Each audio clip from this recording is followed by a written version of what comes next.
always on the front line. I deserve the honor! Leonins can be fighters too. This is not my battlefield either. I will prove myself through a different path.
Megatron. Bumblebee reporting for duty. I am Optimus Prime, leader of the Autobots.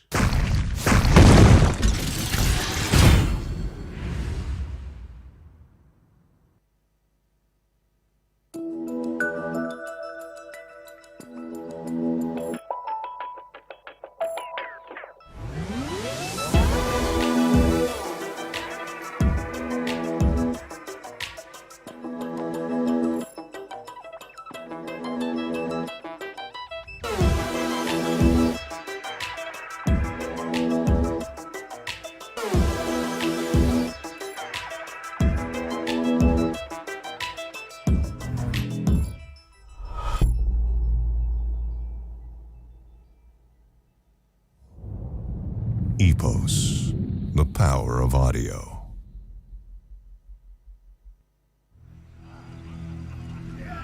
I got nothing at the Triumphant ceremony. No matter what I do, they won't approve.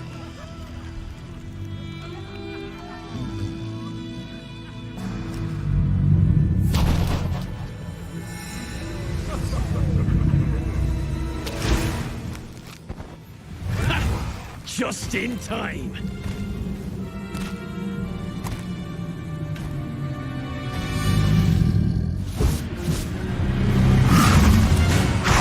Just in time to taste my wrath.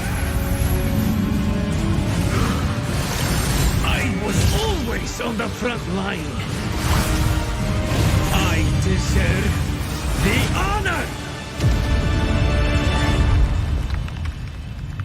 Leonins can be fighters too. This is not my battlefield either. I will prove myself through a different path.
Megatron. Bumblebee reporting for duty.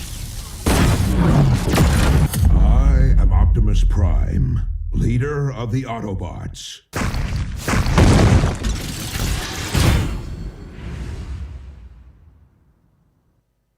Calling all random lovers. Join our nation strong and rich. Where we eat fresh random subs. With fragrant spices, salty rich.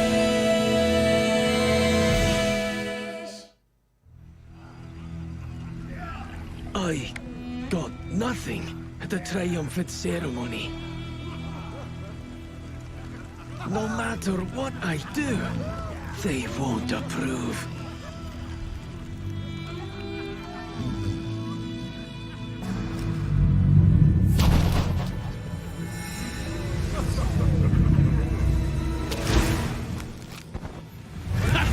Just in time.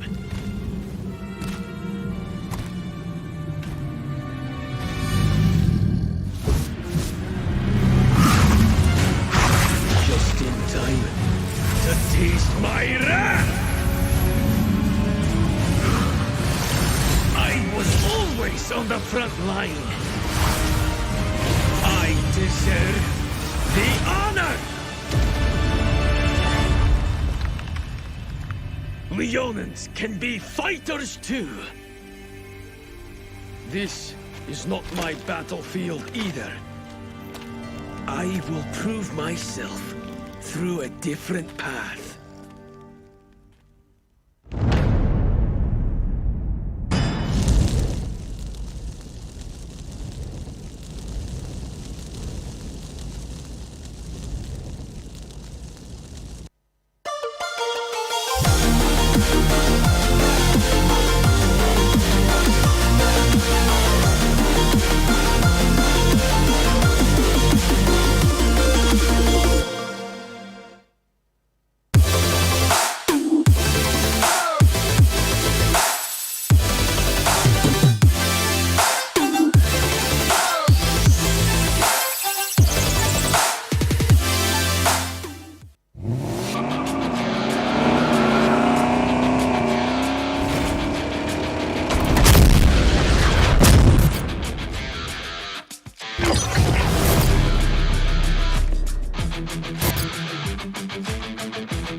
Megatron. Bumblebee reporting for duty. I am Optimus Prime, leader of the Autobots.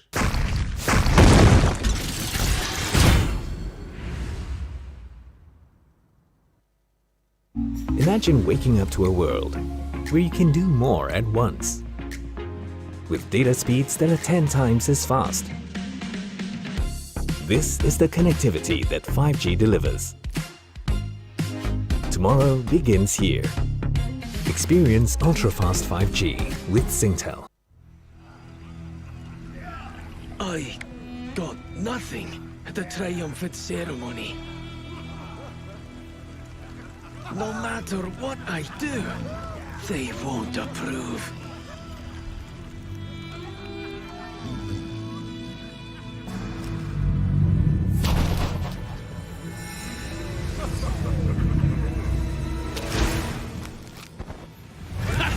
Just in time.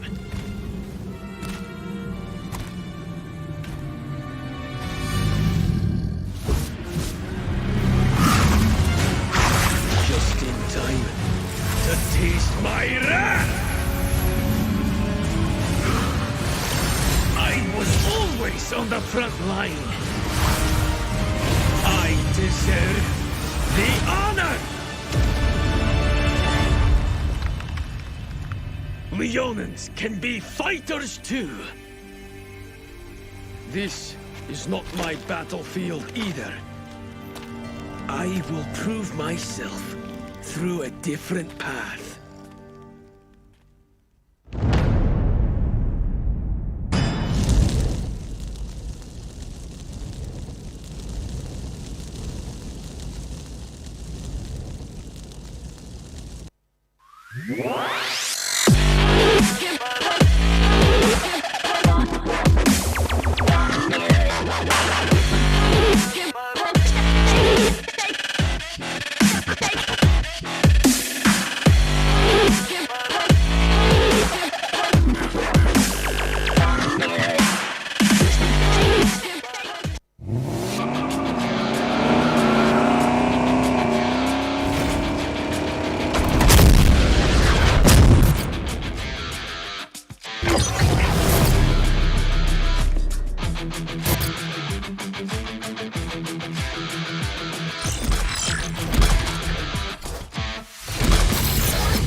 Megatron. Bumblebee reporting for duty. I am Optimus Prime, leader of the Autobots.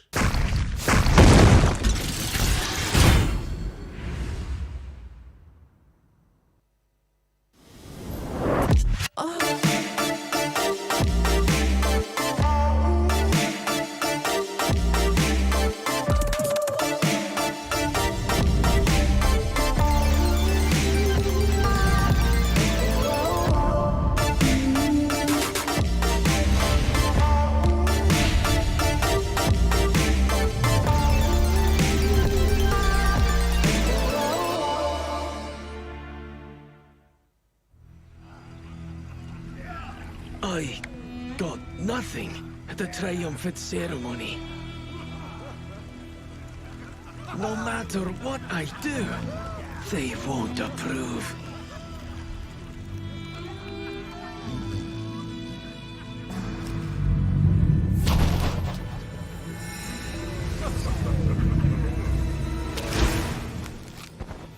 Ha!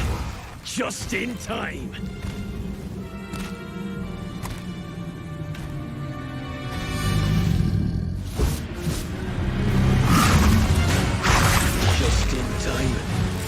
Taste my wrath! I was always on the front line. I deserve the honor!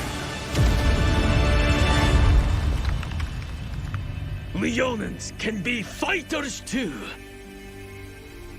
This is not my battlefield either. I will prove myself through a different path.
Megatron. Bumblebee reporting for duty.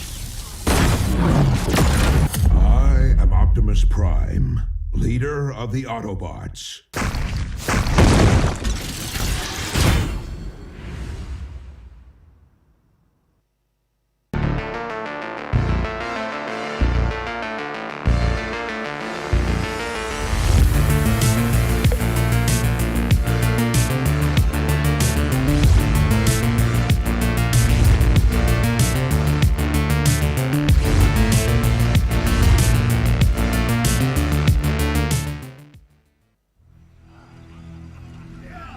I got nothing at the Triumphant ceremony.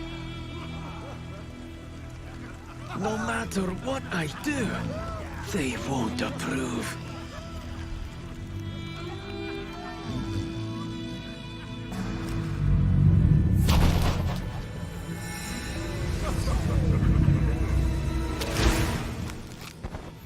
Ha! Just in time.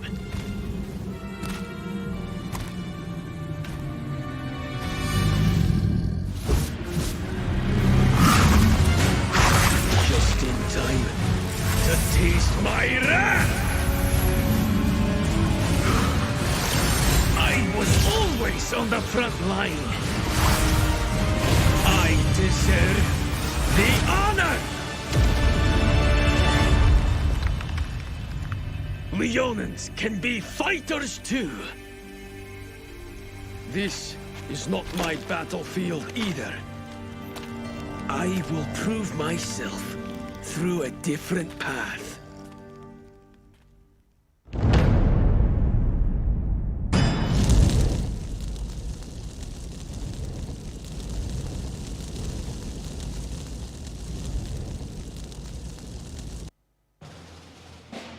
Calling all random lovers. Join our nation strong and rich. Where we eat fresh random subs. With fragrant spices so delicious. Smells like home truly. With crunchy veggies added to. As the united Random Nation. Chicken or beef, It's up to you.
Megatron. Bumblebee reporting for duty. I am Optimus Prime, leader of the Autobots.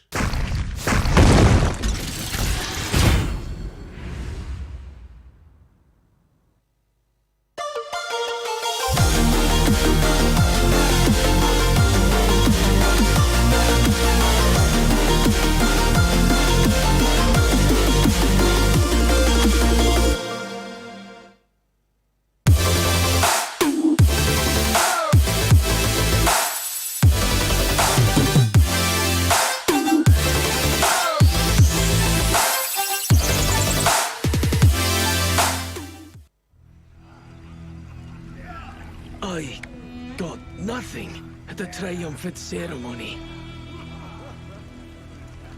No matter what I do, they won't approve.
He can steal right now. In fact, it's gonna be stolen. Again! Make that 5 feet. It could be game. That's the game. Oh, what was that?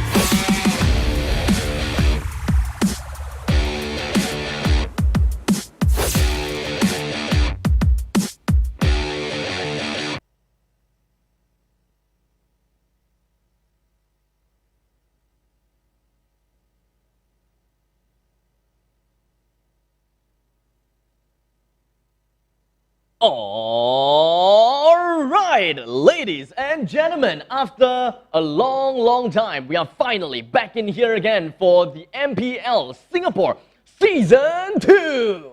And featuring? Oh, yes, featuring. Thank you very much. Yes, and my name is Aris, and custom alongside me for today will be Abstract. We've got fantastic games coming up for you, but first, foremost, are you guys prepped? Season 1, plenty of actions. A little bit of a heartbreak for some of the teams that did not make it through as well, but coming to Season 2, you will be sure to see some action going on throughout the entire season leading into the playoffs. Well, we are all very excited for what has going on. I'm pretty sure that every single one of you guys have managed to get yourself into the Mobile Legends page and just taking a look at every single roster, every single teams that have come along, and which are the 2 teams that pretty much fought through the PvP esports in order to get themselves right inside here of the MPL. Of course, we've got Flash, we've got Impunity that is here with us. And, well, they have went through rigorous journey, they have did whatever that they could, and they are finally here. A lot of internal shuffling when it comes to the teams. We've got teams from Envy heading over to another team. We've got a team from Almighty, right? You know, just kind of shuffling themselves all across the place. So it's really tough for us to even understand which team holds itself at the top of the power rankings at this moment in time. Well, I think the power rankings wouldn't matter too much because more importantly, we have to first and foremost welcome Team Flash. Welcome to MPL family. Obviously, going to see a lot of familiar faces, like Abstract said. A couple of shuffling between the teams. And well, speaking about Envy, we're going to see a brand new team with Kolya leading a team of streamers. So that's going to be very interesting to see whether or not they can definitely put their skills not only on stream, but into the best of the best in MPL Season 2. And of course, when it comes to talking about the games and PvP esports and everything else, I'm pretty sure that you guys pretty much know all of our sponsors because it's pretty much the same as last season, not last year because it was like first season was kind of at the start of 2021. Yes, absolutely. But before we mention about the sponsors, I want to remind you guys that the entirety of MPL SG Season 2 is held within the safe measures of SMM, and to make sure that all our stuff as well as all the talents are taken well care of, as we want to make sure that everyone is staying safe as you guys are enjoying the content that we are putting out week after week.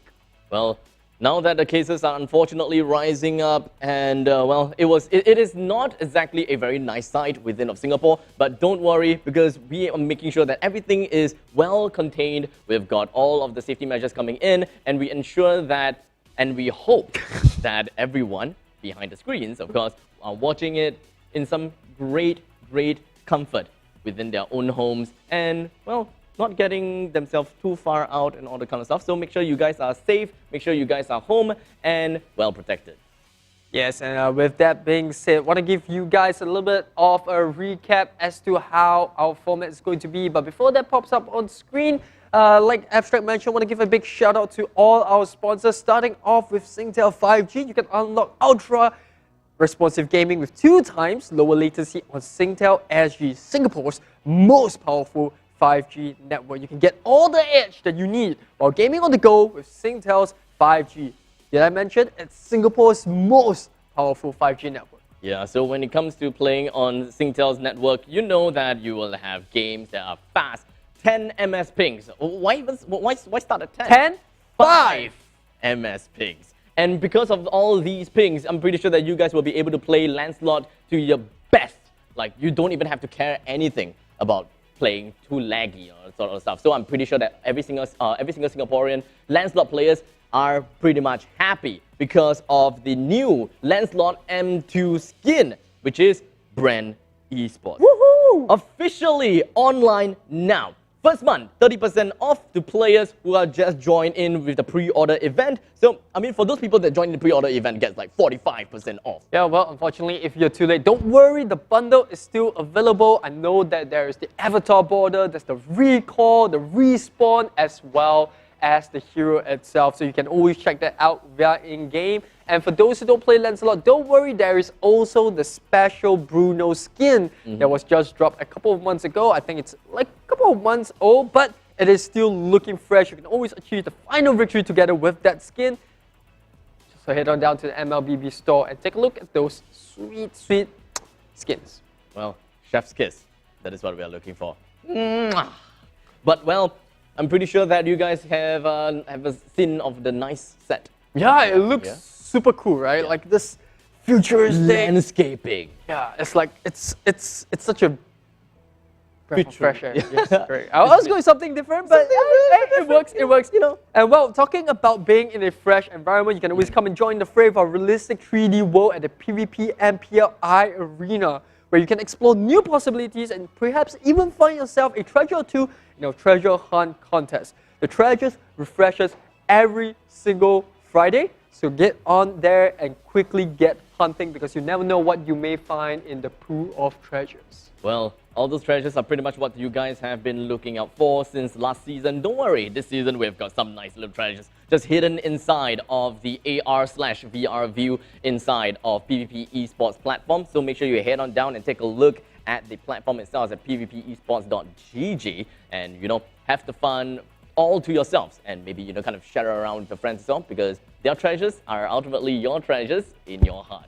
Oh, speaking about treasures, to all the fans watching this trip, thank you so much for making this possible alongside us. You are in for a trip. We're going to reward you for watching it because we got some exclusive in-game rewards just for you. Simply share the live stream on MPL Singapore's page and that's it. You're in the running. There's nothing to it. There's nothing to hide, right? All you need to do is just share it so you don't want to miss this one. Hurry up and start spreading the word to your friends and get them to join the action because this is a group effort. There's only so much that you can do by your own. Remember though, you got to share the live stream from MPL Singapore's page. So that is one important factor. You can see all the cool stuff that we got to give away every single time we hit a different milestone. These milestones are absolutely crazy. We're looking at 100 over here.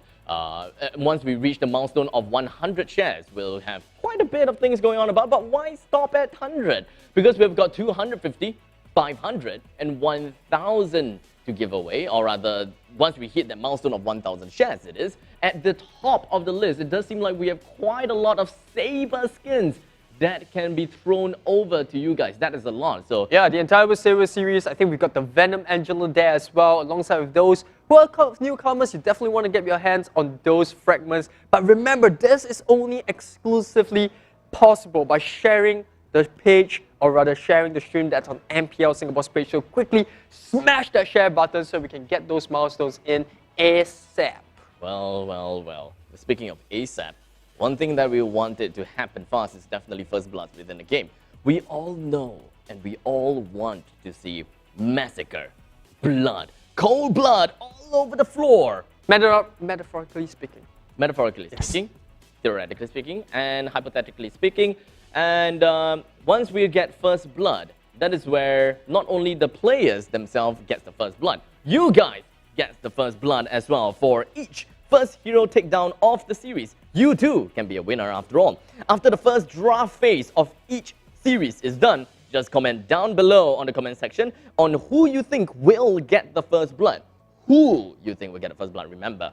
If you are right, a team member from MPL Singapore will reach out to you in the next few days to collect the details and that's it.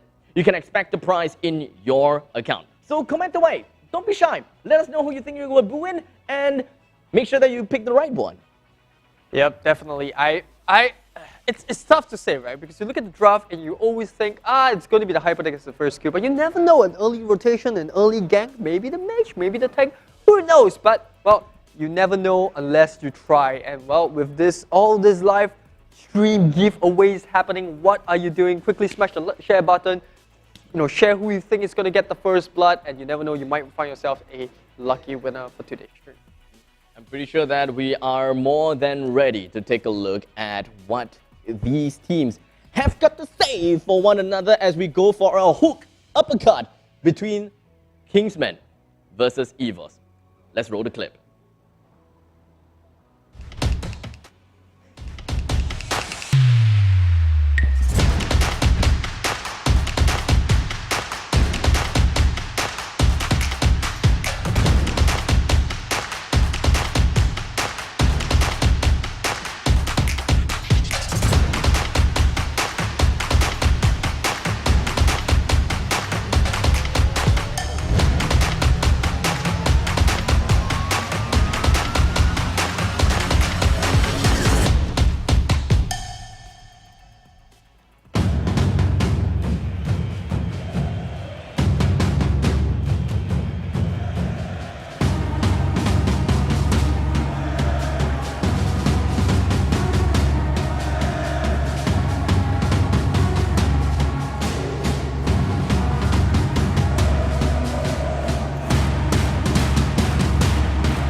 Last season, you guys fell a little bit short of that finals, our grand finals. This season, what have you guys done to solidify that position? So our game was lacking because of schedule as well. So I think with the past experience, we learn from it. So we're gonna make sure as RSG EVOS, right before playoffs there was boot camping and everything. I think that's something that we are looking forward to do this season. Nice. Make sure that getting first place in regular season doesn't really matter, I guess. All that matters is just getting upper bracket. Yes. Yeah, and then after that is really making sure that your standard improves from there on. Making sure you win every series. Yeah. Okay. How is managing different teams every season been for you?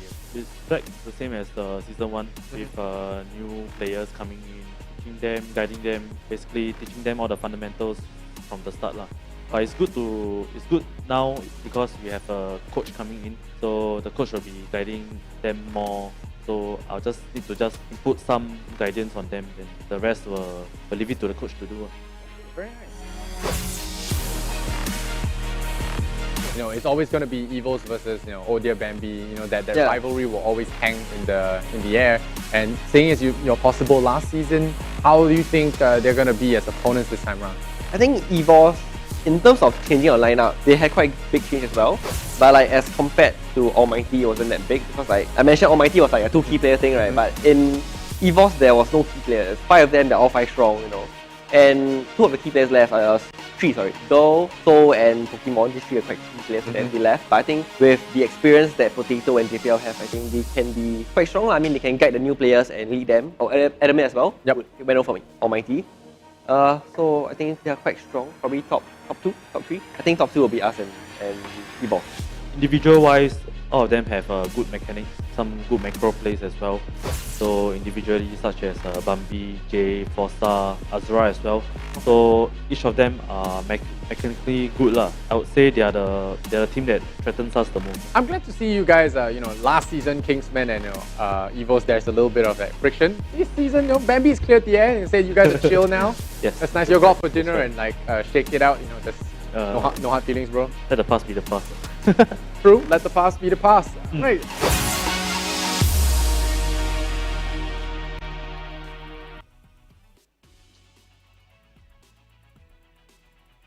And there we have it, the players and what they have to say about the other team. Obviously, Odia Bambi from Kingsmen, giving a lot of respect towards the defending champions of the MPL SG from Season 1. It's going to be none other than EVOS SG. Well. It is Kingsmen versus EVOS SG after all. Legends of each. But who's going to be the one that reigns over one another? We all know that EVOS SG is the reigning champion. We all know that Kingsmen have got the strongest players from all around the island itself. They are all very strong.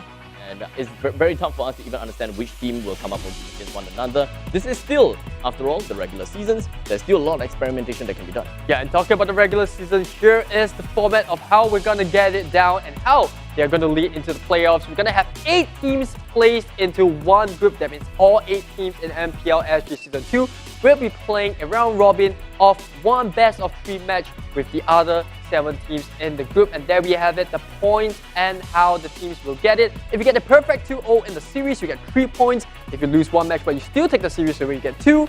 If you don't get the series but you still manage to win one game, you get 1 point. And obviously, no points for the loser that doesn't pick up a single game. And from there on, we'll tally up the scores, and the top 4 teams will be placed in the upper brackets, the bottom 4 teams will be placed in the lower brackets, and the lower bracket finals is going to be best of 5. Grand finals, a little bit of an upgrade from last season, is going to be increased to a best of 7. So there really is no other way to just show that your team is the best, just by getting yourself those massive amount of wins into the game.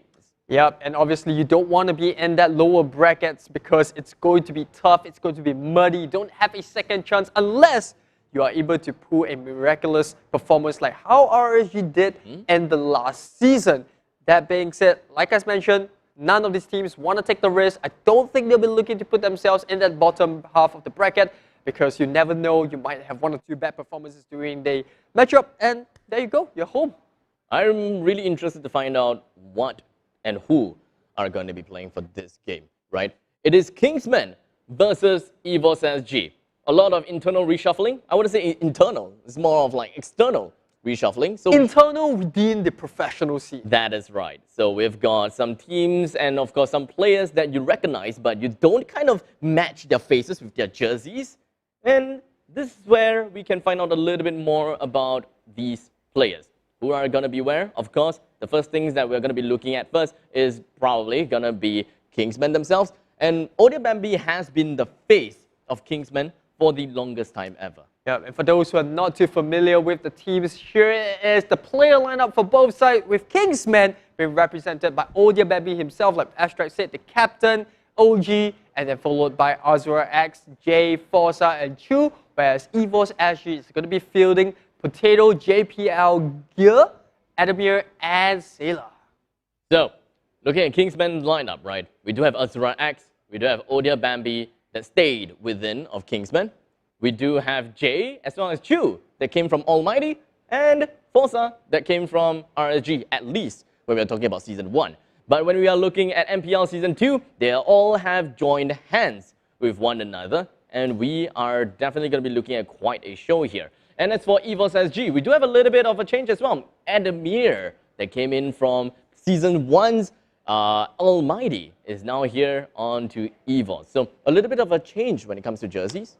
Yep, a lot of teams finding their new homes. Hopefully they are in a comfortable home, hopefully. And obviously my pick or my player to look out for is going to be Gear. He will be dying to prove himself after, I wouldn't say a disappointing first season, but he didn't get too many performances coming in with the player shuffles and some of the players leaving, some of the new players coming in. I think this is going to be a good opportunity to prove his worth and prove that he deserves the slot, not only in the team, but to also propel and help EVOS SG hopefully retain the championship coming into Season 2. Well, I'm pretty sure that we'll be looking forward to see some very, well, down to the game kind of thing. You know, when we're looking at the lanes, it's pretty understandable where we think the players are going to go, right?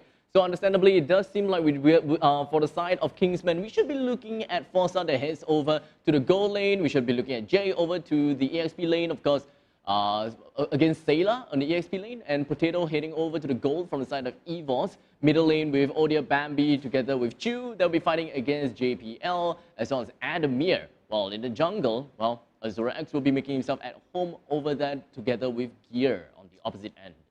Yeah, I think the most scary thing is you look at the lane predictions and you look at these two teams, you don't know what to expect, mainly because a lot of these teams and a lot of these players themselves, they are quite multi-role. It's not to say that, you know, they're the best in every single role that they play, but we have seen a couple of instances where EVOS actually kind of swapped out their lane rotation. You saw from last season, Go was playing the EXP lane. He swapped into the support role, and then obviously with the new lineup coming for Kingsman, yes, the lane predictions might be right, but you never know. The team might be feeling frisky on today's games. Maybe want to test some things out that they might be experimenting in the scrims that we don't know about.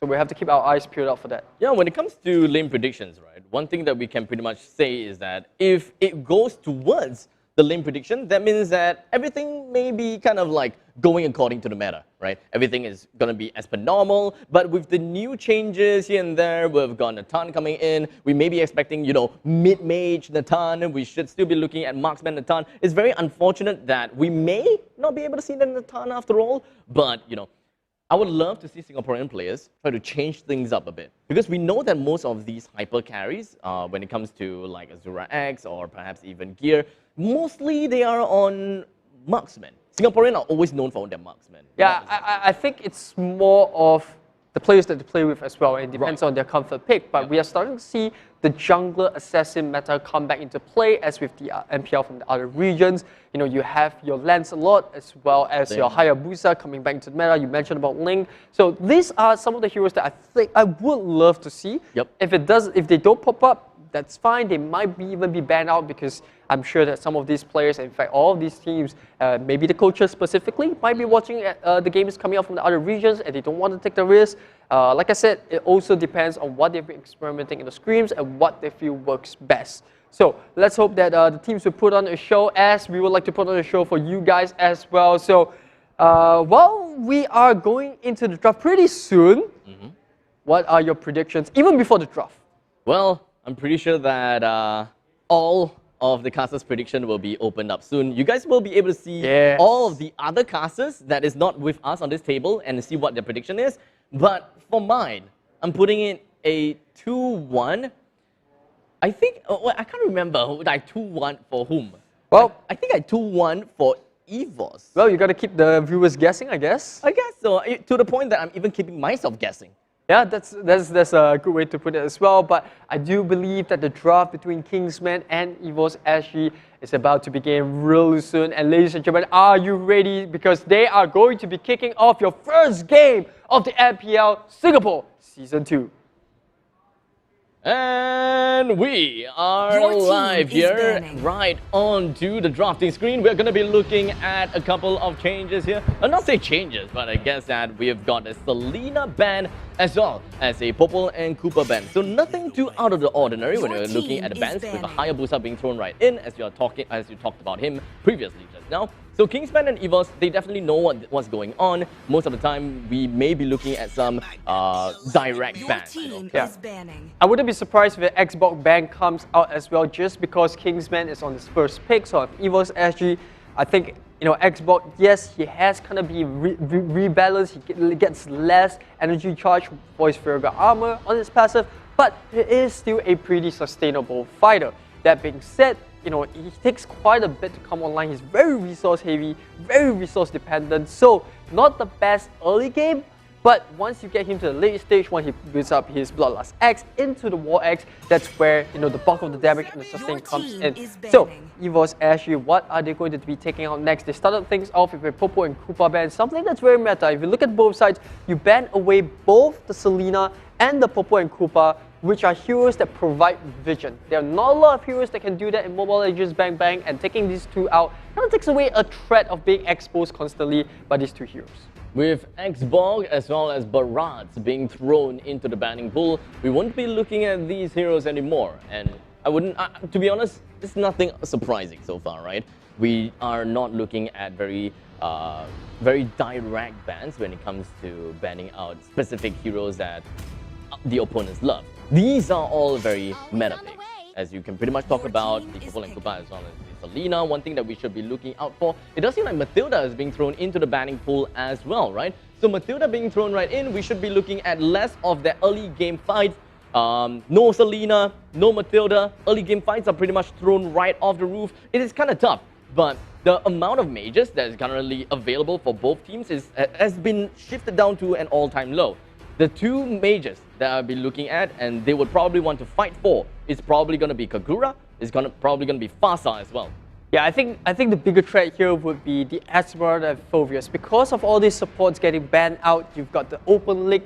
And, you know, if I'm Kingsman, I think the Esmeralda is a pretty decent pick. It kind of prevents EVOS SG from going for the Phoveus. And at the same time, you have a lot of possibility of bullying your side lane. But I wouldn't say the surprise of turn of events, but Kingsman decides to go for the Phoveus, which now EVOS SG, do you pick up the Esmeralda? Because she's a direct counter into this pick. She's going to be able to just take away all that shield coming up from her passive, which kind of just works against Kingsman. So I think it's a bit of a ballsy move coming up from Kingsman to just go for the first pick, but nevertheless, still a stable pick, especially against EVOS SG that might want to play with heroes that are quite mobile. Let's talk about this for a second, right? We're just going to ignore EVOS picks for now, right? Phoveus, understandable.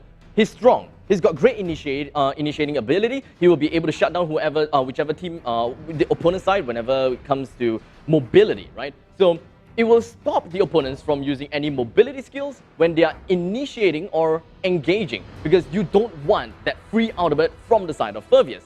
But does that still constitute as a first pick material, considering the fact that mages have been shifted down to an all-time low because of how viable that we have here?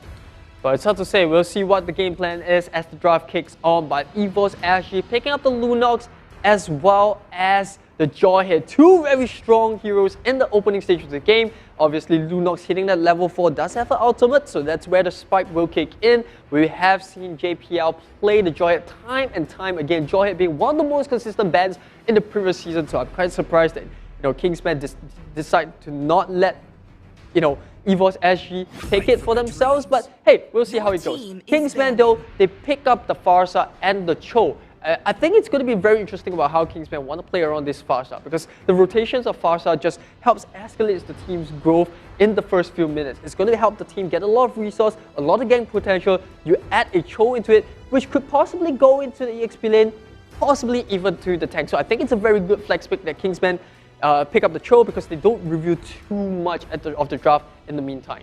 So EVO's lineup, they have quite a bit of strong bursts when it comes to early stages of the game. We've got Lunox, whenever he hits level 4, you'll be expecting to see Darkening coming through. JPL, especially with the Jawhead, just going in with the smart missiles and just heading everywhere through, you'll be expecting great amount of damage. And not to forget Paquito, with the new patch and adjustments, his burst capabilities has been improved. And not to forget preparation before coming into the fight. You can pretty much get a full charge before a fight even started. So all three from the side of EVOS is really hinting that they want to go for an early game, but do they want to have a little bit of insurance when it comes to their marksmen or their assassins? What kind of the other two picks would you think that they're going to be looking for? It's really tough, because at this point in time, EVOS SG, I think the Lunox is a good healer pick. It's kind of similar to the Cho in some sense, right? She can go into the mid, she can go into the gold lane if she needs to. With the Paquito, obviously that's going to be the EXP lane taken away. But EVOS SG now taking away the Beatrix and Kingsman taking away the Alice. I think it's important to know that Kingsman at this point, their draft looks good at ganking, and they don't want to face against heroes that can scale really well into the late game or are sustainable on their own in the opening stages. So taking away heroes like Alice is good, because Alice can escape a lot of ganks with the flowing blood. She can also escape with the blood of a couple of stuns here and there. So I think Kingsman, they're taking notice of them, they're banning away all these comfort picks. And an interesting ban here coming up from Kingsman, it's going to be none other than Granger, one of the most comfortable heroes that we know Potato can play. So this is a very specific target ban that Kingsman is going for. They know that EVOS loves to play the jungler role with a marksman, and they say we're taking out, but EVOS SG, with a ton of affairs, says nope, we're going to switch things up from how we played from Season 1. We know you've been targeting a lot of our marksman picks, and we're going to go for the Ling. Ling, huh? Understandably, Ling has been inside of the meta when it comes to the Assassin's meta, but one thing that I did not expect is Potato playing on the Ling himself. Yeah, it's definitely an upgrade, I would say, in terms of the hero pool choices.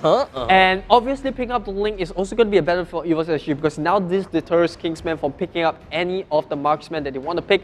Marksman obviously being very vulnerable to the Lings. You can just jump the Cloudwalker, go into the Tempest of Late, and that is pretty much a free kill. The dangerous part about picking up a Ling as well, and Lancelot now on Kingsman's side, is these two hyper carries are very mobile. It's hard to catch them out, and with those iframes and their ultimates as well as some of the skills, it's really hard to lock them down unless you have the CCs needed to do so.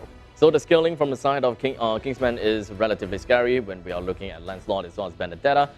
Benedetta, pretty much 6 items, you don't even need boots. Just go straight for full item and you can pretty much count Benedetta as the carry herself. And thus, you're gonna have to be careful about Kingsman's lineup. Their ganking potential when it comes to the early stages of the game can settle down onto the side of EVOS, whereby they'll probably have a little bit of trouble here and there. EVOS SG, they have decided to go for a final pick, and that is going to be an Esmeralda, which is going to be a great sign when it comes to dealing with the Furvius on one hand, going to be dealing with the Cho on the other hand when it comes to using Shumpo, although it's not that big of a deal, but it helps. It really helps them when it comes to initiating because they don't have a really good way of closing the gaps in between of the two teams.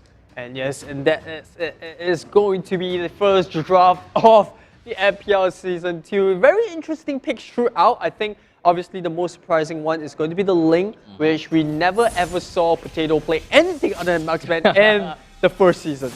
And here we go into the Land of Dawn. Today, we've got day number 1 of the regular season, game number 1 in between of EVOS versus Kingsman, starting off with a bang and starting off with a pause.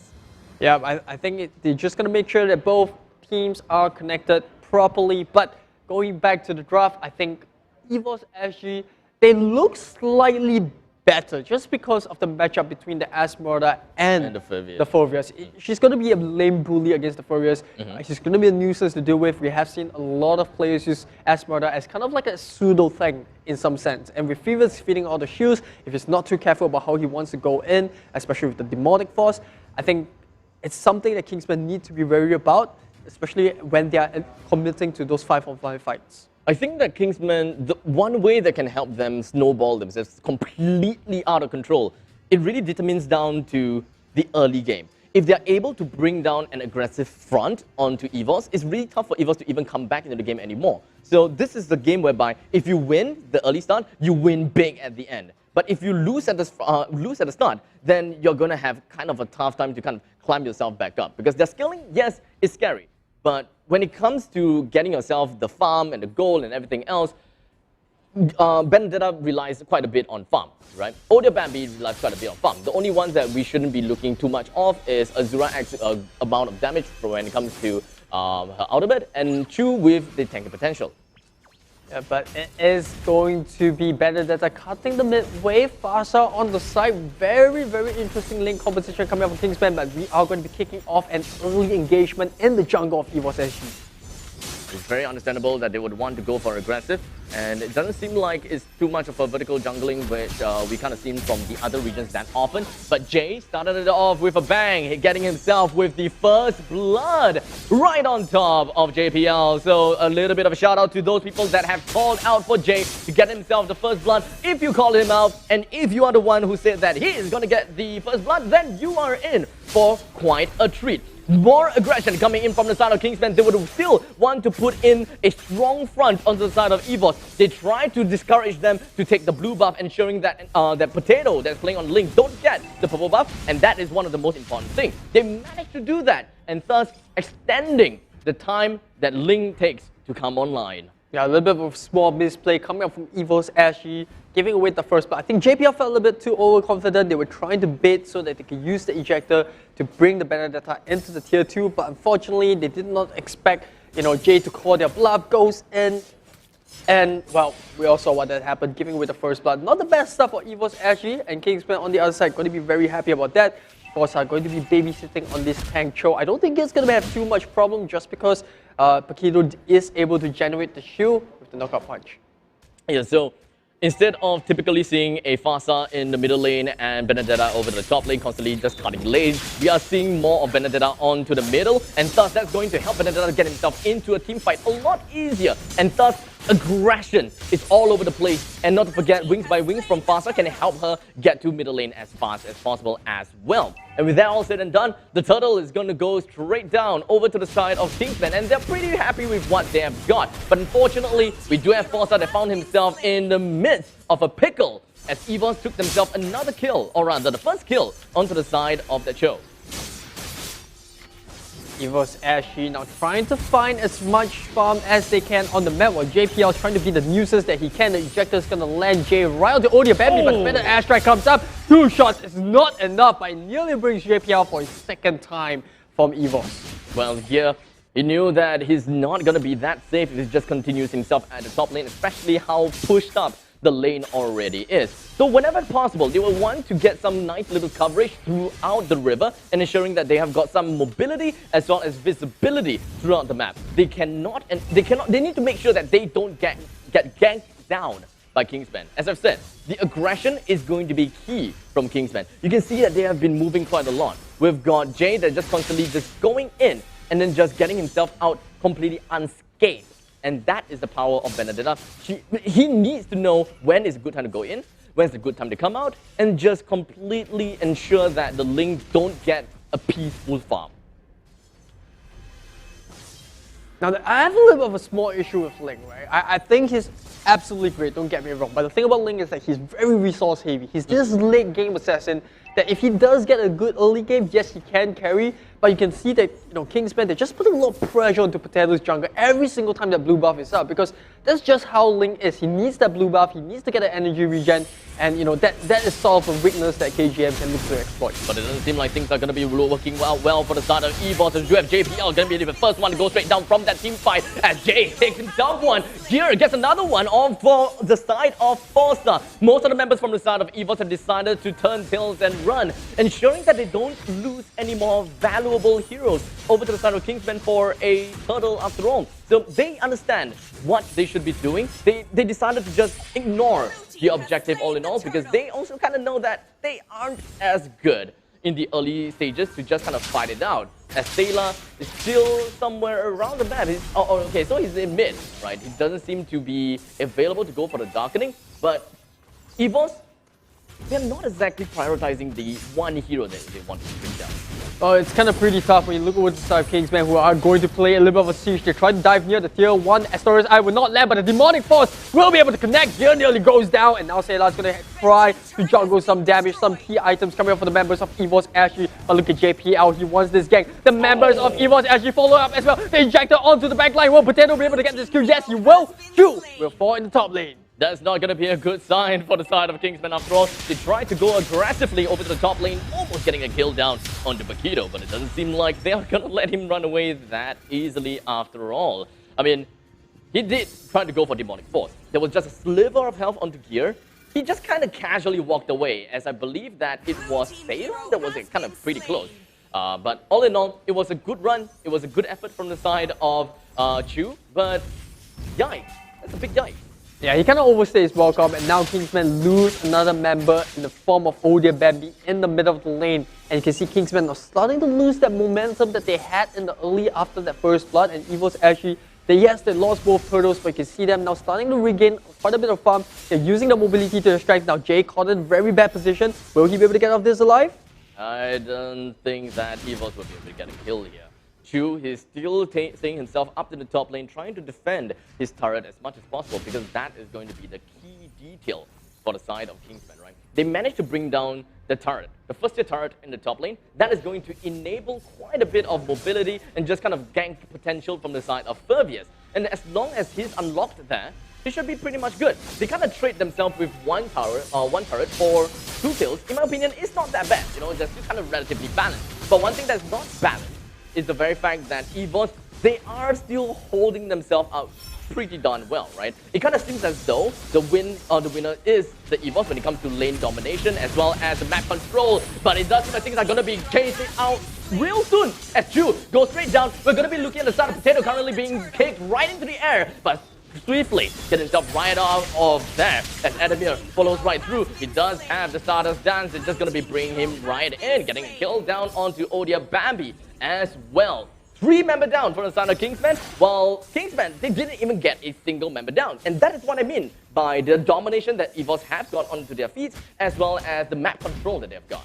Kingsman was so close. The Way of the Dragon coming out from Forza was perfect. He catch Potato there, but they just didn't have enough follow-up or damage to bring the Ling down. And that gave EVOS SG all the momentum they need. They took out a lot of these huge CCs that KGM put onto them, And the moment Esmeralda came into the starter's dance, they caught Kingsman on a bad footing. And that's where Esmeralda is a threat. She can just come in, soak up all the shield that Chu has gained with his hit, and that's just completely just turned into a monster of abyss with all that shield. And it's just so tough for Kingsman to bring them down, because once the Feathered Airstrike goes down, they just don't have enough burst to kill the Esmeralda. And so Bambi finds himself in quite a little bit of pickle. We do have JPL force ejector right onto the side of the Odia Bambi, but unfortunately he's unable to get himself right out of all of that action. And even for the side of Azura X, pops right down with the Feathered Airstrike. On the other side, Jay just went straight in. Electro final blow, tries to bring Potato all the way down to the all-time low. He is in the critical health, but he with his pinch point gets himself right from one place to another. Objective from one place to another. While Forza as well as Jay find themselves right at the front lines. Crosshairs being pinned right onto their heads, and with Jay and Odia Bambi taken down, Kingsmen are unable to find themselves with the winning kill, the winning formula to even break themselves right out of this shell that EVOS has trapped them within. One cannot forget the threat that Lunox can put on. I think Kingsmen once again doing very well in the initial engagements, but they just are too greedy. A couple of times now they've been caught out of position, always trying to dive for those kills, and I can't blame them for it, right? It always seems like they're one step closer or one step away from taking Potato down, and time again, this Ling has been able to escape unpunished, and this is what's triggering Kingsmen. They really want to go for this kill, but EVO's actually now getting a lot of control in the Turtle's pit. As the turtle goes right down, the turtle will be taken down by Ling. They're continuing their assault right on the side of Jay, but unfortunately the Electro Final Blow will be able to help him get away while Forza is deep within the enemy's line. He did manage to pull off the Weight of Dragon right on top of Sayla though, but no follow-up kills though. But Chu, he still got himself right in. Demonic Force gets himself right in, but Jay, he even went in staggering through. Kingsmen kind of seems like they are just going in one by one, while Azura X and Odia Bambi realizes that they shouldn't go in. Jay tried to pull off his very own by just executing himself as the Benedetta, thinking that he could have gotten away. This is an insane death ball threat coming up from EVO's SG. You just look at the draft. Who are you really going to single target out, right? Every single time Potato is nearly dying, you've got JPL coming in with the ejector, trying to save his carry in the nick of time. You got Sayla just shooting those duckening op shots from the back line. You got Edima fronting the lines alongside JPL, and you input a Paquito into that draft. The knockout punches as well as the heavy blow is just causing so much trouble for KGM. I think KGM still has a way back into this game. They can try to find a couple of knockoffs. Like I said, I think the draft still has a lot of gang potential, but the way that EVO's SG is playing now is just so hard to pick a single target out. Yeah, it's really tough. You can see that Jay just pretty much got singled out, even though he does have the Electro Final Blow. That JPL can just cover the gaps in so quickly, but we've got Potato just gonna be in the air, just gonna be slamming down with Blaze, as he is just gonna be clearing things out, just gonna be left with Chu as well as Forza. They're trying to hold themselves in the very own onto the first tier turret. It's gonna go straight down, heading themselves to the second tier turret. Chu is just walking away, waltzing himself away, but all 5 members from the side of EVOS, they are still alive, and they can very easily bring down his health with no problems whatsoever. They don't even have to care about the very fact that the second tier inhibitor turret, or rather the second tier turret, is just hammering them away. And Lord is coming up in about a couple of seconds. They still don't have Chu just yet. EVO's SG, pretty sure they're going to start this lot pretty soon once Potato is done with that jungle camp. I don't see a way that Kingsman can contest for this lot. I think it's better if they try to push away their lanes, but EVO's SG, they have better plans in their mind. They're setting up a gank here. Sayla, as well as JPL, setting up a trap. Forza, are you going to face check that bush? Slowly going in. Jukundo, he managed to kind of bait out one of the shots from the side of Sayla. So they know for a fact that Lunox was in the brush, but they don't know that JPL is still in that brush. And Forza, still kind of very cheekily checking out. He knew that the one person is inside there. He doesn't care, he's just chilling there. He's like, you know what? I'm going to take a kick to face, it's fine, you're not going to damage me, you're going to throw tank. Yeah. You don't have damage, you know, even if you face check, as long as there is no gank potential coming with Kingsman, I don't think that's going to be a problem. And EVOS, well, they are starting to push the side lane. Esmeralda already cleared the top side, and that allows her to rotate back into Lord Speed, bringing it to a 5v4. Benedetta doesn't clear and join the rest of Kingsman fast enough. It does seem like JPL has expended his ultimate on the side of Forza, so we should not be looking at unstoppable force from JPL anytime soon. So if Kingsman want to jump right in, this is probably a pretty good time, but unfortunately, this is going to be 4 versus 4. who have the worst kind of fight over here? I'm not too sure. Kingsman losing out on to Benedetta, EVOS losing out on to Esmeralda. It kind of seems like as though that the Esmeralda is a lot more needed than a Benedetta is needed for this team fight because of the fact that they do have two. We do have the Feather Airstrike activated by the start of Azura X, but unfortunately Gear comes in from behind and he did manage to find himself and completely abrupt Azura X's ultimate, while the rest of EVOS SG, they are hot on the tails on Forza and even managed to get himself a really nice ejector right on top of Forza. That is one tag down. They are gonna be looking at more kills down on the bottom at the second tier turret, bring Chu to a sliver of health, but they are unable to do what they wanted. And Chu going straight down, 2 men down from the side of Kingsman is really kind of unfortunate. The Lord is now free for the picking. Kingsman with only 3 members is gonna be tough to even fight back. Yeah, once again, a good way of the Dragon Kick from Forza onto Potato, but Kingsman just can't seem to find an angle into the full lot because, like I said, it's like a death watch strat. Even if they single out Potato, as long as it's not kicked into the backline, he's kicked away, there is no way that Kingsman can follow up that kick. And I think EVOS SG have set themselves up for success. If you look at the draft, you look at the way they're drafting, they're making sure that Potato is well protected. At the same time, they have so much burst coming up from Lunok, and this is a big threat for KGM. I think Kingsman now, all they have to do, or rather what they can do, is try to turn up, hopefully wait for EVOS SG to make 1 or 2 mistakes. But if EVOS SG, looking at how they are playing with the discipline, making sure that the waves are pushed out evenly, it's going to be hard to see how Kingsman can come back from this one. I can see that Kingsman would even want to try to go for kind of a split push kind of thing. They have Jay, they have Chu, they do have Bambi as well. They can actually kind of divide themselves into 1 lane each. But because of the fact that EVOS is such a giant death ball, it is tough for them to even do that. Electro Final Blow is used to ensure that the lot goes straight down, but it doesn't seem like Adimir is going to let them do that. It's just going to be jumping right in with the Falling Star when trying to single out Forza, but Forza found himself trapped within the enemy's lines because of the very fact that he used the Way of the Dragon. Adimir just going to be continuing his assault and just being the frontline tank, ensuring that no one passes through him and try to get his way over to Sailor. HP all the way down though. Chu brought Adimir all the way down as well. So top lane inhibitor turret is down. Bottom lane inhibitor turret is destroyed as well. The next one in their mind, and the next one in their goal is going to be middle lane. As Jay, he tried to go for the eye for an eye, but unfortunately he did not manage to bait any shots from all of that at all. And the Tempest of Blade just going to be crashing down within of his range, and that is going to be Jay going down 35 seconds onto his kill timer with the claw currently 50% health. We're going to be seeing slowly going straight down, but it's okay because it does seem like the rest of the side of Kingsman, they're still pushing every single one of the EVOS members back out. Every single one of the inhibitor turrets is now down. EVOS, this is now just a waiting game.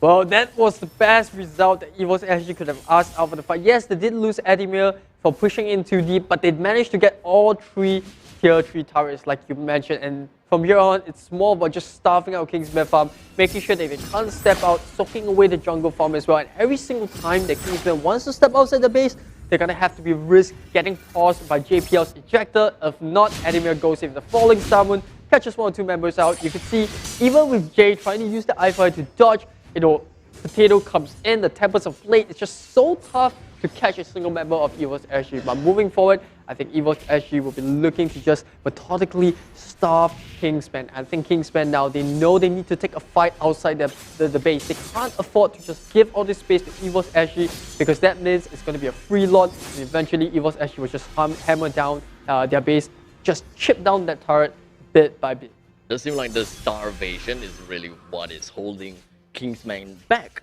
at this moment in time. 43,000 gold on the side of Kingsman versus 53,000 gold on the side of EVOS. EVOS did manage to take themselves quite a lot of kills. They destroyed every single turret, and they are 10,000 gold in front. I wouldn't, honestly, with a huge deficit like this, and with so many turrets taken down, I'm kind of surprised that the lead is only 10,000. Well, and on top of it, Potato just managed to pick up his immortality, so it's going to make it even harder to kill the lane. Yo, you haven't even died yet. Yeah, I mean, like I said, Forza, he played a pretty decent tank this game as a Cho. He's managed to pick up Potato time and time again. They just didn't have the follow-up needed to actually take down the lane. And in the process of trying to take the lane down, they've lost a lot of these huge team fights. And it's only because I think EVOS SG, like I said, the draft isn't really an easy draft to fight into. And I think Kingsman, they kind of made one too many mistakes along the early game, but the game is not over yet. There is still ways for them to come back into the game. I think one of them will be trying to win a fight before EVOS SG can take this lot uncontested. Now, most of EVOS SG members, they are pretty. I would say that they're probably in the zone whereby they know that they can tank a lot. They're not too scared of being singled out. Like, you can pretty much see Adamir constantly pushing himself up to the top lane. He's got a lot of shields. Even if 5% is there, very likely the 5% wouldn't just engage onto Meralda. But if Kingsman just hold this out a little bit longer and just give EVOS the false illusion that Kingsman themselves are under items, then that is probably a good time to fight back. And speaking of fighting back, it does seem like they are going to be, Kingsman is going to be fighting back against EVOS SG, as we do have most of the members just going to be crashing upon onto the opponent's side. Shu is still trying to work on his very best on behind with the demonic force, but the frontline members from the side of Kingsman is already trying to back themselves right back. It is going to be 4 versus 1. Shu is trying to do his absolute best. He does have a lot of shields, but it doesn't seem like he will be able to hold that out for very long. In fact, Adamir wasn't even necessary in that team fight after all. He is all the way in front, one man holding on to 3. This is where EVOS knows that they pretty much got the game called by themselves. We do have iPhone and I from the side of Jay. He's trying his best to really just clear out every single creep. That's kind of Bumblebee job as well. So they do have pretty good creep wave clear. So it is all about EVOS trying to kill the heroes themselves. Oh well, I think JPL tried to use the ejector onto Forza there, but kind of missed. True gear, no, not really a big mistake there. It's not even a mistake, right? It's just really good positioning coming from Kingsman. But now, with 2 members on the side of Kingsman still not yet up, I think EVOS SG is going to have pretty much a free uncontested lot. Look at Animal, look at how tanky it is. It's a 1v3. They even summon the Feather Airstrike. The Electro Final Blow comes in. They can't bring him down. He walks away unpunished. And EVOS SG, on top of that, they still walked away with an enlightened lot. This is a max lot. Past 18 minutes is a beast. And that is the fight back that I was looking for. Well, but I guess I underestimated an Esmeralda after all. I'm looking at the fact that... Well, I told you, right? You first pick a Phoebus, you don't ban away the Esmeralda. And first pick Phoebus is kind of easy for me. Well, I think it's fine, but the fact that EVOS SG didn't pick the Esmeralda down to the second phase, right. Kingsman could have just banned her out. JPL, he's taking the front lines, but unfortunately, he's not able to defend the Lord himself. But fortunately, I think that most of the creep... Okay, never mind. Top, middle, and bottom, the creep waves are all absolutely staggered. So what EVOS want to look for now is going to be killing every single one of the members from the side of Kingsman, and that is exactly what they're going to be doing. Take a look at the amount of shield the enemy does have onto his feet. He really wants to absorb every single one of these shields from the side of Chu, but with all the kicks and the punches coming in from the side of Gear, he's trying to relocate Chu, but they are just all over the place. Forza is still okay. Half HP in. Kingsman, they're just putting all of their work, all of their abilities right onto the Mega Creeps, clearing all of the waves out, staggering it out. And EVOS can't find a way to clear and finish the game because they can't overextend themselves. They know, for a matter of fact, that Kingsman, they are not under-optimized in terms of items. They gotta show some respect. And I'm rather surprised that EVOS have that much of a respect at this moment in time because they had such a great start. Wow, it's all about ending the game without making mistakes, and EVOS SG, you can sense they kind of hesitant to go in for the final blow, but you still have to give a bit of credit to Kingsman that they helped their fort. They made sure that EVOS SG couldn't push into the base, and obviously with the help of Jay playing on this Banter, he's been cutting the waves time and time again, trying to make sure that none of these creeps leaves the base cracked wide open. Now Kingsman starting to take a small little baby steps, like how they did previously, trying to push out the waves, trying to regain a little bit more of this map control, but EVOS SG not budging one single bit. Forza once again doing a fantastic job at scouting out all these bushes, making sure that his team is clear to move forward so that JPL doesn't catch them off guard. I would really want to keep my eyes on to Potato as well as Adamir. very likely they are the one that will make the kill. They are the one that will set the team fight up. But it does seem like they did manage to bring Forza's HP all the way down to a critical amount of health, half HP actually. While we do have Potato, Tempest of Blaze, he's trying to get himself right out of the team fight. But unfortunately, it does seem like Bambi with all of the Thorn Rose brought Potato down, and Stark's just going to be proccing every single one of that immortality. He gets himself right off, but Adamir is going to be the next one that we should be expecting him to get a kill. Almost getting Bambi, but unfortunately, he's just going to be getting himself Phantom Execution right back into the fountain. But Adamir, he's still up, he's still running, but with the amount of mana left, he can't exactly work his way into dealing more damage. But all in all, it is 2 men down for the side of Kingsman, but it is not over just yet, ladies and gents. It is going to be Adamir still in front of the enemy's lines with Jay popping off the Electro final blow, distracting everyone from the side of EVOS, ensuring that they won't be right on the tails of Adamir. And that is going to be separating the entire team fight from the side of EVOS, JPL, Sailor, with Adamir. Well, EVOS FG has to be really careful here. If they lose too many members, Kingsman can even look to end the game immediately. So EVOS actually recognizing the fact Adamir running low on mana, but he's trying to shred Jay as much as possible. Gear got the help of the heavy knockup, and True coming out on the side as well. Well, True did manage to get a pick off onto Potato in the earlier chase, and because of that, he doesn't have immortality for the next 2 minutes. This is a big window of space that Kingsman can use to try to turn the fight into an advantage for them, but they also lost the immortality charge from Bambi. So both carries and both cores on both sides are going to be very vulnerable. They're looking to try to keep them alive, and Kingsman once again have to take another tough fight in EVOS SG space while the Lord has just respawned. Oh, change of items as well. Potato picking up the Wind Talker. So I think they're going for a little bit more damage this time around. He saw the immortality. No use having, a useless defense item. He's switching up his defense. He's going for a Tina Shoe. I think he's recognized the damage coming off the fields. He wants a little bit more sustain. And Kingsman, how are they going to approach the Lord's hit? There's a Lord down. Will be soloed down by Gear. Kingsman knows for a very fact that they are trying for that. Jay is holding up the northern side, while Forza is holding up the southern side. He does have a good idea as to what's going on. They really want to get close, but they can't. Look at the bot lane! Look at Potato!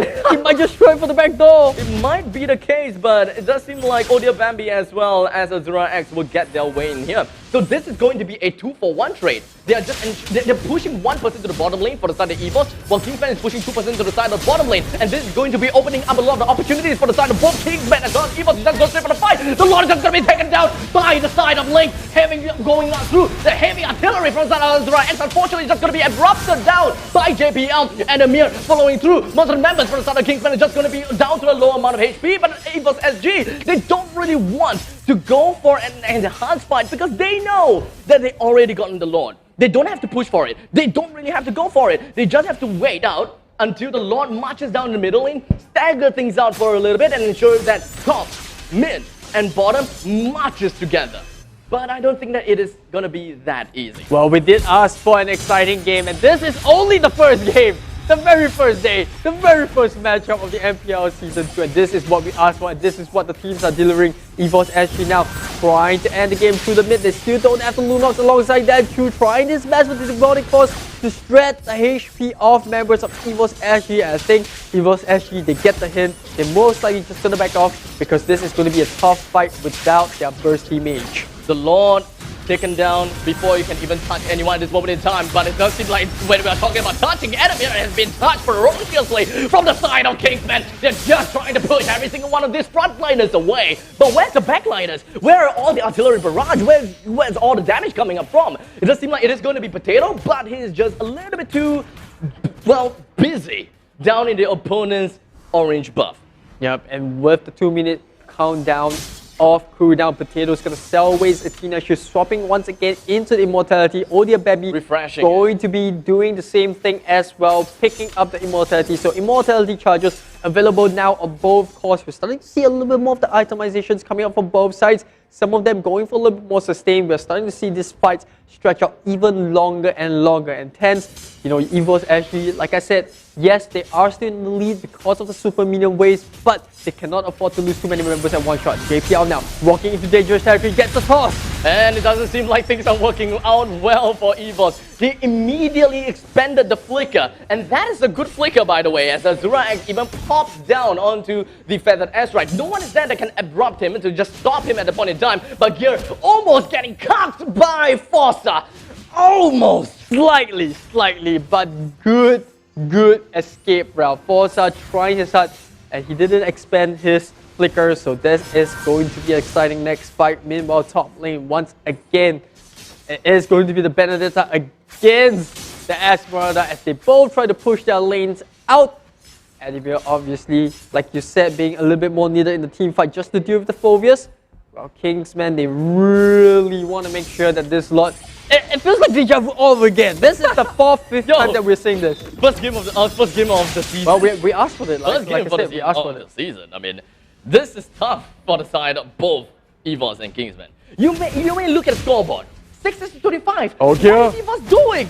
Let me tell you this. EVOS is trying their very best to end the game without being too complacent. They are trying to rely onto the Lord, but Kingsman do have some great creep clear potential. They've got some nice bursts onto the side of Lord as well. So whenever the Lord just marches down in the middle lane, it's just going to be taken down unless EVOS decides to use their own heroes as the meat shield first. But it is, of course, going to be rather risky to do that. I mean, if you look at all these engagements, a lot of the fight, Esmeralda is pretty much the one that's spreading away the HP for Kingsman. But he also has a very important role in making sure that the split push is coming up from via either the top or the bot lane so that they can pull one member away from Kingsman. And most of the time, this has been the Benedetta doing the job. So I think what EVOS actually are mostly trying to do is make sure that they consistently put themselves in advantage by pulling the Benedetta away to fight. Hopefully, the Esmeralda, they can rejoin the team fight and they can have like a 5v4 advantage, man advantage in that case. And EVOS actually, once again, going to be split pushing on both ends. JPL and Forza, they see one another. They're not going to commit to a fight. Both teams kind of separated away from their tanks. Forza trying to scout out as much as possible. He does spot the link out. Kingsman, they have more waves to clear before they can take the next fight. Well, we have come to the point, ladies and gentlemen, where the Little Wanderer is tankier than JPL himself. Well, and Wise Man wants it. It do be like that. Now EVOS SG, Adimir. Gonna be clearing on the bot wave. We got Potato clearing up the top. I think EVOS SG is trying to switch things up. Same goes for Kingsman. Gonna put you closer onto Forza. The formation seems a little bit clearer now. They want to get the gank and Adamir. What are you doing? He is in a really tough spot, but he did make the bait on the way of the dragon. They lose Adamir in the split of the second, and now Azura X gonna fly away by wing. And now Potato in the middle of that fight, dropping to half HP. Two just sticking on top of him just like a glue. Stella dropping really low as well. Jay is gonna be doing the same. Meanwhile, Forza going to be making sure that Gear stays away from the rest of the team fight. Two taking as much HP away from Stella as much as possible. All of the brilliance has been bumped, but Forza is sticking right on top of her. Two comes in, the smash into the fence. The Luna goes down. Gear going to be using the knockout punch to move into the Lord Pit and quickly get out of the way of the trouble. Oh my goodness, EVOS actually already lost 2 members, and now Kingsman can look to try to win this game. Forza just gonna try to go for the next one, initiated with the HP all the way down to a sliver of health by Azura X, popping right down with the feathered airstrike, believing in that. Gear is gonna go down for that fight. 3 men from the side of EVOS is now taken down. It's just gonna be left with JPL as well as Potato left alive from the side of EVOS. They need to defend this Lord. But however, what can JPL do in this foreign matchup? 4 versus 1, while Potato is all the way in the opponent's purple buff. I don't think that anything else is going to be happening from here. Kingsman, they're taking a little bit too long to try to capitalize onto this Lord. They are kind of intimidated from this JPL. It's either they go for the kill on the Lord or they go for the kill on the JPL because the amount of kill time, or rather the respawn cooldown on the side of Gear and Sayla is a little bit too high. Maybe, just maybe they know the very fact that JPL have got great survivability at this moment in time. He can just run away very easily. In the meantime, Potato making full use of the time here, all the way up to north. Shoot even follows out the Demonic Force. We know that Demonic Force is now unavailable. We know that now. So now Kingsman, they are going to be in a little bit of a back foot. If EVOS decides to strike back anytime now because Sayla is respawning now,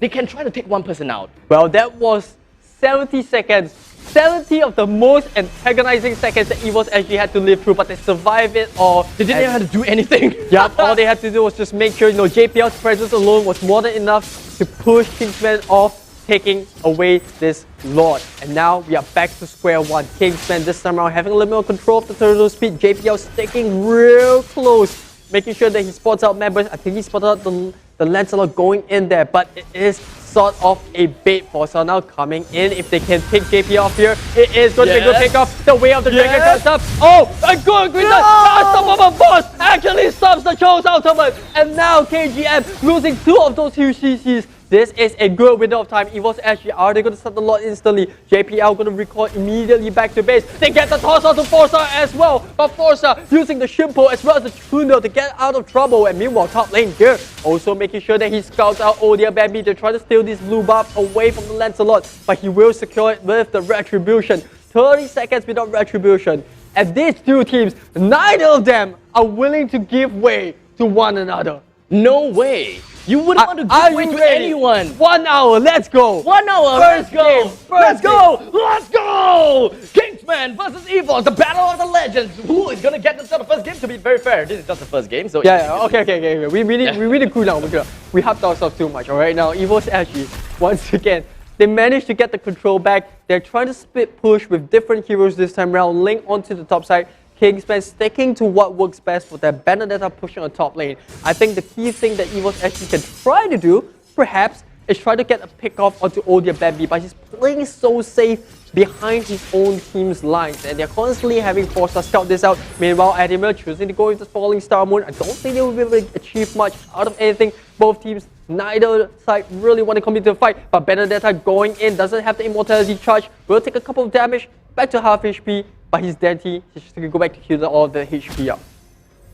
At this moment in time, we don't even need to talk about the amount of kills. We don't need to talk about net worth. Because everyone... 100k net worth of both teams. Both members from Kingsman and EVOS, they are more likely to have a full item. And even if they don't have boots, it is still going to be full item. They can buy everything that they want. Take a look at this, right? Jay doesn't even have boots. And that is the power of that's the power of Vendetta right there. You don't even need boots to do anything at this point in time. You just kind of get yourself right here, get yourself right there. He's actually focusing a lot on defense instead of offense. So honestly, I may have a little bit of reservations with that part. Maybe if Vendetta went for a little bit more offense on his part, maybe throw away the Dominance Eyes for a Blade of Despair, I think that he will be able to deal a decent amount of damage on the potato and just shut him down pretty darn easily. But of course, there are risks involved because he only got 3 kills. So his Festival of Blood is not as effective as how we would expect it to be.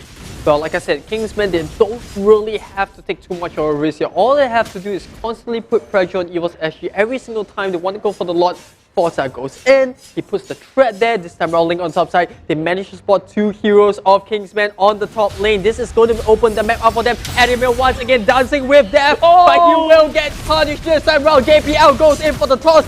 Cho coming in really fast. And the Demonic Force lands right on top of JPL. It doesn't seem like things are going to be working out well for Potato because it doesn't have Immortality that's going to be popped. Beach Boy gets himself right out of there. Chu with the Demonic Force almost landing the final hit down on the side of Potato. He's going to be staying out alive for now. Gear following through, flickers right into the opponent's base, almost getting the side of Lancelot. But unfortunately, it is going to be like that for now. The Lord is going to be left uncontested. JPL and Gear just going to be moving up north from the opponent's base, and thus just going to be come in and cast in between by Forza. So without a doubt, that is going not like that. JPL has been slain.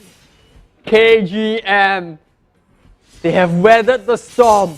36 minutes into the game, 60 seconds without JPL, 35 seconds without AW. Can they make the most out of this kickoff?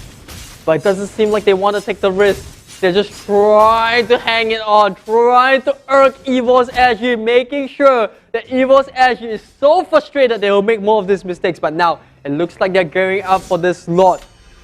15 more seconds before Admiral responds. Potato trying his best to split push. Jay, on the other hand, doing the same. Paquito onto the top side, but he can't clear the lane as fast as possible. And for the first time, Kingsman is going to take the lot, or can they? Potato's now lingering onto the side. He's lingering onto the side lane as well. Sailor going to spot out. They summon the Feathered Airstrike Gear coming in. Can they get the steal? The knockup onto Odia Baby. It's dropping really low as well. The Lord is doing the kill, but they finally pick up the Lancelot. Azura is going to drop the kill onto Potato as well. Now onto backline Chu, still surviving with a nick. And here comes Anima to his team's rescue. Can they pick Jay off? They are getting very, very low, but they're hanging on to the thread. Q goes down, and Anima says, no way you win this game. Forza trying his best to clear them out as well. Anima comes back into the fight. He does have mana, and now Gear does have the immortality charge. They break it. It's going to be an easy kill onto Azura XJPL now, trying to end the game. Forza is going to be all by his own. How much can this guy do by himself? I don't know, man, but one thing's for sure, they don't need to care about the Lord at all because the top lane is currently pushed in. What can Forza do by himself as we've got the even JPL even flip the ballista right into the enemy's base. It's just focusing down over and over again, but Gear, they can't end the game. It does seem like the immortality has been popped right there. They're trying to go for the kill on the Forza as well. He's doing his absolute best to try to bring down every single one of the ballista minions, every single minion he wants to do. But unfortunately, top lane is cleared, bottom lane is not, and they're all just gonna be hammering down Forza, the last man alive. Every single one of the members from the side of Kingsman has been taken down. Victory!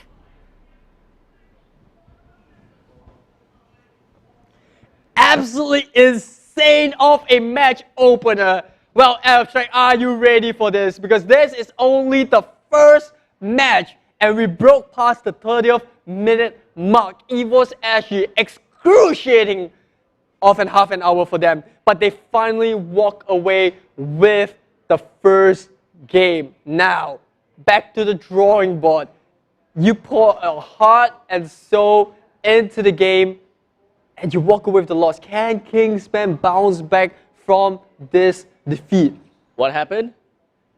What happened? Absolutely no idea. I think the game crashed everything. What happened? It's like a tug of war that we don't know where it's going, right? But we're screaming like madmen, all right? So let's take a little bit of a step back, right? Let's step it back. Let's take it minute by minute, or 10 minutes by 10 minutes in this case. So you had a case of Kingsman getting 2 really good kills on JPL early into the game. Yep. Right? And then EVOS SG, I wouldn't say they're lucky, but they were kind of fortunate to get Potato out of some of those sticky situations that he found himself in. Forza did a splendid job on that show to single out that link, but they just didn't have enough in the back to get those kills. And because of that, EVOS SG were able to get objectives, get the link up to speed, and you could see that even with all those areas and grounds covered and objectives taken, they just had so much difficulty taken out. I think it is also down to the fact that Kingsman played a splendid job of making sure that they didn't play too greedy. They were making sure that they just wanted to force EVOS SG into mistakes. They exploited those, and that's why EVOS SG has such a tough time ending that game. Kingsman is just doing their absolute best when it comes to defense, right? They've got good creep clear. They prioritize on the Lord whenever and however they wanted. The first 3 Lords tried their best to try to end it down in the middle lane. But Kingsman said, nope, we're bringing you down before you even step yourself into our base. Yeah, I think Kingsman, they were doing a very decent job of managing a lot of these fights. Even when a couple of times then they were down to their last turret, they put in a really good fight. EVOS SG, yes, a couple of mistakes here and there, but they didn't really get punished too hard. And I think that was the presence of both of the tanks, right? JPL and EVOS SG, you got Forza and Kingsman. I think these two showed what it takes to play a tank at the top level. Just the presence of JPL made it tough for Kingsman to even take a lot, even though 2 of their cores were down. And now, let's take a look at the item builds. Well, I'm pretty sure this item builds were refreshed over and over again. We saw a lot of the cores selling away their immortality when it went down, swapping onto the Windtalker, and then swapping right back into Athena shoes, and then finally selling for immortality when the 2 minutes countdown timer is up. But generally, you can see that both teams towards the later stages of the game prioritize a lot of defense, and especially for EVOS SG, they focus a lot on the Athena shoes just because of the presence of the Phobius. And Kingsman similarly the same because of the Esmeralda. They couldn't really commit too much into split pushing because then the Esmeralda would just join back into the fight, which would make it a bad fight for them. So they had to constantly swap their items out. I think Forza played undoubtedly, even though Kingsman lost the game, Forza has to be one of the players that you have to respect. He played so much, but so much time, and he frustrated the heck out of EVOS SG. It kind of seems as though at one point in time, Kingsman understands that they just need to ignore the very fact that the opponents has an Esmeralda, because of the very fact that, Esmeralda, once we come into the Land of Dawn, you look at the opponent and you are like, oh, they have an Esmeralda. We can't build Athena shield anymore, kind of thing going on, right? But these players here in Kingsman, they didn't really care about that fact because they are not too concerned over the Esmeralda. They're more concerned with whatever that is going to be happening onto the background itself. Yeah, that and the Esmeralda was constantly split pushing against the Banter. So the Athena shield came in very handy because the main damage dealer in a lot of these teams when the Esmeralda wasn't there was because of the Lunox. So I think the Athena shields was still a very good call. But like I said, I think a lot of the fights came down, or rather the reason why Kingsman had such a trouble trying to come back because of all the towers that they lost early game. And this is why viewers at home, it's so important to have an early game lead. Even when you lose your course to a late game, as long as you have super minions pushing on all the three fronts, it's really tough for your opponent to make a comeback. Well, I'm very curious to see what is going to be happening for Game 2 onwards because Game 1... What an introduction. Yeah, Game 1 taken in by EVOS. They have got a great start. The mid-game was a little bit more... Okay, it was still going to EVOS. But once it gets to the late stages of the game, when... It's kind of 50-50. Yeah, like, they did well, but there was just this one moment in time. Kingsman won the fight. They managed to bring 3-person into a cooldown timer, but because of the presence of JPL, they are not too interested in trying to snag the Lord or for their own. Yeah. It seems like as though the caveat is the very fact that Ling is still alive.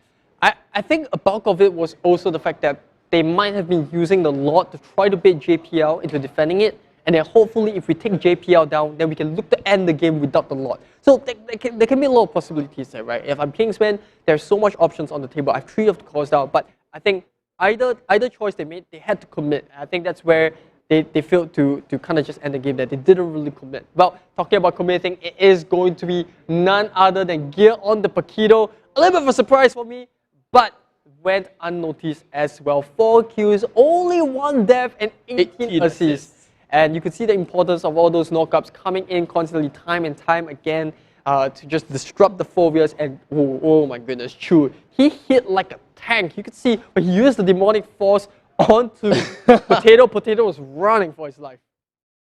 It's just trying to run as much as possible. There was so many clutch moments whereby Potato would have died if not for the fact that he's using a Ling, right? Yes. There's so many opportunities. We've seen Bumblebee sniping him out a couple of times, maybe like once or twice, but it is not phenomenal enough. It is not impactful enough for him to like die for good because of the immortality that he's on. It kind of seems like he starts to play things a bit more aggressively once he has immortality because he knows like he got a second breath in life. There we go. Here we have it, the MVP. Like I mentioned, 4 kills, 1 death, and 18 assists. Going for a full-blown, pretty much defensive build. Yes, he does have the War Axe, but it's just there to make sure that he builds up those stacks, get a little bit more sustain, and just added damage as the fight prolongs. But other than that, you got so much defense across the board. You got the Dominance Eyes, the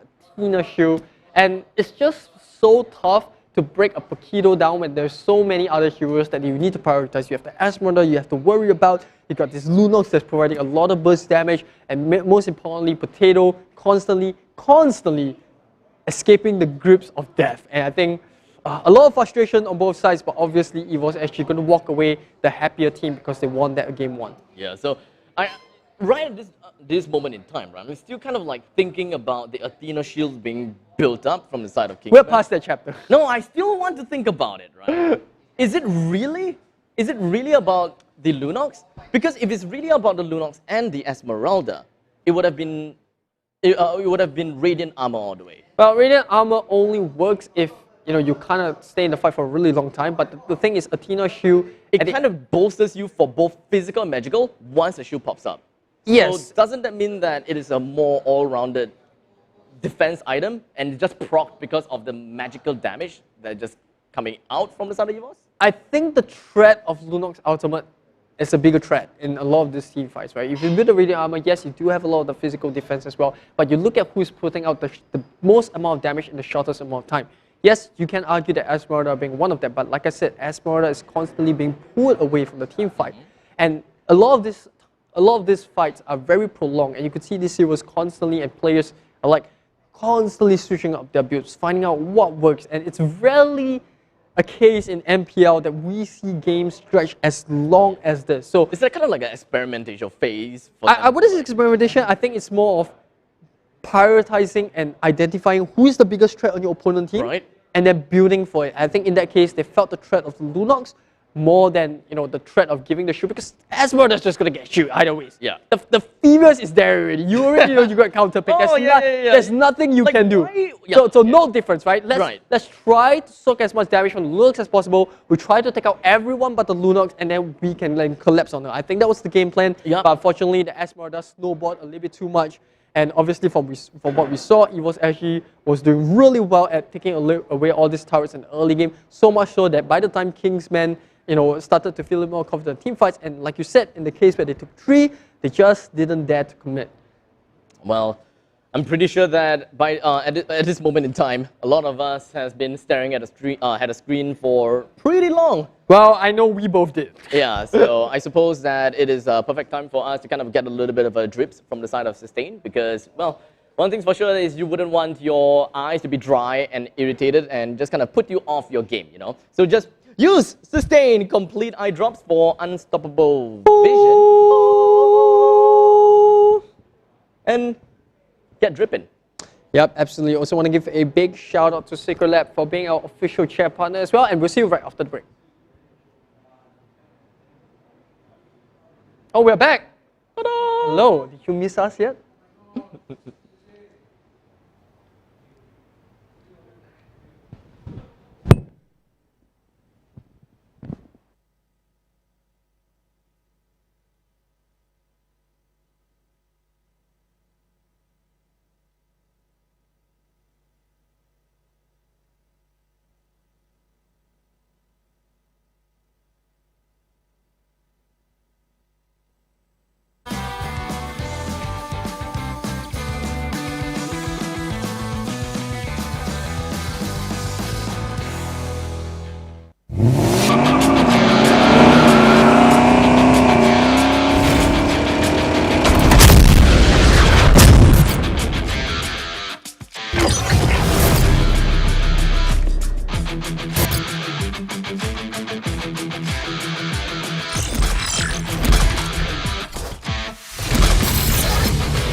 Megatron. Bumblebee reporting for duty.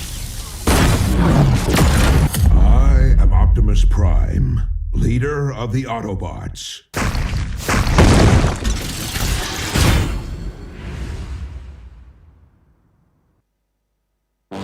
Somehow, most have come to believe that the right to dream is reserved for a chosen few. Dare to be different. We know that being unique can be lonely, repetitive, and painful, but rewarding. Define yourself with your beliefs.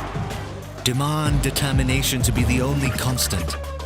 Elevate yourself with passion and accelerate the Don't let others tell you that you can dream. Fuel your own belief to dream. H2O. Dare to dream.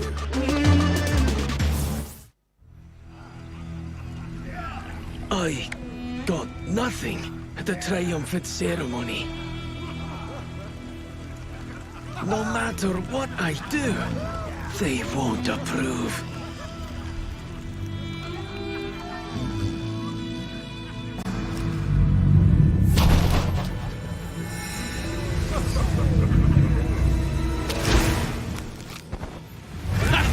Just in time.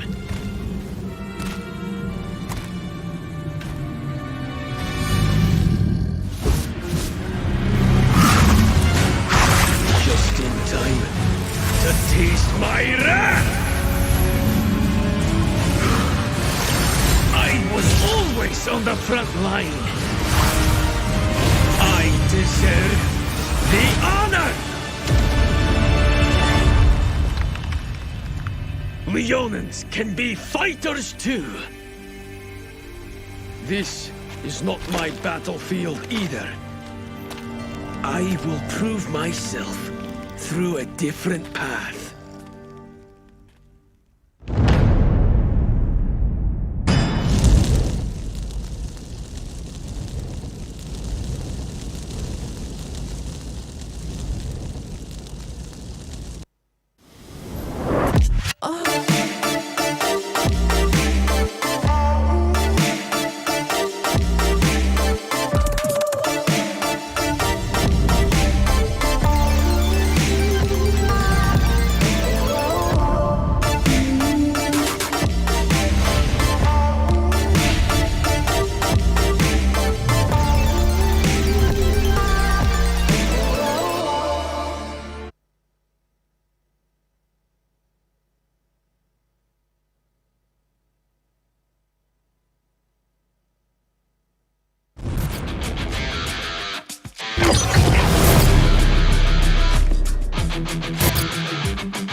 Megatron. Bumblebee reporting for duty.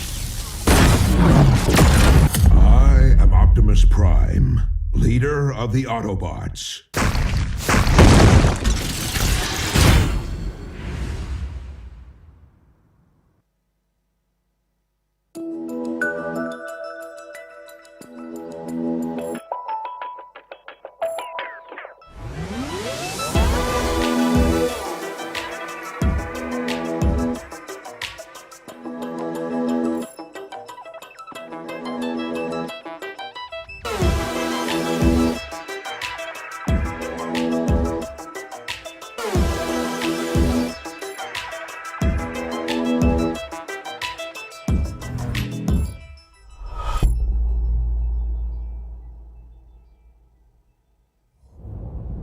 EPOS, the power of audio.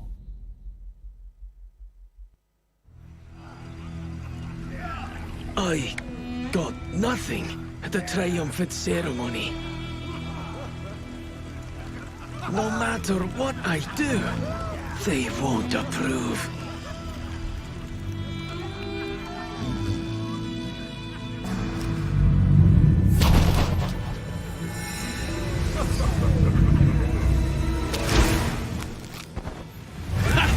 Just in time.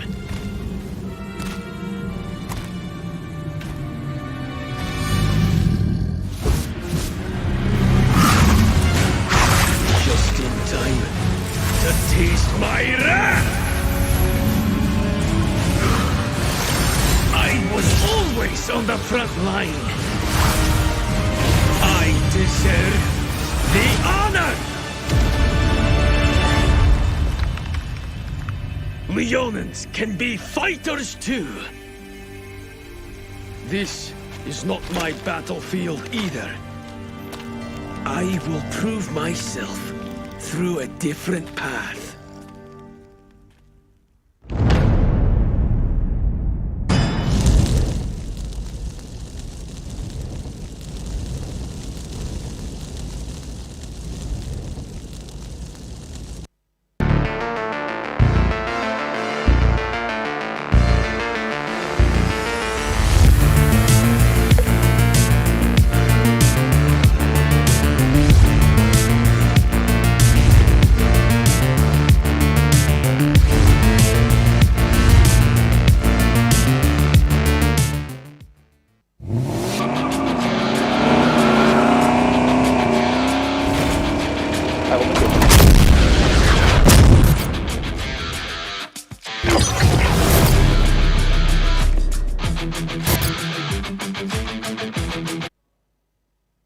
Alright, ladies and gentlemen, after such a fabulous game number 1, I'm pretty sure that you guys are pretty sweaty already, because we sure are. Whew, whew. That was a fantastic game. Yeah. That was a fantastic game. It could have I think fantastic is kind of like a understatement at this It's point a in time. fantastic, chaotic, that's like sort of a chaotic love-hate relationship. It is, it is. I mean, all in all, it is Kingsmen versus EVOS SG after all. These two are quite a powerhouse, so seeing them fighting against one another in the very first day, very first game, and spanning over 35 minutes, honestly, it has went past my expectations already. Yeah, I mean, time duration aside, I think what's so impressive was that game 1 really kind of sets the standards for the rest of the games. You could see a lot of the players just making sure that they fulfill the role to the fullest. Like I said, in my opinion, I think that game was kind of like a battle of the tanks, right? You had JPL playing the Jawhead on his signature hero. Yes, he did give away 2 kills early into the game, but he was constantly sacrificing his life so he could catch someone out. On the side, you have Forza with this unbelievable Way of the Dragons, constantly making sure that Potato is down to half HP, couldn't really do anything. A couple of times he did even manage to kick, Potato while he was mid-flight on the Cloud Walker. So that was really insane. But that's the thing about fighting against a Link, is that he always has the Tempest of Blade. That iframe does allow him to get out of trouble if he still has the energy. So I think going into game 2, people would definitely be putting a lot more eyes on these assassin heroes like the Lancelot, the Lynx, the higher boosters, which was actually banned out in game 1. I don't question it, but I'm still puzzled as to why Kingsmen wouldn't want to ban away the Esmeralda in the second phase of the draft. Because if EVOS SG were not going to pick her up, I think it would have been a safer ban than the Granger. Maybe at the back of their mind, they were kind of trying to target ban Potato's Granger, and because of that, they kind of just let the Esmeralda slip through.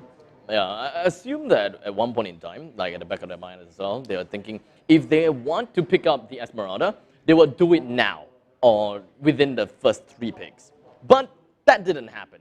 Well, honestly, picking up a Phoebus and an Esmeralda on the same team doesn't sound too bad as well. Yeah, that is true. So unfortunately, that did not happen. But what did happen was Esmeralda being thrown over to the side of EVO's side, and it definitely created quite a lot of impact within of their boots. So hopefully we'll be able to see some changes when it comes to drafting. Maybe we'll be able to see assassins again. But I gotta have to commend Odia Bambi's Lancelot definitely put quite a lot of punches onto the side of the opponent's side. He could have done a lot more, especially in the early stages of the game. But he definitely did well in the late stages of the game, sniping most, if not some of the very core heroes. Yeah, he was like 0, 5, and 2 at one point in the game, so really good recovery by not only him, but the entire Kingsmen as well to delay the game as long as they did. And, the issue with that is the later the game goes, the stronger the minions become, the stronger the Lord becomes. And, we were talking during the break, we were talking about how the Lord was just taking so many free shots at some of the members of Kingsmen while they're trying to take JPL down when EVOS SG had like 3 members dead. So those are the small things that, the damage does add up over time. So, when the game stretches that far, you need to be very decisive in every decision you make because you don't want to give away too much HP before the real fight comes in. Most of these is just really trickled down to the little minions. We have seen Banter trying his very best to just clear the wave all by herself. Yes. Every now and then we'll see Esmeralda just heading over to the top lane as well. I like the Banter pick. It was interesting, right? The Banter in the mid lane, Farsa to the top. I thought it was a really good start, right? Yeah, they do pretty decent. You have the Farsa on the side lane against a Paquito. You can kind of just outpoke him, but then eventually, we all saw what happened when Link started to get the farm up. Yeah, I think that the one point in time whereby the game really just took a 180 turn. It kind of seems really reliant on JPL. Like, he's the one that, yes, fed a couple of kills over to the side of Kingsman, but that didn't stop him from being extremely intimidating.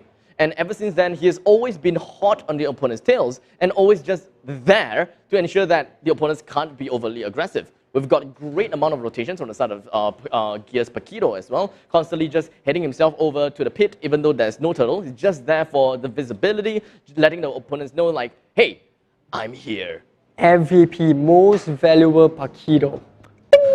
Managed to stick that one in. But yeah, that was definitely a game to behold. But yeah, I'm excited for what Game 2 has in store for us, because after a game like that, you kind of pretty much raised the bar. Like, standards is now here. You need to go even higher. Well, what can we expect from now on, right? Because we are talking about the legends themselves. Game number 1 is concluded. They have learned their mistakes. They kind of know what they want to now, and they want to change things up a little bit. Be it drafting, be it rotations, be it laning itself. What do you think is going to be the biggest change?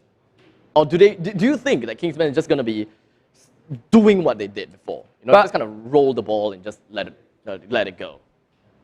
Yeah, I think Kingsman-wise, they played really well, especially towards the mid to the late game, and especially the early game, because they managed to find a couple of kills in JPL. But I think the draft was what kind of didn't do them the justice. Like I said, I don't want to put too much focus on the previous against the Esmeralda, but imagine a situation where the Esmeralda wasn't there, right? I think they could have had so much more of an easier time. But let's not dwell too much more on Game 1.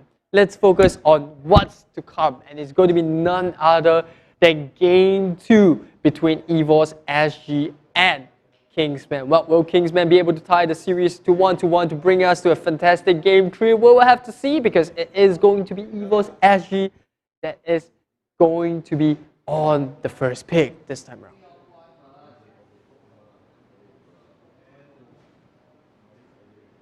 And we are in the drafting phase, whereby EVOS SG have went straight out for a ban onto Barat, as well as Popol and Koopa, while Kingsman themselves have went out for a ban onto Paquito, as well as the Matilda. So it does seem like Kingsman, they are pretty much done and dusted. They are like, you know what, here, no more of the Paquito of yours, no more MVP.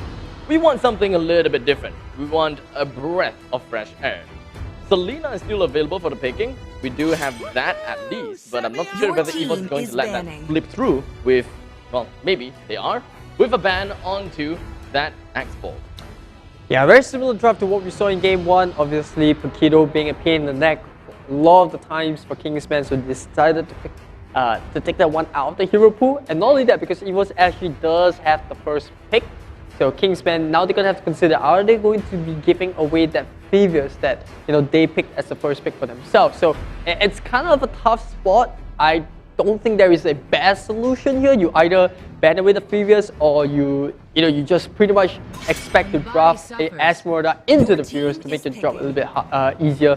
But it is going to be the Benedetta that they are banning away, so they don't really want too many of these side laners that can cut waves and pose an early threat to their outer turrets.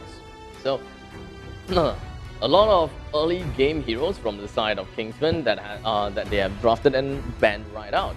I would say that Benedetta is very much all-rounded, right? does well in the early stages of the game. You can cut lanes, you can escape pretty well. That is most of your survivability and your slipperiness. And when it comes to the late stages of the game, you can just kind of toss away your boots, and you are capable of dealing massive amount of damage as compared to some other hyper carries in the form of assassins. Yeah, looks like it's going to be the Phoebe's first pick for EVOS SG, while Kingsman, well, they're going to pick up the Lunox for themselves.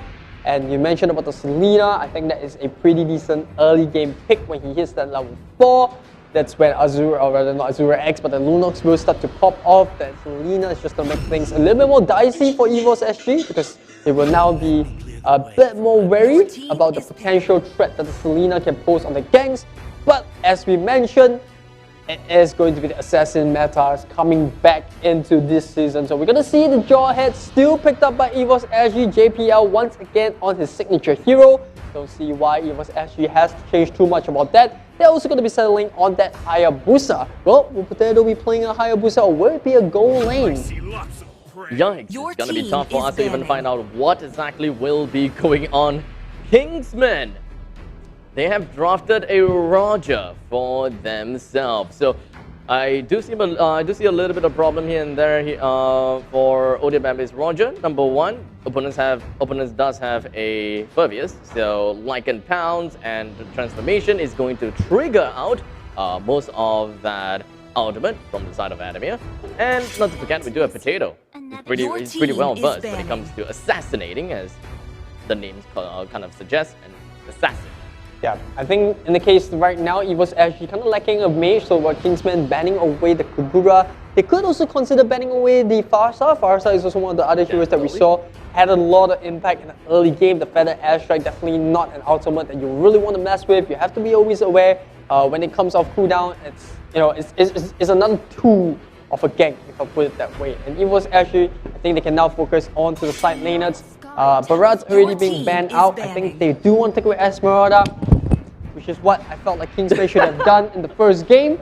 And yeah, they don't want that counter interference. They want to make their lives a bit easier, and we'll see how that one goes. While Kingsman, I think it is pretty much another mage ban.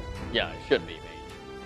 Right? I think a Farsa or Loi is also a good ban on both sides. Yeah, Farsa makes sense.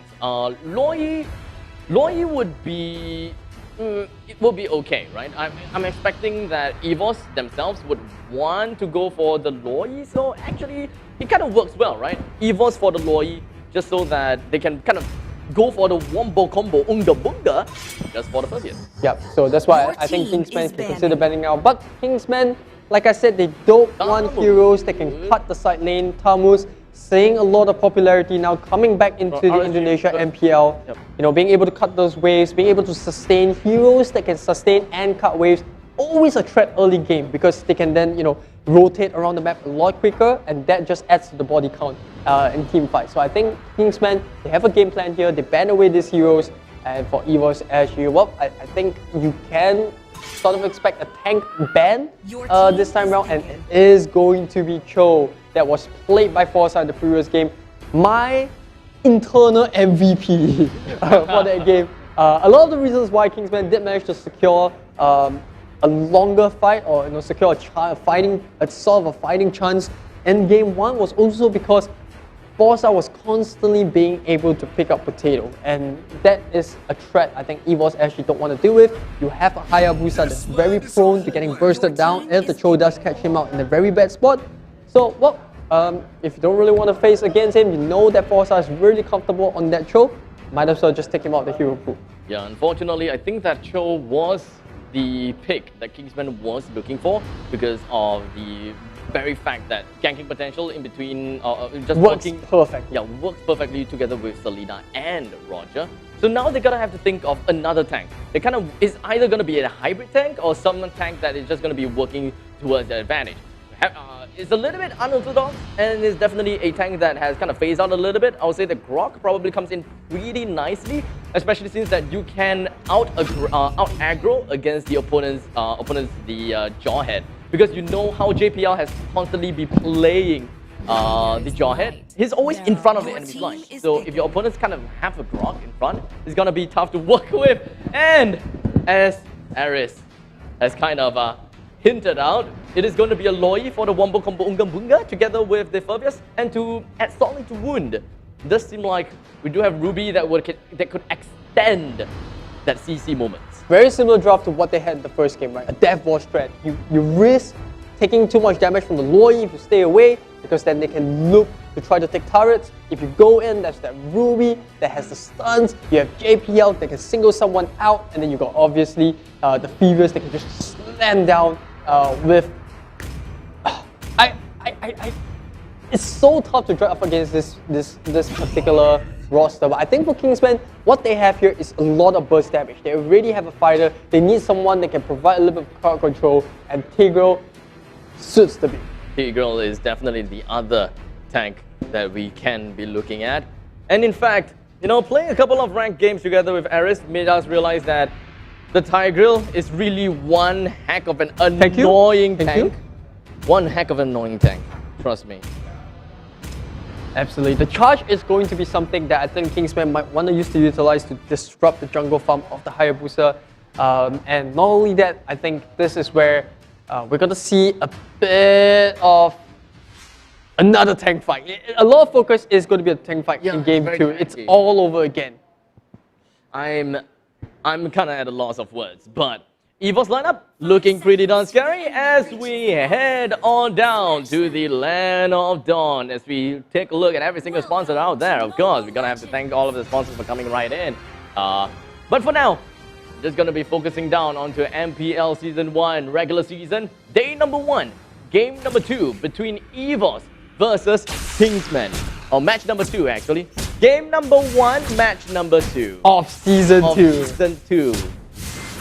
There's so many numbers here and there being thrown right out. But for now, let us go straight for the introduction with Forza. Just going to be rushing right into the opponent's line and trying to work a bit onto this kind of vertical jungling, trying to steal the opponent's buff. But for now, let us talk about the laning composition. With Azura X playing onto the Lunox, just going to be holding out the waves, not pushing too far in. Fighting against the Furbius up in the top lane. In the middle lane, we're going to be looking at JPL playing onto the Jawhead together with Sayla onto that Loi. Fighting against with a Tigreal as well as Jay, played by Forza and Jay respectively.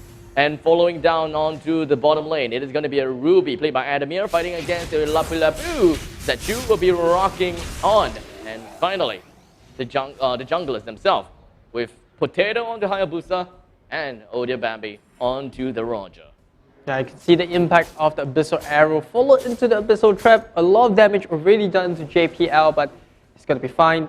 Meanwhile, top lane, a bit of interesting matchup with Lunox and Folius, because I think this is pretty much going to be a drawn lane. You already saw how the manipulator, but you could see a very early first blood coming. Jay nearly managed to escape. Chu will survive. Not only that, he will pick up the first blood on to the Jawhead. Potato's currently going to be the next one in line in the hit list. And it does seem like Potato will go straight down almost immediately. Odia Baby trying to extend his lead even further by just jumping right into the first tier turret and just sniping Adamir right under the turret's nose and allowing him to get himself a total of 2 kills already. So a really great start for the side of Kingsman. And even with, I mean, let's be real. Their aggression in the early games is pretty darn scary. But EVOS definitely have got some scary firepower when it comes to team fights. Yeah, Kingsman, the drive is just surrounded around ganking, right? You have this Lunox, you have Odia Baby who's playing, and once again, look at that. I was just about to talk about the Selena. Easy pickoff, easy follow-up from the Abyssal Arrow, and now it's going to be pretty much a free turtle unless Adimo can pull something out of his bag of tricks. Doesn't seem like he will be able to do things fast enough. He doesn't really quite have the retribution as well, so he's just going to be chilling around inside of the brushes. But in the meantime, top lane, Jay, liver of health, almost going straight down, but Potato stays down. He manages to go right in, and with a couple of shurikens, is able to bring Jay back into base, while the vertical jungling is definitely going to be very apparent right over here, and Vladimir just goes straight in for the death size, immediately pulling 3 right under his nose and doing quite a decent amount of damage. But unfortunately, Forza and Odia Bambi, they almost went down because of the passive stacks coming in between, but JPL manages to Oh no! Up into the sky and back into the base. And man, oh man, that is Audio Bambi completely being grounded by JPL. Definitely did not expect that coming, especially after going in for like a bounce, thinking that he will be able to do for the damage. But you know, it does seem like the animation of the tossing was a little bit better. That's why you pick the low E, right? You kind of force your opponents to not group up. And yeah, that really punishes them. They didn't even quite realize. The Roger and the Tigre kind of just kind of swoop. A little bit of a vacuum cleaner. Well, it's more of a vacuum, and the cleaner is the one that is JPL because it kind of cleaned the vacuum. I like the analogy, but well, talking about analogy, talking about the vacuum forcer getting a good two-man suck into the implosion, but here comes EVOS actually looking for revenge. The Abyssal Arrow does land. Doesn't really manage to accomplish much with the Shadow Kill. And well, EVOS actually unfortunately will not be able to take revenge for Adamir as he once again falls to top lane. They're gonna switch lanes over here. Furious now going on to the bot just because it's so much tougher for him to break on top side. Now JPL might have just overstayed his welcome. KGM Kingsman on this head, putting a lot of focus on top lane. The Abyssal Arrow nearly hitting the Hayabusa there. The game is definitely a lot more balanced and a lot more neck and neck as compared to the previous game, because we're looking at 5 minutes into the game. Kingsmen have got a total of 5 kills, EVOS a total of 4 kills, but look at Forza rushing right in. He did manage to get himself a really nice little charge in, but unfortunately wasn't able to do quite much from that point in time as X manages to find himself quite a couple of kills. They're happy on the side of Sailor, but JPL is not going to be saying no just yet. He did manage to go straight in for the unstoppable force on the Chew. He was hoping he would be able to do a little bit more, but here, coming in at the last second, Demonic Force right in the face onto the side of Forza, bring him down. JPL, he's still trying to go for more gear. Ooh, boy, oh boy, almost bring everyone down. Most of the members from Southern Kingsmen, they were just down to a sliver of health, and him coming in definitely made every single one of Kingsmen members flee. Yeah, this is something that Chu has to be really careful about. Playing on this Lapu Lapu, yes, he does have an early game, but we saw the threat of Optimus jumping onto him using the Demonic Force whenever he uses a skill when he's on the bravest warrior mode. So he does have to be slightly wary of that, especially in team fights. Meanwhile, bot lane, we do see Potato getting a slight gang onto the Lapu Lapu. He is a big boy, a tanky boy in fact. And I don't think they will have too much of a threat. I think Potato is just going to go there, use the Shadow Q for a bit of an extra go far. All of the turrets seems to be looking really a-okay. Bottom lane's first tier turret is all the way down to 50%, or rather lower than 50%. Top lane turret is pretty much a-okay as well. Kingsman didn't really quite focus a lot on the objectives, while EVOS is the one that focuses a little bit more. Kingsman just wants to go for the kills. As you can pretty much see from here, they want to set things up. Jay tries to go for the Abyssal Arrow, did not quite land the side of Adamir, but he did manage to pull Chew right under Tara's nose. But Chew is not gonna be saying no just yet. JPL unfortunately just gets absolutely sniped right down by Jay. And that is an Abyssal Arrow that just seemingly landed on the side of Potato without they even realizing that it would happen. So EVOS forced things out a little bit more, and Adamir not exactly the right play. You kind of force things on the Chew, especially when you know that Forza was behind you. It's kind of like a 2v2 that you are playing under a turret. You should have expected someone still around. And that is Jay. Yeah, I think delaying is the name of the game here. Total going to be secured by Kingsman. The Oracle coming up from Chew just to add a little bit more sustain once he gets more of those Festival of Blood stacks in. Meanwhile, Forza just scouting out the bot lane. He's going to try to choke this lane up so that Kingsman can secure the tier 1 onto the bottom side. Kingsman definitely doing a lot better objective taking this time around as compared to game 1. Well, for EVOS SG, they're just going to try to delay the game, try to get Potato as much farm as he can.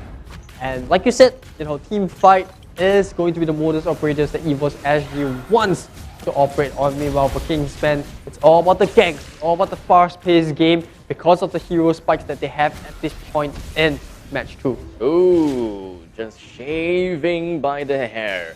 JPL almost ate that Abyssal Arrow, and if that actually happens, that would be him biting the dust. But speaking of biting the dust, it does seem like he might be seeing that real soon. As JPL, he actually used the Unstoppable Force to get himself closer onto the side of Jay, trying to evade Forza's ultimate. So it's kind of like ulti for an ulti, But all in all, Kingsmen, they managed to bring JPL down, and that is going to be very important for them. And they would want to engage in a little bit more fight. Take a look at the massive amount of magical damage that's just going to be dealt on Chu. Jay and Chu force themselves together, converges together because of the fact that there is a Law Yi after all. So they really gotta have to be really careful regarding what kind of stacks is going on within their teammates and themselves, just so that they don't accidentally find themselves initiating onto themselves. Evo should not be able to fight a clean fight, but can they get the clean gag? Yes, they might be able to get the Shadow Q comes in. Oh, their baby surviving, but just a bit. Lala doesn't manage to get the Yin Yang right onto the Roger, and he will escape scot-free. Meanwhile, it is time for Evo's SG to be crawling away without a Q, as the rival of Chu and Forza will chase them away, and they're like, shoo, don't touch my Roger. I'm glad that Odia Bambi did not go down there. 3-1-5, and it just picked up an endless battle. So I'm pretty sure that we'll be looking at quite a bit of, okay, never mind, endless battle picking up from the side of Potato as well. So aggression from both Evos and Kingsmen should be skyrocketing down from this point onwards. And tankability, maybe not quite there just yet. So it is all about who melts whom first at this moment in time. Obviously, Roger being the early game marksman, he wants to try to get as much momentum under his knee. He's got the killing spree, and now once again, Gear in a bit of a tough spot, but look at that, the demonic force keeping him alive for so long. Unfortunately, Evo's actually wasn't able to rotate fast enough. It's going to be another pickup for Kingsman, and well, they are definitely making use of this Selena as much as possible. And as long as Jay can find someone with the Abyssal Arrow and they can collapse right onto that person, it's pretty much a guaranteed kill. You look at them, they're not too lacking in CC as well, if you think about it, right? They got force out of this Tyrael, you can push someone back with charge, you can follow up explosion. If Evos actually commit too far and the Law is not able to follow up, they don't really have too much against their draft, which is why I said Evos actually, as scary as their draft is, if Kingsman can get enough momentum with this early game heroes, they can try to end this game as fast as possible, even before Potato takes off on this Hayabusa. As now the Lord tramples down into the bottom lane, slowly making his way, fighting for the needs of Kingsmen. Kingsmen themselves have to make a decision. Do they want to support the Lord down in the bottom lane, or do they just want to focus on killing players? And it does seem like they have got their choice. They want to go for the kill on Gear, but unfortunately the demonic force is just keeping him alive, and in fact turning the table right on top of Jay, and he's just being chased down by Gear. This is why you never let Furbius run through. This is why you will not use any form of mobility skills onto Gear. But now that they know that he does not have demonic force anymore, they can bring him down once and for all. Yeah. Kingsmen, they're continuing down to middle lane. Yeah, a bit of a noble sacrifice over there from Gear. He did manage to pick up the Selena, so no pesky assassin. Meanwhile, they also took down the Lord, but Forza here trying to make the best case scenario. Adamir tried to flicker away, but unfortunately couldn't flicker out of the clutches of Chu's double great sword. Kingsmen, they have got the map control. Bottom lane, two turrets down. Middle lane, 2 turrets down. I'm pretty sure that the top lane's 2 turret is gonna go down real soon as well. There we go. Speaking of the devil, that is going to be 3 turrets down already. Oh, sorry, 2 turrets down from each lane, and it's going to be left with the base within itself. JPL picking himself with a Twilight armor, and that is definitely going to help him staying alive against Azura X with that massive amount of magical damage outburst, and just constantly just stacking up onto the magical damage. So I believe that Gear should be going for the same item next thing in mind, but all in all, 70-14, we're looking at an 8,000 gold lead that Kingsmen have. I'm pretty sure that the game is not over just yet because, well, it is not over in the fact the lady sings. Kingsmen heroes pretty much picking as much as they can at this point in time. Like I said, they clear out the outer turrets, which is a really good control that they have over Evo's SG's jungle, but Evo's SG is still hoping for a gank. They're trying to find someone that might just walk into that brush, but Kingsmen not really biting their bait. They just want to keep control of the jungle, and as the Lord, or rather the Turtle, will come out in 70 seconds, they might just get caught out here. Forza gets poked by the big bad. Oops! Is the Yin Yang overturn enough? No, it's not. Not the Yin Yang with the Yin Yang combo. Forza now coming up here with the slash, and he comes right in. But then again, too much burst damage coming up from Kingsman. They burst the Furious down despite him having the Demonic Force on his side.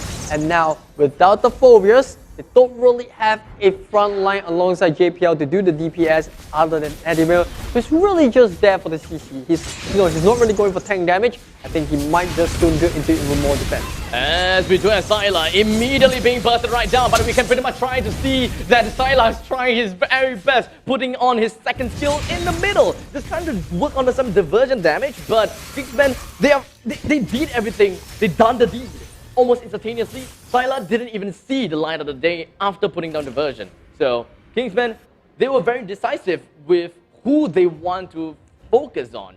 But unfortunately, from that point onwards, they know that they can't do anything else more because gear is just coming up online. And now he's back up.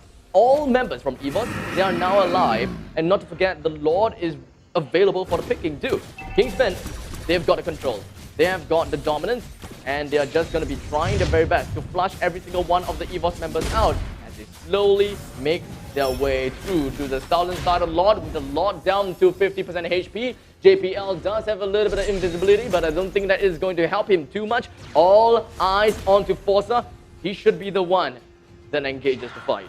Yeah, they have the diversion if they need to. So Wersela set up a gank here. Kingsman kind of baiting EVOS into the fight. They're like, do they really want to contest for this lot? Potato still not nearby. The knockup doesn't land on anyone. Ediver spots out Forza onto the top brush. Oh, the invisible comes in as well. JPL looking for an entry point. It doesn't seem like it pretty much landed on here though. They did manage to land on JPL, but he's just going to be expanding his flicker, and they'll take a look at Ademir. Trying to go in straight for the hook, but the flame shot flickers right in, captures 4, but all of the fight is just going to be going all absolutely haywire to going 1v1 against Gear. But I don't think that the fight is going to go anywhere just yet. So we're going to be focusing our eyes on the side of Ademir because he's trying to tank up against Odiababby. But Sylar, he manages to stun Odiababby right down to the ground, but unfortunately his shield went down. Ademir with 39 seconds onto his head, Odiababby went straight for the kill and ensured that Ruby is dead for real. But unfortunately, that fight was so out of the way. The fight was split up all the way despite Forza trying to land on a 4-man out. From that point on, everyone exploded and Kingsman lost 3 members while EVOS only lost 2. Yeah, good reaction coming up from Gear as well, using the flame shot to push Forza backwards, and that's why he couldn't land the implosion. And on top of it all, while Kingsman was constantly delaying the fight, they did manage to secure a tier 3 turret onto the top side, so that is still a mini win. And let's take a look at replay to see what happened. Initially, Kingsman was kind of in the winning. You can see Forza try to go in for the flicker, they get hooked, and then the flame shot pushes him towards the backwards, followed by the dispersion, sucks him right into the fight, and now the fight is broken up to 2. Hayabusa now using the Shadow Q to take out 2 members there, but Odiababby with the killing spree, staying healthy, takes down Ademir, and just constantly just berates onto the backline. And the Lord is going to be the next one in the picking. I believe that Kingsman will want to go for this no matter what, right? So JPL is just going to be hovering around, ensuring that he's got a control, he's got the eye onto the Lord. Ademir is doing a good bunch as well, but unfortunately he's just going to be eating up the Abyssal Arrow. Everyone's just going to be crashing, collapsing right on top of him. But Ademir is not going to be going down just about yet. Here he's just trying to focus himself onto the backlines, but meanwhile in the front line though, we do have 2 he's just going to be doing all of his might down. But here, a final demonic force crashes down on top of him, and this Lapu Lapu will not be able to see the light of the next day. As we do have Jay and Chu taken right down. They almost managed to find another member on the side of Forza, but it's just going to be casually walking away. And the Lord is very likely going to be given side of evil. Yeah, the Astoros are coming out from Gear. A little bit of instinct as to where Forza might be, nearly caught it there. Odiababby also escaping with a little bit of luck and timing, but now Azurax in a little bit of trouble. The Unstoppable Force, they toss the Ludox in, drop the HP, but Kingsman, they have managed to successfully reset the Lord, but Forza is probably going to pay a life for it. Well, he's burned away his immortality, but I don't see any way they can get out. The flame shot pushes him backwards into the Demonic Force, and now members of EVOS SG is going to go back, heal up, and clear away the waves that are crushing down onto the base as they look to secure the Lord for a good measure. It's going to be a slow death onto the side of Kingsman. A couple of fights did not work out for them. And at this point in time, they are unable to even control the Lord. Because EVOS, they are holding on to the ground. They are grasping the ground so hard to the point that they're gonna go straight in for two. Instantaneously melted down right before the eyes of his fellow friends as Jay and Odia Babby stood in by the side to watch. Odia Babby tried to steal it, but unfortunately will not be able to steal. He popped the immortality. He was not able to steal the Lord. He did manage to bring down JPL though, but at what cost?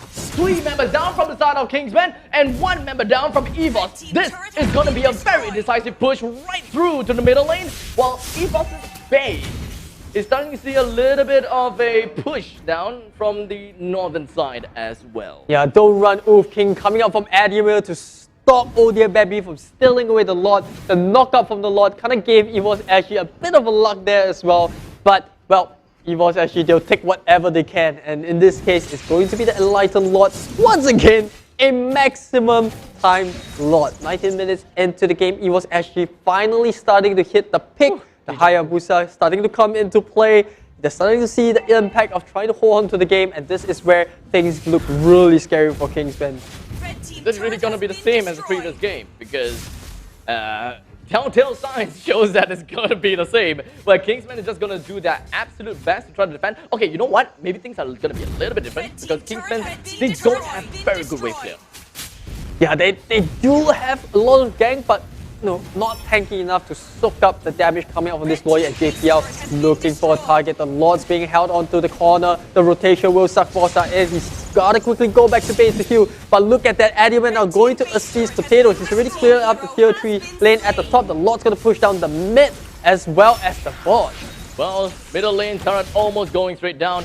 Adamir is all alone with a hop, skip, and a jump. Almost being sniped right out by Chu, but it is gonna be A-OK as Ruby, the Red Riding Hood, and they just find. Oh, yeah, I just realized Red Riding Hood and the wolf. Did you not get the skill names of Ruby? Don't the big bad wolf. Don't big bad wolf. Don't run. Bambi after all. Run Wolf King. I mean, it's right there. It's right on the opponent's side. How appropriate? How appropriate? How appropriate. I guess this is the fight between Adamir and Zodiac Bambi. It comes full circle. It comes full circle. But EVOS SG now looking to secure a little bit. 16 seconds without their core, and they do manage to catch up Furious down onto the bot lane. But the rotation will come in. Will the diversion be in time? No, it doesn't. And Kingsman will be able to find another gank. A painful minute without the Phobias, who's been contributing so much to this team fight. Can they make the most out of it? Every team for themselves now. If Kingsman make the right move, this is going to be a downed inhibitor turret at the middle lane. But it does not Azrayak. He's currently being caught in between. He's trying to go for Adamir, but his gun's going to be popping on the immortality. He's currently locked down in place, but luckily for him, Power of the Order Brilliance gets himself right out. And Kingsman understands that they can't follow through. Even though gear is dead, they tried.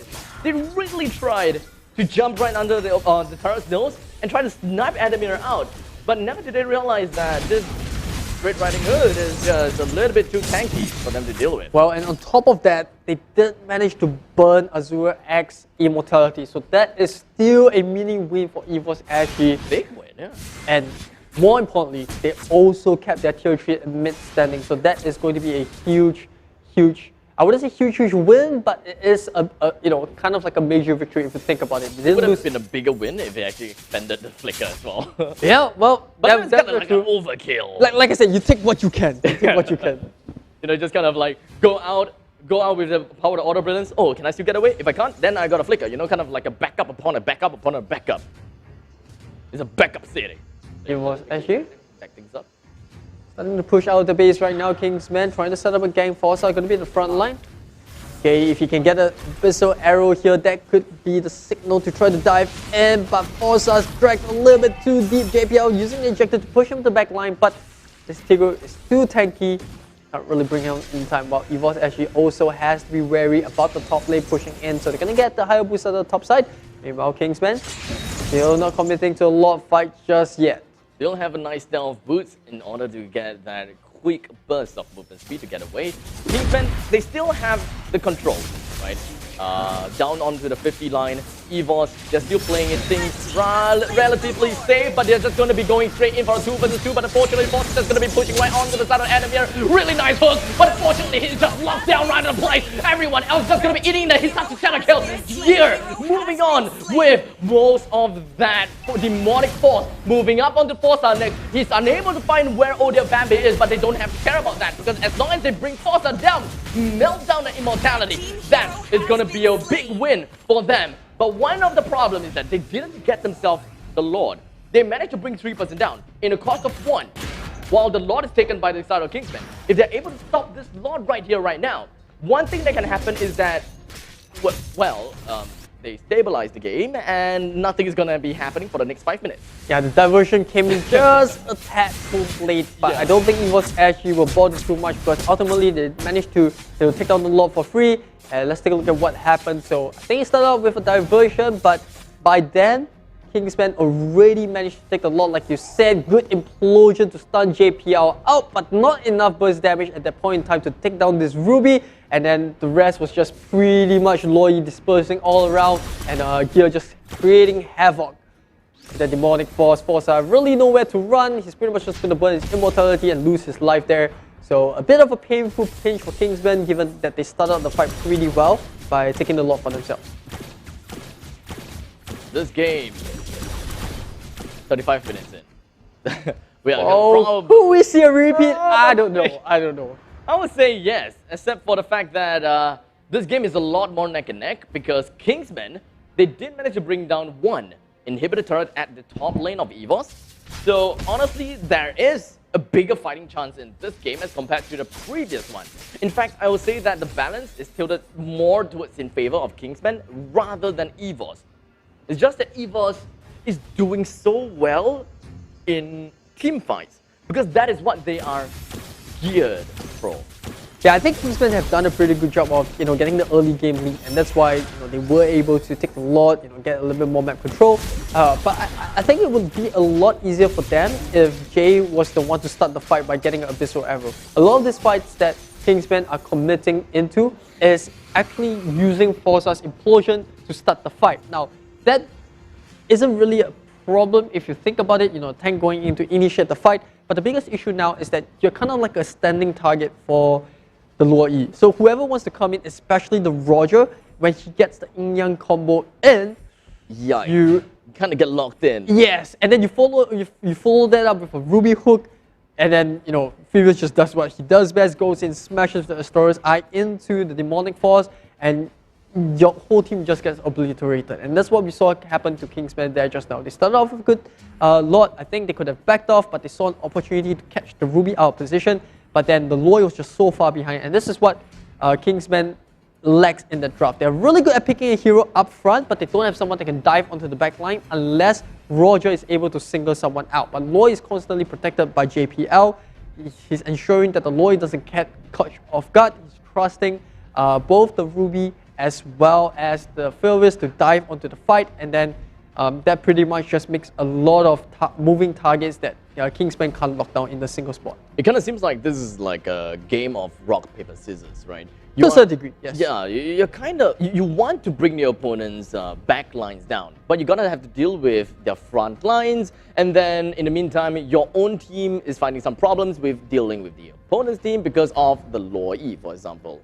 So, like you said, Roger finds an issue whenever the Tigreal takes the initiation first. Because of how the yin and yang stacks is going through, they're gonna have to be careful and think right on their feet right at the moment. Yeah, I think what they can look to do now is try to split push and then try to drag members of EVOS SG away from the fight. I think that is their biggest chance of success. EVOS SG, their draft, while particularly strong in team fights, they don't do really well when they're on their own. Yes, they can sustain to a certain degree, but you look at the individual members on the side of EVOS SG.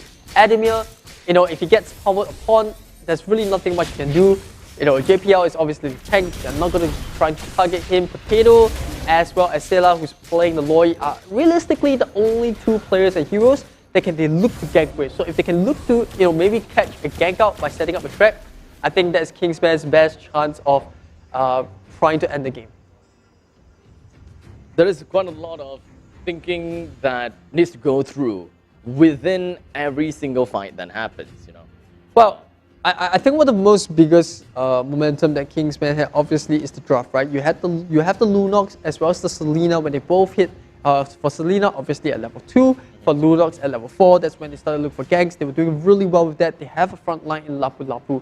The biggest issue for them is that, ironically, they don't do that well when they're alone as well. They have a lot of burst damage collectively when they land on someone that's stunned up by the Abyssal Arrow, but you separate them all out individually and they're not as sustainable. They don't really have the sustain to sustain the fight as well. Yes, yeah. Correct. You compare the Lunox to a Loi, she doesn't really have CC, she has a ton of burst damage, but in a team fight, well, that's where the impact of the Loi comes in. So Kingsman is in a really tough spot, but like I said, Kingsman does really well with ganking. And they need to try to find a pick-off with the Abyssal Arrow. Not that it's the easiest of job because EVOS SG are now starting to group up. They're starting to hit all those power spikes. Everyone is pretty much at full build at this point. So it's going to be very hard to single target opponent out. So I think the Abyssal Arrow landing onto maybe the Loi or even the Hayabusa is their best shot. But Loi being the primary target. So technically for the side of Kingsman, their best way of playing right now is to turtle up and look for picks because of the Abyssal Arrow, instead of having Forza wildly chasing around, getting themselves the dominance throughout the map, because once that happens, if the very event that Forza finds himself being hit by one of Loi's skills, then it is a lot tougher for any melee hero to get even closer to the opponent's front lines because of the stacks that is on top of the Tiger. Yeah, I think the hardest part about that particular strategy is that it's easier than it seems, right? You look at how far Loi is putting herself, positioning herself at the back line. So tough to catch a Loi. And on top of it all, you need to go through JPL who's playing this Jawhead that can just use the ejectors to throw you back into dispersion. There is also, the Ruby. She has a ton of CC in her kit.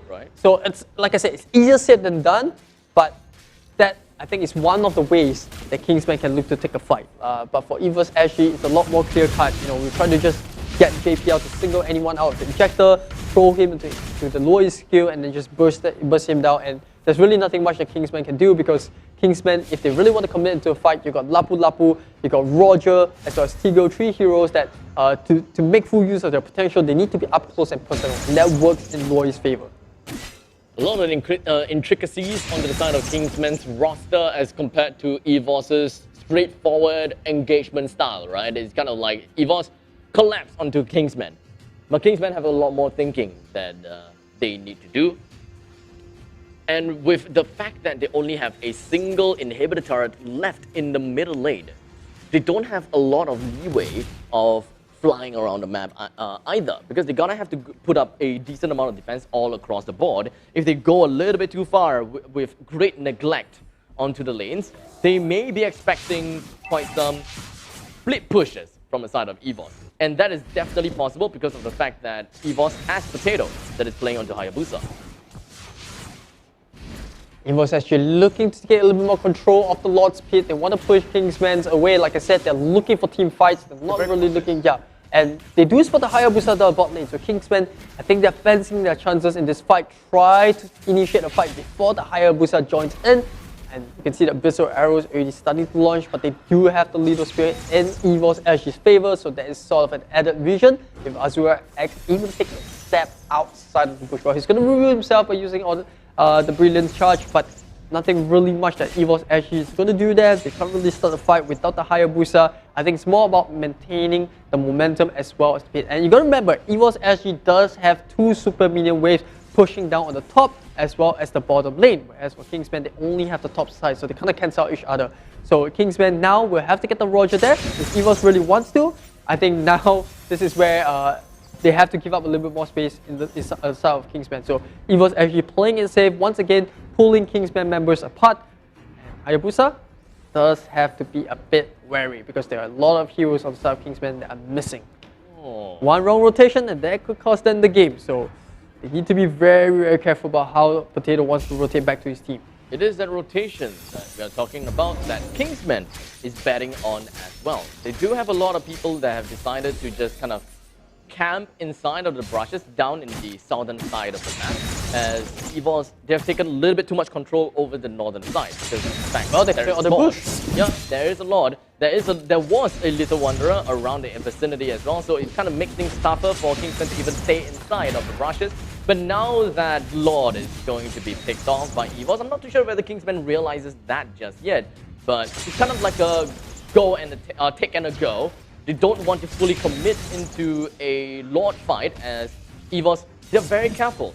Kingsmen themselves are pretty darn careful as well. They're checking every brushes, making sure that they use abyssal traps and abyssal arrow in every brushes that they go to ensure that they don't get singled out in the most unexpected way. Yes. I think this is an exact replica of the situation that both teams are finding themselves in as compared to Game 1. Both of them really don't want to commit into a fight they're not confident of, because it's at the stage of the game where losing one or two heroes could mean the end of this particular game. And obviously for Kingsman, that seems a little bit more desperate, because EVOS are already one game up.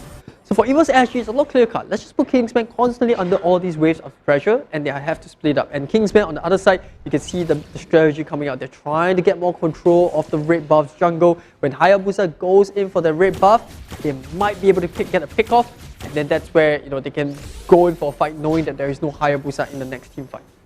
So if we kind of break the game into small little bits and pieces, most of the time we've got some splits in between of top lane and bottom lane, just so that they can juggle the lanes and try to push out even more. They will want to focus down on the middle even more, and thus Kingsmen, they have to expend quite amount of players down to the bottom. So the best time to go and settle for a fight is when their own lanes has passed the 50 mark. That is if EVOS wants to go for the fight, because that will be the timing where Kingsman will have to deploy one person down to the bottom lane to make it into a 4 versus 5 fight in favor for EVOS. Yeah, just to summarize, it's basically EVOS trying to split up lanes, making sure that Kingsman can't stay in the fight because they have to send someone to clear. Kingsman, on the other hand, trying to catch Hayabusa off when he's trying to do that. So I think this game is slightly more strategical as compared to Game 1, because they have a lot more bursty comps on both sides. So it's a lot more perilous for both teams because of the speed and the pacing that the heroes can put out, as compared to Game 1, where it's a very long drawn-out fight. It's an Asmara against a Fabius. So I think this is why these two teams are more wary of going to fight. You can look at that, look at the space between all these sides. JPL is solo. They want to run for this now. Yeah, they're so far away. He's trying to get a kill, but Kingsman, all they have to do is just play the safety card. They put Chu as the pseudo tank in the front line, while Tigro is looking for a pick up on this Haya, because he does have the charge as well as the implosion. Whenever EVOS finds Odia Bambi on another lane farming, or rather pushing and defending, that is where JPL will spring into action whenever he sees another person around his vicinity. In fact, Odia Bambi has already shown himself. If he's going to show himself even right here, that is where someone is just going to initiate for a fight. Adamir not going to be moving on to Chu though. They're not very confident regarding the movements and the idea as to where Kingsman is going. So I think that there's a lot more thinking going on in the side of EVOS. They're not just basing it off of the fact that, hey, Kingsman's Odia Bambi is at the other lane. Let's take a fight now. They are thinking of a lot more. I'm a lot more dense, man. Oh, but JPL now in a very good position. They managed to reveal the conceal coming up from Kingsman. Will they commit onto Farsa? He doesn't really have the immortality charge there. JPL not really wanting to use the flicker. And it's back to square one for the side of EVOS SG, just using the Hayabusa to clear bot lane. But now Selena will try to use the Abyssal Arrow to get the hit onto Haya, but he's just going to escape the Quad Shadows. Nothing much that Kingsman can do. Okay, someone kill someone. Now, someone kill someone! Another scouting tool that EVOS actually also has in its favor is the diversion coming up from Lord E. They can use it to check a brush that they're not confident of. So that is also something that EVOS actually is constantly doing. You saw, the AoE on the minimap when Lord is kind of using that skill just to check whether or not there could be a possible gank on that bush. So, like I said, it's easier said than done. But Kingsman, once again, backs push against the wall. JP out here going to try to cut away the mid wave to put Kingsman into a further corner than they are already in. EVOS SG, they're more than happy to play along. Top wave now starting to push in. If they want to make a play now, I think this is the moment. Nope, they're not gonna do it. Jay putting himself in a very good position, but I don't think he can solo queue a higher at this point in the game. He can't.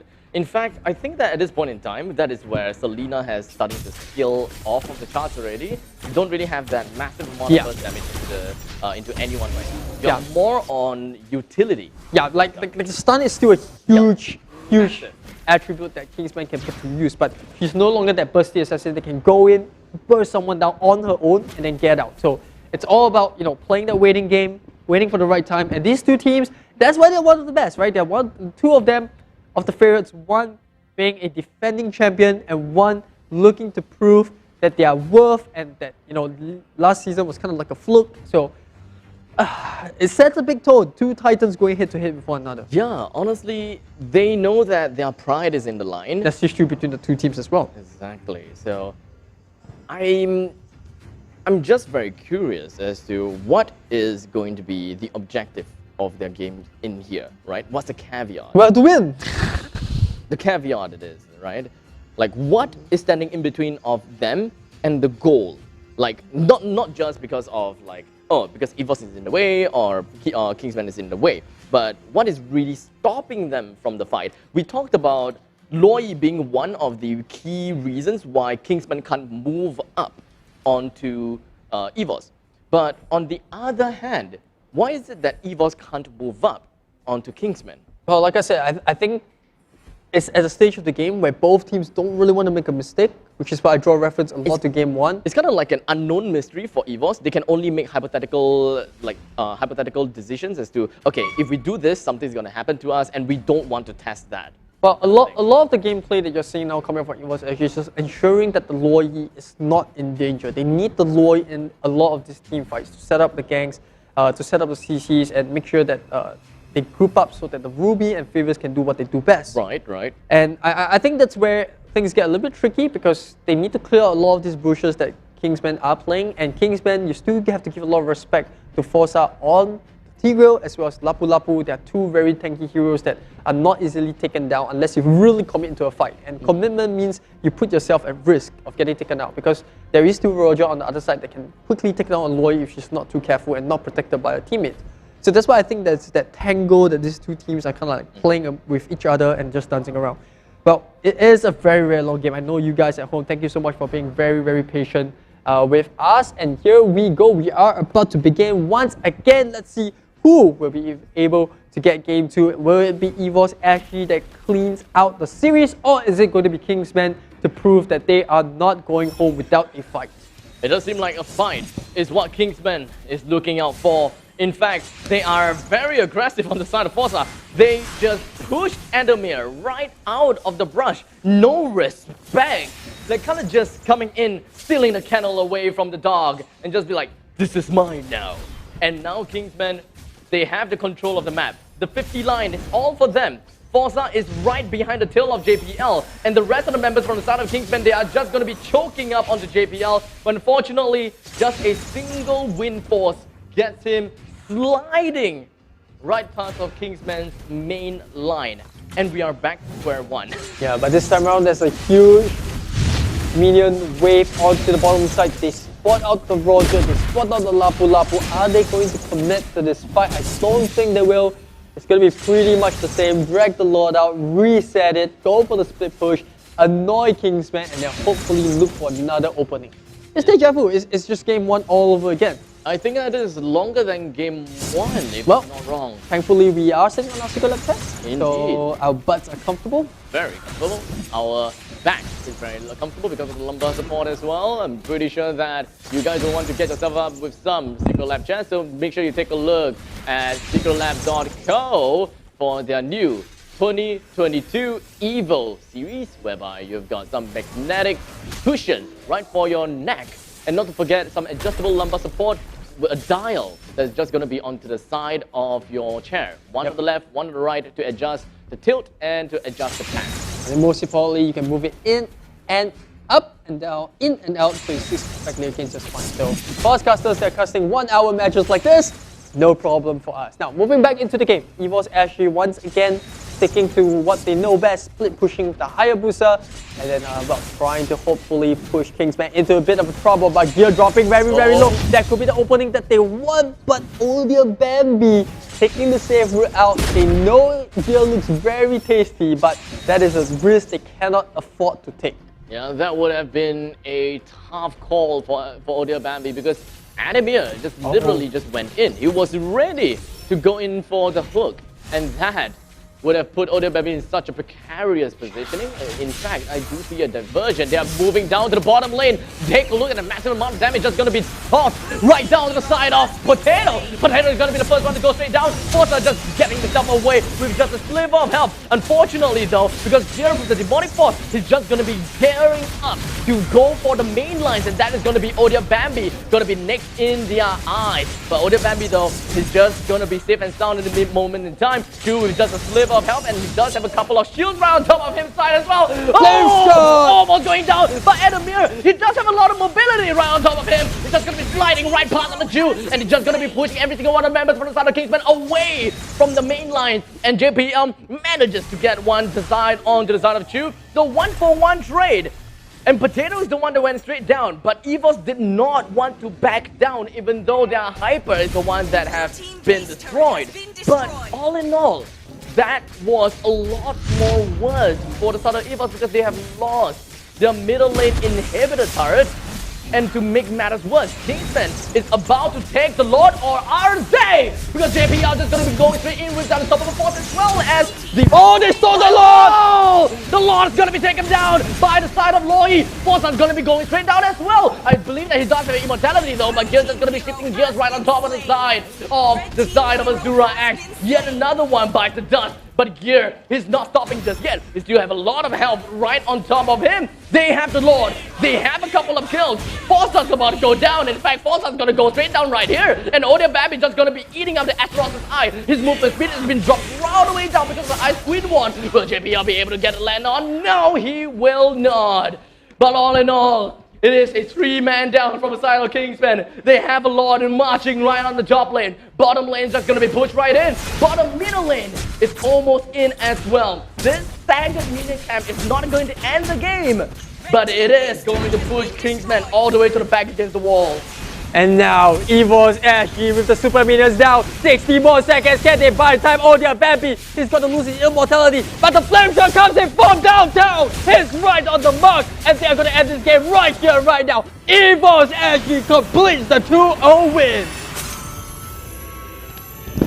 The game has been tight. The game was tough. EVOS, they've went through high and nigh. They almost lost 2 rounds. But in the end, they won all 2 rounds. While Kingsman, though, grasping whatever that they can. And you can pretty much see that the points slowly slips right through their fingertips. I kind of feel very bad for Kingsman, unfortunately. They tried so hard. They got so far. But in the end, does it even matter?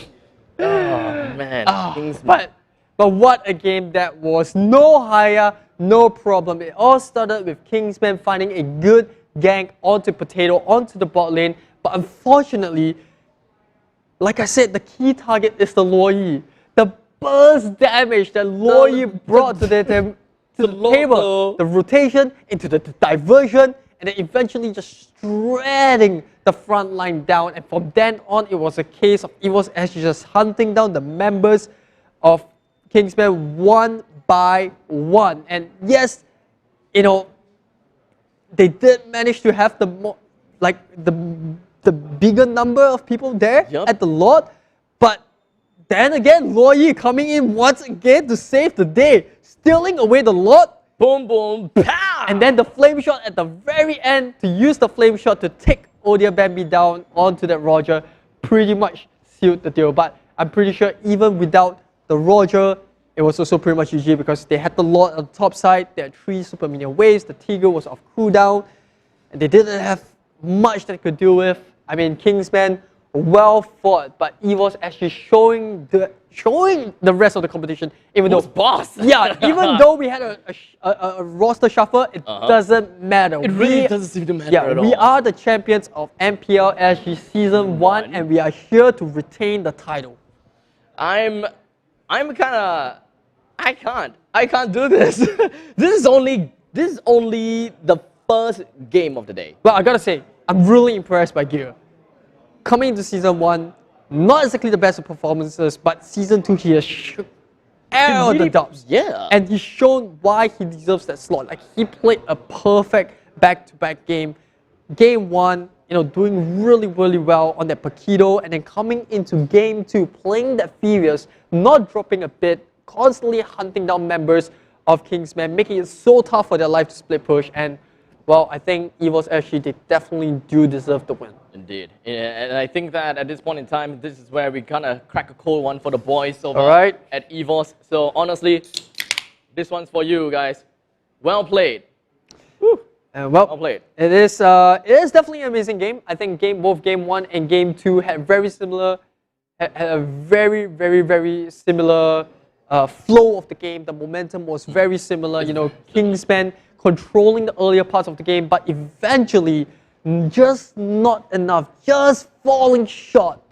And I think Game 2 hurt slightly even more because they managed to get the gang on Potato. They were so confident they could take the lot. Unfortunately, a moment of brilliance from EVOS SG's Luoyi player comes in, gets the snipe, steals the lot, and from there on, it was just a massacre as EVOS SG heroes just chased down Kingsman. The game was really like a massive seesaw. At one point in time, like right before the game ended, the light at the end of the tunnel started to become brighter for Kingsman because they brought down Potato. They managed to bring down the middle lane inhibitor turret as well. It was so close for Kingsman. They had their arms reaching out to grab the light, but in the end, it just got shut down because of one single Luoyi that took the lot away, and everyone just collapsed themselves upon the core. Yes. And there was just nothing that Kingsman could do from then on. Well, I can't see how they don't give Sela the MVP for Game 2. I agree. On this Luoyi, stealing away the lot, and yes, Potato was putting a lot of damage out, but those two big plays, one at the bot lane and one at the lot speed, kind of just sealed the final nail in the coffin for EVOS SG. And I'm pretty sure, right, even if you walk away with the 2-0 win, EVOS SG deep down, they're like, woo! Woo! Close call there, close call there, close call. And well, a little bit of a hatred for them as well because they made us cast for 1 hour, but eventually still happy for them because they walk away with the win. So let's review the MVP. I'm pretty sure it's Sela. Sela? There's no way it's going to be not Sela. Or Gear, or Potato, or... It could be. I think Potato did a really good job early game, and he did a really good job of split pushing the lane. It's not easy to not get caught off. You look at the heroes that Kingsman had. They had a Selena, they had a Tigro. He had to be so careful about his positioning because at any single point in time, he could be taken down. I think, yes, he did go down at the bot lane, but, eventually it paved way for EVOS SG to bite them back. And yes, it is going to be Gear.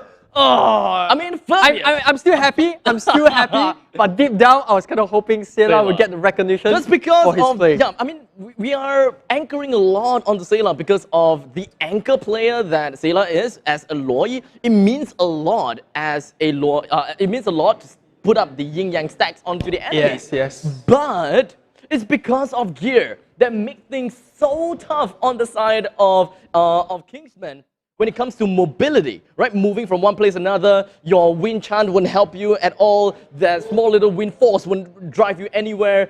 You're just constantly being chased down from one end of the earth to the other just because of the demonic force. Yeah, well, I think the biggest thing in the draft as well compared to Game 1 and Game 2 was that in Game 1, Kingsman did not ban the Esmeralda against the Phobias. And then in Game 2, I think EVOS SG banned away the Esmeralda, and with that, it's kind of like a one lane for Phobias. There's nothing that Forest is really afraid of other than the Esmeralda in the early game, and then into the late game, there's no one to really strike him down fast enough other than Esmeralda.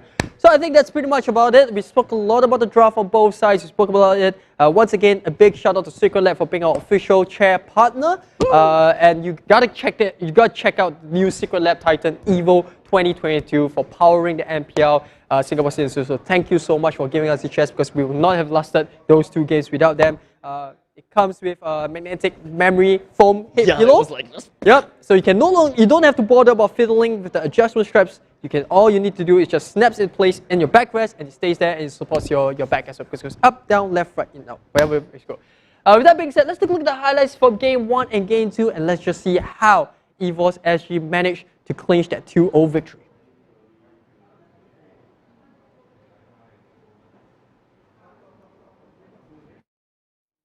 So obviously, it's nothing. This is the one where... Yeah, it was a bit rough. So this is the Game 1. I think something that went a little bit unnoticed there was obviously the Roger onto the back line, getting the kill there, and then you can see Gear just not harassed all. They just had no damage against him, and even Bambi with the killing spree had to run for his life. I think this is another decent fight coming up from EVOS SG. Kingsman, after taking away the Lord, kind of committed into the fight. But like I said, if they don't get the Loi, there's no way they can win the fight, because the Tigreal goes in, he sucks the rest of the members alongside him whenever Baby wants to go in for the fight, and that sets up the perfect wombo combo for EVOS SG. Everything about the draft is about making sure that Kingsman get us up, they burst him down with both the Furious and Ruby, lock them down to one place, and then chase them down one by one. And this, obviously, the game-winning moment. Well, not exactly a game-winning moment, but sort of, right? You got EVOS coming in late to the party, but then the stun comes in, he steals the Lord. The Lord, Kingsman is not feeling good about this, but they need to get something in return,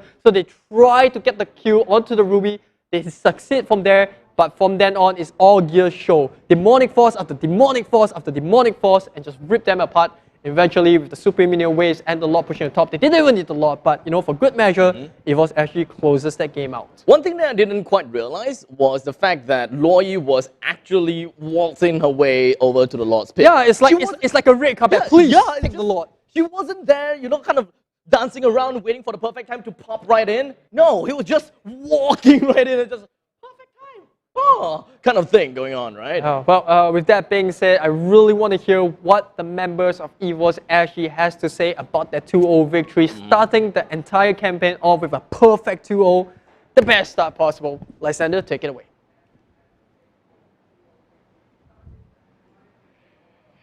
Hey guys, welcome back to In the Winner's Seat, presented to you by Secret Lab. I'm Lysander. I'm joined here by Evo's Potato, and this guy is catching his breath. You're standing here watching the highlights. He told me he had to catch his breath. How are you feeling, man? I felt great. Still stuttering around because my heart beat very fast. I can imagine. Very fast. We were on the same floor as you guys. You guys were shouting non-stop, especially that game 2, Sailor Steal. No, we didn't expect it. We thought you were going to steal it, but it was the mage that steal it. Can you tell me your emotions that went through when that happened? Was things going downhill when they were taking Lord?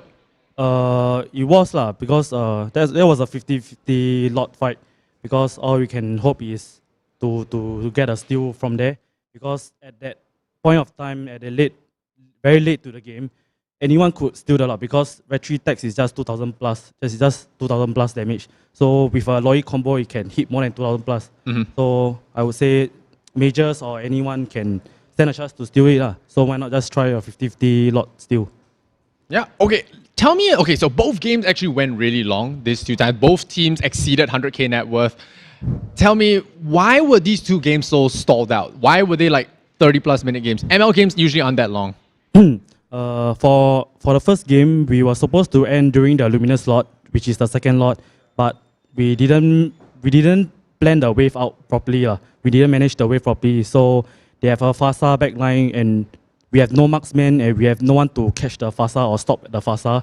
So I'm glad that we won these 2 games also based on our discipline level. I mean, we don't have to force any fights inside their base, and you might get a comeback, those kind of thing. So we just play it slow, be disciplined as much as possible, then just win a game clean. All right, so I got a difficult question for you. Did you expect a 2-0? Definitely not. Definitely not. Maybe 2-1 or maybe 1-2, something like that. It's definitely not 2-0 because I think Kingsman is definitely everyone's favorite. to win. So last season they beat you guys, and then they lost in the playoffs. Yeah. So this season you have to correct that curse. Yeah? You got to win in playoffs as well. Yeah. Okay. So now, is it fair to say that Kingsmen and Evos might be a El Clasico now in MPL SG, or is it a three-way El Clasico with RSG? I feel it's still going to be a three-way El Clasico because even though RSG changed their lineup, but with the captain, the new captain, the Lozi, and I mean, Jason is still playing as well. So I think they have two experienced players, Jason, LY4, they can still lead the team. So I would still say it's a three-way El Clasico. Okay. We'll look forward to your series with RSG, and of course RSG versus Kingsmen. Anything? Okay. Tell me what went wrong with Kingsmen's play. Why did they drop the games this series? I mean, even though the game stalled out, you guys seem to be in control for most of the first game, and in the second game they were in control, but they dropped the ball. So, if there's something you can say that went wrong with their gameplay, what happened? I wouldn't say they play bad or they did any mistakes. It's just 50-50 fights, team fights. Who win the fight, who will win. Because as you can see during the late game onwards, right, this 20 minutes mark onwards, we are playing very patiently, having a lot of discipline. So I would say both us and Kingsmen played a very good game today. Yeah. So no mistakes, no nothing. Okay, and I mean, I'm sure you had many of the Evos fans, some of us here as well, a lot of Evos fans as well as Kingsmen fans, were nail-biting the entire series. Anything you want to say to the fans that support you guys this series, and anything to tell them how you guys will be performing for the rest of the season? I just want to express myself towards the new team. I know maybe the fans will maybe doubt that with a new lineup we won't be able to win the champion this season, but we pull off a very good a good start fight. So I hope you guys can still continue support us throughout the whole season and get the champion back again. All right, humble and delightful as always. Evos Potato, everyone. He's the captain and the hypercarry of Evos SG. They just secured their first bag against Kingsmen 2-0. A very nice sweep against what people are saying are their strongest rivals. Can they continue their rampage for the rest of MPL SG? We'll have to find out. It's only day number 1, boys. Back to you guys. Thank you, Lysander. Thank you so much, Potato, as well, for a nice little interview on the winner's seat. Now we pretty much got a nice little point of view as to how Evos versus Kingsmen was like. But you know what? We gotta have to jump right in for the next game real soon. But only after that, before that, we do have a short little break that we want to go for, because that 1 hour game was kind of intense. I'm pretty sure some of the viewers at home are just holding in their bladder like, oh, yeah, I need to go pee, but this fight is so amazing. I need to go. And then after that, Potato dies. Oh, I can go. Oh no, there's another Lord fight. I need to stay for another 10 minutes. But yeah, I think that was definitely a very amazing fight. So like he summed it up best. I think both teams played really well. It's just unfortunate in some cases where Kingsmen they were just not able to secure some of the objectives. So hopefully they come back stronger next game. We'll definitely see them playing more in the MPL Season 2 for Singapore League itself. So we'll go for a little bit of a break, but when we are back, game number 2 of day 1 of the MPL Singapore Season 2.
I got nothing at the Triumphant ceremony. No matter what I do, they won't approve.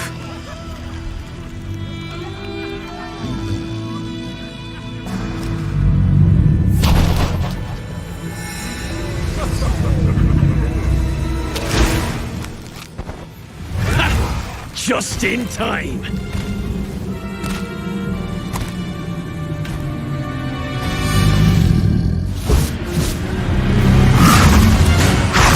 Just in time to taste my wrath. I was always on the front line. I deserve the honor. Leonins can be fighters too. This is not my battlefield either. I will prove myself through a different path.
Megatron. Bumblebee reporting for duty.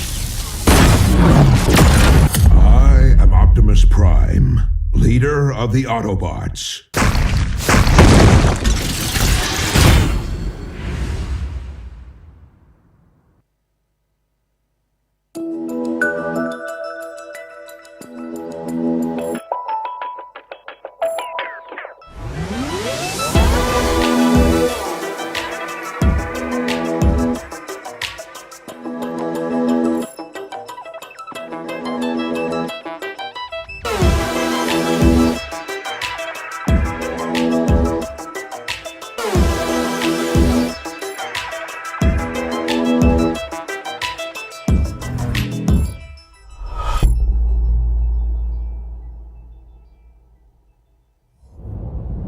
EPOS, the power of audio.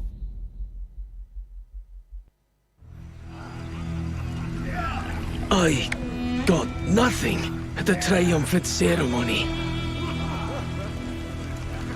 No matter what I do, they won't approve.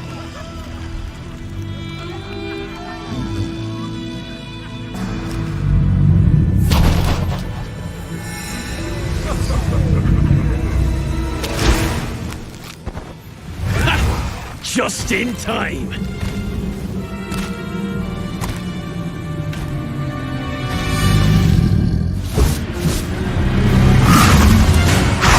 Just in time to taste my wrath.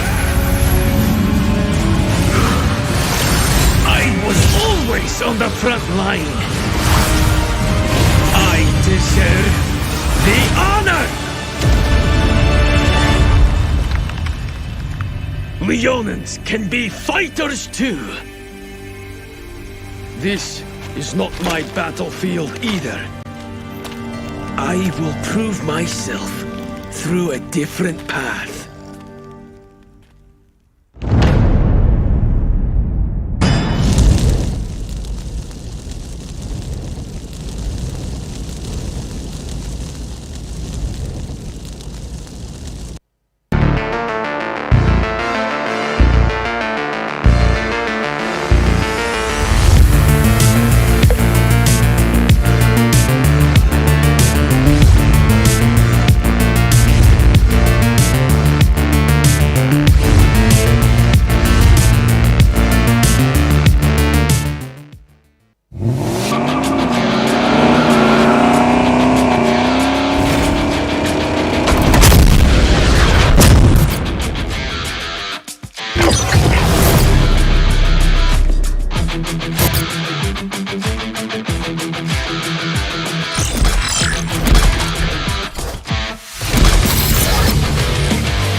Megatron. Bumblebee reporting for duty.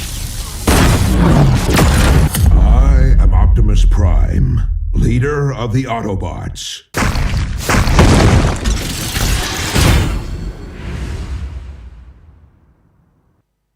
Calling all random lovers. Join our nation strong and rich. Where we eat fresh random subs. With fragrant spices, so delish.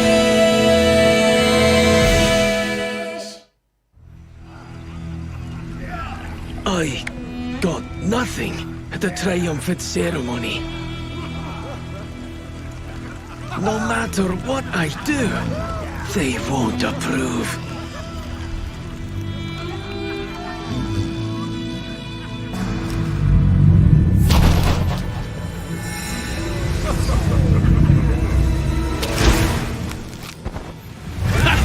Just in time!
can steal right now. In fact, it's gonna be stolen. Again! Make that 5 It could be game. No!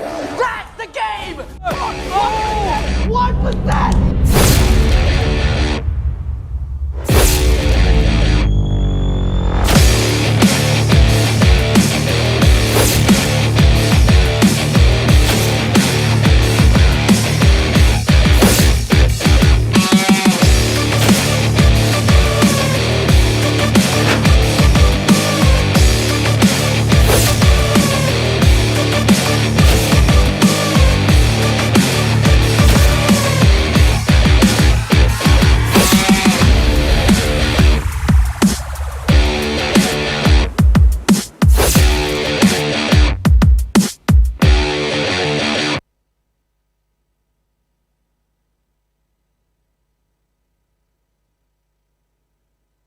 Ladies and gentlemen, welcome back to the MPL Singapore Season 2. Once again, my name is Irish Castle. Alongside me for today, it's going to be none other than Abstract. And just like that, we are done and dusted for match number 1. And that is one of the biggest games that we are probably going to be expecting for throughout the entirety of the regular seasons. So we'll only see that matchup again once we are in the playoffs. But let's not get too far ahead of ourselves, because the one and the only game that's coming up next, which is definitely one that you guys should be looking out for, is going to be Flash versus, I believe that it is Notorious Villains. Yes, and correct. NV, they have got a couple of changes in their sleeves as well. I believe that most of them, if not all of them, are streamers. Yeah, but before we talk about the rosters, let's once again give a big shout to our sponsors. First and foremost, to Singtel for being able to unlock ultra-responsive gaming with 2 times lower latency on Singtel's 5G, Singapore's most powerful 5G network. I believe that after Flash versus Notorious Villains, we are also going to be looking at Explorer versus RSG, and Almighty versus Impunity. That's going to be coming up next afterwards. So it will be a 5 p.m. game between Explorer versus RSG, and then Almighty versus Impunity at 7 p.m. So those are games that we should be looking out for as well. So I don't know about you, but I'm pretty much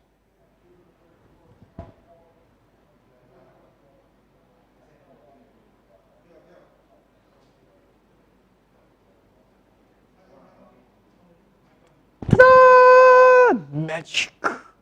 And you know, have you ever watched one of those like shows last time? And they're like, Wasu, magic. I only remember like David Copperfield. Oh my goodness, you're a boomer. Yeah, but we'll talk a little bit more about the rosters, like we said, as well as the matchups for today. But first off, a big shout out to Singtel for being able to unlock ultra-responsive gaming with 2 times lower latency on Singtel 5G, Singapore's most powerful 5G network. You can get all the edge that you need while gaming on the go with Singtel 5G, and as I mentioned, it is Singapore's most powerful 5G network. I believe that you said something about gaming on the go. Oh, right? So yes. when you're thinking about gaming on the go, what's one thing that is most important to you? Oh, speed. Speed.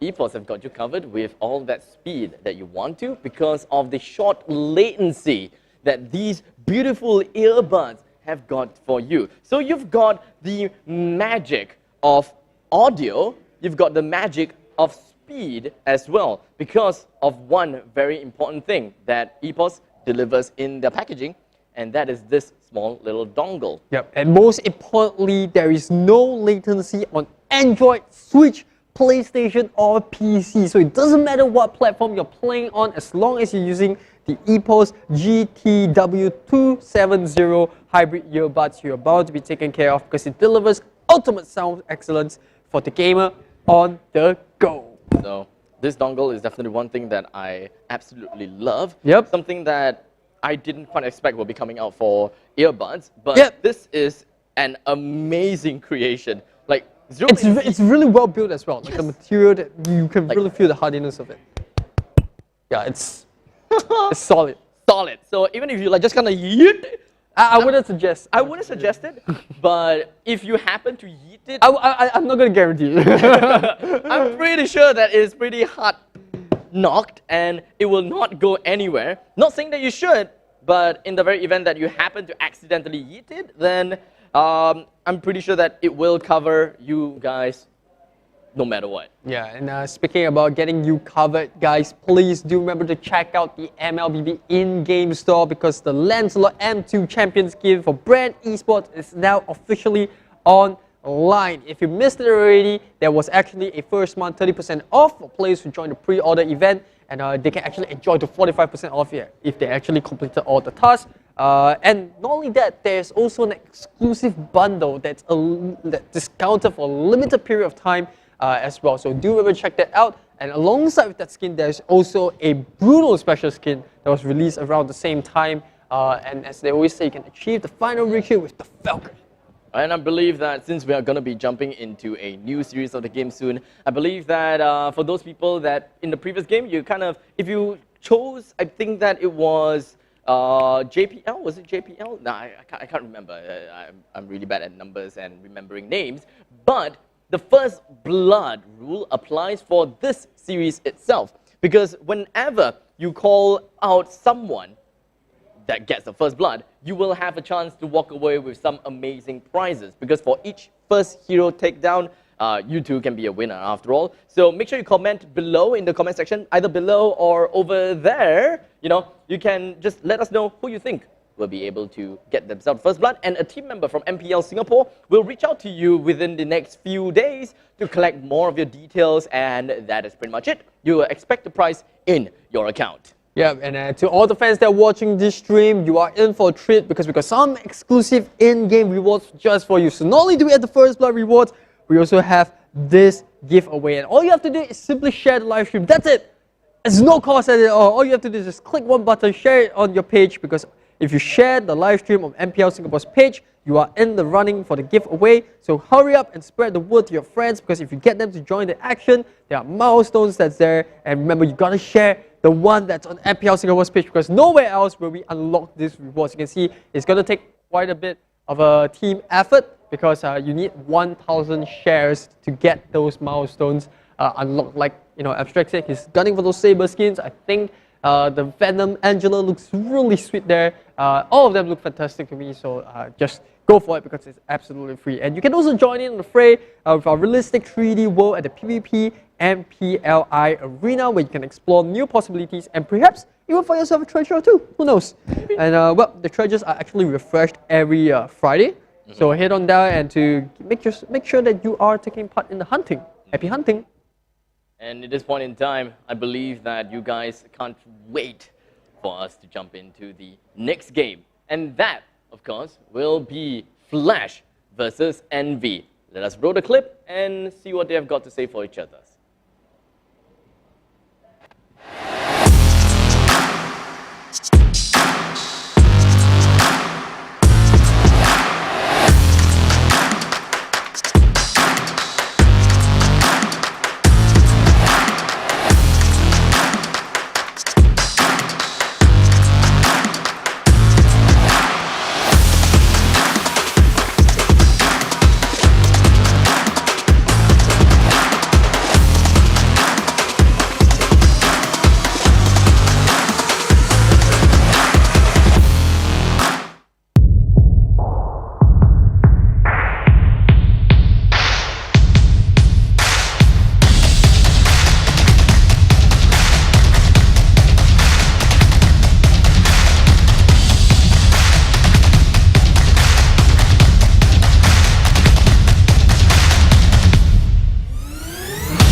You've been playing ML Pro for a while now. How's the new team like? What's it different from your previous squad? So last time in NB, we didn't have much support or backup from our management. So it's basically just the players like contributing to the whole thing. We have our own training time, our own training facility. That's basically most of us lah. Own time, own target. Yeah, it's just that now it's structured. In a way, it's better structurally because the previous manager was just like more of pay salary, then we just play. So now with Flash, we have more structured backup. We got a coach, perfect place to train and analyze our games, analyze our opponent. So it helps us more to prepare better lah in the regular season. Yeah. Last season, he brought a team of, well, I wouldn't say nobodies, but newcomers. This time, he's brought a bunch of newcomers with him once again. Everyone is saying you guys are the streamer team, memers, no hope, bottom of the ladder. What do you say? To be honest, why streamer teams are not being sought after? Because they are either second choices. They don't have time to play professionally because those want to join other teams, even as new blood, right? They already put in a lot of time because they want to join esports, you know. So they already put in extra time for it. So as for streamers, they are already here for some time. It was also a last mid edition kind of idea. Yeah, okay. Last mid edition kind of idea. So we went for streamers because we were thinking like, well, no one will have. We want to do this. Who want to just try out the MPL with new ideas? I mean, it may not pay back. It's fine, but we are trying something new. We're trying something creative, and I hope that there's more entertainment in the game scene. Okay. There's more things out there lah.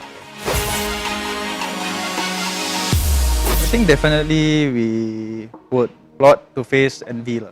Yeah. Why Envy? Just want to beat Korea? No, it's more like nothing without us lah. Okay. Yeah. Okay. Other teams have described Envy as the meme team because they picked up a bunch of streamers. Do you agree? I have no idea why they did that, but everyone can see they are gonna be the next Forsaken. So they're gonna lose every game? I'm pretty sure. Oh damn! All right.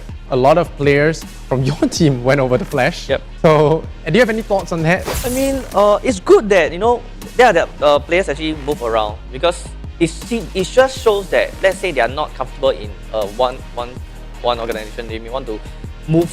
But they're still here in esports. They're still here trying their best to do something for esports, and it's good. I think they have a very, very good chemistry when they were with me, and I believe that I have trained them well enough to function on their own. Okay.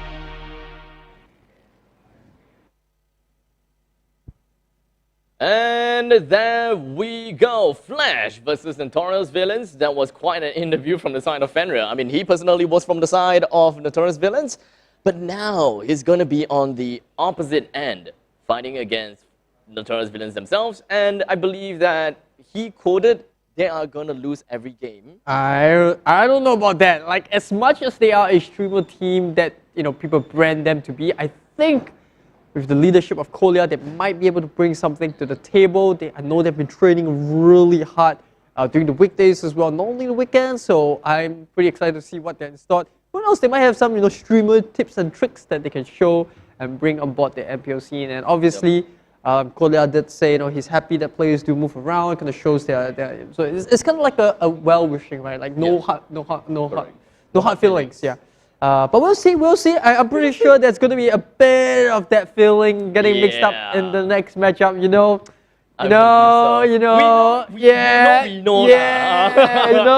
Okay, so I believe that we have quite some topics that we can talk about when it comes to the players lineup, because we did talk about Fenrir moving out of Notorious Villains, and it's not just him. Yeah, there's Suna as well, so could be a bit of an interesting matchup, but here we go, the matchup and the player lineup for both teams. Team Flash with Fenrir and Suna. As mentioned, there's also Dara that's over there with the addition from A1, A2 from Kingsman from last season, and Pokemon for none other than EVOS SG. And then we have Notorious Villains with a brand new lineup led by the same old captain in Kolia, the trusty captain, bring on board streamers, new faces, and well, it is going to be Claus, JS, Love, Mooney, and Aeon. So Aeon OC didn't really go anywhere. He still stayed together with Kolia within of Notorious Villains. So I would love to find out if they are the villains in this game, or are they going to be the heroes when it comes to this fight. But unfortunately, Team Flash, their lineup looks pretty stacked. They are the players that they have inside is pretty high profile after all. Suna has been seen as the MVP of Notorious Villains countless of times because of the role that he's playing in, and he is relatively good when it comes to his positionings as well. So he does play as a marksman really well, but I'm not too sure how is he gonna fare in this assassin-heavy meta.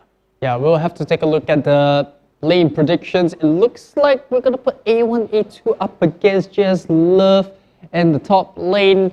Not too sure about that. I feel like A1, A2 fits better as a mid-mage. He does have a very diversified hero pool as a mage player. He's shown that he can play the Kagura really well. He used to play as a hyper Kimi back in his older days. So I think that there is some sort of a side lane mage. Maybe, it's possible. Like we have seen Fastas go to side lanes, Kagura goes to side lane as well, so that could be very, very possible. Pokemon most likely should be going into the goal lane, while Suna will be most likely taking up the hyper carry role as always, which kind of leaves Fenrir in the tank position and Dara going to bot lane. And then over to the side of Notorious Villains, also a very interesting matchup. Just Love expected to go to the EXP lane.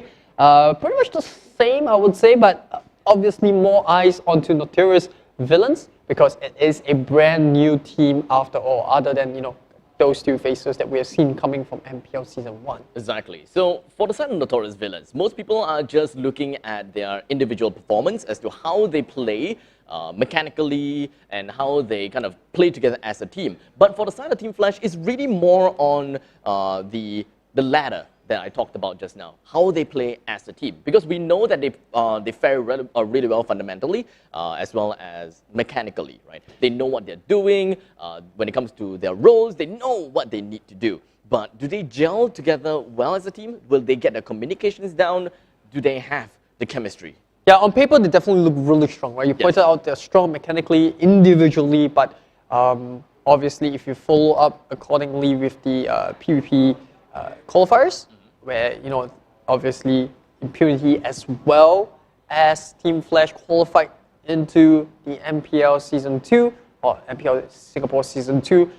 They lost to Impunity in a very close matchup in a 3-2 series, so strong on paper, but I think they have yet to find the motto that keeps them going. They need to find a bit of stability in terms of maybe drafting, because I felt like their drafting could be slightly stronger, but then again, like I said, it could be a variety of reasons. We pointed it out. I think we will only find out more about how well they have been able to jump on. It is a fairly new team, so as much as you see very familiar faces and, you know, they're strong on paper, I think the expectations, hopefully the expectations don't weigh them down too much. Yeah. So they are going to be having quite some weight on their shoulders. Hopefully it would not stress them out too much, but you know, we're here for the blood, sweat, and tears. As a casters, we do want to see, you know, every single side of the spectrum, either they do horribly well or horribly bad, or rather terribly well or horribly bad. Really depends on how the players conduct themselves together as a team. We don't really have a lot of information to rely on when it comes to Flash, other than their game against Impunity. Who knows? Maybe Impunity is the one that actually got themselves a really nice level up, because we haven't yet seen them pitting themselves against the other teams within of MPL, while Flash is still good in their own regards. Yeah, I think in this case, you know, matching up against MVS, their first opponents, is a very good starting point. You know, all respect to Notorious Villains coming up with a fresh new lineup that wouldn't have been easy, but for, you know, the side of Team Flash, if they need a confidence booster on matchup paper-wise, this should be a game that Team Flash should try to take under their belt and try to get momentum from there. But like I said, you know, new team, even if you're strong on paper, if in any chances Notorious Villains do win this matchup, then it could also serve as a very severe blow to their morale, right? You look strong on paper, you're coming in like sort of a dark horse, there's sort of expectations. You have an ex-MPL Season 1 champion in Pokemon. You've got Aeon, who used to be from MPL SG as well. He's now kind of like the coach. Yes, he is in the player role as well, but he's more of the coach role. So there is a lot of expectations behind that. So hopefully they do perform well. And like I said, I think whichever team wins this matchup, I will be fairly happy. Because on one hand, you're seeing a very strong team that could prove to be a serious dark horse in this tournament. Whereas on the other side, a contender that everyone has counted out before they even begun, even by previous X-Team members. So I'm like I said, if results go either way, I'm fine with it. Yeah, so It is all about a drafting game that really decides and dictates how both teams plays as well. So on the side of Team Flash, I will say that they're probably going to be pretty nicely settled up there because they do have some nice drafting strategies. Since Aeon is pretty much a veteran in the scene, we should be expecting some nice drafting from his side, or maybe their own individual comfort levels. But you know, maybe, just maybe, Notorious Villains will be able to one-up on them with something a little bit different, because they are all streamers after all, and they may not necessarily be professional gamers. Professional gamers, as well as streamers, they do have different ways of playing the game. Sometimes different MO. Do they want to go for a side lane push? You know, most of the time, streamers goes for content, and sometimes when they go for content plays, it just so happens that, hey, this works. Let's try this kind of thing. So we can expect NV pulling some non-meta stuff going on about. Yeah, I think we still have to give a little bit of respect to Notorious Villains and the lineup, because they have a very experienced leader in Kolya. Yep. Like you said, he's a veteran in the scene, you know, and when you speak to him, he's one of the most analytical brain that is in the local scene. Like, he's really good with the numbers, he knows his facts, he's really sure of what he's talking about, and you hope that that would translate into the way MV will play. And like I said, you never know, because as much as people brand their team as just a bunch of streamers, you have to respect the fact that they are in the MPL Season 2. So, like I said, I don't think we can pass any judgment before we see today's games. Yes. Yes, and obviously, as more games start to kick in, they might find the chemistry that's going. As they get used to the pace, I think they can pose a serious challenge and threat to some of these teams that, you know, write them off. Well, speaking of writing them off, I do want to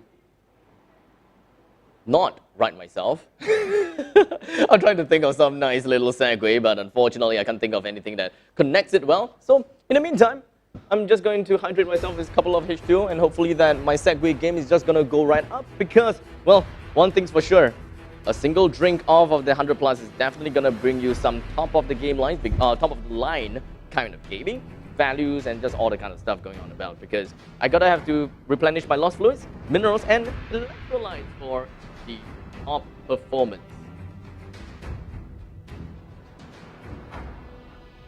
Looks like Team Flash is going to kick off the draft by banning away the Hayabusa and Phobius. MV going to fold that up by banning away the Matilda and Selena. Very, very similar bans to what we saw from the first matchup. And yeah, nothing out of the ordinary about Team Flash now, banning away the Ruby. And that could be because they saw the first game and the meta coming in, but at the same time, Kolya also loves his Ruby plays. He's been shown to play Ruby in the previous season as the tank, and well, coming into this season, Ruby is one of those heroes that we are starting to see a lot more appearances in MPL across the entire region, not just Singapore. So it is kind of like a safety ban to a certain extent. Now, for Envy, the question is, are they going to let go of heroes like the Jawhead? Or, if you think about it, it's a bit of a perplexing situation for MV, because if they let go of the Jawhead, that gives Team Flash a lot of options to follow up with that Jawhead pick, right? You got Fenrir, they can go in, get the ejector. We saw how JPL used it in both of his games. And yes, it is going to be the Paquito ban, and Team Flash immediately snaps up the Jawhead without a doubt. Yeah, so Jawhead being the first one being picked up is pretty much understandable. With a couple of heroes that's still available, I believe that we have Cho, Benedetta, but when it comes to mages, quite a lot of them is available as well. Kagura, Fasa may be something that we should be looking out for, but NV immediately snatching right out onto the Axborg is one thing that is definitely going to help their team. So maybe a little bit more team-oriented, high and dry kind of team fight going on about. And with the Ling being popped up for themselves, Ling plus the Xbox. I don't see a gel yet. I don't see how they glue together just yet, but perhaps we'll be able to find out more as the draft progresses. Well, it's just two very solid picks, right? You don't really need to gel them together. Xbox, you know what he's going to offer, wave clear. You know, it's going to be tough to bring down once he starts building his items in, the sustain coming out, you know, the damage over time, the true damage that he can deal with his ultimate through Last Insanity. So he is still a threat that shouldn't be meddled with.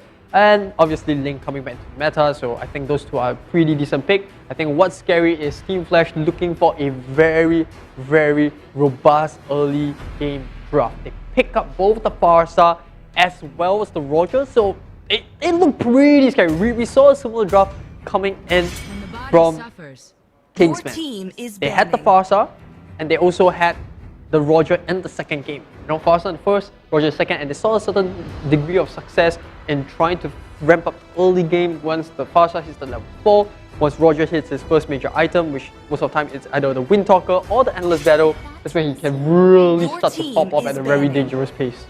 Team Flash, and right now the main priority is to bring down the amount of mages that is currently available for the side of Notorious Villains. They immediately went out for a ban on the Kagura, which is understandable. They have also snagged out the Farsa for themselves, and thus Loi is very likely going to be the next one that Flash would want to ban out as soon as possible, because Notorious Villains, what they are looking out for is really just team fights all the way, right? They want to pick someone off, they want to get a little bit of control throughout the lanes, as well as the river and brushes. The river and the brushes pretty much handled down over to the Purple and Koopa pretty darn easily, so no contest over that. Team Flash, though, they need someone that can do pretty well in side lanes and being able to sneak peek into the brushes as well. We can't all rely on the Jawhead himself. The side lanes gotta be a little bit beefier. I would say that Pakido unfortunately has been banned, so they can look out for a Cho side lane. That could be one possibility. Benedetta can help scout out brushes as well. And one of the things that Benedetta has been banned as well, so they kind of got what I was thinking. Just that. Yeah, I think Notorious Villains, they're just looking to ban away sustainable laners that are going to be hard to gank against, right? Because look at the way Team Flash are running with. They have a very robust early ganking lineup, and all they need to do is just pick up a tanky side laner, and it's going to be tough to find a weak spot in the draft. If they pick off in the early game, alongside with the Jawhead, into the Farsa's feathered airstrike, MV are going to be in really serious trouble. So they're trying to take away all these sustainable side laners that can rotate quickly and still have impact from early to late game throughout the game. So really smart battling coming for MV. I think for MV's portion, they need something that's a little bit beefier. Esmeralda is a pretty decent pick. No favors to counter against, but Esmeralda still can prove to be a pain in the neck to deal with, especially towards the late game. Once she gets the Enchanted Talisman, she gets that 40% cooldown reduction. She can then start to strat for the team, peel for the team, and sort of act like a pseudo tank. In this case, both Esmeralda and Xbox are already very, very painful. I think all they need is just a bursty mage to add and bring everything together. So for Team Flash, I think what they need right now, or what they can choose to go for, is something a little bit more beefy on the side lanes. I think Barat's look pretty decent. Barat's into the Farsa, kind of sets up for the Roger as well. You already have a Jawhead that can prove to be a bit of a nuisance in the early game. But interesting pick, Belmont. We haven't really seen too much Belmont in the recent competitive games. Obviously, a bit of his nerf on the sustain as well as his lifesteal. So I think that's still not too bad of a pick. He is still pretty decent. But as to how well this Belmont can fit into the draft, we'll have to see once the game, because I think the good pick here is the Uranus. Like I said, they need someone that's beefier on the side lanes, someone that can sustain, someone that can cut the wave. With both the Benedetta and the Alice banner, I think Uranus is something of a comfort pick that they want to go for. Yeah, unfortunately, Envy, they did pick the Esmeralda for themselves, but it shouldn't be too big of a problem for them. So now, I think Valia looks good. To be honest, I think if Envy have the guts, I think Valia, although an immobile mage, combines really well with the Popo and Koopa. They could permanently lock someone down, but Eudora fits the bill as well. A point and click stun. You got the Thunder's Wrath, immediately can just burst someone down. You look at Team Flash side, if they do catch the Roger or the Farsa, there's an instant kill for the side of Notorious Villains. Personally, I do prefer Valia a bit more, because towards the later part of the game, Valia does really well against the Uranus, does well against the Belmont. You can push the Jawhead away. I just think it offers so much more, but I can see the point. They're looking to add that burst into what they already have in terms of sustained damage from the Xbox and the Esmeralda. So, yep, looks pretty good at this point, but it is going to be MV versus Team Flash. Who's going to take game 2? But we'll only have to find out. Ladies and gentlemen, keep that smashing that share button, because we want to unlock those milestones. But here we go, game 2 of day 1, Singapore MPL Season 2.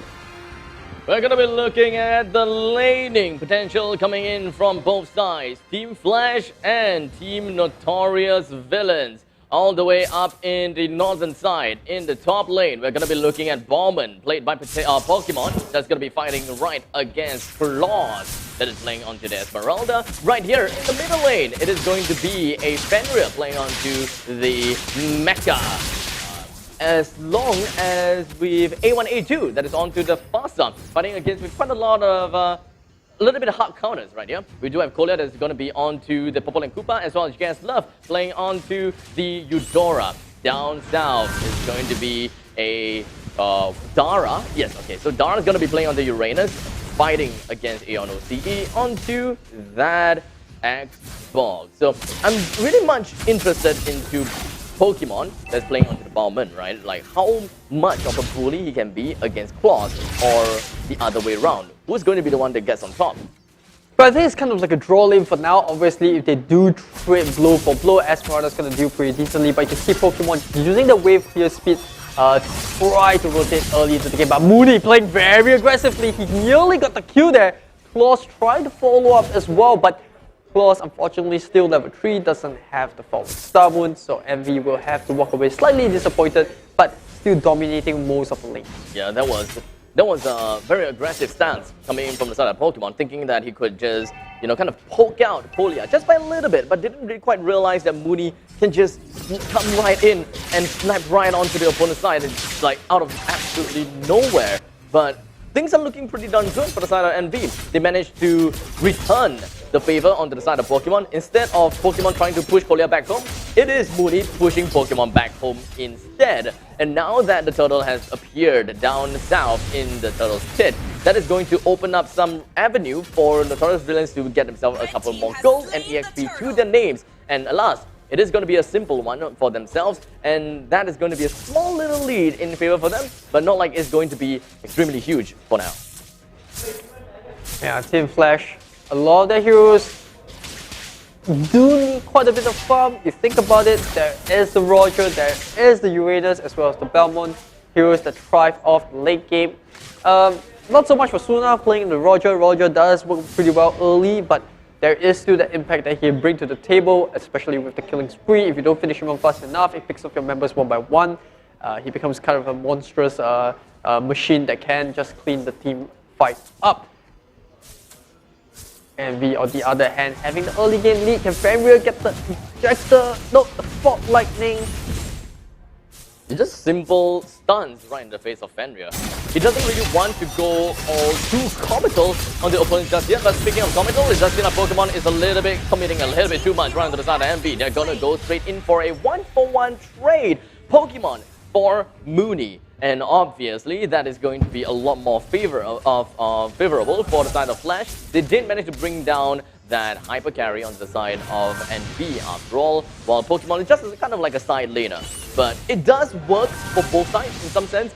NV with the Esmeralda reigning at the top lane, that pretty much means that they can just kind of push up the lane a little bit more. Claws would have a little bit more fun in the top lane. If he continues this onslaught and he continues this small little gap he has between him and Dara, he can score a couple of kills all by himself and just kind of extend the lead even more. This snowball factor from the side of Claws is something that I am expecting, and something that can definitely happen. So you can pretty much see Claws, he's not stopping on stopping on Pokemon. He's just doing whatever that he can to push Pokemon away and just win the lane all by himself. Yeah, like I said, it's kind of like a stalemate there, but the last is coming in from Aeon at the right time to pick up Fenrir without the Jawhead. Don't really have a front line, but Team Flash, they don't really care. They know they have enough burst damage to turn the fight around. Kolya trying to shake them off. A couple of pokes coming out from Koopa, but Dara's keeping it close. He does have his passive to regen all of that up. Farsa going to be able to spot out the Eudora coming in from the top side. Kolya kind of wedged into the middle. JS Love, can he actually burst the Farsas down? The Thunder Wrath comes in. They're lacking the damage, but that should be more than enough to push A1, A2 back to a more defensive position. Look at that, Fenrir just taking a lot of poke from the Bite Them Koopa. This is why Popo and Koopa is just such a useful tool, not only for scouting, but just harassing melee tanks. Yes, really, it's too much harassment that we should be looking at from the side of Korea. And in the meantime, they have shifted their forces all the way to the northern side and may be able to get some simple kills on the side of Fenrir as well as Pokemon. They're going to be diving right in. Tempest of Blaze, unfortunately, did not quite land on anyone. Now with Suna coming into the team fight, they will definitely be able to help their fellow team and try to push NV away. But surprisingly though, they didn't try to do a frontal assault with the help of Suna, solely because of the fact that Pokemon as well as and Fenrir itself, they are all pretty low in HP. And Pokemon, with just a slip of health, got himself right away, leaving Suna all alone down on the second tier turret. A1, A2 burst out with the Ultimate, just trying to go for the Feathered Airstrike. Didn't quite land a lot, but they're just going to be following through right on top of JS Love. Unfortunately for the side of Eudora, just going to be instantaneously going to be picked right down. A1 and 2 burst into Wings by Wings. Tries to get himself around the side of, unfortunately Mooney with the Tempest of Blaze still manages to pick him right out. And that is 2 kills for him. Yeah, despite those 2 kills, look at Team Flash. They know they can't really contest the top side. Pokemon are coming in with the Cyclone Sweep. Does he have the lethal counter? He doesn't have it. And Kolia will walk away really happy. Meanwhile, mid lane, well, Dara doing what Uranus does best. Cut the waves, try to pressure objectives. He's really managed to take it to tier 1 and mid, while Envy were busy sieging Team Flash members underneath the tier 2 turret. Aeon's first item went straight in for the War Axe instead of Immortality, so bumping right in for the damage as much as he can is going to be pretty scary for the side of Team Flash, depending on how they will want to see things. Pokemon, he's cutting the wave, went in for the lethal counter, hopefully that he will be able to get a little bit more health from the creep waves. But unfortunately, it is a 2v1 after all. He doesn't really have too much item to his name just yet, and with that very aggressive lane push, he's gonna go straight down, and Flash, unfortunately, yikes, that is not a great start. I would say that Pokemon probably was hoping some reinforcements from his side, but he was just way too deep in. Envy now slightly leading ahead, but not too much. Mainly because they've had more kills at this point, but Team Flash kind of managing the economy pretty well through Dara, who's been split pushing this entire wave. There's really nothing that this export can kind of do except for just cut the wave back. But here you go. Last Insanity, they burn the flicker coming up from Fenrir, and they also secure the turtle. Envy on a very good pacing, but once again, Team Flash, whenever they're losing objectives on one side, they're split pushing on the side lanes, and this is why they pick the Belmont as well as the Uranus combo. But in return, they don't really have too much CC. All they can count on is the burst damage coming off the far side, as well as Suna on this Roger. But unfortunately, Envy not really giving them the opportunity. But Team Flash like, yeah, it's fine. We don't need to fight pickoffs. We'll just take your turrets as much as possible while you are busy, putting 4 to 5 members on the other side of the map.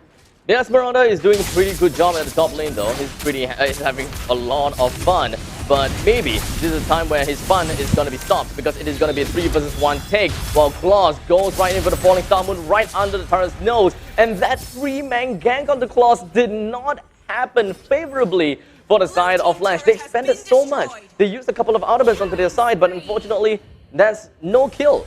While Mooney though did manage to bring Suna down, and that is going to be a painful take onto their end. 2-6. And now, with a total of 4 kills that is in favor for the side of NV and about 2,000 gold, NV can increase the gap even more as Mooney takes his fight on to Pokemon and should be able to run away, no problems, never mind.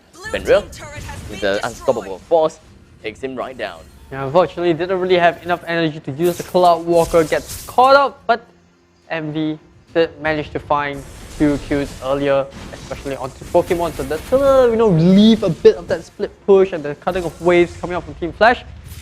But split into more map territory for MV as they look to focus a bit more on the bottom, but Lord is coming up in 10 seconds. It's not that either team should be contesting it this early. Fenrir goes in for the Unstoppable Force, tries to get the toss in. JS Love is going to be target, and that Eudora is pretty much dead.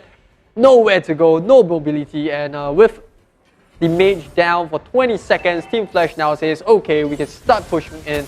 Uranus, you go ahead, delay Pokemon, help him out a bit, and we'll start picking up the loss. And Aeon just gonna be losing out his Viraga armor right as Dara jumps right in. The fight is just gonna be split into two, while Team Flash manages to take down Claws, while MB manages to take down Dara. So both on the side, they have lost a very tanky front line. They're just gonna be continuing on. Kolia with a sliver of health, he gets himself away, while Pokemon is still trying to do his absolute best on his Aeon OCE, constantly chasing up one place and another, but oh, the Finch Boys from Mooney gets himself away with just a small amount of health, and Pokemon spinning away like a washing machine.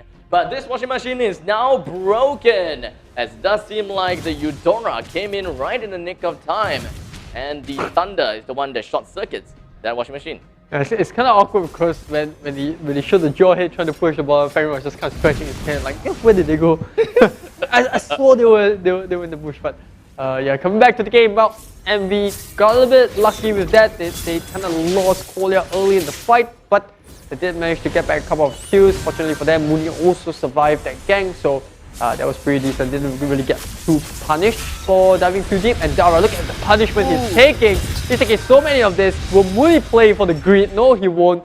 He'll just use his Finch Boys to get away with the Cloud Walker.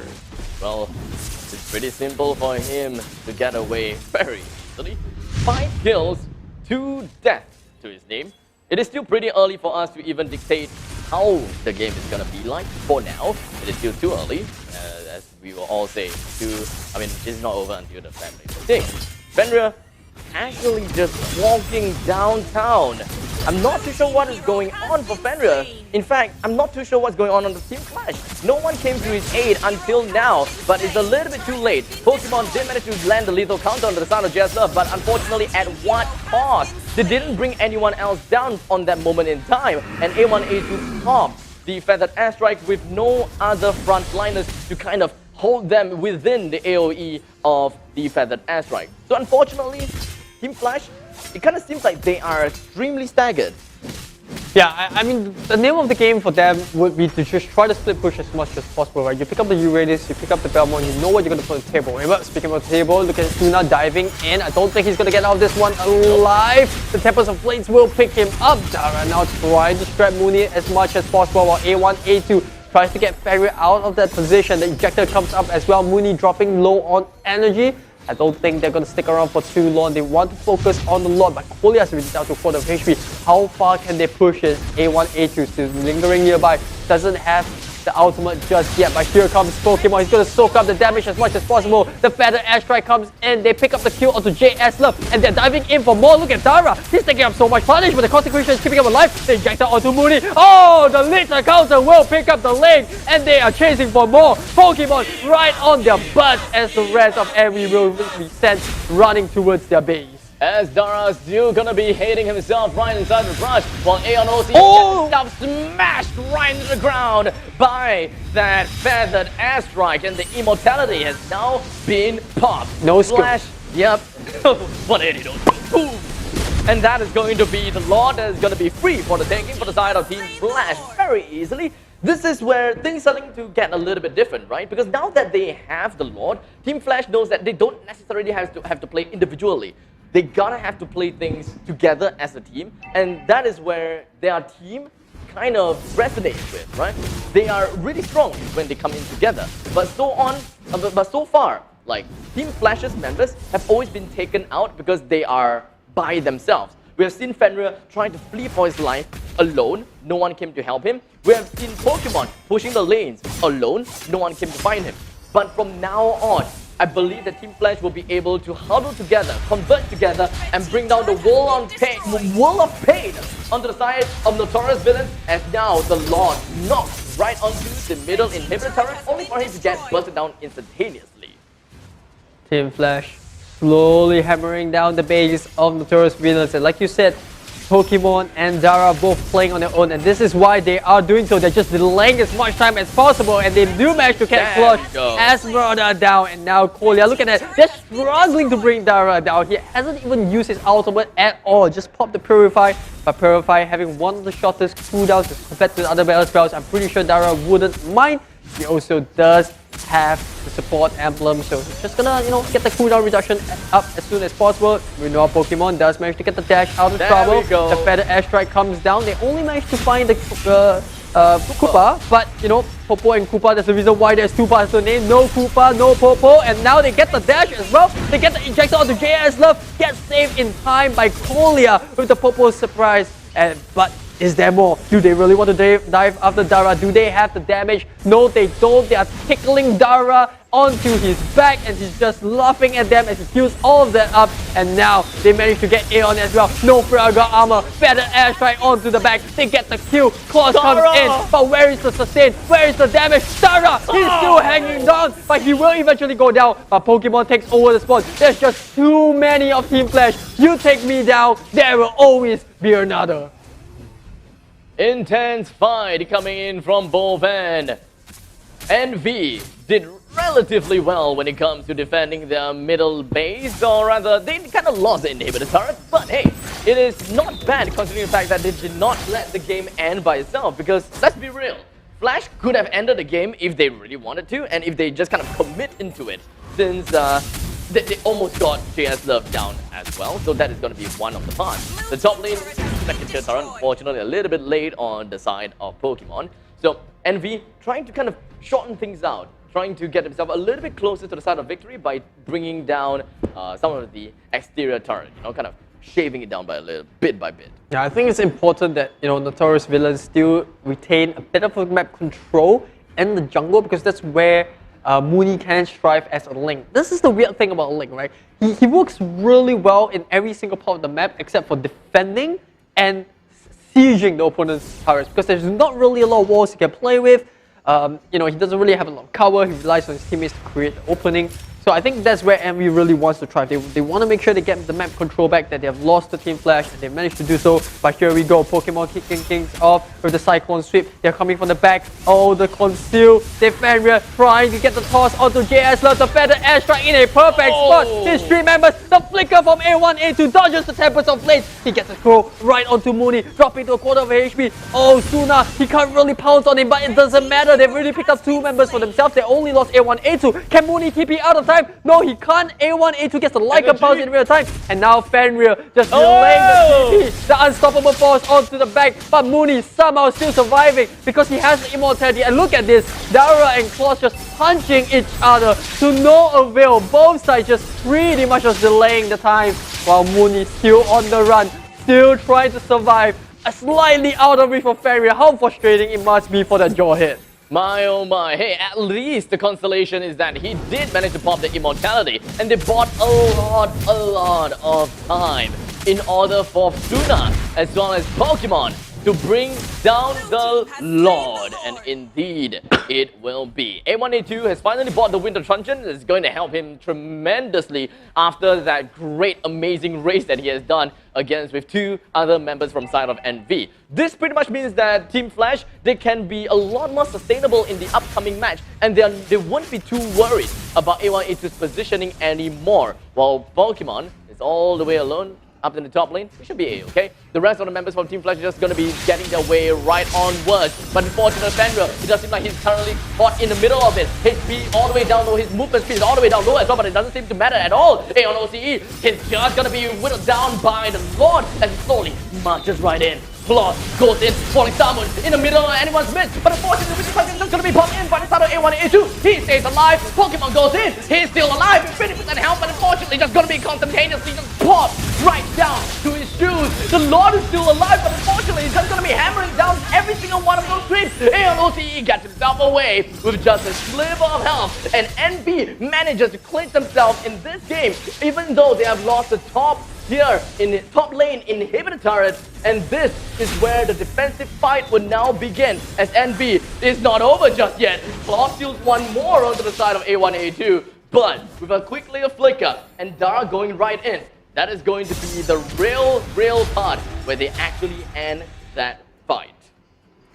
Well, it's just so frustrating to fight in the Team Flash draft. They have so much tanky and beefy heroes. They can take so much punishment. We saw Dara as well as the Belmont just, you know, buying so much time. And look at this, A1, A2 in the perfect spot, pops the feathered airstrike. Pretty much no one can touch him. And Aeon kind of forced to use the last insanity just to try to get away. And even with that, Team Flash just marches on, very really dropping low. And like I said, it's just so hard to pick a member out from Team Flash to kill. The person that you can realistically pick is actually A1, A2, but he pops the Winter Truncheon. Nothing much that you can do there, but just surrender your fate. But fortunately for MV, they still have the damage coming up just enough, I would say, to take down the Lord before they lose too much of that base. The tankiness, the sustainability from the side of NV's players really helped a lot. And I would say that Claus is very likely the one that held himself in place for very long and just really tanking up a lot of those damage, ensuring that the rest of the Team Flash members don't just collapse down onto the core. And speaking of core, I think that NV may want to go exactly for that as they are gunning down for the for the second tier turret down the bottom lane. But unfortunately, take a look at Aeon. He's currently being tossed by Fenrir, pops himself with the last insanity just so that he can get himself away.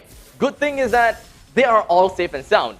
The better thing is that Mooney pushed all the way in the top lane. So top lane got all of the turrets down. They will have a steady flow of units that's just going to be flowing into the base. Now both sides waiting patiently for time to strike. Lord coming up in 50 seconds, and it's interesting how Team Flash struggles the waves because they have heroes that can take a lot of punishment like we mentioned before, and this is what they strive in. But look at Pokemon. Yes, they can take punishment. There's just a limit to how much he can take.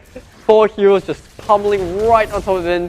The Fog Lightning into the Lightning Ball, into the Thunder's Wrath. Just too much for him alongside with the Popo and Koopa constantly starting up with the Popo Surprise.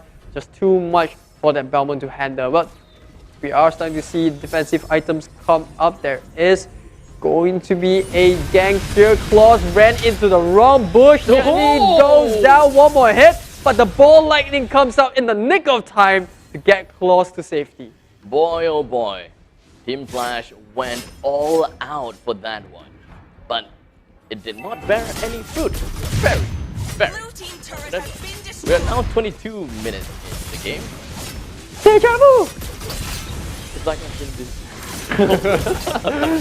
In the meantime, I guess that's probably not the last team fight because we know how things are gonna end, right? Fenrir probably gonna go down right here because Aeon just got all of his fire, just gonna be gunning down onto him. Claus going into Stardust Dance brings him down with a lot of shields. I'm pretty sure that Claus will be able to catch right in, and with the Falling Star Moon, that is the dead tank for the side of Team Flash. They're going to be focusing down on the next member, and it does seem like it is going to be Dara or Suna. Dara receiving a lot of damage. The Thunder God's Wrath is just going to be throwing everyone else off their feet as they get electrified by the massive amount of damage that JS Love is able to put right onto that. It's not just lightning, it is all about the cosmic energy that Claus is able to put onto the side of onto Flash as well. They lost one, but it's okay. They managed to bring Dara and Fenrir down, 2 of the front liners, which is so important, and that will allow NV to gain a little bit more momentum on their side. They got more kills, but their net worth is not that much. Yeah, a lot of the kills actually came through, picking off Dara and Pokemon who are playing the Uranus and Belmont, respectively. And the reason being is because at the end of the day, the Belmont and Uranus is there to drag members of the opposition onto them. They are just there to kill the opponent, the team. So even if they go down, it's fine. Their job ideally is to split push, create disruption, and drag members out of position. And that's what they've been able to do. So, and that's why Team Flash, despite being lesser on kills, has more objectives. They'll be able to win most of the team fight because MV just needs to spend so much resource and bring one of their members down. Now, will Pokemon eventually be the bait this time around? A1, A2 around the corner. He does have immortality. And now they managed to get him the kill onto Pokemon as well. But Kolia will be the next one to go down. Mooney finally gets picked off. He does have immortality. Can he jump onto the wall? No, it's not enough. The Lycan Pulse will be more than enough to get the kill right onto him. And now Aeon running for his life. Claus using the Falling Star Moon to try to get himself out of trouble. But the Injector will toss him right back to square one. And now Dara just going to use the Ionic Edge to slow down JS Love. Nothing he can do. The Ball Lightning is not enough. The Thunder's Wrath doesn't even touch him. And now Aeon might even go down here. Can he make it to base in time while the Praga Armor comes out at just the right timing? I think he has done more than enough. Dara has successfully pushed the entirety of MV, or what's left of MV, from that pickoff back to the base, which means Team Flash is going to get another lot for a second time in a row. And Dara slowly buying more time for the Lord to eventually push right out. All of the members from Team Flash, 4 members, slowly pushing right in. Make that 3 actually, wait, never mind, make that 4 actually. We do have Claude, he's currently being hammered down by the side of Team Flash and even has some artillery barrage that's just gonna be landing right on top of his head. Aeon OTE, he's still holding on to his own. He still has the immortality but no Firaga armor, but not like he's able to do anything at that point in time. And just like that, Team Flash gets themselves game number 1. Well, Abstract, usually I would say, what a long game, but what coming from what we've seen so far this morning, what a short game. Yeah, 24 minutes, but well, Team Flash proving that the draft is super annoying to deal with. You know, Uranus and the Belmont, like you said, why are they splitting up? But you know, you look at the way that they drafted, you look at the way they played, that's exactly what they want to do. They want to draw members away from all these big objectives where you're busy killing my Belmont, we're spending all your huge Qs, huge CCs, huge damage stuff onto my Uranus. My carry is busy taking the Lord, your other lane is getting completely pushed out. And this is just a very tough situation for MV to deal with. But I would say they did really well in the early game. You know, Mooney finding a couple of kills, managing to escape here and there. But eventually, as the game starts to go on, as the Uranus and Belmont starts to build more items in, that's where they get tankier. There is also a Jawhead for the CC. There's a Farsa at the back that's so hard for the side of MV to reach. So a couple of talking points there, but generally the idea for the side of MV is that they wanted to punch hard and fast. Unfortunately, they let the game scale on for too long to a point where Team Flash could pull off their strategy of split pushing and just soaking damage. I really thought that NV had a really nice chance to actually beat back at Team Flash, right? It's also another game whereby it's kind of well balanced between the both sides. If you kind of put them onto the scales, they're just hanging within the balance. So I'm just surprised that Flash got away with it like that, because NV, they caught the members from Flash so many times to the point that Pokemon is not supposed to be that tanky at one point in time. He's really supposed to be so fragile whereby the members from MV can just roll over him, and then from that point on, it becomes 5 versus 4. They should be able to bring down the members from the side of Team Flash a little bit easier, because so far, whatever they have been seeing from the side of Team Flash is very individualistic plays. Bowman is always, or most of the time, kind of alone, even in the laning early stages of the game. He could have gotten some help from his team, but no one came over. Fenrir could have gotten some help when it comes to initiating, but no one went over, those kind of stuff. A little bit slow, a little bit staggered, because their team composition is really nice when we put them all together, right? A1, A2, Feathered Airstrike, you can expect the Lycan Pounce jumping off to everyone, and we have seen at the end stages of the game, the Lycan Pounce dealt so much damage onto the players from the side of NV. Well, we can break down draft a little bit more, but let's take a look at the damage output coming up for both sides. Not surprisingly, it is going to be the Farsa played by A1, A2 that dealt the most damage out of all the heroes, only rivaled by the X-Borg played by Notorious Villains. A bit of a tough game, I would say, for both sides, but you know, I think Team Flash, at the end of the day, all they had to do was just delay the game as much as possible. I think, I do slightly agree with you, the side leaders could have used a little bit more help, but that's the point of picking up Belmont and Uranus. They're meant to be independent, they are meant to be hard to kill. Even if you spend time killing them, like I said, it doesn't matter, because when Envy are busy trying to get the kill on the Uranus and Belmont, Envy has to spend 4, 3, or even sometimes the entire team to get the kill, which means while you're getting a kill on a single Belmont or Uranus, you're losing objectives on the other side, you're losing your turtles, you're losing your lords. So I think at the end of the day, Team Flash, they don't really care about this kills and all that, because it's all about taking down objectives. Yep. So it's going to be none other than Suna that got the MVP 736 on the Roger. I wouldn't say it was untouched, but at the same time, they definitely did have a game plan and they executed, in my opinion, to almost to a perfection. Degree. No, it's close to perfection. Because perfection. Yeah. Okay. As much as you point out that the Uranus and Belmont were constantly dying, but like I said, think about what MV had to do to get those kills. They had to send 3 to 4 members. Right. And while you're doing that, it means that you're not farming. It means the rest of your lanes are getting pushed out. It means you're not contesting for Lord. It means you're just just running around chasing a single kill. It's just not worth it. And well, Yatsuna absolutely did fantastic job as a Roger, because all he had to do was just finish up the fight. A lot of the bulk damage was done by A1, A2. You know, Suna just had to make sure he went in when a lot of the heroes are already down to half HP from the feather airstrike, goes in like a pounce, just do it a couple of times, clear up the entire team, and he doesn't even have to fear because a lot of the damage is already being soaked up by both the Uranus as well as the Belmont. And most of the times he's jumping on someone that, you know, the Jawhead is tossing backwards, so he's not even in trouble in the first place. Right. So yeah. It's mostly come to the fact that they just want to single someone out in some sense. They want to single someone out, and they also want their own person to be singled out by a massive amount of players. And the highlights will definitely be something that will help us kind of understand and just kind of digress a little bit. As we take a look at the top lane in the 3rd minute, we've got a lot of members from Team Flash actually making their way all the way up top, trading 1-for-1, and that was still relatively balanced. A lot of members from the side of Team Flash also made their way up to the top lane to kind of defend against NV. That whatever you said kind of like mattered more towards the mid stages and the late stages of the game. As the early stages is more about not giving the opponents too much lead. Yeah, it's all about cutting waves. You can see, you know, they're forcing Envy to dive tier 2s, tier 3s to get those kills.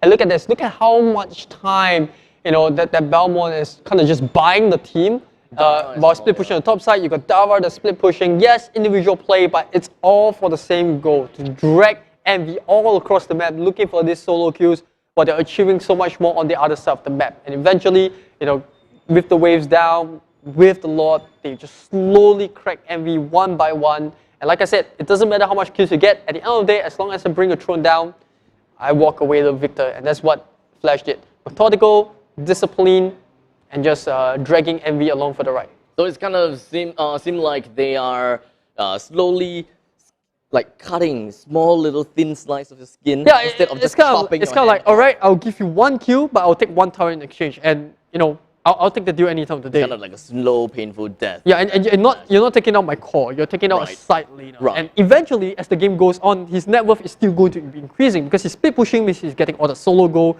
he's getting all the EXP. He will eventually catch up to the game. I mean, turrets are mainstream. Why would you need turrets when my teammate is technically a turret? You know, spinning turret, that one can run away and just regen all the time. So, you know, I guess that is what we should be expecting from them. Yep, absolutely. With that being said, well, looks like we will have Team Flash ahead by 1 game. Will Envy be able to beat that demon and come back a bit stronger in game 2? We will have to see. But first and foremost, we will have a bit of a short break. But when we are back, game 2 of match 2 of day 1 of the MPL Singapore Season 2.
Bumblebee reporting for duty.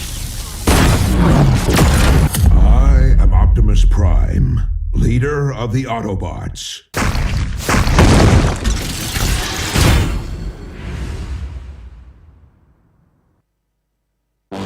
Somehow, most have come to believe that the right to dream is reserved for a chosen few. Dare to be different.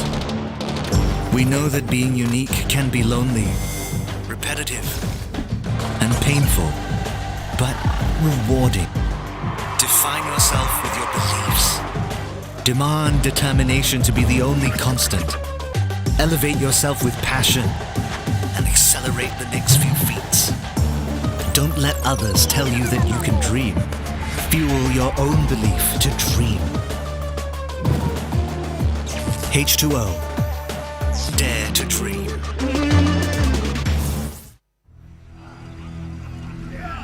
I got nothing at the Triumphant ceremony. No matter what I do, they won't approve.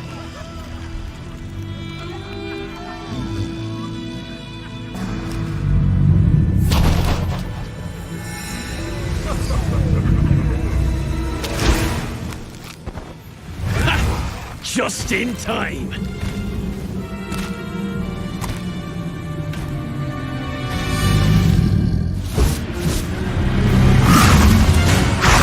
Just in time to taste my wrath. I was always on the front line. I deserve the honor. Leonins can be fighters too. This is not my battlefield either. I will prove myself through a different path.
Megatron. Bumblebee reporting for duty.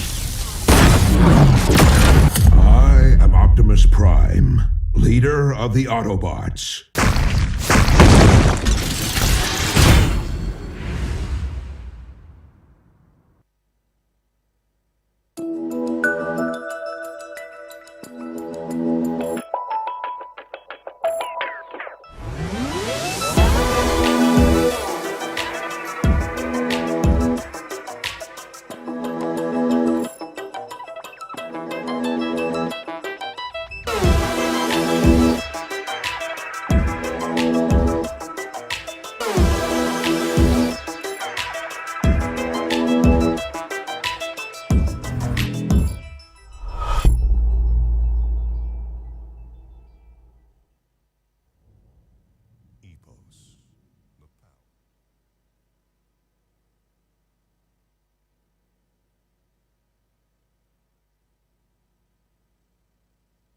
Alright, and here we are back into the hot seat with, and we currently lagging behind one game behind none other than Team Flash. Like I said, similar faces, same but different. Yeah, very different. Same but different. Yeah, a bit different here and there. You know. We actually really thought that Notorious Villains had some really good ideas in their draft, as well as how they have played the game.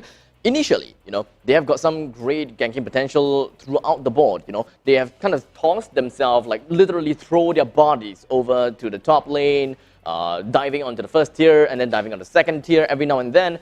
We had Bowman, we had Uranus. Haley was all the way down low. Jawhead. Yeah, just kind of like trying to do their very best to kind of hold their ground against the opponents because of the massive amount of burst potential, especially coming out from Eudora in the early stages of the game. But you could see like the effectiveness of Eudora just slowly started to fade away. The scaling really is a problem for the Yes, correct. Like they do really well in the early game, but I think they need something more of a mage that could control, especially with a bit more sustain in the fight. In this case, I kind of recommended the Valier, but I could see the idea they were going for, right? With the Eudora, I want to end the game fast. I've got this Link. You know, I can quickly take turrets. I can pace faster than your jungler. But you know, I think MV they did really well, but unfortunately they just couldn't end the game fast enough, and they eventually that kind of allowed the side of Team Flash to scale. Right. And once you hit that 15-minute mark, you know, Eudora's Thunder's Wrath didn't really do much anymore. You pick up a Tina shield, she's pretty much, yeah, she still has a bit of damage, but you know, you drop all your 3 skills and that's it. You don't really have much more team contribution other than that. All in all, they did well, but unfortunately not well enough in order to take the first game away from Team Flash. Although we are all in our seats, just kind of wondering, how is Game 2 going to be like? Is it going to go to the side of Team Flash again? Or will NV actually learn a thing or two as to how Team Flash plays? Because it kind of seems like Team Flash, they're kind of working on to scalings to the mid/late stages of the game. We can have NV try to work on that because let's be real. It's easier for you to drag a game than it is to end a game early. Yes, I definitely do agree, and that's why you look at a lot of the Philippine teams in the MPL PH, they love that 15 to 20 minute because that is the sweet spot. They pick heroes that have very decent pick and very decent potential in the late game. That's why you see a lot of Alice's. You look at Rubies. Even sometimes you see Tamus getting picked as well. These are the heroes that do really well in the early game as a side laner because it's hard to gank them. Vendetta as well. Yeah, and then once they get a lot of gold and resource under their belt, they become even tougher to handle towards the later stages. So I think that is something that is kind of like the game plan for Team Flash, which is very, very consistent to what they played in the PvP Open Finals against Impunity, where they constantly drafted the Uranus because that's their game style. They want to drag the game, they want to have this side laner that can constantly cut your waves, make you constantly be worried about letting him push too much, and then you send 2 to 3 members, and while you're doing that, to try to get a kill on the Uranus or the Belmont, something else is being taken off your map. Well, all in all, the drafting is going to be very important when it comes to these two sides. Drafting for late game, drafting for early game, all about the objectives in play. In the previous game, right, it's pretty much undoubtedly that NV tries to go for early game with some skilling to the late game. Yeah, we have the Link. Yep. Link is kind of like more towards the late game. The Xbox as well. Skilling. I think Xbox is also one of the all-rounded kind of stuff. Yeah, he does pretty decent, In the past patches before the War Axe. Yeah, kind of before his sustain got a little bit lower, he used to be able to cut waves as well. Right. Obviously now people have caught on to that. It's a lot easier to. Xbox is just good at pushing waves, but he's really paper early game. There must be a counter against him. Well, that is just to constantly gank him early game because early game he really doesn't have much in his kit, and he's not the tankiest of heroes. But it's towards the late game when he starts to pick items like War Axe. Some people go for Bloodlust, goes for Immortality, eventually go into utility items like the Ice Cream Wand. That's when he gets into like more of a team composition kind of hero. He adds more utility, he can soak damage, he can peel for the team while putting out the DPS. He has true damage in his kit. And obviously with Immortality being one of his core items as compared to other heroes that may get them as a last luxury item. You obviously got 2 lives and then you still have Fergal armor to take down. So there is always that addition of a utility that you can add to your team. So like I said, I think And we did really well. To sum it up, and we did well. They just couldn't, execute the game plan fast enough, and that gave, the space and time for Team Flash to come back. So I think if, you would go into the second game, it's really hard to say because you take out heroes like Uranus and all that kind of stuff. You waste your bans on them. You kind of open up more heroes that can do the same job, like Barats. There are other heroes that can do that as well. Baxia is also one of the other heroes that's really good at cutting the waves, and he can rotate really quickly with his rolling Unity. So it's not the easiest to catch a Baxia as well. So there's a lot of heroes that can fulfill the same kind of draft and the same kind of purpose that Team Flash is looking for. So I wouldn't sit here and say, oh no, it's the easiest to draft. All you need to do is just ban out these heroes. But there are options out there, and I think in the case of the Mage, I think something that could scale a little bit better could have been better as well. The Valier could have been one of the options. Alright, but enough about the first game.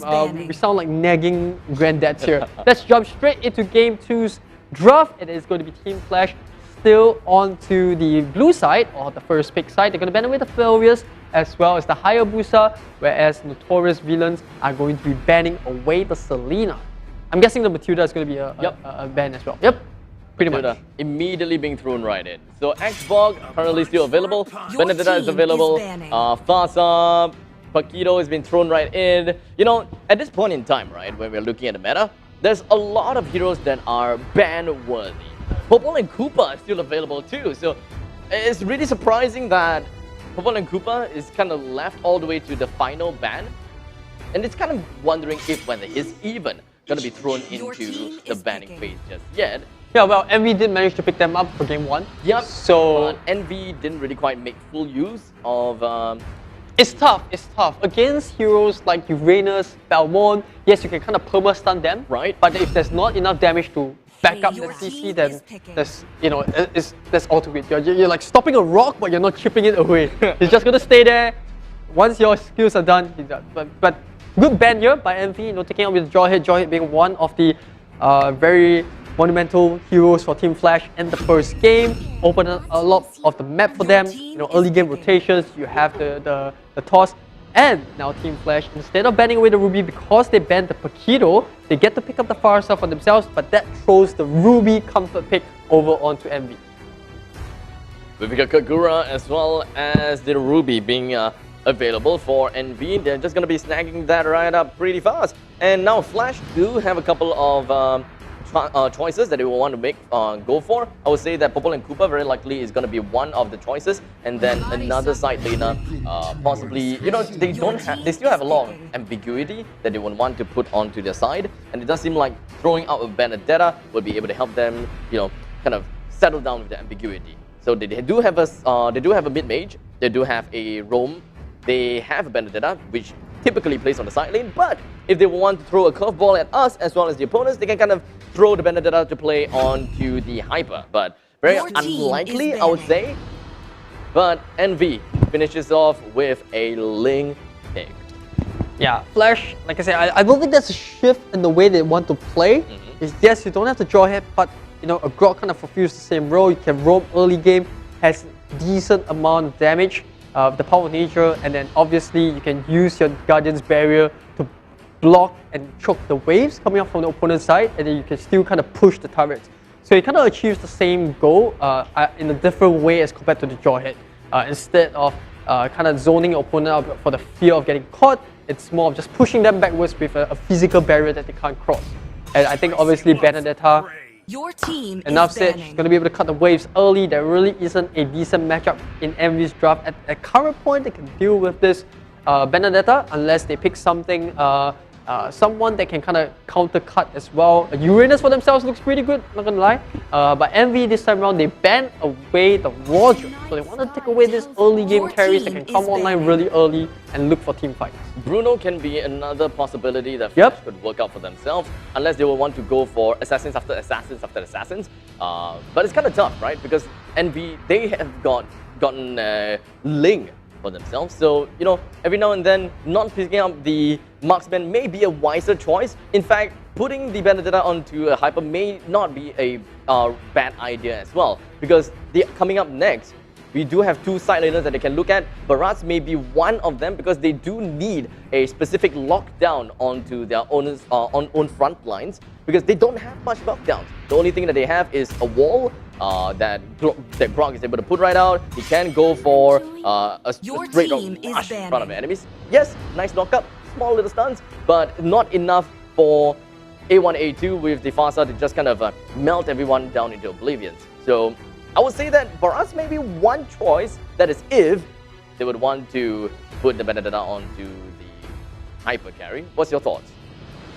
Yeah, I do agree with the Barats point. Barats definitely does appeal to Team Flash draft, but more importantly, they need to focus on banning away heroes that can sustain against this split push. Heroes that can do the same to them. I wouldn't recommend banning away the Uranus. I just gonna throw it out in Ether. I think they should focus on banning away heroes that can kind of sustain on their own. So either that or ban away a control side lane. In this case, something like a Lapu Lapu looks pretty good as well. But instead is going to be the Harley, which is, to me, very interesting ban. So Your team is yeah, it could be a mid lane Harley with a side lane Kagura. So it could be one of the reasons why they choose to ban away the Harley. They don't want this early game pick that can kill the Benedetta or the Farsa by diving onto the back line. So I think they're looking for more of a front to back approach, whereas MV now picking up the Uranus. How about the Bucks for the side of Flash? Currently, they are looking at a Ruby, great sustain, looking at Uranus, great sustain as well, and they could use a couple of degen tool from the side of Flash in order to stop these two running their feet. I think that is going to prove really well in major team fights. Honestly, I wouldn't be surprised if they pick the ball by themselves, but then they pick up the Xbox, which MV picked up in the previous game. Like I said, I think they're looking for a similar kind of draft here, basically to cut the wave and then try to join up in team fights as much as possible. But this time around, it's going to be the Harith and the gold lane. So this means that it's going to be a hyper Benedetta. Oh, okay. At least I got that one on the and the head, on the nail in the head. But well, not quite on the Barats, not quite on the Bucks here. One thing that I'm more concerned for the side of Team Flash is the lack of lockdown, the lack of CCs, which is probably gonna be really tough because from the side of an NV, they have Mooney that is gonna be playing on the link. Really tough to control, really tough to burst down. And in fact, Flash's teams don't really have proper bursts. It's more of damage over time. You can have the chrono dashes from the side of Harith, just constantly deal damage over and over again. Suna with a little bit of burns here and there, and the last Insanity is probably like the only burst that we can expect. And we've got a Natalia from the side of NV. What says you? I think Natalia is pretty decent, but the fact that Team Flash already has a Benedetta as well as a Xbox kind of puzzles me, because Xbox is just going to be able to review the Natalia, which is in the invisible form. I think it's still pretty decent pick. It does offer some sort of control early game, strikes the fear into the Benedetta, which is roaming without her level 4. So there is that threat. But once again, a very early game draft coming out from MV, right? You want the Kagura to hit the level 4, you look for the Yin Yang overturn, you look for the early game fights, you couple with that with the roaming Nutella. A lot of threat, a lot of burst throughout, but I fear for them if this game scales past the 10th to 15th minute once again. When we are talking about bias, which bias are you going to be throwing yourself Ooh, onto? I don't know. Don't put me on the spot. Okay, I'm putting myself on the spot first. I do heavily think that NV may have a really nice chance of slipping through the fingers of Team Flash. They can push down a lot of damage on the side of NV, but when it comes to actually killing people, I think that they're going to have so much issues with that because of, well, they don't have lockdown. Simply put, they don't have lockdown. Yep, but look at how much pressure Fenrir is putting on as a Grog. He walks in, and that's something as a Natalia, right? Yes, you don't have CC, but you have a ton of burst damage, and they can look to punish Fenrir here. He's not going to burn the flicker. It's going to be easy first blood secured by Kolya on this side lane. Pretty interesting. It's one of the few times that I see Kolya playing on the side lane Ruby, while JS Love is going to be playing on that support Natalia or the roaming Natalia. Roaming Natalia with a high-end drive, so we should be expecting JS Love to play relatively aggressive. And I think that his main goal here is to catch Fenrir completely alone, right? Because that is kind of what Fenrir wants to do. He wants to be in front of the enemy's face, charging out with the power of nature and just being unable to be locked down. But JS Love, as a Natana, he doesn't even care about locking enemies down. He just wants to deal those small little pokes and bursts onto the side of Fenrir, and I think that is mission accomplished. Yeah, I like that jungle invade coming up from the Xbox there, just to steal away that camp just beneath the red buff, because that means that Mooney is not going to be able to hit the level 4 even after completing a full rotation, while on the other hand, Suna is going to hit the level 4 when that turtle comes up. So there's a bit of a slight advantage to Team Flash in this rotation-wise. And well, speak of Devil, Turtle is going to spawn immediately. Look at Team Flash, they're already starting to make their way towards the Turtle's pit. Want to get a little bit more control. Well, Hyper Suna, that is going to be an Xbox, so we should be expecting some early game engagements from the side of Team Flash. They should be able to do really decently, especially since Dara has made his way down to the middle lane. JS Love with a sliver of health. Dara almost landing the shot in. He did have Flicker though, trying to go for the final hit. Yes, he will be able to with the sword out slash onto the side of JS Love, but unfortunately he's finding himself in a very precarious positioning as Golia immediately take him down with a couple of hook, slash and scythe action. But now he's stuck inside of the Turtle's pit with a nice little flicker to get himself inside of the first tier turret. He should be safe and sound now, but Pokemon playing as the Harif is not going to let him go away like that. With a simple Chrono Fissure as well as a Chrono Dash, that is Kolia down into the ground. Yeah, and more wins for Notorious Villains onto the top side of the map as well. Yes, they lost the turtle, but more importantly, they get the pick-off onto Suna on this Xbox, which is a pretty good pick-off because that gives a bit of a time for Mooney on this link to catch up in terms of net worth. I think generally Team Flash and Envy are both doing fine towards the early game. I think Flaws as well as JS Love have been proved to be a bit of a pain in Team Flash neck, constantly doing counter invade, stopping Fenrir from, making most of that early engagements that he wants against the link. But let's see how how far Envy can take this, because they are slightly ahead now by a couple of hundred gold because they managed to get the kill onto the Xbox. But here we go, bot lane. It doesn't seem like Pokemon will be able to survive from all of that, especially since they are just going to be whipping out every single one of the kills. And Pokemon even tried to go straight in with the Zaman Force, but doesn't really quite have the sustainability to hold himself right there. The amount of burst damage that Kagura was able to bring right out onto the side of Team Flash is a little bit too much for them to handle, and Claw is going to be the next one to go straight down, unfortunately, because Suna came in right in the nick of time. It's kind of like a 1-for-1 trade at this moment in time, but unfortunately a little bit more unfavorable for NV because of the fact that it is a mage that went down versus the opponent's tank that went down. Dara's HP is all the way down low. We do have the Zaman Force just going to be popped right out, coming from the side of Pokemon. Dash right in, dash right out. But Suna is just going to be going straight in with the Last Insanity as well, popping Aeon. Do a critical amount of health, but unfortunately Consecration just going to get him right out of the danger zone. Yeah, Team Flash choosing not to pursue Aeon. Aeon just going to build the Brute Force plate just to add a little bit more sustain as well as movement speed, one of the core items for Uranus as he looks to try to dance between the enemy lines without getting punished. Meanwhile, we do see the Feather Airstrike come out a little bit early. A1, A2 in no man's land. The Invis gets popped. JS Love right on top of it. Oh! He manages to fly out just in time. The wings by wings as Fenrir comes in, gets the mage out of trouble. Meanwhile, mid lane, Last Blow Electro, can he get the kill? Claws gets punished in the middle, and Fenrir now turning their eyes straight over to the Turtle Pit. Do they actually find Pokemon? No, he gets the recall back in the nick of time. And Fenrir is just going to be holding it out. He's going to be slowly waiting for someone to appear.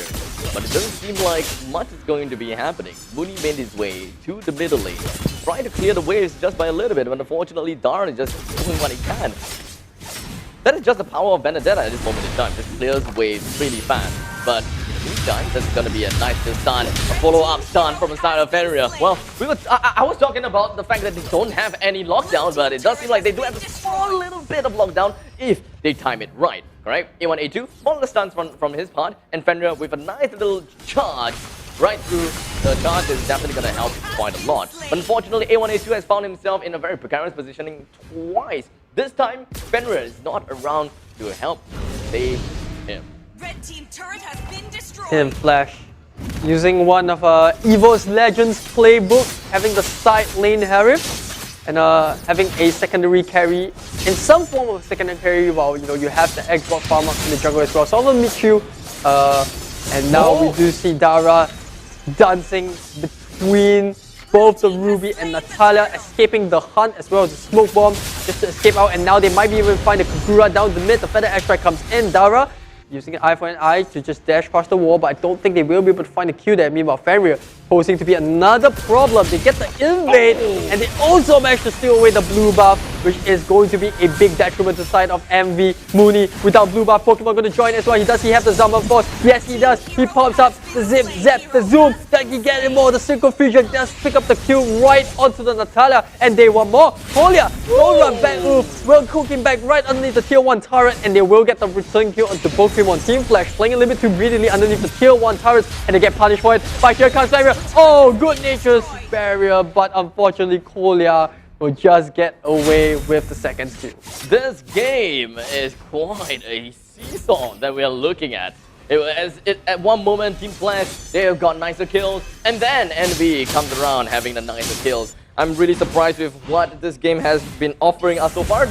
Been very kind. Game 1, Game 2 from Match 1, Game 1 and Game 2 from Match 2 as well. So I'm really happy with how we started off MPL Season 2 so far. But you know what? It's gonna get a little bit spicier. As it does seem like Kolia is just gonna go back down into the ground, and I don't think that that's gonna be over just yet. And Dara is just gonna be soaking up the most amount of damage with the Electro Final Blow, just gonna be dashing a lot of damage on the side of his claws. His HP, he's gonna go down. Dara with a sliver of health, he gets himself right back out. And now Envy, they know that they have their back against the wall. And now FL, Team Flash, they can bring down this first tier turret very easily, while Dara makes its way down to the bottom lane, hopefully to be able to bring down the second tier turret, while the rest of the team takes the purple buff. Mooney now is going to be found without a blue buff for another few minutes, and this is, I wouldn't say disastrous, but it is kind of a bad state for the Ling. And that's the thing, I mentioned about the Ling in the first game. I told you, the thing about Ling is that yes, he is a very good carry, but he needs the buff, he needs the blue buff, kind of similar to how the Fanny operates, and but without the blue buff, he is going to be struggling with energy resource. Oh, that is gonna be a massive amount of ultimate coming from the side of Team Flash. Just gonna be bringing down Kolia, but unfortunately A1, A2 himself is gonna go straight down. Claws as well as Mooney. Yeah, HP went all the way down, but Pokemon just gonna say no. Brings another one down to the ground. The final nail in the coffin on JS Love as well as Claude. Now, Team Flash, they've got 4 men alive. They do know that they can actually try to push the lane all the way from the top, middle, and bottom lane. But for now, they just want to suffocate NV bit by bit, because that team fight was only attributed because of the fact that, well, Mooney doesn't have the buff. Yep. So it's actually a 5v4. Yeah. To a certain extent, yeah. Because Mooney won't be able to sustain it in that fight. He will be able to do some sort of damage, especially with his ultimate. But there's only so much a Link can do without the energy. And let's take a little quick replay. It all started out with a very decent fight by MV. They managed to steal the Lord there after, or rather the Turtle there.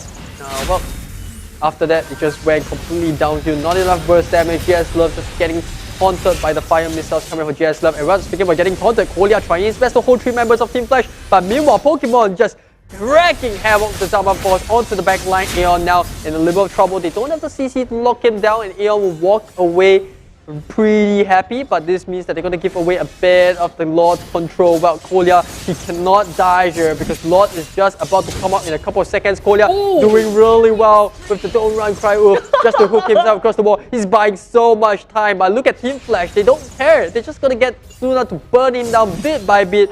While they work on the tier 2 in the mid lane. Eventually Kolia will go down, but he's doing whatever he can to secure those precious seconds. Well, it did buy a lot of time, and I gotta commend that mobility. Just imagine outmaneuvering against a Benedetta. Well, he burned the flicker as well, so... that is one thing, yes. That is a lot of things that went by. He went for the hook and then flickers past the wall just to ensure that Dara will not be able to catch up to him. So all in all, that was a valiant effort from the side of Kolia, but unfortunately, at what cost? because the flicker is only gonna buy them like a good 15 seconds, but now he's 60 seconds down without a flicker. Yeah, but now MV looking to challenge this Lord FL. Got another Team Flash doing a really good job. Sunam with the fire missile, stranding Aeon down to almost 3/4 of a HP. Fenrir will force Mooney back.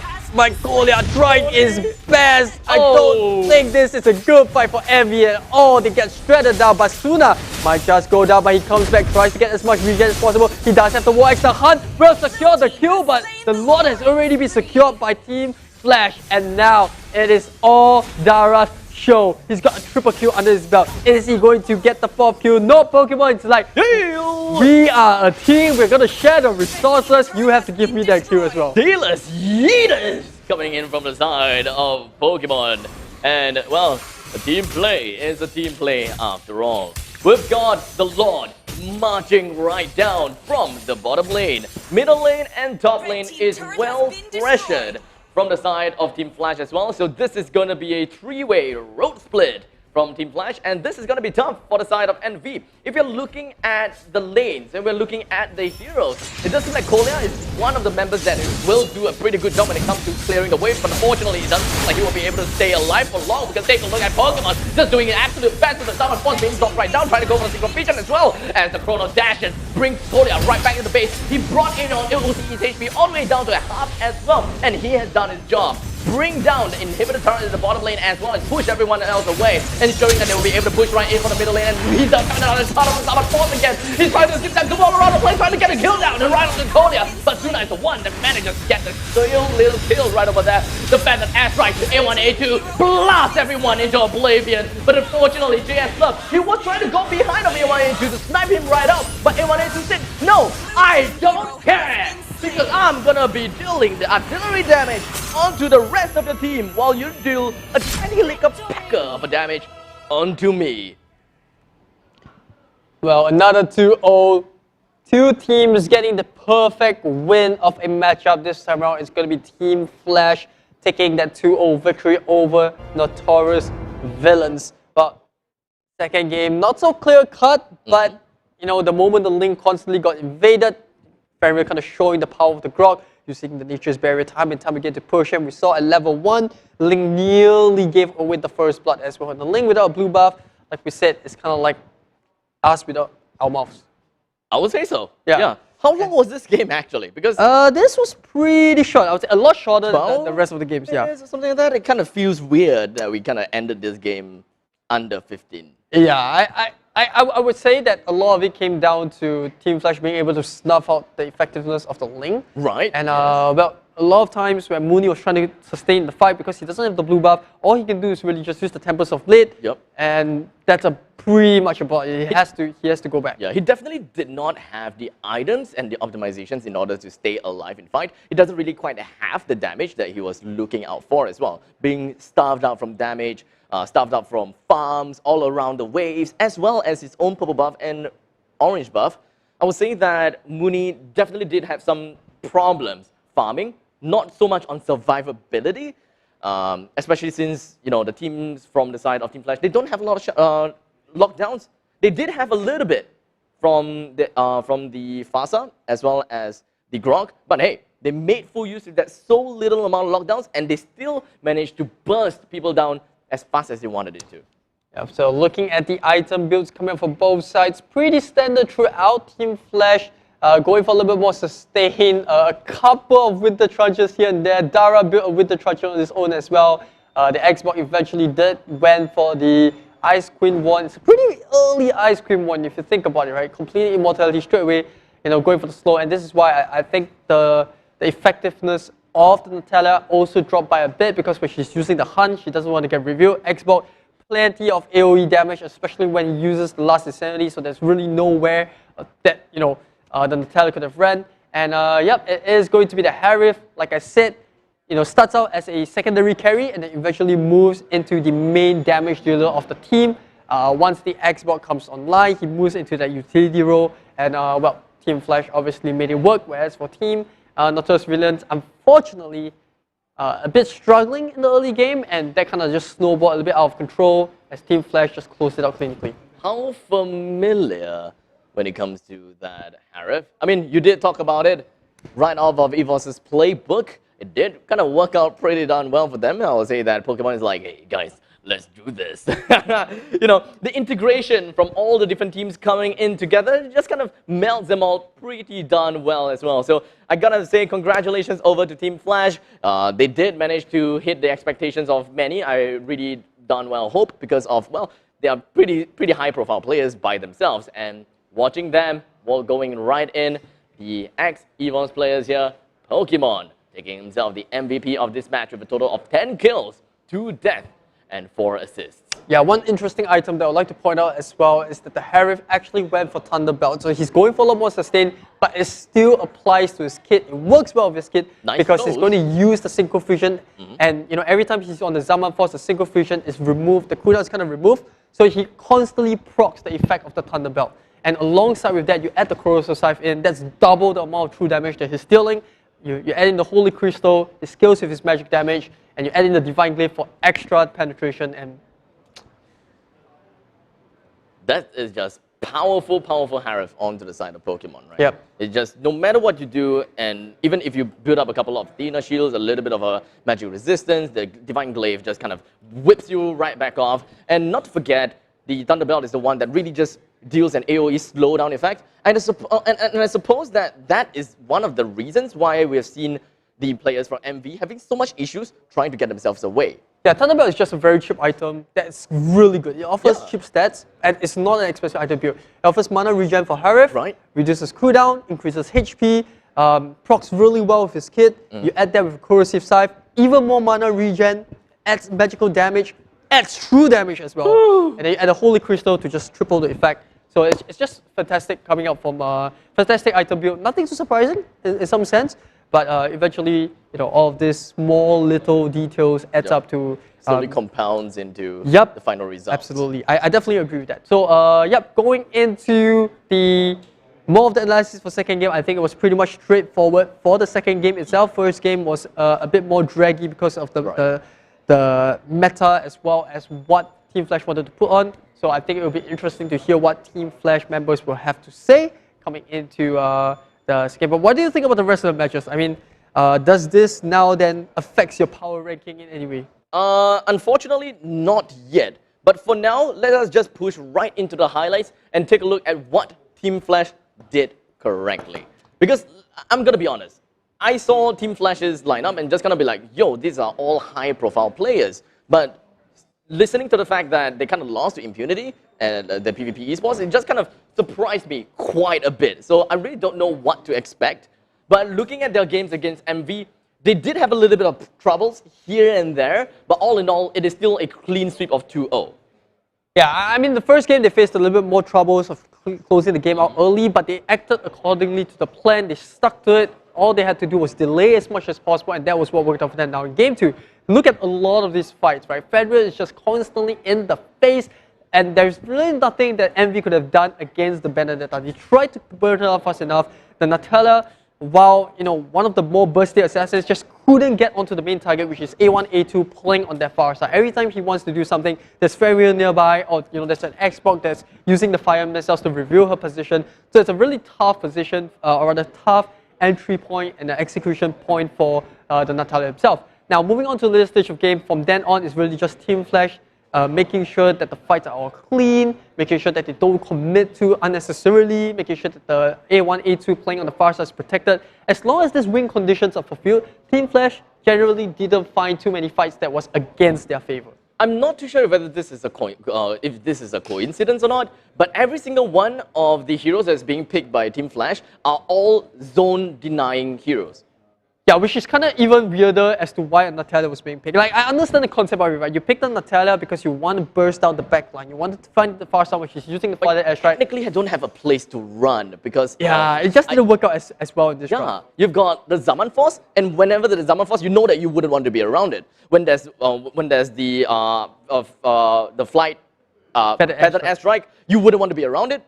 You know that there's a Electro Final Blow, you wouldn't want to be around it as well. And not to forget, we also got the Last Insanity. Well, it served well in the first half of the game. Unfortunately, she just kind of fell off But look, that's it. That's all the highlights that we have coming up from game number 2. As we mentioned, just to remind for you guys that just tuning on the stream, Team Flash just managed to pick up a 2-0 victory over Notorious Villains. Let's check in with some of the members of Team Flash to hear about what they have to say about their victory.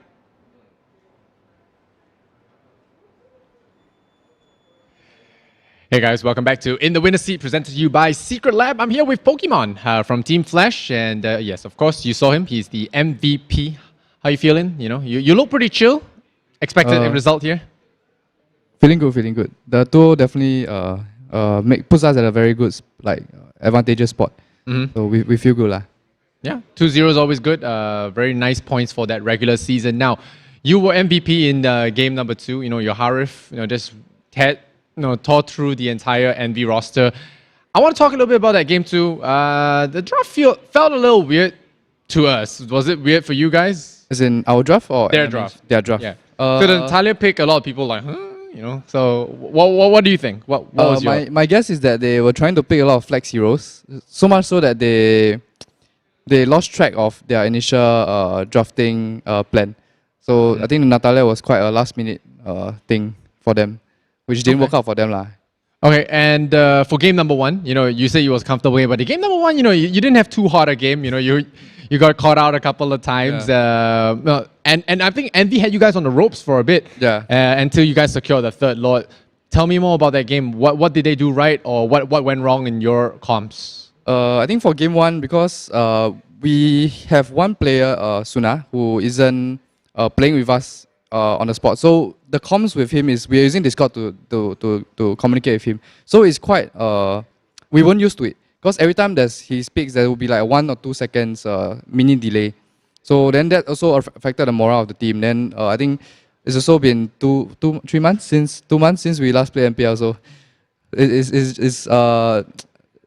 we need time to get used to it lah. Readjust to the main stage, kind of thing. Yeah. Okay, understandable. I mean, you were the MVP for season 1, like the overall MVP for season 1. So you aiming for that role, that trophy again? Definitely. Okay, and no, speaking of that, the last time you were on EVOS when you secured that bag, you're gonna be facing them in the next series. Any thoughts on them? Their game against Kingsmen?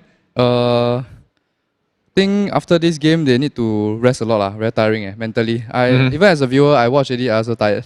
Yeah. So but I think even with 3 new players on their roster, I think they're looking quite good lah. Their macros, their micro, their fundamentals, lock control stuff is well executed lah. Not bad. So how's it gonna be feeling facing up against your previous senseis? Excited because JPL is gonna camp me. Oh yeah. And maybe you need to have a different strategy. And once he ganks me, I will kill him. Okay, JPL, you heard it. So depending on how that turns out tomorrow, I'll be seeing either you or him on the stage. I'll get one of you guys back for a rebuttal. Hopefully I see you again, or maybe it will be EVOS. We'll see. I mean, you'll be if you see JPL, cut out this scene. All right. But we'll let Erwin, the editor, know if that happens. But I wish you all the best. Congratulations, 2-0 here. Not the fastest 2-0, but a 2-0 nonetheless. Rest well, because tomorrow is going to be quite a battle. Now, the next series happening, RSG vs Explorer. Any thoughts on that? No thoughts, because it's a completely new roster for RSG, and Explorer they didn't do that well in the previous season, so we don't know what to expect. Okay, fair enough. Fair enough. All right, once again, guys, we have Pokemon going for the MVP of the entire tournament, but this time on Team Flash. We'll see how they do tomorrow in their series versus EVOS. For now, we're going to throw it back to the casters. I'm Lysander. You're watching In the Winner's Seat, presented to you by Secret Lab. Boys, over to you. And there we go. Thank you so much, Lysander, as well as Pokemon, for that grand interview. And we are going to, unfortunately, put our books away, papers away, because the next game that's going to be coming up soon. Yes, finally. But not before we tell you the amazing news about Singtel, right? They have managed to unlock ultra-responsive gaming with 2 times lower latency on Singtel 5G, Singapore's most powerful 5G network. You can get all the edge that you need while gaming on the go with Singtel 5G, Singapore's most powerful 5G network. And you know what? Suddenly I was just thinking about the fact that everyone out there at home, sitting on their chairs, watching the MPL, you have a chance to win some Mobile Legends skins as well. All hail and thank you over to Subway, because here's the ways that you can actually start winning, all right? Number one, you can comment the best sub combo order fit for a warrior under this post, all right? So just comment something down there. The crazier, the better, Yeah. A combo sub with Subway with no bread. Subway with... Does no veggie sound weird? Because that's kind of how I eat. Well, it doesn't matter what we decide. You have to comment below, and we do remember to like and follow Subway Singapore's Facebook and Instagram page, so you can get yourself into that chance to win that skin. And last but not least, you have to tag 3 friends to participate. Even better if they're Mobile Legends fans, because then they will enjoy this kind of content that we're putting out for you guys. And the players, the most creative subs, will be crowned the winner. And so we'll be excited to find out, or rather, me and Abstract will definitely be very, very excited to find out what are your favorite subs. Once again, my name is Arius, this has been Abstract. We've enjoyed today's cast. Fantastic. We absolutely love it. We're going to be passing the microphone over to Vertigo as well as Selfish Miss right after this very short break. So don't go anywhere. We, MPL, will be right back.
Megatron. Bumblebee reporting for duty.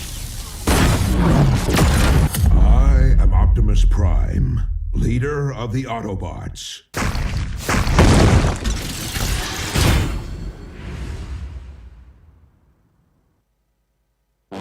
Somehow, most have come to believe that the right to dream is reserved for a chosen few. Dare to be different. We know that being unique can be lonely, repetitive, and painful, but rewarding. Define yourself with your beliefs. Demand determination to be the only constant. Elevate yourself with passion and accelerate the next few feats. Don't let others tell you that you can dream. Fuel your own belief to dream. H2O. Dare to dream.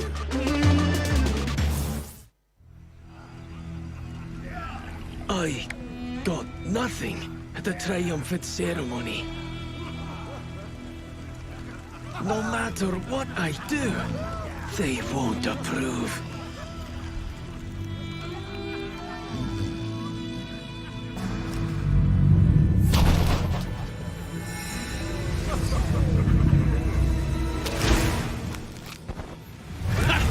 Just in time.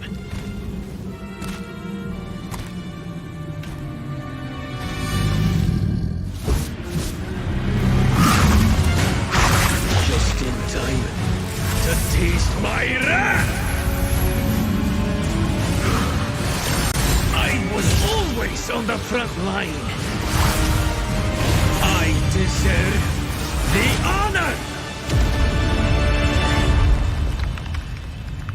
Leonins can be fighters too. This is not my battlefield either. I will prove myself through a different path.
Megatron. Bumblebee reporting for duty.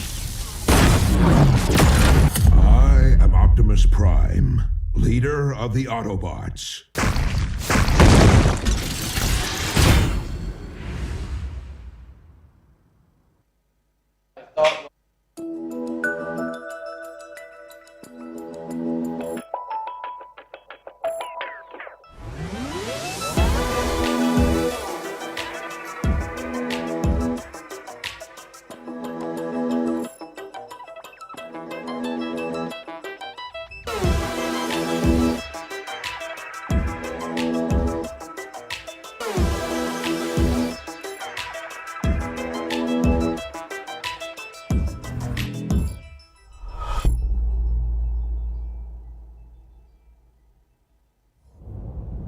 EPOS, the power of audio.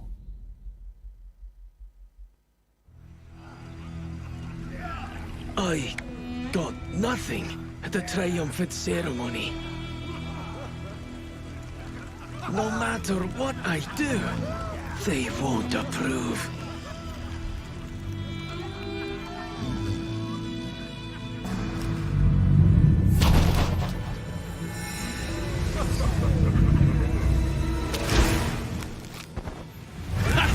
Just in time.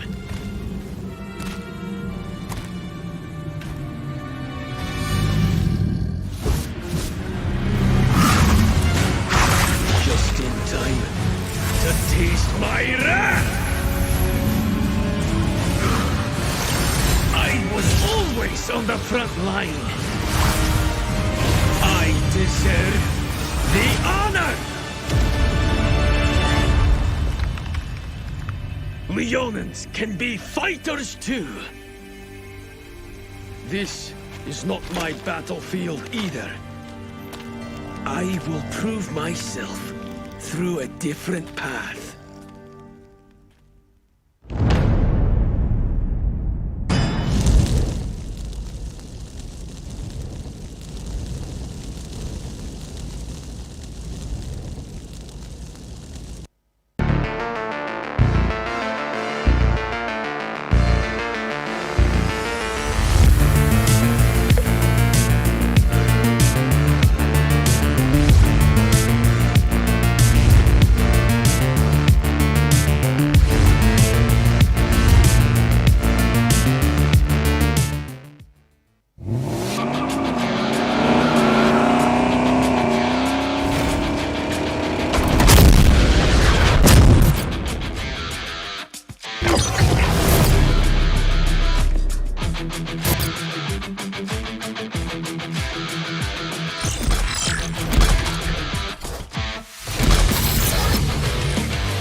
Megatron. Bumblebee reporting for duty. I am Optimus Prime, leader of the Autobots.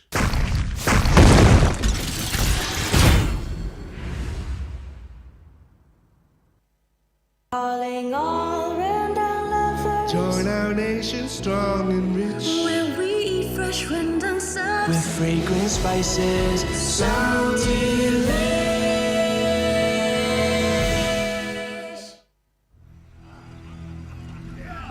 I got nothing at the Triumphant ceremony.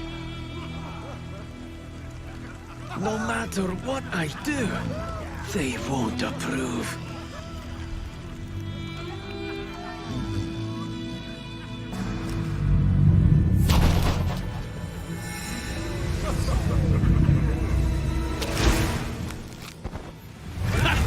Just in time.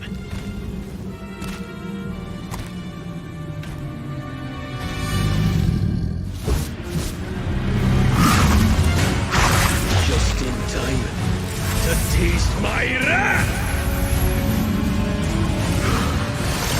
I was always on the front line.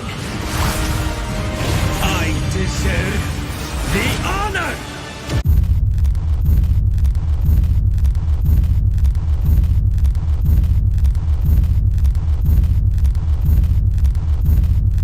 He's looking for the damage. You don't know if he can steal right now. In fact, it's gonna be stolen. Again! Make that 5 It could be game! That's the game! Oh! What was that?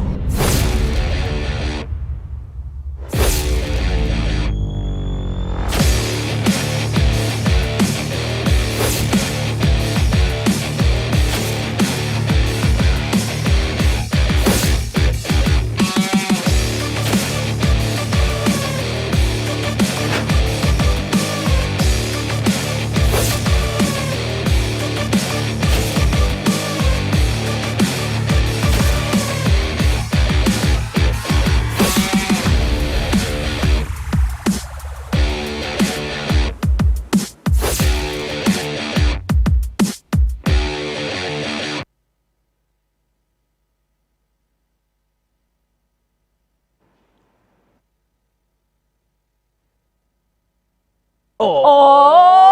No! It's not abstract. It is me, Vertigo. Alongside with me is Selfridge Maze. Guys, that was an amazing first half. How was the first half for you?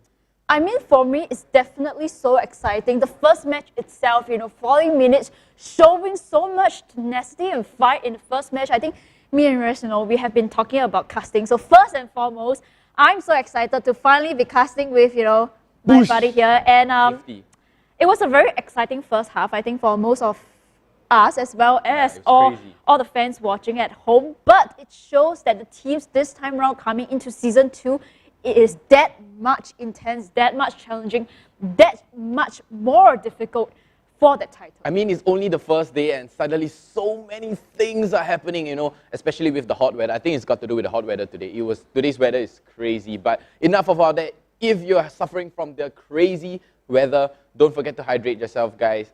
That was a super, super intense first half. Like you said, it was crazy. The moment I was watching, I was like, my jaw was dropping, and then it closed, and then I shouted, and there was just a roller coaster of emotions. I was just going up and down, up and down. It was just crazy. Oh my god! I just can't emphasize how crazy it is. But next up, we're gonna have RSG up against Explorer, the contenders up against the challengers. So, what are your thoughts on the upcoming match? Well, I really think that for this upcoming, but let's talk about RSG first, right? Obviously, there was a huge roster shift again, and practically they have a lot of new members coming in, Whether Jason, who so-called retired, is going to appear in this series itself, it's for us to see. But for Explorer, they have kept most of the members, and I think that to some extent, there is an advantage with having the same members from Season 1 coming into Season 2 because they are, in fact, the only team that has a lot of members that stay intact. So I feel that it might be an advantage to Explorer as opposed to RSG, which you have a new lineup, new team members, and we all know that it takes time for these players to get into the synergy and the teamwork. They're gonna need some time to adjust and everything. And RSG with 2 new players coming, especially if you're a new player and suddenly you are made captain, the pressure on you is crazy, crazy immense, right? Lolzy as their captain for RSG, 505 a new player, and not to mention baby cakes too. And who knows what other roster that is coming up. We'll see the roster about soon. But anyway, guys, we're going to give a quick shout out to Singtel 5G. Unlock ultra responsive gaming with 2 times lower latency on Singtel's 5G, Singapore's most powerful 5G network. So Singtel, thank you so much for giving us low latency gaming so that I won't get frustrated and throw my phone, I mean, I have some anger management. Whenever I get a lag, I'll be like, no, but whenever Singtel 5G network came out, I was like, oh, okay, I'm a experienced guy, so I want to try new things. I tried new things. I was like, oh, actually, there's literally almost 0 lag, and the latency is just good, like on another level. So thank you so much to Singtel 5G. That's very, very good of them, to finally give us good Wi-Fi connection. Yes, of course. And I think that we really need to, give a shout out to all our fans who has been watching us since the early mornings. And there's a giveaway, the MPL Singapore live stream share giveaway, where all fans that are watching this stream, you are in for a treat because we have some exclusive in-game rewards just for you. Simply share the live stream on MPL Singapore's page, and that's it. You're in the running. So you don't want to miss this one. Hurry up, just start spreading the word to your friends. Get them to join. Remember though, all you need to do is just share the live stream from MPL Singapore page. Yeah, I mean, just sharing is just that simple. It's just a click of a button. Okay, I won't say a button, but you click one button from share and then you share it to public, share it to your friends, share it to yourself, and the numbers will just keep going. Along with that, you get a free reward. So guys, what are you waiting for? It's free, literally free. We as Singaporeans, we love free stuff. Whenever we see a sale, people giving out free samples as Singaporean, true to the blood. Oh, got free things, let's go. That's Singaporean in a nutshell. Yeah, but sharing is caring, Exactly, and sharing is definitely caring. But guys, let's give a quick shout out. Another thing, Subway too, they have their own, they're sponsoring this event too. So thank you so much to Subway. I had a very good lunch. Without them, I would literally be, you won't even see me on screen. I would be just lying down on the chair. I was like, especially, it was such a long match. Yeah, it was such a long match, and I was watching throughout the match. Thank you so much to Abstract and Aries for the cast for the first half. I was eating my Subway and enjoying their cast. I was like, yo, it was so crazy intense, right? I was like, no. I was like eating and I was like, nope, nope. Yeah, but that was crazy, crazy good. But hey, speaking about crazy good, the Banter video is coming right to you guys right now. Let's see some of the, the burns, throwing some shade over, guys. That was really good. But anyways, I can't wait for the Banter video that's coming up. Yep, the Banter video is, like throwing shade, like I think he's good, but I think I'm better. Yeah, but I can't wait for the Banter video, so let's go in and see what the teams have to say.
Some people say you guys are the underdogs for this season. What do you think? Pretty true, because no one has really seen us play on a big screen before, and last season was the only chance for them to see lah. Why are they saying you guys might be the ones to look out for? Are they roasting you guys, or do they mean it? Maybe, but who knows lah. Okay. The day So what changed? Definitely our strats lah. Like ever since Monchichi hit his battery, then yeah, a lot of things have changed lah. Ever since your carry got better, your games got better. Yeah. You have a couple of new bloods on your team. Yep. Plus Diablo as well as Jason from last season. How is the new squad coping? Is this the secret weapon you've brought to bring down Evos this time around in the finals? I think so far so good, because in RSG we did won the champion before, so our fundamentals are there, and all we need to do is to teach them how the game works. So, yeah. Okay. How does the game work? That's our secret. Yep. I've been getting that answer all day. 2 new players, how do you guys find them? We actually had a trial, so we get to trial like different players from the Singapore scene, and then they were the best that we think. I asked him a question earlier on, and I wanna continue on that. With that said, I want to play a little game with you. Okay, sure. If you can join the team, I want to know what name you could change into. All right, I'll just ask you the team name, and then you just tell me your new username. Okay. What about RSG? I will name myself Resurgence. Since they tried to wipe that name off, I will remind them of that name. That's excellent. Yeah. Okay. Okay. What about the team? So it's a bunch of new guys. Jason's rocking his rocking chair, and LY4 is basically the only one left. Yeah, correct. So with Jason as sub and LY as the only member remaining from the former team, I would say that the team is very new in a way that they are bringing actually 4 rookies into it.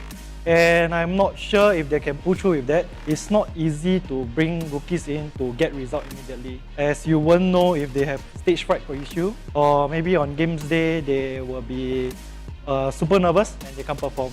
I think like the captain, right? Dora? I think he's only looking out for the map. I think Dora the Explorer? I think he can look for it other places now. Just don't bring it to MPL. Like, be more serious. Come on. Okay. Okay. You're gonna smack talk everyone. All right.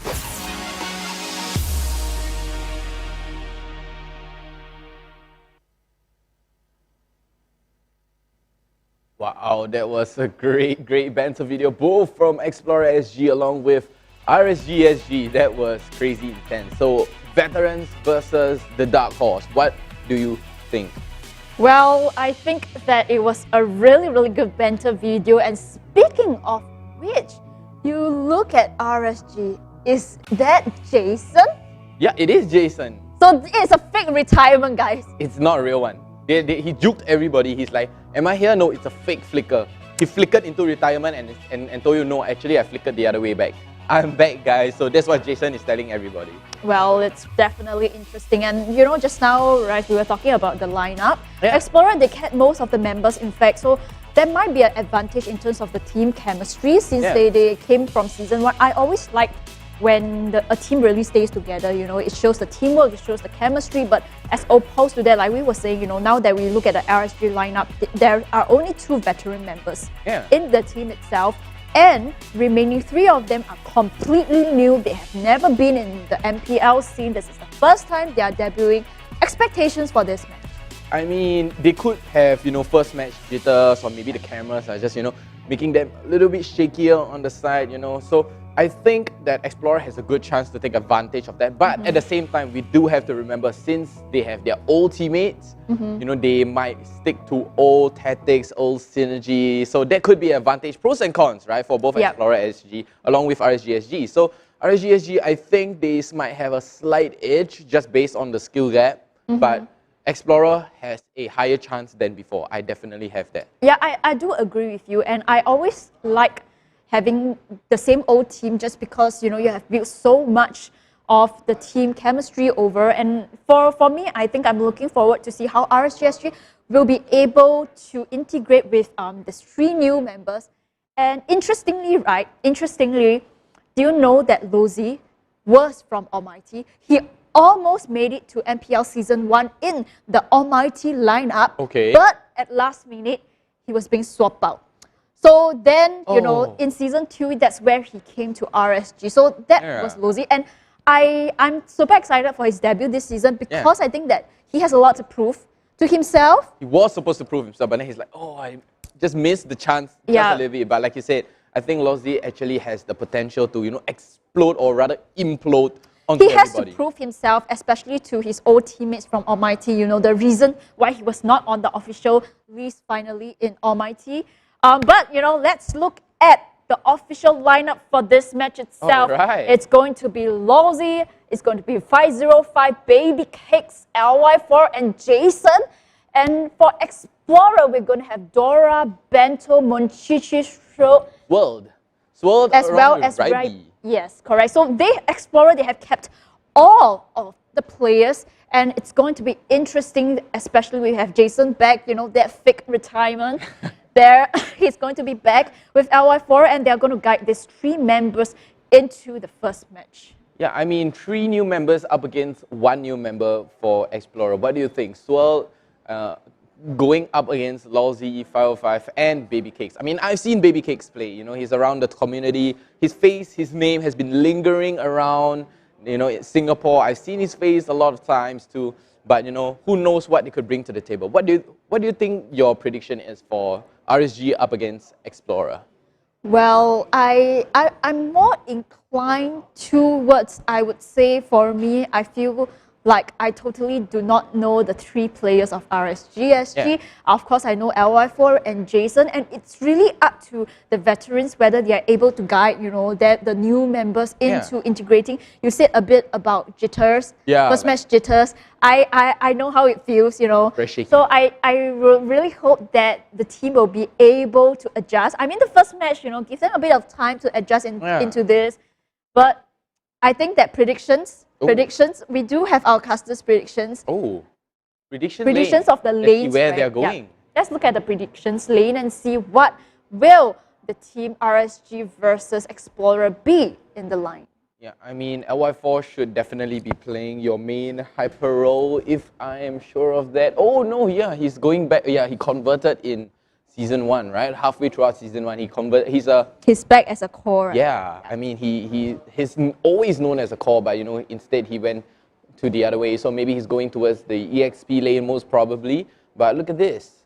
In the mid lane, Lozi is going to be playing your mage, I think. And you know, I think he's going to be the tank. He has always been a tank player, so I think that he's going to be the tank for RSG. But will he be able to step up? Because we know that last season it was Forza as the tank. Yeah. But let's not forget, Forza became the core. they used to have the strongest tank, which is going to cast tomorrow, aka KZP. Yeah, so I'm not sure whether Lozi will live up to the standards of KZP, but the interesting thing is now that KZP is in the caster seat, we can always ask him, KZP, how do you feel? Yeah, you know, Yeah, right. KZP would definitely be like, there are Lose me definitely lah. improvements. Or So maybe KCB will say, lose me lah, don't have me. yeah, KCB is like, if it's not me, then yeah, sure, by you guys can't win if you don't have me. Nah, I'm just kidding. There's a reason why he's in the caster seat, and you know, he has his own reason. But crucial supports. What do you think? You know, Lawsy, like you said, Lawsy would be playing the tank slash support. Yep. What do you think are, you know, potential picks? Maybe some Matilda, Jawhead, or even Upo and Koopa. I mean, that's an amazing support, like crazy support. Yeah, I think that they are definitely strong contenders, but today we have not seen a Matilda match because it's constantly being banned.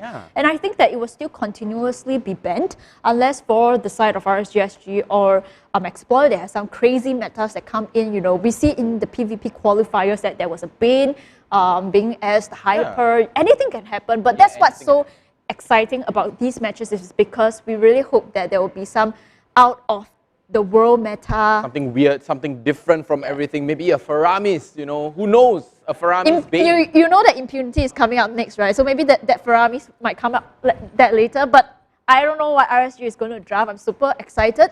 Yeah. I mean, let's wait for their draft right now, but I think, you know, they should be probably playing someone to catch off people easily, just like maybe, you know, Rafaela. But, you know, I've seen someone who played Rafaela, JPL played a very crazy Rafaela. I was like, what's JPL doing? He's literally just walking in front of enemy and just dying. So I was like, I'm a little bit skeptical on what he did. I was like, I think he's just inting, you know, just walking up straight and then just giving a free kill. But after that, you know, EVOS actually won that match. So I was like, okay, let me watch back and let's see what actually happened. So actually JPL walked in front, let them engage, you know, the enemy engage onto him, and he just throws out his ultimate and the whole team gets stunned. And I was like, okay, so that's what it's for. I mean, not only that, Rafaela gives you healing, you know, gives you that extra damage, and just before he dies, at least he gives out that one lush push from his passive too, you know. But Matilda, if Matilda gets banned, what do you think is a good alternate, you know, hero?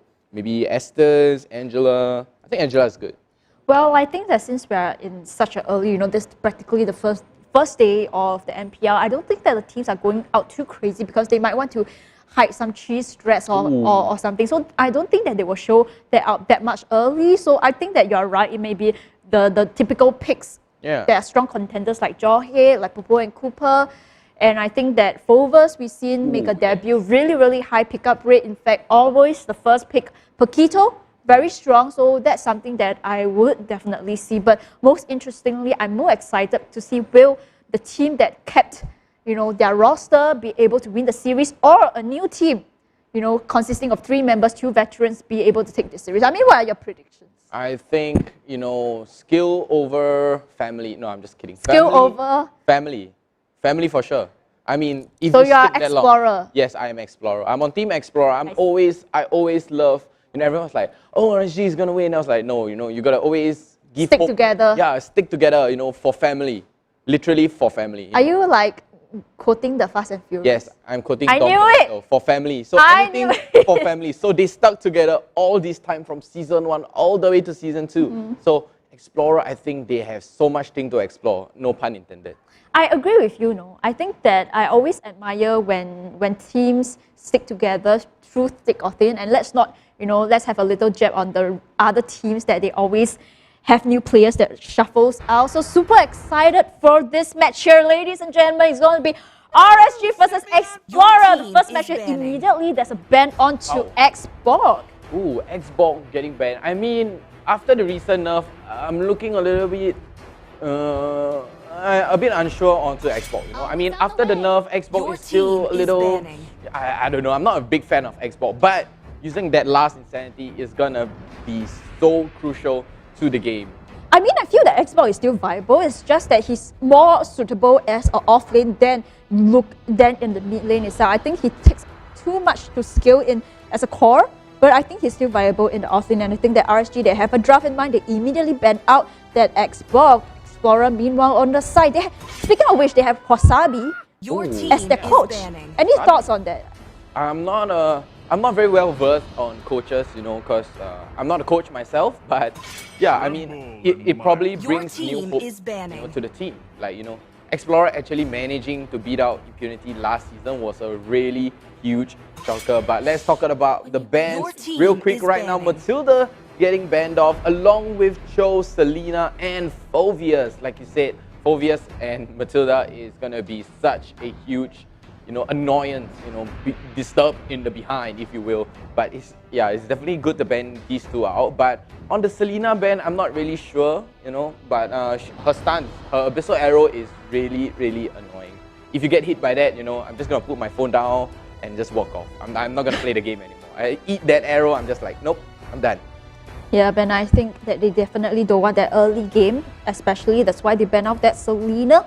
But on the side of Explorer, they have one last ban. If they are not going to ban away that Paquito, potentially RSG, they could snap up that Paquito. Yeah. I mean, right now RSG, they have the first pick, and I think it's going to be a Paquito. No brainer, right? Really? No, it's going to be a Jawhead. But I mean, Kupo and Koopa, Explorer banning away two main supports, but instantly locking is going to be Raibi on that Lunox. So I mean, they're probably going to stop after this, but RSG with that Jawhead, so it looks very, very scary. I gotta say, Jawhead is going to be a huge annoyance. And look at this, Explorer picking up that Hayabusa. So Hayabusa is going to be, very annoying. He's going to snowball pretty fast, I say. Explorer with Hayabusa is going to be crazy, using that Shadow Kill, just going ham at everybody. And there's no way unless there's somewhat of a counter, just build tankier items, don't get sniped down by him, but instead you're going to be sacrificing damage on top of that.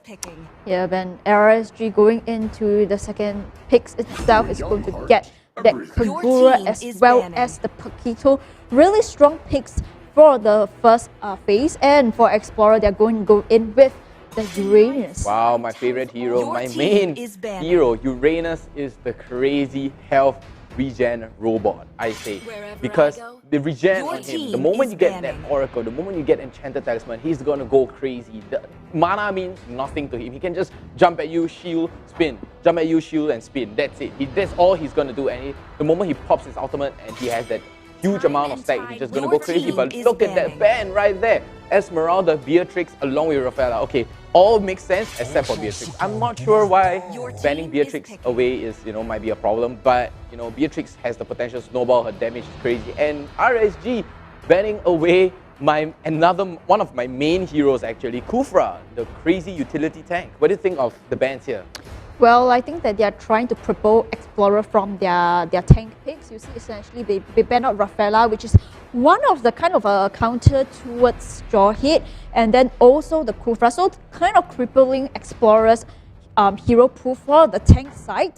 So I like where they are going, but as opposed to that, you see Explorer, right? They ban out one of the true counters to Uranus, which was the Esmeralda, and in response, I think they're going to send the Lunox onto the off lane.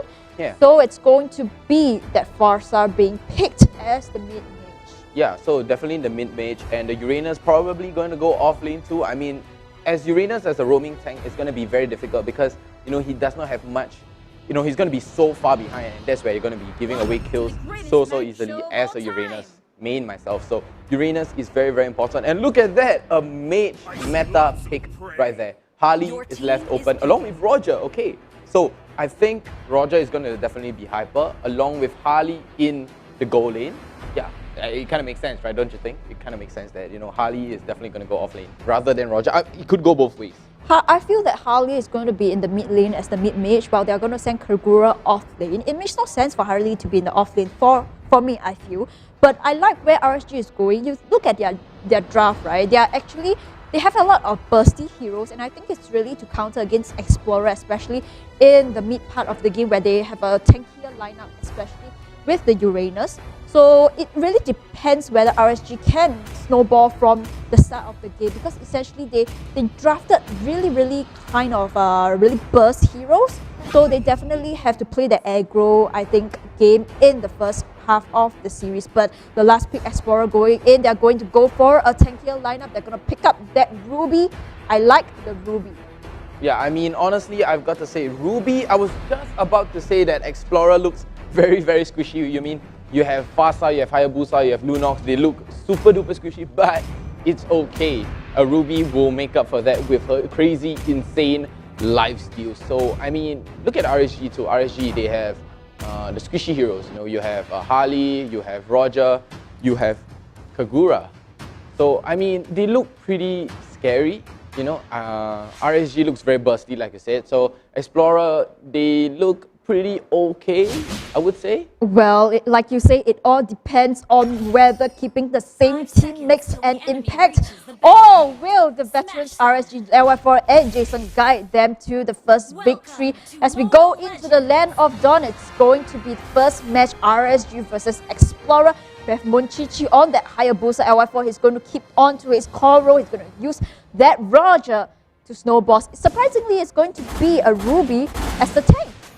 Yeah, Ruby as a tank. So Harley going mid lane, like you said, Kagura going to the off lane, and Paquito in the off lane. So that Lolzy is going to be your main support. And look at this disruption, and the ejection is going to go over, but no steal. Monchichi here going to jump onto Lolzy, jumping all the way in, but the shadow goes all the way back. LY4 not landing a single hit onto that Monchichi. A good attempt coming from RSG. They try to go in, like I say, for that early aggression because their lineup is very, very bursty. They try to go in to stop Monchichi from farming. In fact, 505 actually uses that flame shot, that last hit, to try to take away the blue from Monchichi, but failed to do so.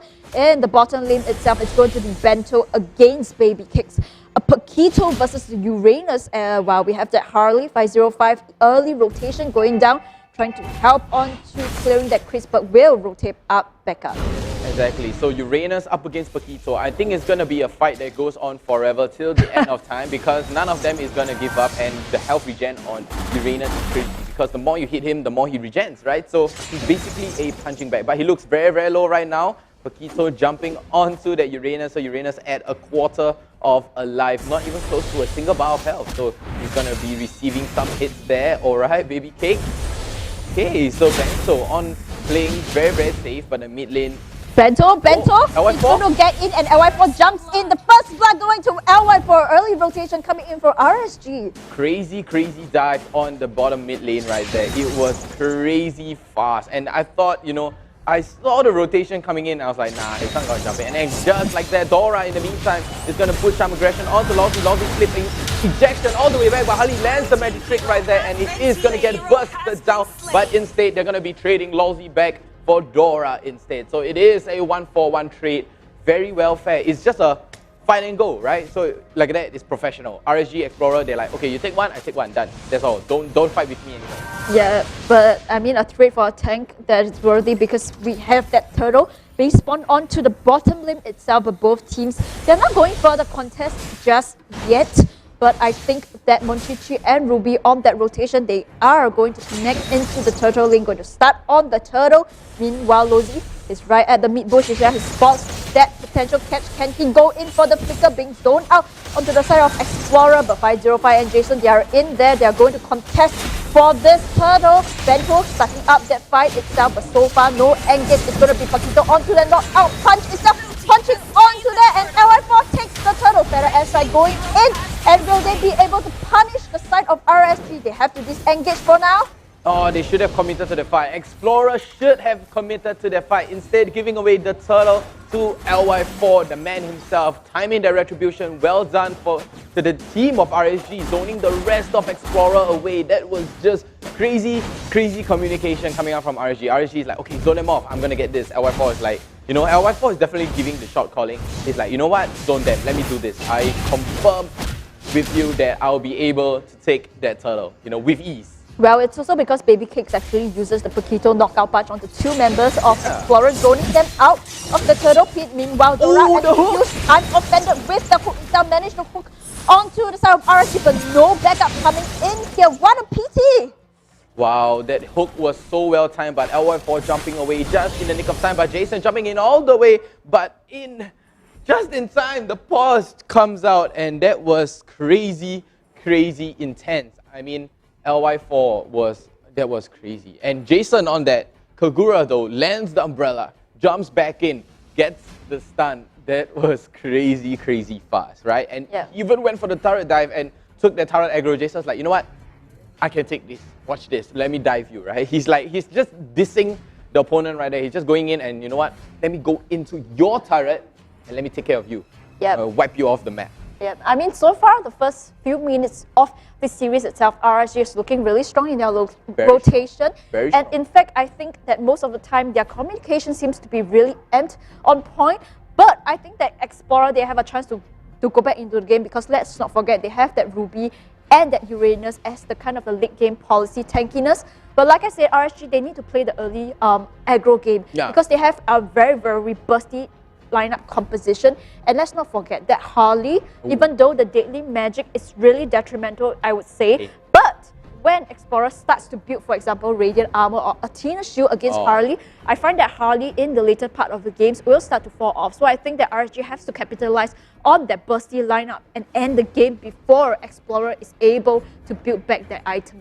Yeah, I mean, RSG lineup, like you said, very bursty. I feel that they are very early game eccentric, you know. If you don't finish through that early game, if Explorer manages to drag this out, that's it, you know. Like you said, Radiant Armor along with Athena Shield, that's it. The moment that Shield comes out along with that nice breastplate armor, it's gonna go away. But oh, Ryby actually managing, okay, I take it back. He managed to, I thought he managed to escape the dive right there from Jason, but I was wrong. But oh, what a catch onto the far south as well, getting demolished by 505 on the Harley. That was immense crazy dive, I would say.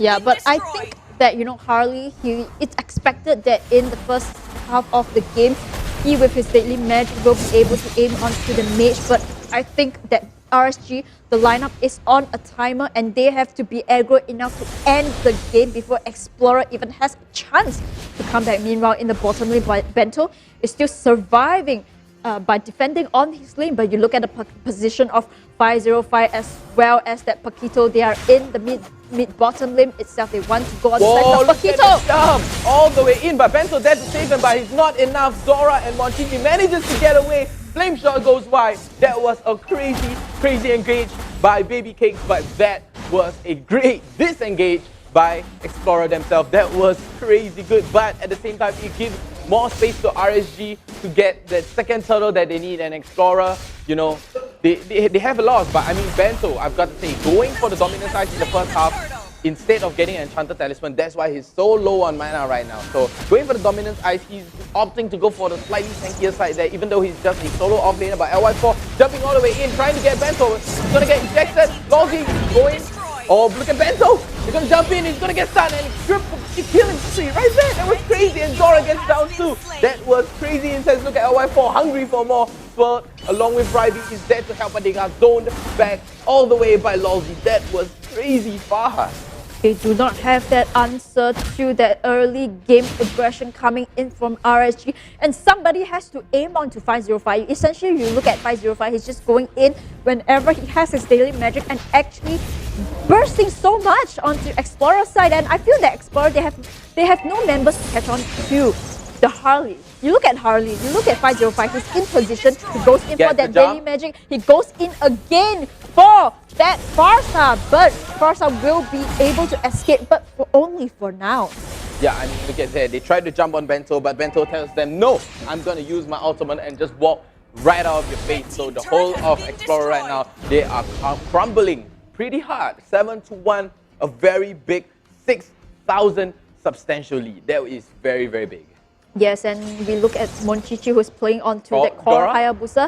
Dora going in to face check on the Yin Yang onwards on that damage, though will decimate onto Ruby. He did not even manage to sustain. You look at that, you look at the magic damage. There was no room for the Ruby to even sustain anything. That Yin Yang overturn really hurt Dora. That was crazy. There was no life steal involved, nothing that he could do. Oh, Lolzy? Oh, he tried to catch Swirl, but Bento is there in the nick of time. He's like, no, I do not want to get this ejection onto Bento, but the card is going to be landing onto Bento, and Bento managing, trying to zone, trying to put some aggression onto RSG right here, and Explorer, they know they have the contest for this third turtle right here, and look at this, Bento all the way up front, but Lolzy is going to get down. That Ash right is going to take care of Lolzy just like that. Look at Bento, very well placed, zoning the rest of RSG. Jason though, looking very, very low on Lambana right there. Megatron coming out. That was crazy. Look at Ryby, he's gonna get a double kill too. Paquito coming in with the Coach Shadow. Monchichi, you will not be able to escape this one as the backup coming in from that Paquito. And with that, it's going to be a 4-man kill onto the side of Explorer as RSG looking really strong with this early game, mage kind of draft, and that Kagura together with the Harley pick really look at Stroll. Look at Is it enough? I don't think it's going to be enough as that Daily Magic is going to burst onto Stroll again. That Harley constantly aiming onto Farsa. I mean, no pun intended, but he's constantly aiming down onto Farsa.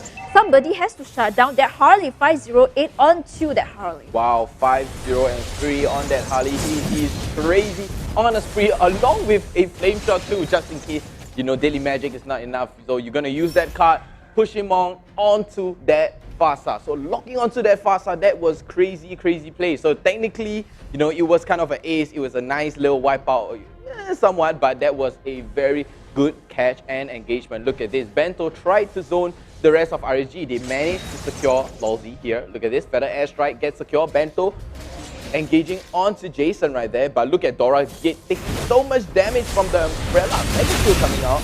Dealing 3 coming out too. And look at this. Shadow Kill manages to slow them down, taking care. But look at this. It's not enough. Yeah, I think that Explorer, they have allowed RSG to snowball.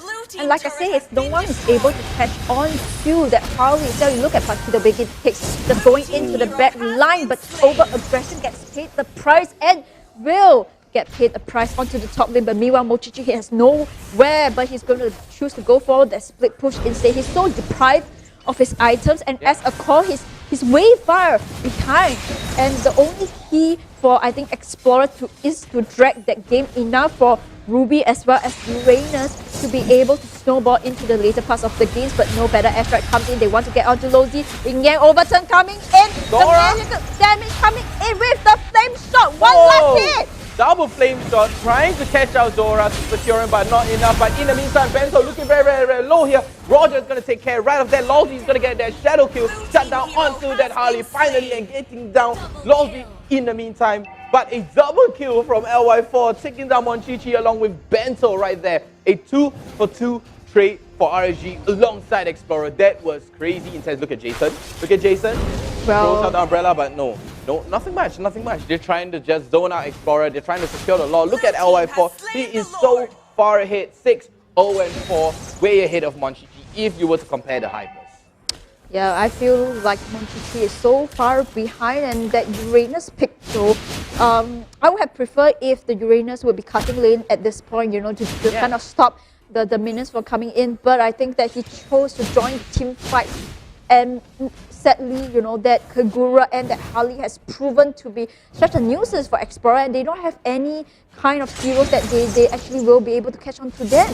Yeah, you look at Jason, right? He's just waiting for that perfect moment for that umbrella. They managed to get on to Dora. Feather Airstrike will connect. They will get a kill free, but LY4 is going to shut down onto Lunox. A godlike onto that Roger. Wow, godlike finally coming out. One more kill away from that legendary. Look at LY4, he's just hungry, exactly like a wolf. But Yin Yang Overturn is going to catch onto Benzo right there. But look at Dora looking very low right now. He's going to get so much damage from that Kagura. And look at this, the Lord is mushing down the crystal. They're trying to push it down. Mid lane is going down, top lane is going down. Look at this, 3 men of RSG trying to catch on to Explorer. They're trying to end this. Look at this. They're going for the core. They're pushing hard. 2 men even knocked up.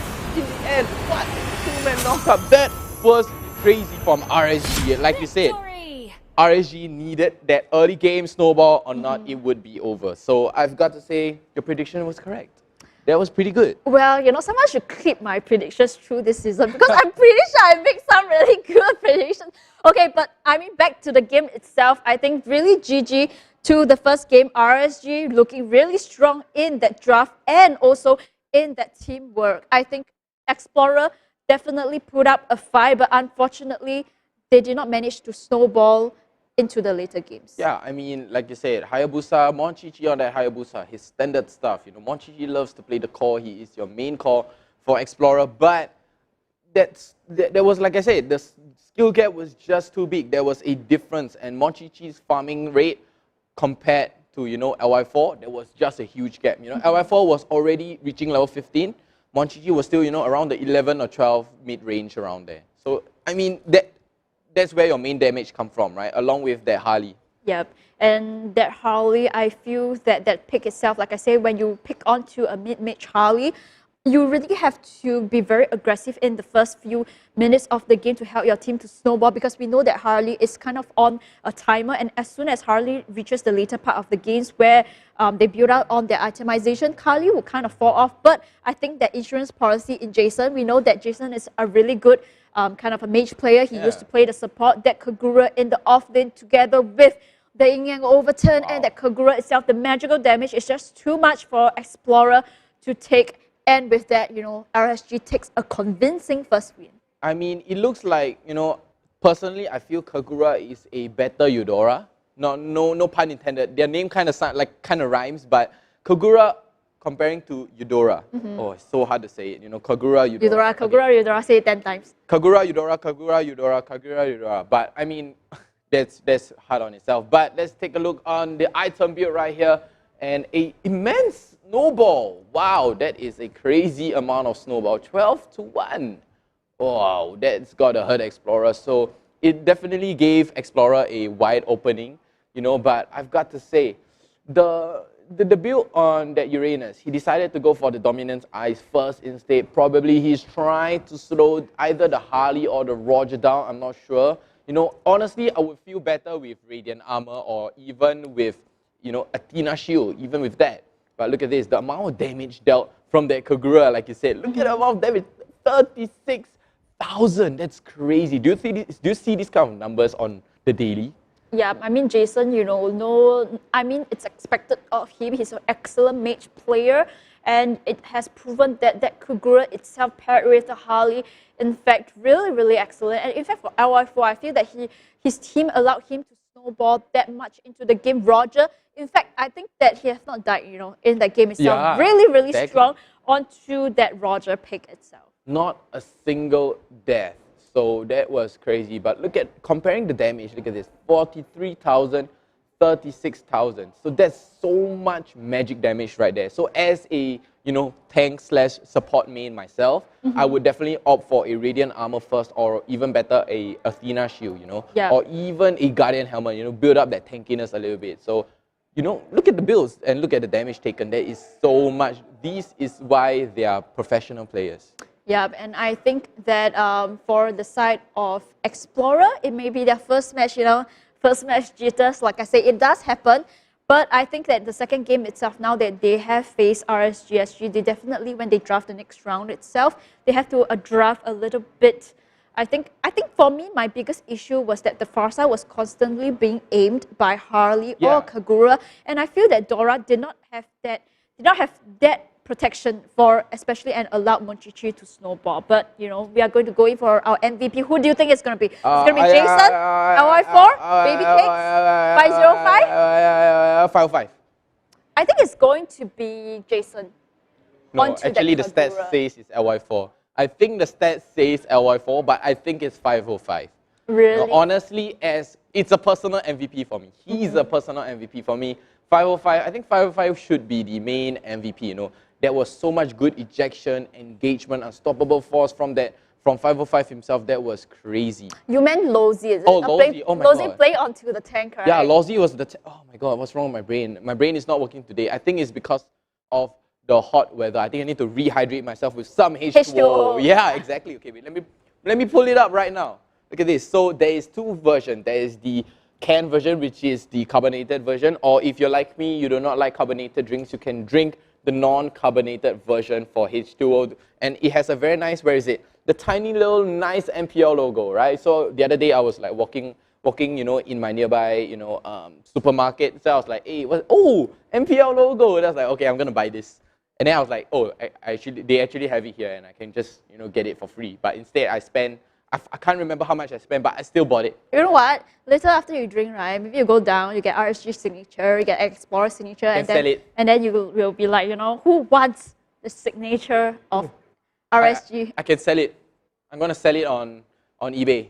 Okay, but let's go back to the game itself. You know, who do you think is going to be the MVP? You were saying it's going to be Lozy, but for myself, I find that Jason onto the Kagura, time and time again, he actually manages to dish out that perfect combination. and also helps 505 onto the Harley to kind of snowball and to have that ending death onto Explorer. I mean, the amount of damage coming out from both sides, the yin yang overturn is just going to cause so much damage, and then, you know, 505 is just going to come and add even more damage on top of that. So that's how their damage actually stem from. So that was crazy, insane damage. But personally, I still feel it's the Jawhead. Yeah, it's still lousy. I mean, I am kind of biased. I have a biased opinion as a tank main myself. So I like to be very, very biased towards a certain, you know, just the tanks. I'm a tank people. You know, a lot of people are like, oh, I love Potato or I love Monchichi, you know. But I'm like, no, I like tanks. They're like, what's wrong with you?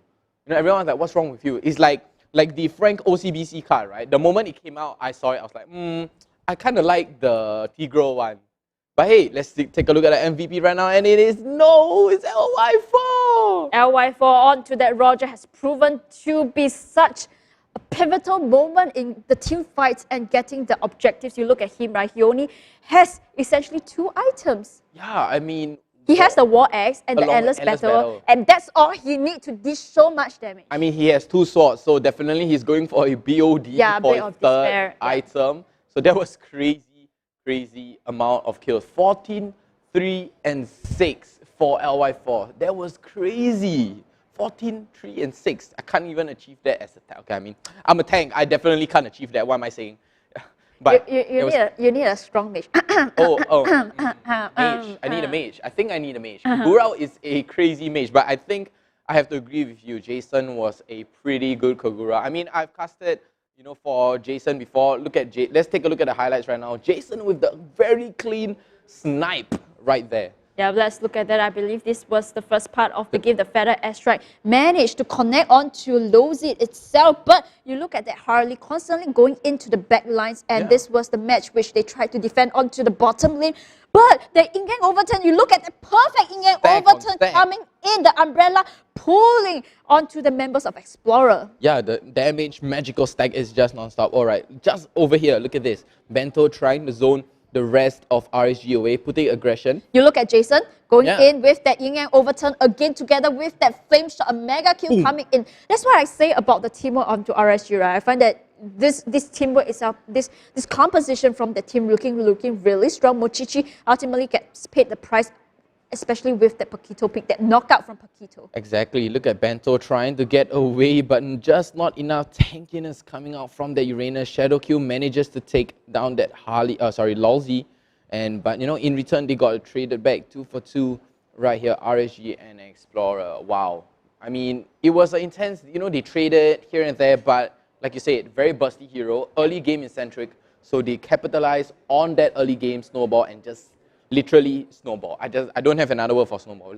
Giant snowball. Yeah, and giant snowball all the way. Could it be because RSG, the way they drafted, you know, they actually cripple onto Explorer's tank options. You know, they banned out onto the Rafaela, they banned out onto the Purple and Cooper, the Matilda, and they banned out onto the Kufra as well. So essentially, they forced Dora to be playing onto a tank Ruby, and unfortunately, that tank Ruby did not really kind of, you know, for me, it didn't really work in the composition because you look at Monchichi, he can't go in for fights. He's starved. And then meanwhile, we look at Farsa constantly being aimed down by either Kog'Maw, either Lozi onto the Jawhead itself. So I feel that the draft has a bit of issue for Explorer, and I think this is something that they need to go back into the drawing board. But all said is done.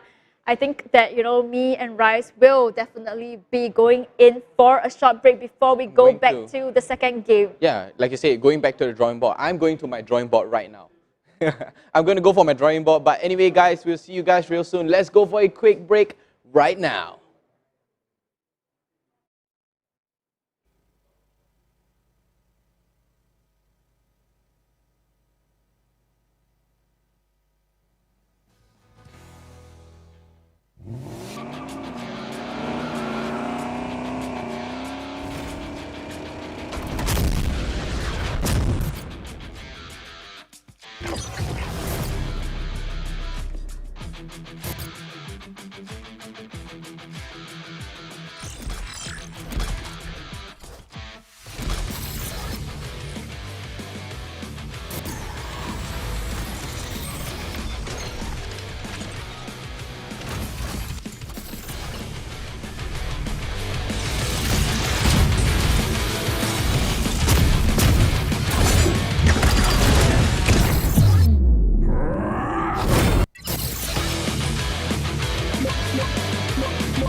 Megatron. Bumblebee reporting for duty. I am Optimus Prime, leader of the Autobots.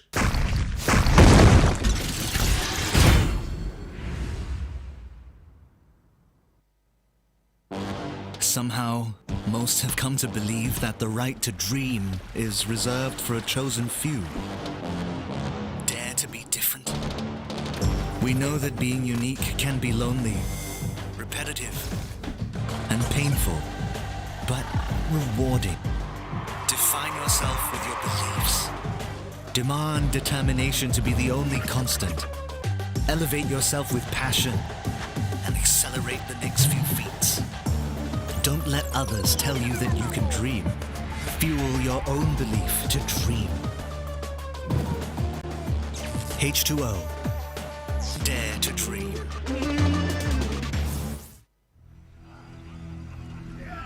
I got nothing at the Triumphant ceremony. No matter what I do, they won't approve.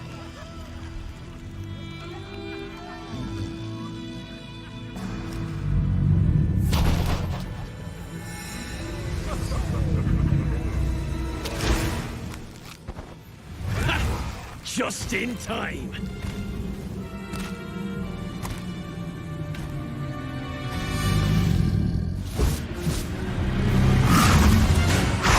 Just in time to taste my wrath. I was always on the front line. I deserve the honor. Leonins can be fighters too. This is not my battlefield either. I will prove myself through a different path.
Megatron. Bumblebee reporting for duty. I am Optimus Prime, leader of the Autobots.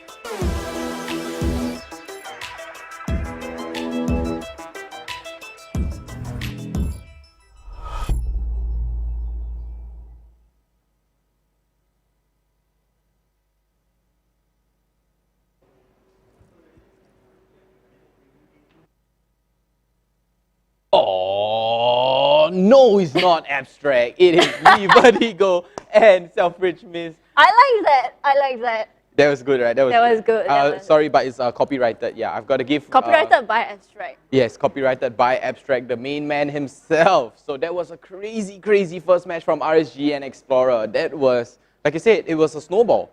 Their draft, essential draft. So what do you think could be better drafted? Do you think they should go on the tankier side or slash more fighter tanky build, you know, a longer sustaining heroes? To be honest, right, I feel where the draft draft is fine, but I think that execution-wise for Explorer fell short.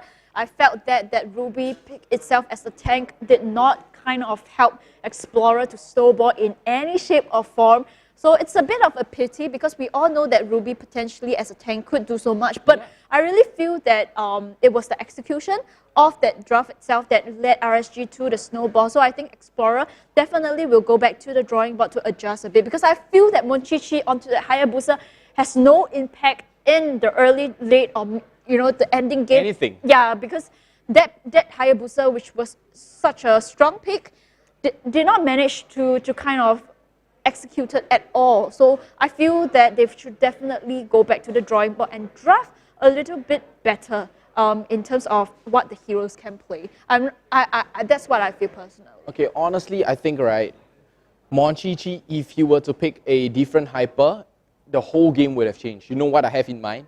A very disgusting hero. Lancelot. I think if he were to pick Lancelot, I mean, he's squishy, but Monchichi is known to be very, very slick. He has very fast, very good, very smooth movements, good mobility. Lancelot can move around the map really, really fast. You know, and in engagement time, he's not, you know, there's no way that they can catch him.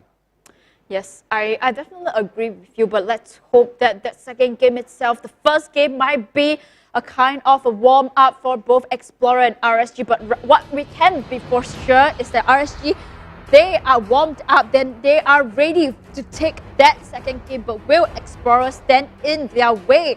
As RSG looking really strong in terms of the new lineup, in terms of the new chemistry coming in from the team.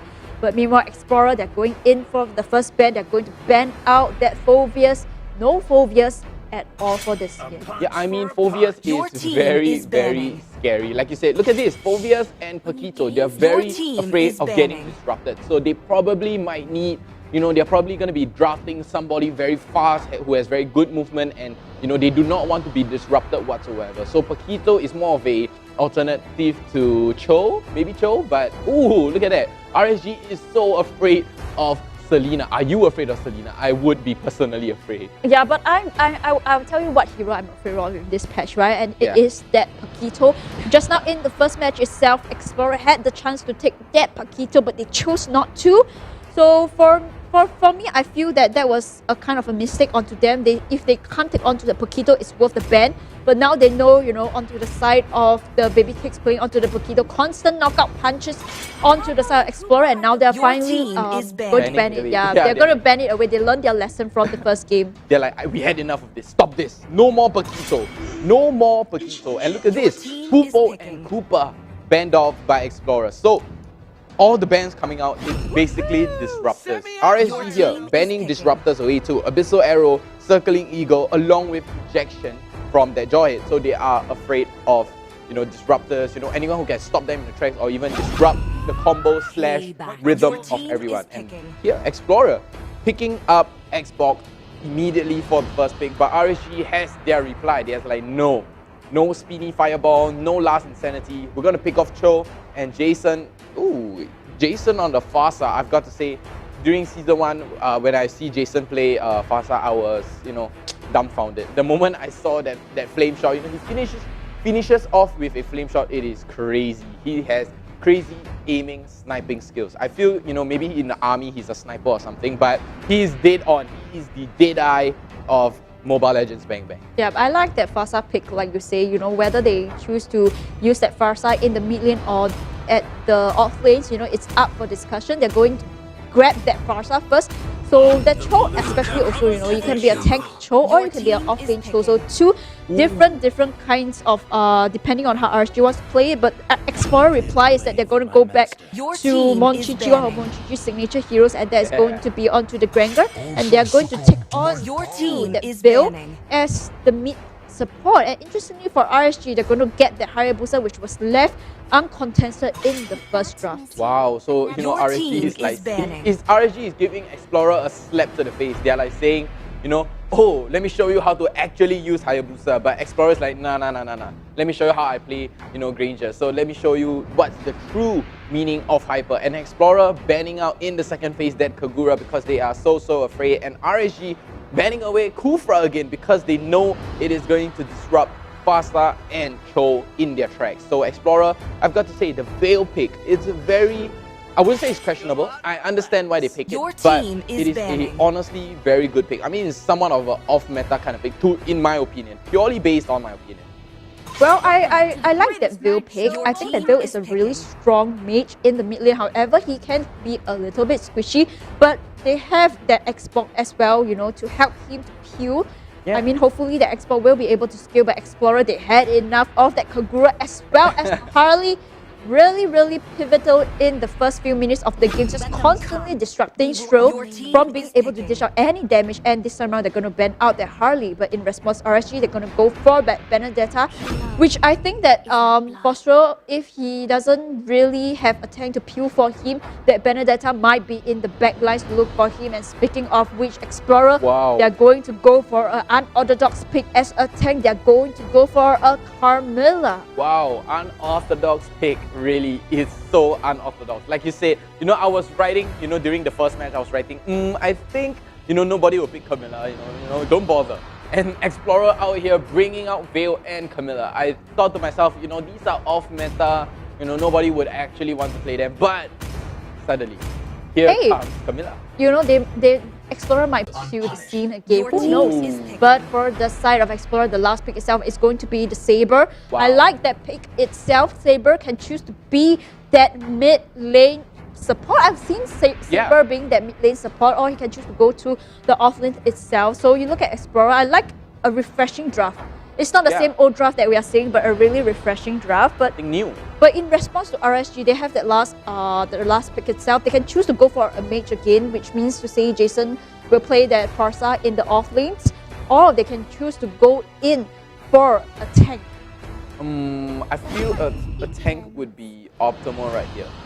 Yeah, there you go. Okay, I wouldn't say a really real tank, but yeah, I mean close enough as a tank. That was a solid pick from RSG, picking up that Ruby. You know, they ban away Kufra, they ban away Arkai.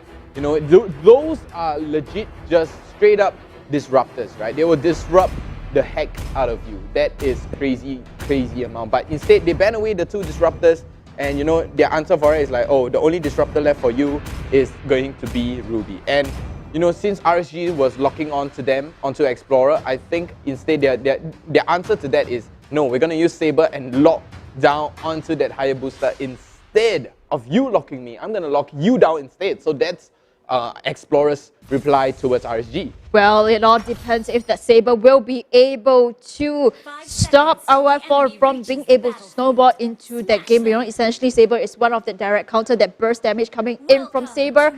We're going in for the second match of the day. It's going to be Explorer versus RSG SG. Jason, meanwhile, is going to play onto that Ruby. We have Banter onto the Xbox. Interesting. Well, meanwhile, it's going to be Lozy onto the Cho as a tank will go into Scout, but did not manage to find onto Monchichi. He chose to go for his red buffer, so that is kind of a wasted rotation for the side of RSG. Did not manage to poke that much onto Explorer as they would, but they chose to go up onto the top lane itself. Rabi, a bit of a damage going in. Oh, what a clutch! And first blood is going to go over to Rabi on that Saber at level 2. Oh. Well, but I think that Saber, you know, essentially if it's not level 4, he does not have his ultimate, and practically that's the gap to kind of him. Meanwhile, Bento being burning in. Flickers in onto Baby Cakes, will be able to get onto Baby Cakes. An excellent play. I think that's worth his flicker, right? That is worth. He stopped that Benedetta from being able to rotate. Yeah, that was a very good commitment right there by Bento, catching onto Baby Cakes right there. But look at Jason. Jason very, very low. The rest of 3 men from Explorer is going to secure down onto Jason, not giving him a chance whatsoever. And a very good drop, I would say, for Explorer right here. Camilla on the support. Very, very tanky hero. Good to peel. But look at this. RSG is going for a reply. They're going to go to a 3-man dive onto Bento right here on the bottom lane. Bento, he doesn't have a flicker, so he definitely has to back away. Meanwhile, before going in with that shadow kill, did not manage to connect as Bento will go scot-free for now. Not enough, and Bento nearly saw the light right there. Shadow kill just not enough. Dolzy looking very, very low at 1 1/4 of HP right now. That was crazy, crazy lucky from me. Okay. I take my words back. That is not luck, right? There is no luck. Yep. It's pure skill. Yeah, meanwhile, Ryby, if you're going to face check that push yourself, manage to fight onto the first up, but she will use the wings by wings to fly away as Ryby in position with that saber. Whoever comes in here will be able to get punished. As Ryby looking for LY4, he's looking for LY4. You look at him, but he did not manage to get him. Still gets onto LY4, gets paid the price. Bento onto that last insanity, but did not manage to burst onto that. But it was a good catch on LY4. That was an amazing catch. He was waiting for his ultimate, but look at Swirl to get killed instantly by that feather air strike. Well done to 505 there. Very well played. Very good timing, but look at Baby Cakes here trying to clutch against Bento. Baby Cakes looking on the low side of life here with 1 bar of health, managing to get away. Baby Cakes nearly himself saw the light too. Yes, and so far I think the Explorer looking, that first game might be jitters, you know. Yeah. Right, might be jitters for them. They are looking a bit more composed in the second game, but will they be able to continuously aim onto one and only, in fact, Saber just keep on aiming onto LY, stop him from being able to farm with his Hayabusa. But on the mid lane itself, 505 proving to be such a nuisance with that Kwasa constantly poking onto the mid lane stroll. He has to be careful with his position as a Veil. Exactly. So Veil positioning has to be very, very important in order to land his ultimate and the damage burst from there. But look at this. In the meantime, Jason is going to get the ultimate here by Ryby. He's going to go for a dive. The damage is going to burst, but not enough for Jason. Look at the rest of RSG. Amazing quick rotation from them right here trying to save Jason. Jason, unfortunately, trying to turn back the fight. But look at this. When the air strike comes down, he's going to catch Monchichi. Monchichi is going to open his ultimate right here, but it's just not enough.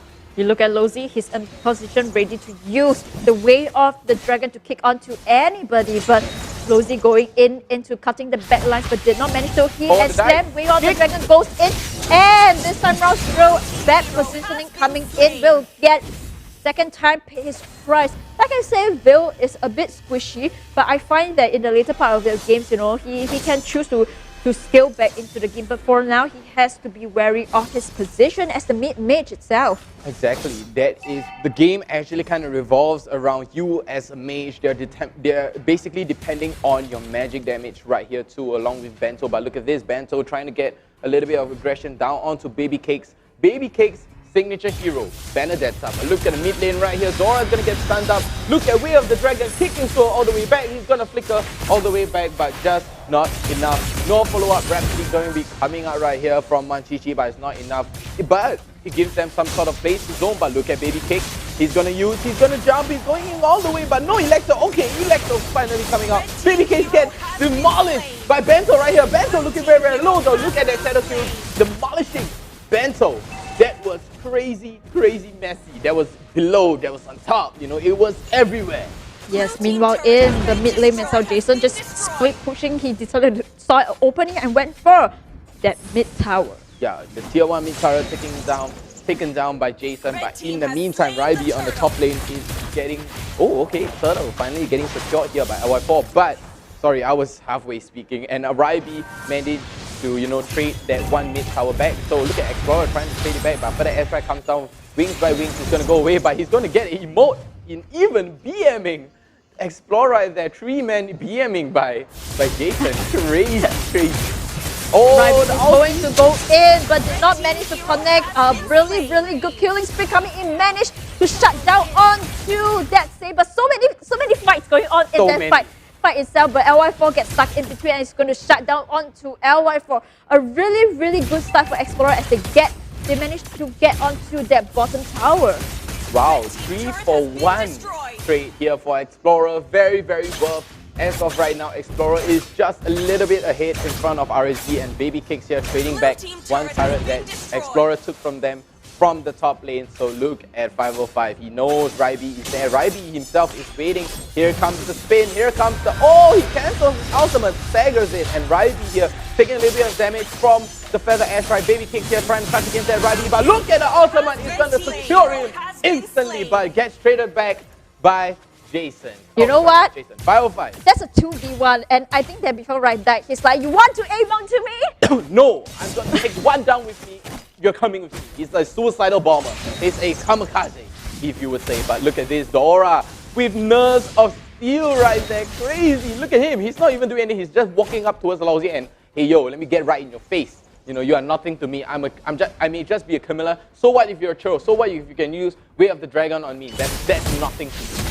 Lozy going in with the Way of the Dragon. The Feather Airstrike goes in. They will be a killing spree onto Farsan. Meanwhile, the last instantly pop. Demand managed to connect. They're looking for the backlines itself. And LY4 will get onto the Saber. Ryby, he tried to go in to aim onto LY4, but their backup, you know, coming in has saved LY4 from that decimated. Yeah, I mean, they were so far away. They were so splitted. You know, one, you know, Explorer, majority of them is in front of, you know, the Lord, the Turtle, and the rest of RSG is behind the Turtle, and leaving Ryby alone. Ryby tried to go for the flank, but gets caught by RSG. RSG is like, hey, behind, hey, behind, you know, they're literally just behind. But look at this, Lousy getting engaged on Dora here. Oh, Way of the Dragon gets kicked on Swirl, but look at Feather Airstrike, very, very well positioned right here, taking down that Veil. But in return, they are going to trade Lousy bet, 1-for-1 trade. LY4 not managing a follow-up onto Dora.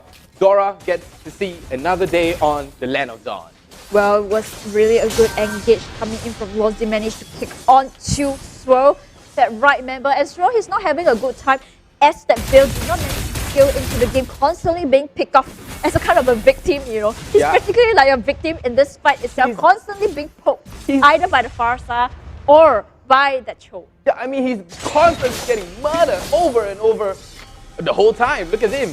0, 3, and 2. Look at this. Oh, 505 getting so much damage here. Feather Airstrike comes down, but no, Bill is going to shut him down. But instead, Ryby gets traded back from Baby Cakes here. Baby Cakes is going to be forced to disengage right here, and LY4 going into the heart of Explorer and jumping right back out with his shadow. Look at Lousy jumping all the way in, trying to catch with Way of the Dragon, but it's not going to be enough.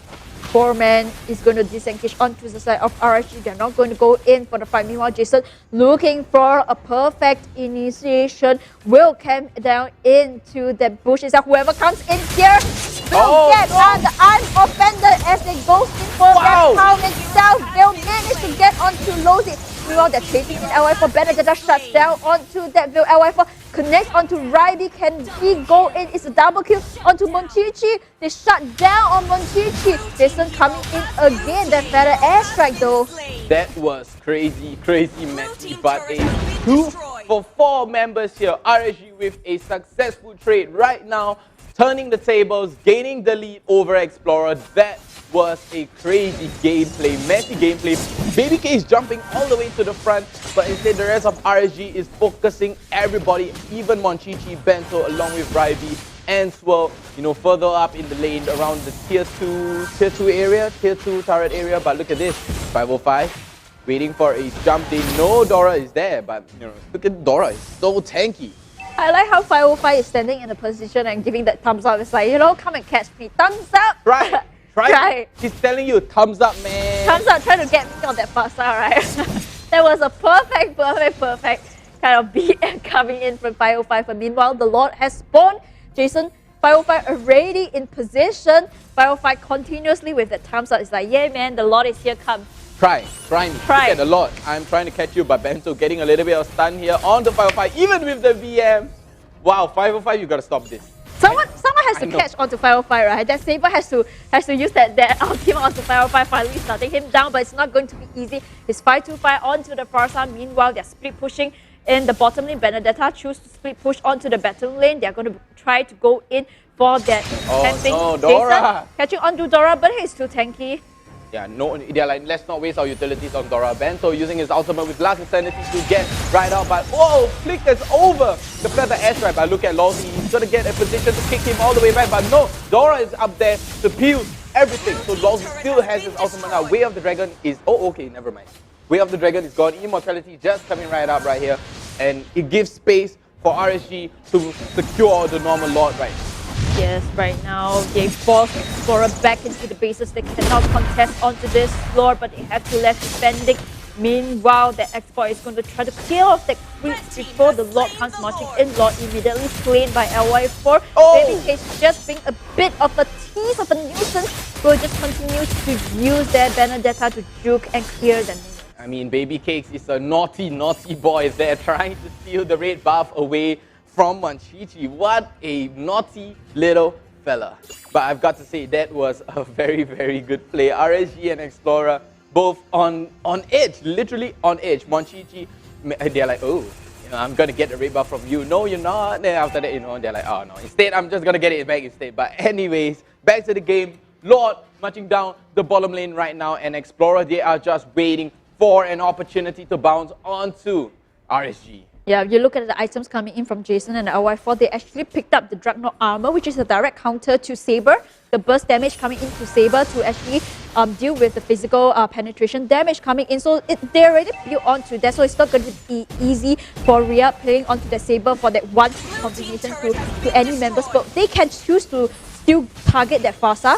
You know, it's once they catch up with the Farsa, they might Jason. But meanwhile, the Feather Airstrike connects. They're going to go in for 505, but he's aware of that position and backs off, disconnecting his Feather Airstrike. Wow, very great disengage there from RSG. They know the Lord is going down. There's nothing to feel, but look at this. 505 is going to get ultimate right here, but he used Wings by Wings to get a shadow kill. Is going to secure onto that Rivalry, not allowing him to secure anybody but Monchichi. Instead, he's going to secure back LY4. So, trading Rivalry for LY4. 505 though, he actually has that Purify, and he used that Purify at the right second. Just one hit, but LY4 will pay the price as they try to go in to protect the Farsa, right? That's right. So I think that it was kind of...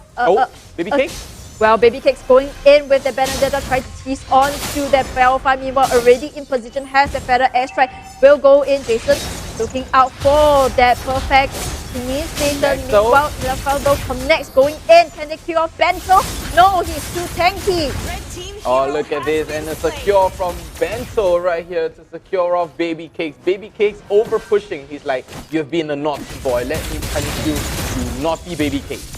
Well, what about the moment when they finally get into 505? Then they can put the thumbs up back, right? So yeah, definitely. I'm just going to BM them. If I were to catch off 505, I'm just going to BM them for sure. I'm just going to spam recall. They're like, haha, you're going to BM me? But look at this. Oh, Jason's getting caught off guard, trying to go for the bush check and instantly gets melted like butter.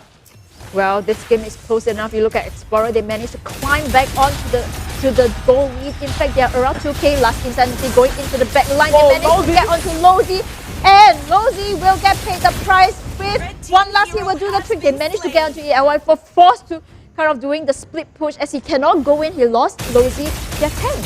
Exactly. So LY4 very, very far splitted for the team, trying to go for their split push, and it kind of worked.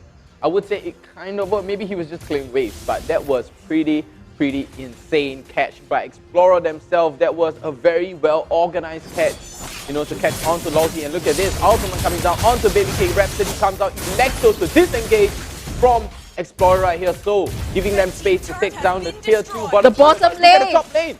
Hayabusa, LY4 pushing in all the way, managing to take the tier 3 turret and managing to settle away even with that. But look at the hook from Jason. Feather Airstrike combo takes down Dora, but is it enough? It is enough to pop his immortality, but they cannot go in for the fight. But they're going to try to go in for the fight. Yep, looking for the backline. LY4 will get slain by Saber. While the last Insanity will go in, they will try to burst out onto Jason. Jason will get... Will he get? He can't get out. He can't get out. Feather Airstrike going in again now. 505 this time round. They're out of position. Thumbs out. Thumbs out. Give him the thumbs out. Triple kill coming up for Monchichi. That was crazy. Triple kill from Monchichi, taking down 3 members of RSG, and a very good catch from Ryby to catch onto LY4, leaving Baby Cake all alone. Do not actually, no, he won't contest it. For sure, he won't even contest it, but RSG, very great play right there, taking down the enhanced Lord. But look at this, they are literally both up. They are literally bald. They are 2 turrets down. But let's take a look at that replay again. Dora here, but look at Ryby. He's dashing all the way back. He's locking down onto LY4 specifically. Yes, and that last Insanity, beautiful last Insanity coming in from Banter, managed to chunk down onto Jason. He don't have any life steal, and meanwhile you look at 505, forced to use their feather airstrike, but this round, buddy, is not going to sustain, and with that, Explorer have climbed back onto the lead. They have their Lord pushing down onto the bottom lane itself, and I think we are in the later part of the game where Export has scaled, and we also have that Veil also scaled to the game. All they have to do, at least for Rhea, is to continuously either aim onto LY4 or onto 505, onto the Forza. But meanwhile, they are in that bottom lane itself. They are going to push onto the mid lane. Yeah, look at Explorer here pushing down the mid lane. RSG have no choice. They can't. They are trying to slow down the Lord. They're trying to slow down the mid push too. They're trying for a 2-3 strong attack here. So, okay, the mid lane wave is gone. So they are trying to pressure the top lane turret right now. The 4 members of RSG here, last Insanity here, trying to burst down Jason. But look at that. Jason only 3 bars taken away from that last Insanity. So Explorer takes and go. It's literally take it and go. Yeah, meanwhile, those looking forward to the way of the dragon escape will get paid the price with that saber. Bento forced to use the last Insanity zoning onto Baby Cakes, but Baby Cakes will finally get onto Bento, and Veil in the process finally shuts down onto Baby Cakes. It's a kind of a 2-for-1 trade. Yeah, it's a 2-for-1. I mean, I've got to say, we didn't see it, but Dora was all the way up front, holding the rest of RSG. He's like, "You want to go too? No, I need to see your pass. Show me your pass. You are not allowed through. You know, I am the Camilla of your worst nightmare." Look at that, 0, 2, and 13 from Dora. Look at the amount of tankiness coming out from him. Yeah, and LI4 this time round, he's going to sell away his Dreadnought and go for a kind of a damage build itself. He got the Maleficent, he got a Blade of Despair, and he's just going to constantly go in. But meanwhile, 505, he will get scouted out, Dora. No, he sees LY4. LY4 is going to get the Shadow on, but he's going to be able to disengage. Feather Airstrike comes down, chunks out Ryby. Look at LY4, even using them shadowing back. But look at Jason all the way from the flank. But instead, he's going to get punished by Ryby. What a catch. What a catch coming in from Jason. He thought he will be able to use that unoffended to kind of soak up the damage coming in, but he did not actually imagine the damage coming in for Rhea, coming from the Saber, right? Yeah, I mean, the amount of damage coming out from Ryby there, that was insane amount. And LY4 opting to get that anti-Curious to kind of protect himself a little bit more, especially if you're a Hayabusa, because you are as squishy as ants. Yeah, right now a pause is being called as both teams here almost at the brink. Essentially, this game is so close, right? Yeah, I mean, this is the turning point of the game. Everyone is fairly equal, but I've got to say Explorer has a slightly bigger lead, as compared to RSG, but RSG still has the, the strongness, the pure raw damage coming out, especially 505. Yeah. 505 is scary. If I see 505... If we see 505 later, we'll go for that thumbs up. Yeah, I mean, if we see him, we will give him thumbs up, man. But speaking of which, right, I feel that in the later parts of games, because Explorer, they have the Marksman, they have that Granger. Potentially, I feel that as they enter even later parts of the game, I feel that Explorer is at the lead. Especially they have the Xbox. Yeah, exactly. That last Insanity, like you said, during a big fight just now, Bento using last Insanity to chunk down Jason. We know Jason as it is. He's tanky. Yeah, he's a Ruby.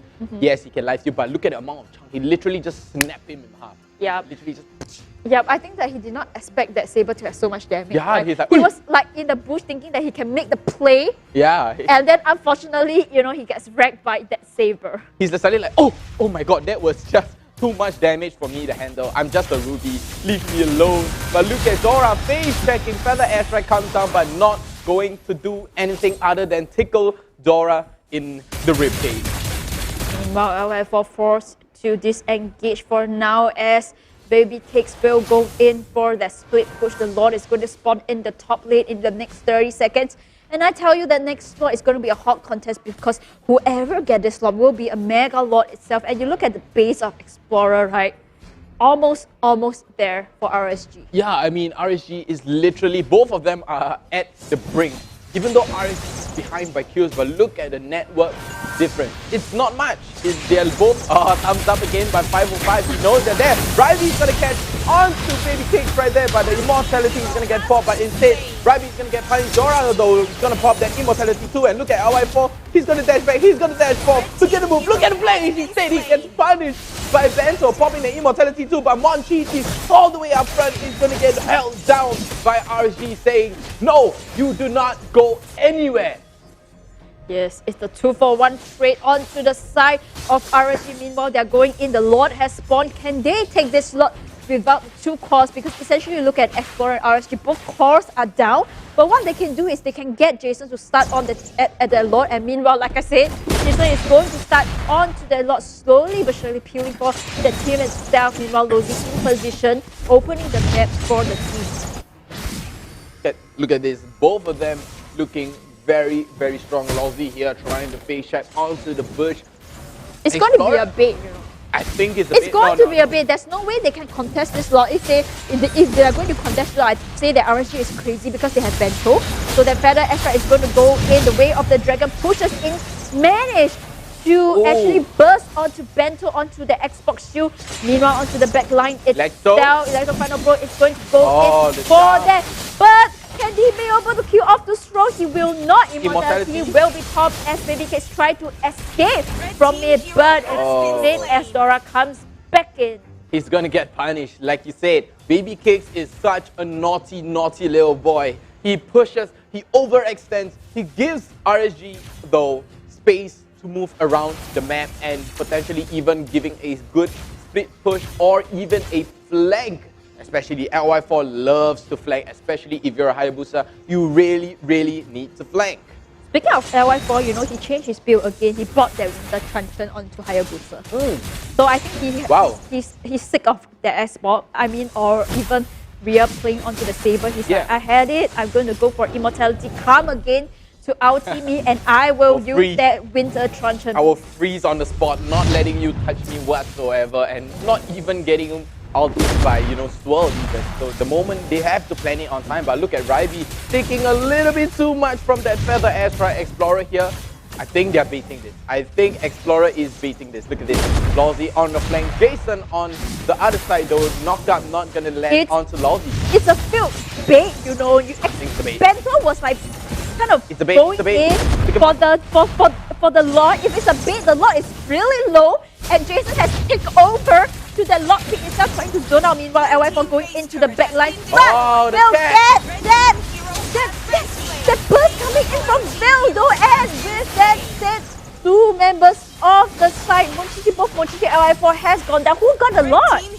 It was Fasa. Fasa got the Lord. So Fasa securing Lord with that Feather Airstrike. 505 again with the VM and the thumbs up.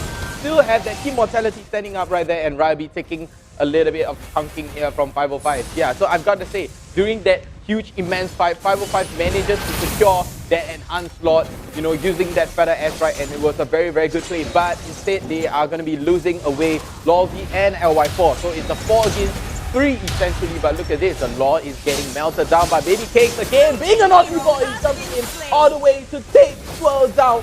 Look at the slickness from Baby Cakes. Baby Cakes going in for his next victim. They want to burst onto Bento, but it's so tanky as the Xbox continuously generating in his shield. And the Lord is going to go down. I'm definitely with Bento just protecting onto the base itself. RSG at a roadblock again, unable to end the game. They don't have Hayabusa who just spawned back in.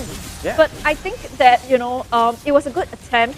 Kudos to 505 for getting that Lord. Yeah. But it's going to be at a stalemate now, especially when they do not have any marksman to end the game. Exactly. LY4 constantly goes into the back line. He wants to get onto Veil, but the knockout coming in from Veil and the burst damage having Veil in the later parts of the games has proven to be such a good counter against LY4. Yeah, there is too much damage for LY4 to take. Even though, like you said, he bought a Winter Transit, but he didn't even get to use it because the damage was just too much. But look at this, Feather Airstrike comes down all the way. Logi's gonna get way off the trigger, but look at the damage coming out. Killing spree, double kill, last insanity. But instead, Ryby is gonna get taken down by LY4. LY4 opting to change out for that immortality instead. Very, very good. Look at the amount of money they have. Literally, LY4 is just changing. He changed his build about, what, 3 times? That's more than that. It's more than that? More than that, he bought the Dreadnought, he changed to Immortality, he changed to Winter Triumphant, so... Anti-Curious? Yeah, oh yeah. my god, that was just too much. He is so rich, but oh, Dora and LY4,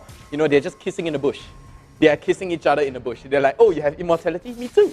And oh, look at this. Monchichi this time buying that Winter Triumphant. He knows, you know, if anyone were to jump onto him, especially LY4 or even 505, if he's going to land that Feather Astra, he's going to say no. Swirled here, opting for that Athena shield, you know, trying to stop against 505.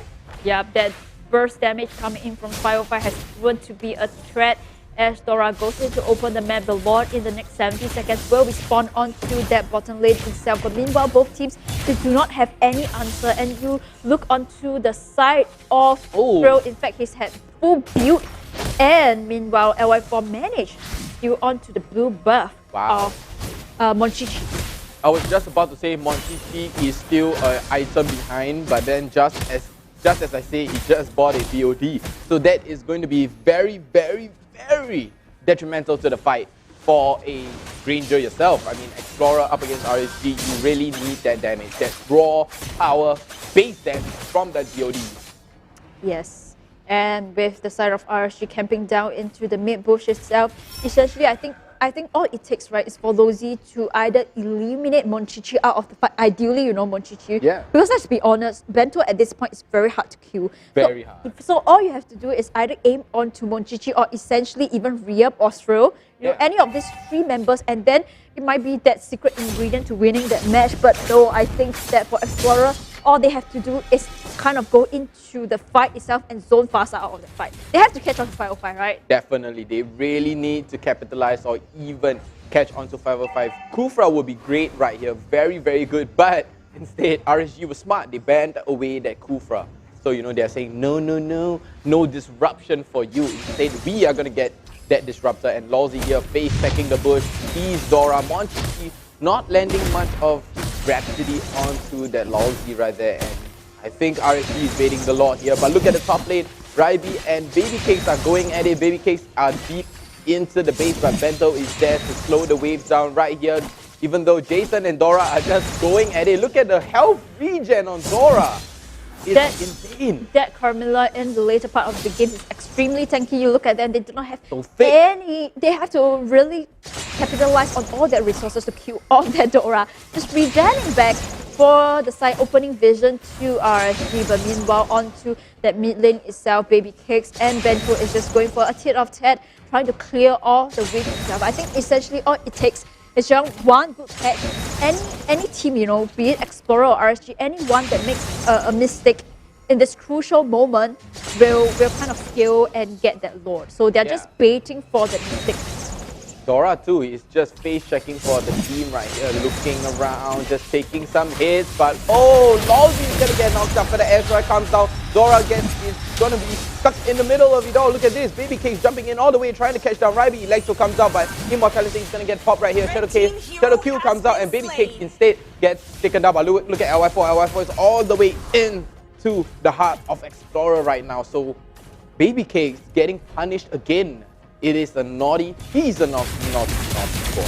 Yep. And I mean, Swirl along with Bento too, they are crazy insane. Woo! They got onto Bento, but that export will go scot-free as Immortality is popped and he can go back to regen. So it's going to be another team fight unless they get onto the side of Dora, but they do not have that resource to kill off that tanky Carmilla as Monchichi this time round will capitalize on that and start on to the Lord. Yeah, I mean, Dora is one sick boy right here, and Chase, look at the zoning from Dora, is crazy. Okay, he takes a little bit too much from the Lord here.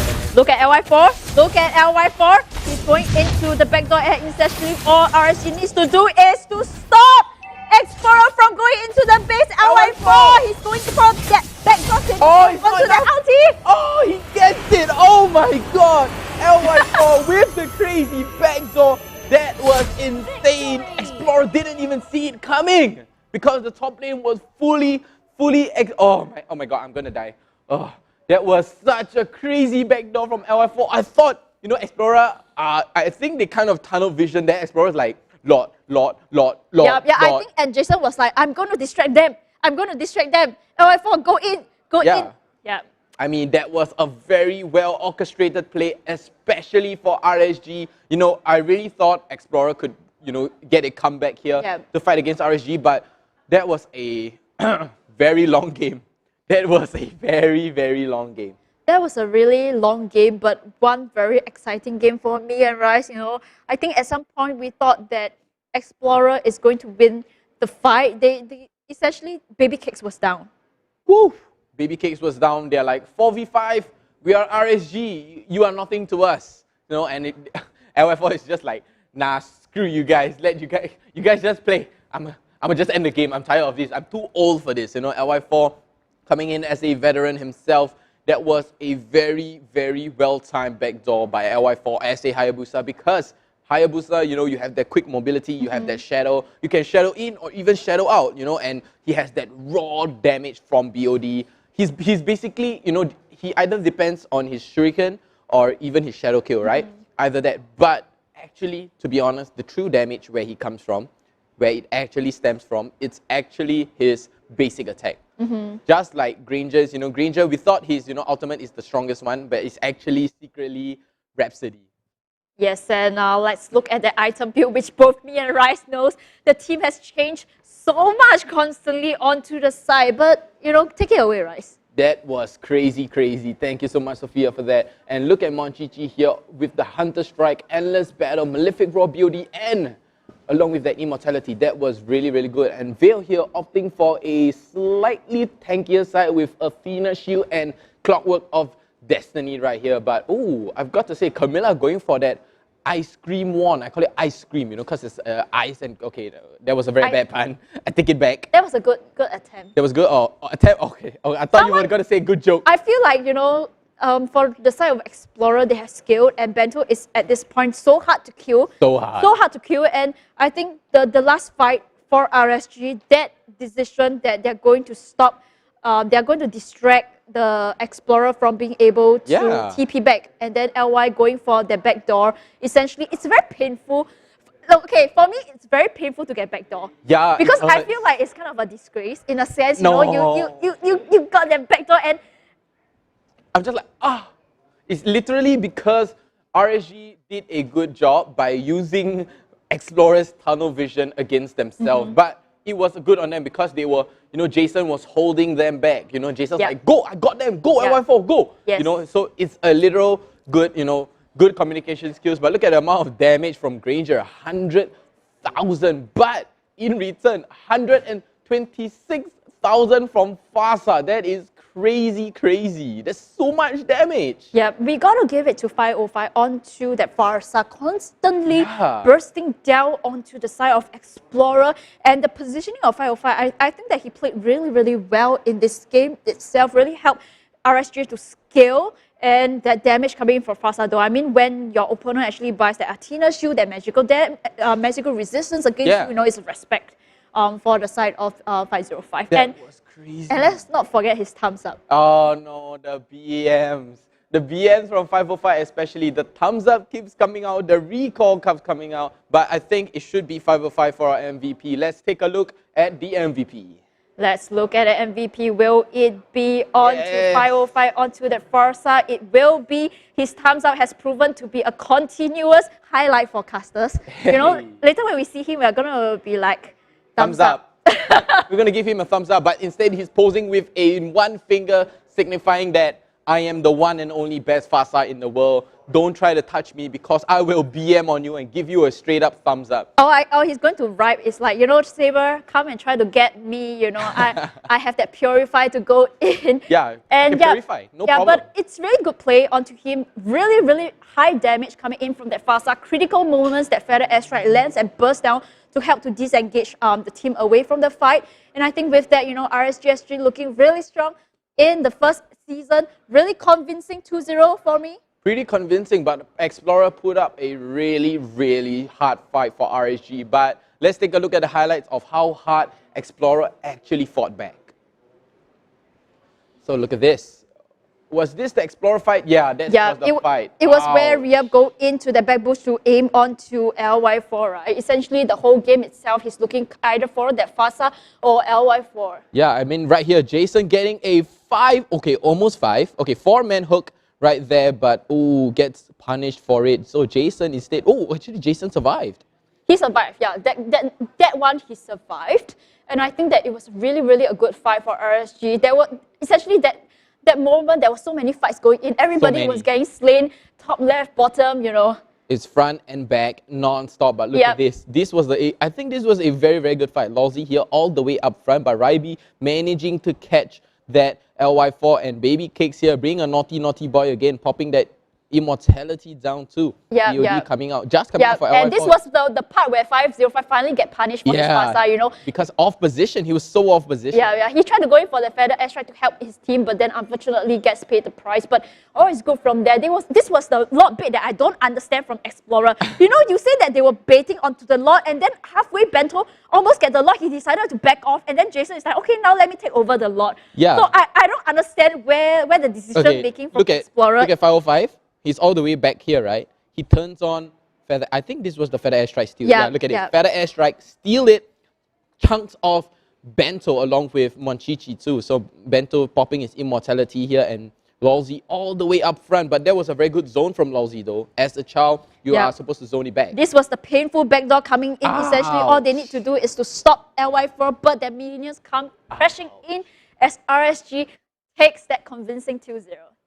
That was so solid coming out from LY4. Very good essential and map awareness. That was very, I've got to say, it's a 200 IQ play. I think it's a big brain 200 IQ play from LY4. Backdooring, taking advantage of Explorer. You know, Explorer are like tunnel visioning on the Lord. They're like, you know what? Hey, they're taking Lord. Let's take the base back instead. You know? But, you know, I think all of our fans out there is very curious on, you know, who is going to be in the seat as Lysander. I think we're going for a thumbs up, right? Yeah, let's give a thumbs up as we go in. Lysander, take it away. Thanks, Sophia. Thanks, Reese. I'm here with Lawsy. He's sweating a little bit after that game 2. You know, game 1, I walked past him right after game 1, and he's like, telling me it was all too easy for him. And then game 2, you know, I was like, I want to rub this in his face. I wonder if he'll lose this game.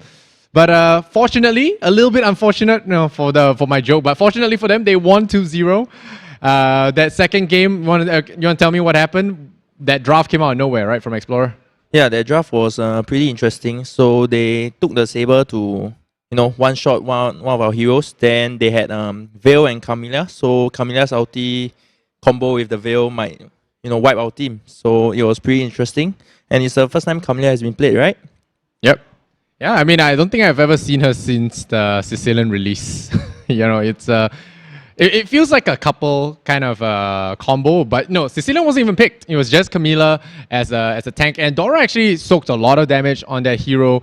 And I think Benedetta was struggling quite hard in that match as well. The constant lockdown was quite annoying to deal with. So how do you guys get around that draft? So basically, we were just mostly finding the saber. Then we'll be creating space for the Hayabusa to split push and the Benedetta. So mostly we could have spent a lot of time. They will spend a lot of time to try and defend the lanes, but it's hard against us because we can just quickly shove and join the team fight. So their team fight was more, their draft was more of a team fight orientated, while us is mostly pick-offs. So that's why they found it tough to, you know, deal with the Lord and ours backdoor. So yep. Yeah, you know, when you can't team fight, just split push seems to be the name of the game for a lot of ML metas now. So you know, yes, you guys beat them 2-0, but they made you guys bleed a little bit. So do you think this is a moment of weakness here for RSG? Is there something to look in, review at the end of the day, or nope, this is just a fluke, easy for next day? No, we'll just we'll improve ourselves lah. So we definitely made some mistakes. So yep, we'll look forward to tomorrow. Okay, so what's your next upcoming matchup that you're looking forward to? The next matchup probably the Kingspan one. Yeah, that's what we'll be looking at. What about Evos? No. Kingsman first? We will be facing Kingsman first. Okay. Yep. Okay. So Kingsman. One thing at a time. You know, after the defeat to Evos today, you think you see cracks in their armor?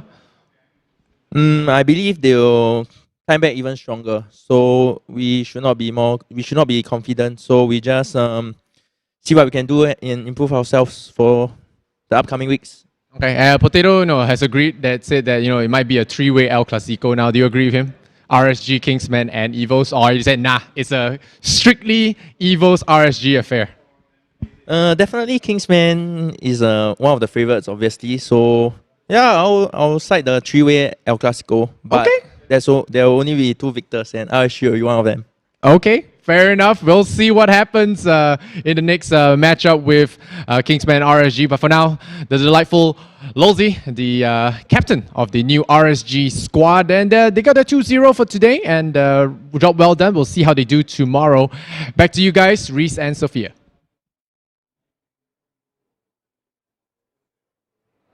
Thank you so much, Lysander, for that. He's in the other room, I swear to God. He's in there. He's in another room. But thank you so much, Lysander and Lolzy, for that amazing after-game win-a-seat interview brought to you by Secret Lab. Honestly, the #1 gaming chair in the world for me, honestly. I mean, the support on my back, it kind of cured my scoliosis, like my back is better now. I can start to wreck someone in ML, I feel like I can, I'm on 100% energy level. Are you going to use Camilla after this? I am so going to use Camilla. Like, it's crazy. The amount of healing that Dora took as that Camilla, all I need is a very, very good solid mage that was, definitely going to be very, very good in rank for sure. Yeah, but it was a really, really good series for me and Raj. We're going to go for a short break, and when we come back, it's going to be Impunity versus... Oh, Almighty! So, looking forward to that. See you guys after the break. I mean, Almighty, Impunity coming up right now after the break.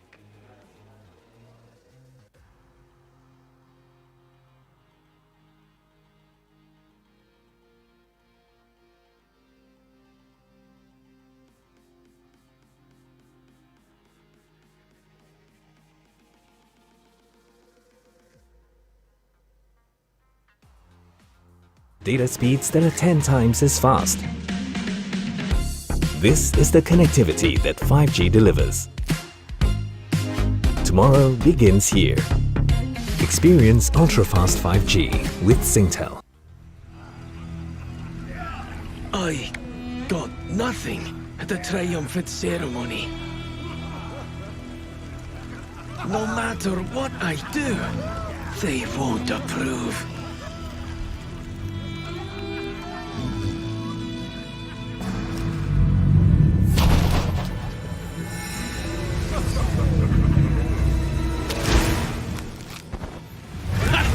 Just in time.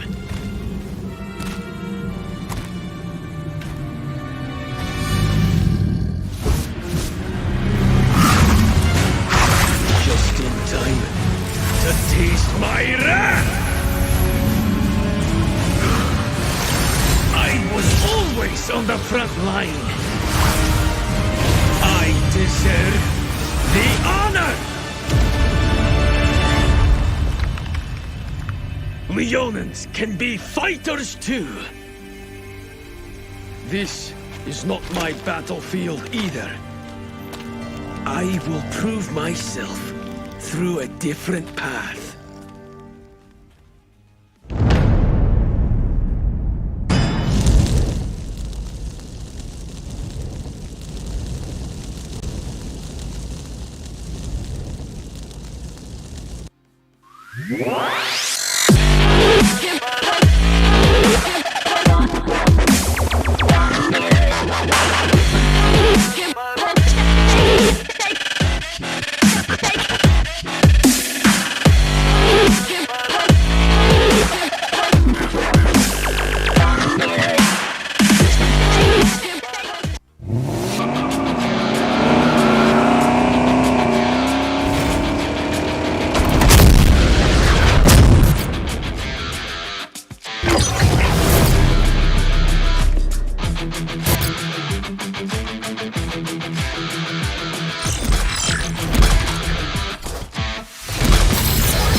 Bumblebee reporting for duty.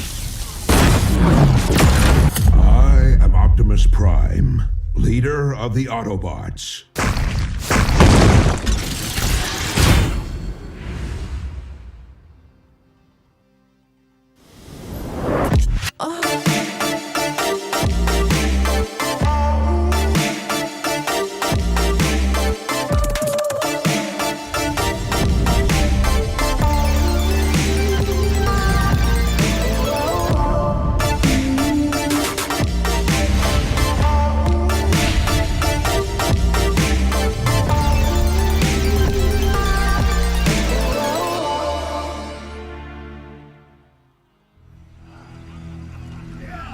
I got nothing at the Triumphant ceremony. No matter what I do, they won't approve.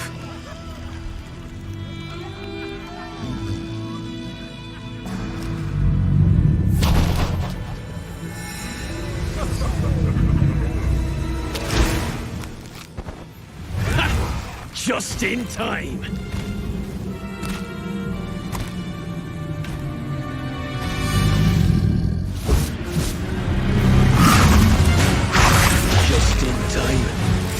Taste my wrath! I was always on the front line. I deserve the honor! Leonans can be fighters too. This is not my battlefield either. I will prove myself through a different path.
could be game! Oh, that's the game! Oh, what was that?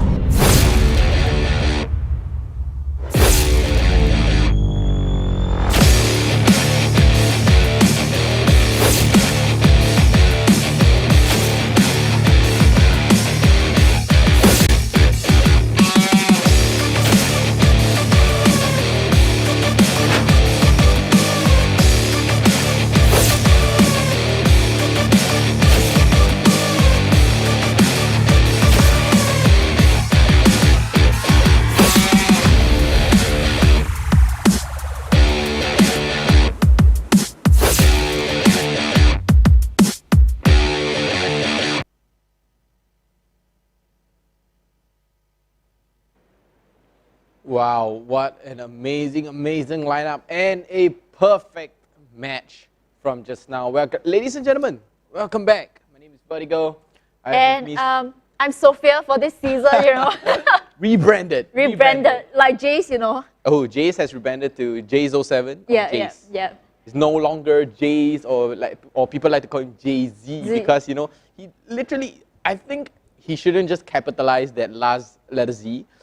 Instead, so that no one will mistake it as Jay-Z because of the different fonts. But hey, anyways, guys, welcome back. That was an amazing, amazing third match of the day. That was crazy. Amazing sweep by RSG, 2-0, but Explorer is not going down without a fight. So that was a good fight from Explorer too.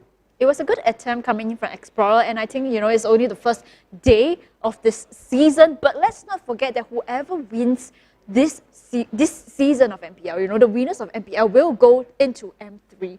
So the stakes are very high for this season itself, and I think that all the players, they will want that golden ticket to represent Singapore in M3 ultimately. Yeah, they're going to tell everybody like, hey, we fought for this. But hey, anyways, talking about that, guys, thank you so much. We're going to give a quick shout out to our sponsors here. Singtel 5G, unlock ultra responsive gaming and responsive gaming with 2 times lower latency on Singtel 5G, Singapore most powerful 5G network right there. As you can see at the bottom of the screen, power up your gameplay. So Singapore most powerful 5G network. So no lags, no nothing, you get whatever you want. That's so good. Yeah, and speaking of which, to all our fans who has been joining us since the early start of the game itself, of course, we thank you so much for sticking onto this. But to thank all the fans for watching the stream, you're in for a treat. And all you have to do, is just to share the stream, MPL Singapore's Facebook page. And we have some exclusive in-game rewards just for you. So simply share the live stream on MPL Singapore's page. And that's it. You're in the running. You don't want to miss this. Hurry up, spread the word to your friends, get them to join in this action. But remember though, all you have to do is share the live stream from MPL Singapore's page. Yeah, so only at this page or maybe other streaming platforms too, this is where you are able to get that reward. So the more you share the live stream, the more we are able to hit that number to, even get that hero fragment along with the dust, and free emote too, and even a chance to secure or acquire the following skins right at the bottom here, as you can see on the screen right now. So guys, share away, don't be shy. Yep. Just go for it. It's free, right? Yes, definitely. And also, to thank our partners, it's going to be onto the official isotonic partner H2O Reduced Sugar, specially formulated to effectively replenish lost fluids, minerals, and electrolytes for top performers. H2O optimally hydrates you to keep your performance in check. Dare to dream with H2O. So it's going to be the official drink for casters as well as players. Yeah, I mean, you got to keep yourself hydrated, especially in this crazy, crazy Singapore weather. Yeah. Even though the sun is down, I'm still sweating. Because of the intensity of the match. It was so intense, I was literally sweating my makeup. That's a fact. I can vouch that he was sweating midway through watching the RSG match, RSG versus Explorer match. My sweat literally dripped down straight down my face, past my eyelid, and literally went into my eye. I was like, then you need sustain. Exactly. So when the sweat went in, I like, I can't really eat. It kind of hurt my eye. So I just sustain, eye drops. It's just, all I need was 2 drops and I have 1 unstoppable me. Yeah. Right? 2 drops, 1 unstoppable you. Asia's #1 eye care, Sustain. Guys, thank you so much for you know, sponsoring our event right here. Thank you so much. Like a wise man once told me, sponsors makes the world go round. That's true. But speaking of unstoppable, we have our next match coming. It's going to be Impunity SG versus Almighty. And before we go in to discuss a bit of, you know, this lineup for both teams, let's go into the Banter video to understand them a bit more.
You know, Almighty, they lost Adamir this season. Definitely a big blow. Bush is his replacement, basically. How do you think the team is going to fare this season? I think Bush has a way bigger hero pool as compared to Adamir, but Adamir is very strong macro and micro player. And he always do his calculation and short calls for the team. So losing Adamir as a key player in the team, we'll need someone to queue it up for him. But I'm quite sure that Bush can do it. Okay. How do you think you're going to guys do it this season? You know, I'm just going to jump right into the meat of it. Season 1, not the hottest streak. Season 2, what has changed? I think tough times make tough men. So despite having a very arduous journey in Season 1, I think this is our time lah. Why so? Because, I mean, we have gained much more experience than back in Season 1. And I think most of us have gained more confidence to push through the Season 2 now lah. I mean, obviously there have been some roster changes. Any secret weapons we should know about? Secret weapons It's actually a nickname for a guy in our team, but I shall not reveal it. It's a real secret weapon. Okay. Yeah. Your good friends Impunity, who has been spending their entire interview talking some smack. What's your connection with them? Why is there so much smack talk between you and Impunity? I think I just know them a lot, like Tiny and Soren. So I just hope that maybe they bring the talking into the game and not get 2-0 by us in 10 minutes during the regular season again. Ooh, okay. I'm not very sure about my team because I'm not very sure who our players inside. Okay. I guess they might not be as strong as they were before. Okay. That's my thoughts.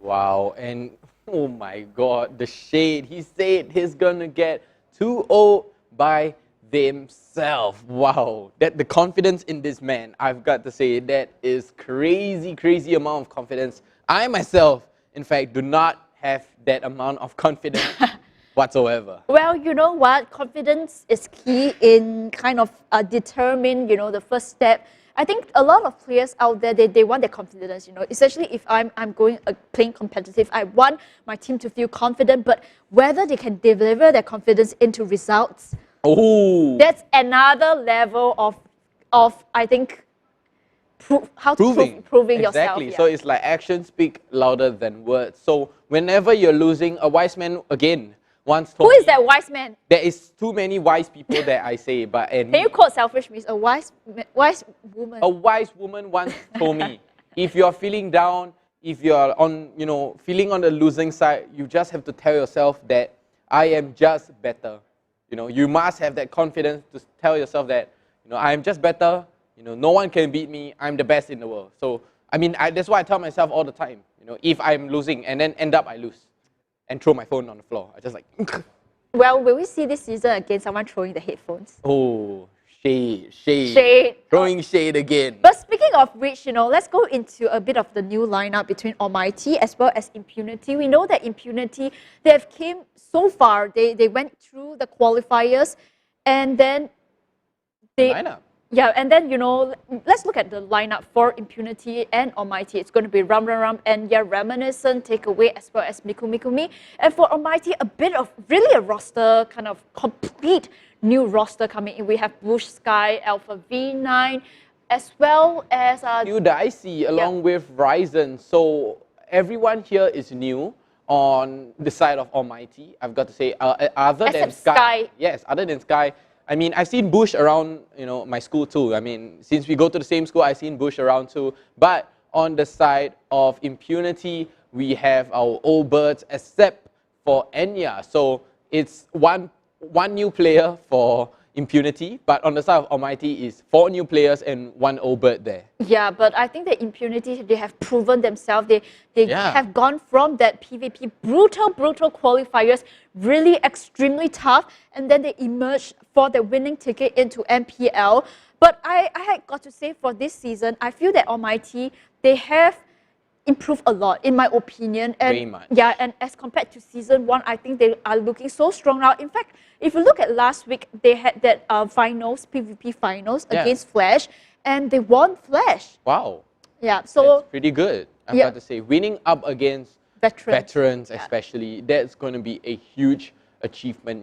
I couldn't even go up against veterans if I want to. Even if it's a 1v1, even if they use tank, and I use, like, let's say a Kagura or MM, I'm still going to lose to them. No, but I tell you what, Impunity has proven that in season 1, they were looking very shaky, but then they would have never dreamed that they would kind of beat, a veteran team, and in the PvP finals, they actually beat onto Flash. So I think a really good moral of the story for Impunity that for all of us is that, dare to dream. Yes, you better dare to dream. You better dream, right? So I think that's the slogan for H2O. Is that the slogan for H2O? Dare to dream, right? Is it? I think so. Yeah, but I think that Impunity has really shown me, I mean, in fact, for myself, right, that if you work hard and then you do the grind, one day you'll be able to reach that level. And I think the moment that they beat Flash in PvP finals, that was the moment that gave them that confident boost. And I feel that Impunity as a team itself, they definitely have that teamwork. But on the side, Almighty,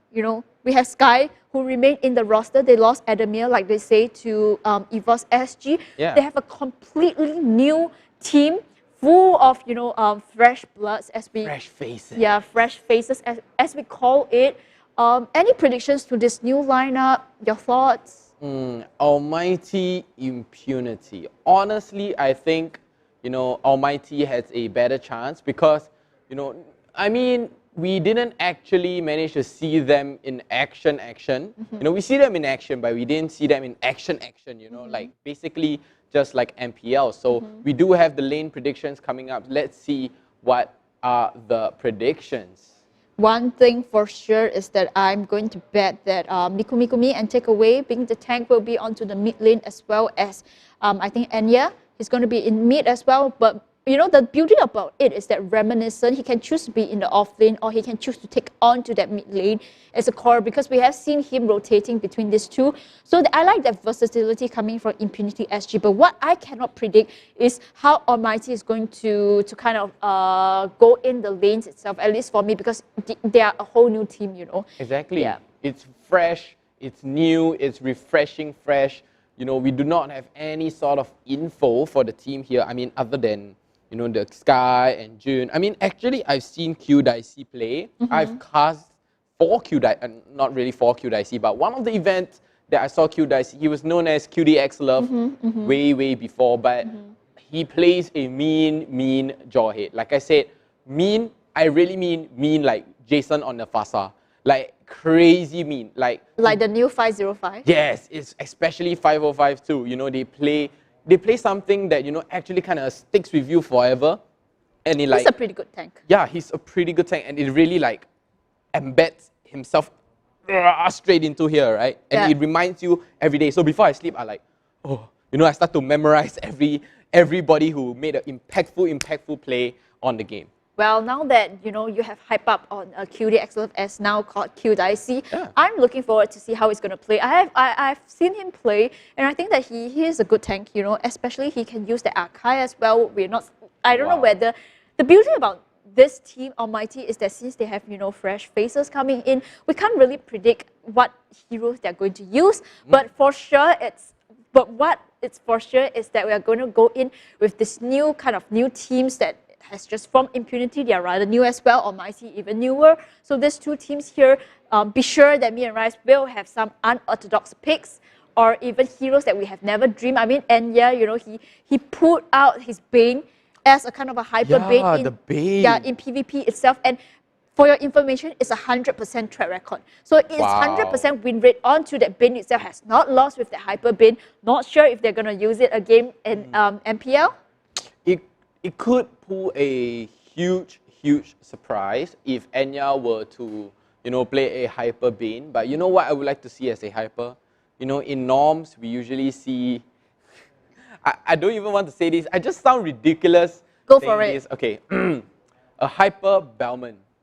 That's viable. It's viable. It's really viable. That's viable. But what's interesting is that I think in PvP, right, Rum has backdoor twice to win the game. Yeah, once against team Forsaken is and banning. once against Flash. So I'm not sure if that backdoor is going to happen again, but for sure it's going to be an interesting match as we go into the first game. From Impunity versus Almighty, we are at that banning, and immediately the Benedetta as well as the Joy is going to be banned for Impunity. And as for Almighty itself, the Matilda, no surprise there, no teams want to open that Matilda up. Exactly. So banning away Jawhead, they are like they're essentially saying no to QDIC's, Jawhead, signature Jawhead, so they're saying nope, not a chance.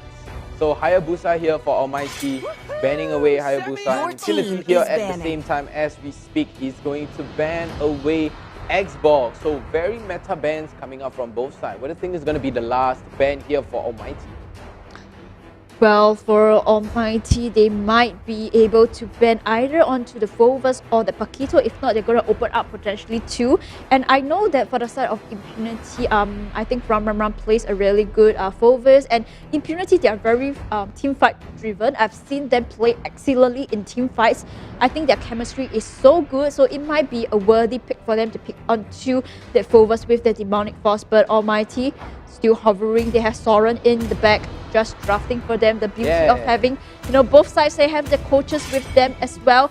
But it's going to be the Farsa being banned onto the side of Almighty. Yeah, I nearly forgot to mention Impunity SG here, including a new player. Oh my god. Just saying is that that's my little brother's name, close enough. And Phobius is open. Like you said, guys, somebody clip that. Yeah, I mean, guys, y'all should do a clip of all my casters' predictions.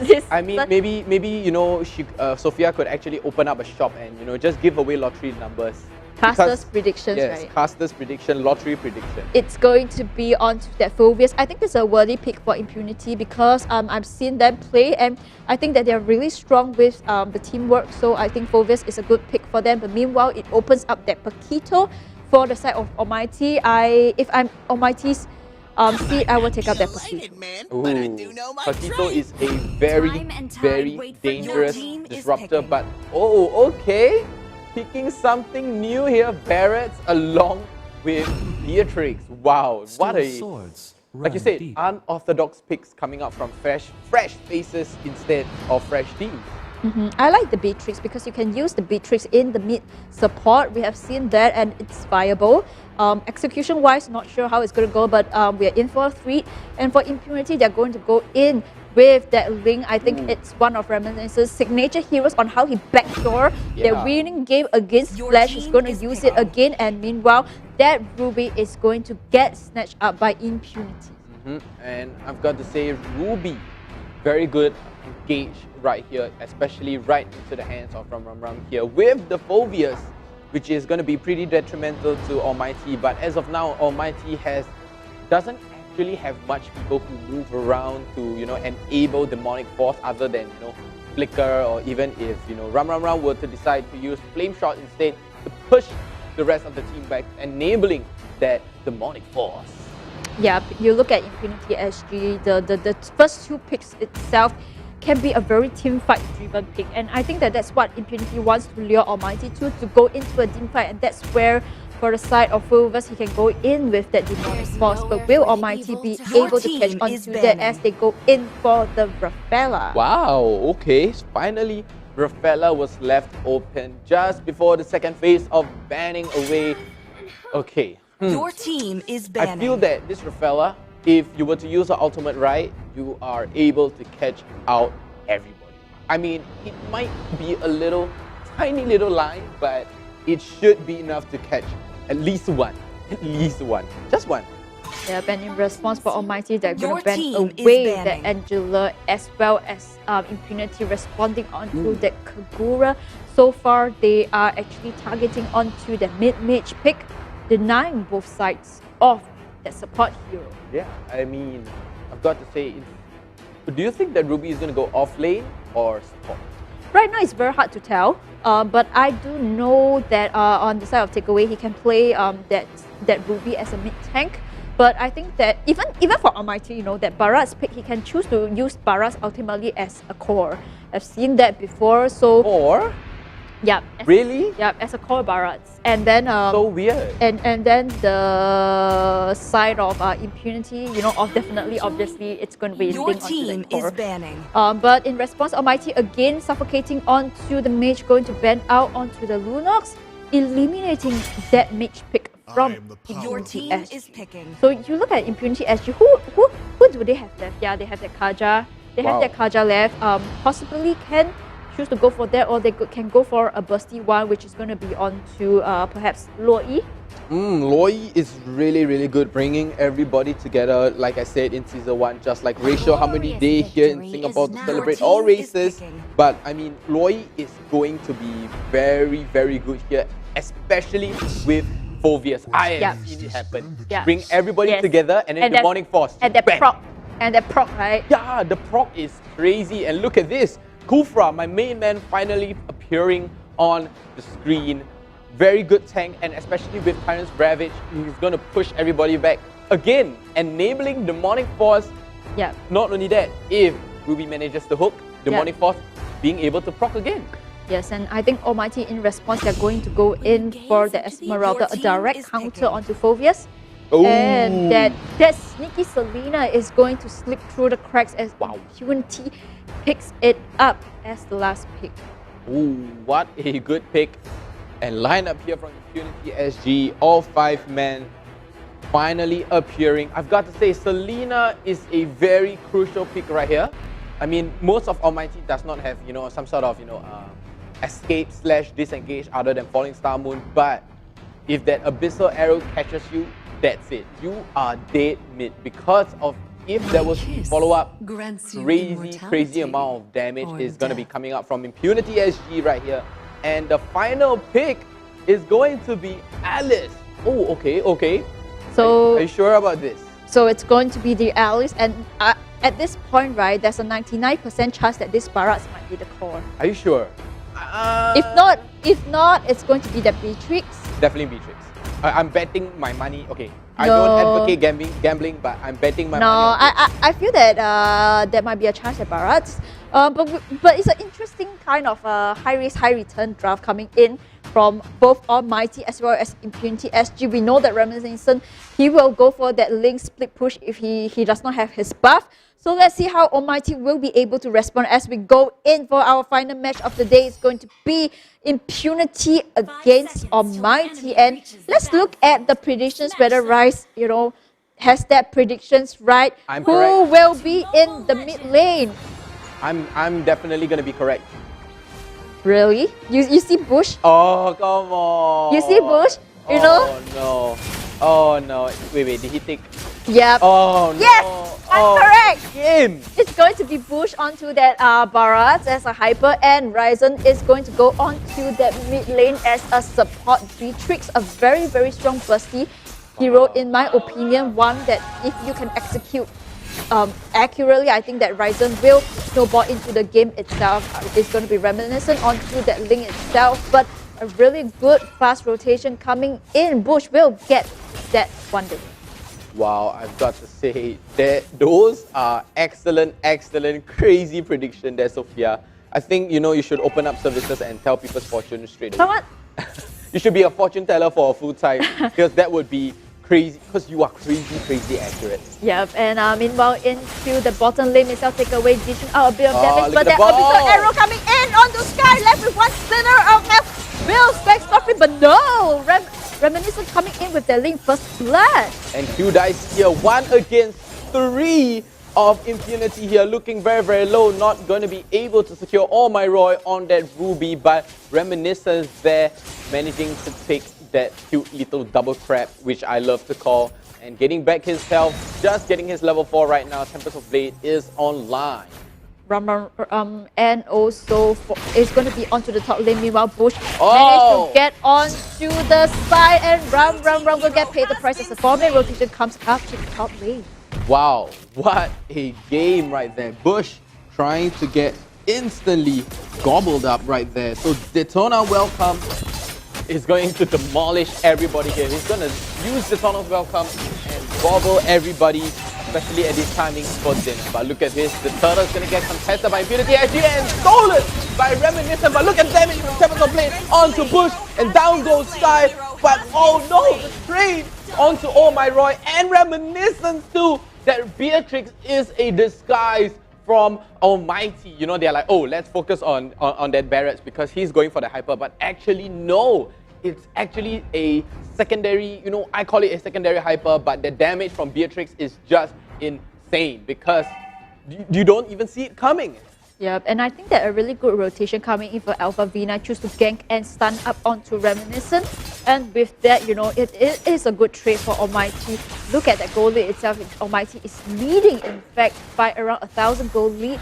That mid Beatrix pick. I always love a mid Beatrix. One that once executed really well will be able to scale into the game, but I haven't had the chance to use, you know, that mid Beatrix. I always wanted to, but I think that coming into this match itself, I think Ryzen may be able to prove, you know, why I should use that Beatrix in as a mid support. I mean, as a professional player himself, he would say go for it, but look at Reminiscence here putting some pressure onto Ryzen instead, securing the little Bulbasaur right there, and Sky taking a little bit too much from the little goblin, or which I like to call annoyance monster. Yep, and Mikumi looking for his next target with that Abyssal Arrow, choose to go on to Q Dicey. Oh, Reminiscent? Meanwhile, onto that minute. So now Abyssal Arrow will connect, but Q Dicey, he's too tanky, pops the Purify. Sky immediately comes back, but the Tempest of Fate pops between them, and they will back off for now, unable to find a damage takeaway, dishing too much damage from the Abyssal. What damage is that coming in from Beatrix? Ryzen with the damage, even what? And the secure, the ultimate is gonna catch away, take away, he's gonna take him away. Let's take a look at the replay right there. That was a it was not this one, but okay, close enough. But that, okay, this was a very big fight. Look at this, take away in the middle of it all, trying to slow Q Dicey down. Tempest of Blade comes down and hunks Bush and Sky, but instead take away, and Oh My Roy is gonna get downed, and Reminiscence getting flanked by Alpha V9 here. Very good coordinated play by Almighty here. Crazy amount of kills coming out, especially like you said, the amount of damage coming out from Ryzen, and he's only level 6. Imagine the late game damage from this Beatrix is going to be insane. Yeah, but you know, let's not forget that Beatrix is also very squishy, and we have that Selena as well as that Volvius and that Kofra. So the positioning of Ryzen has to be, I think, really positioned well in this fight itself. Looking at the items itself, Reminiscence slowly but surely is going to start building onto the items. And for Bush, he actually has his War Axe, and meanwhile on the bottom limb itself, they're going for that bottom gank. But Reminiscent is in position here. He knows and chooses to go for that gank. Abyssal Arrow did not manage to connect, but take away. And as well as Mikumi will back off for now. Exactly. And look at this. Reminiscent still teasing the rest of Almighty here, looking to try to get a jump. Oh My Roy gets the spin. Reminiscence trying to land some basic attack here, but it is a 2v3. Reminiscence getting that disengage, trying to focus down on the turtle instead, but it's still 40 seconds away. In the meantime, Look at Ram, he's just minding his own business. He's just enjoying the farm, you know, he's minding his own business. He's not really in action anymore. BOD finally coming down. Look at Reminiscence here, taking so much damage. Using Tempest of Blade just to disengage, and Ryzen's damage is just crazy insane, even using that flicker.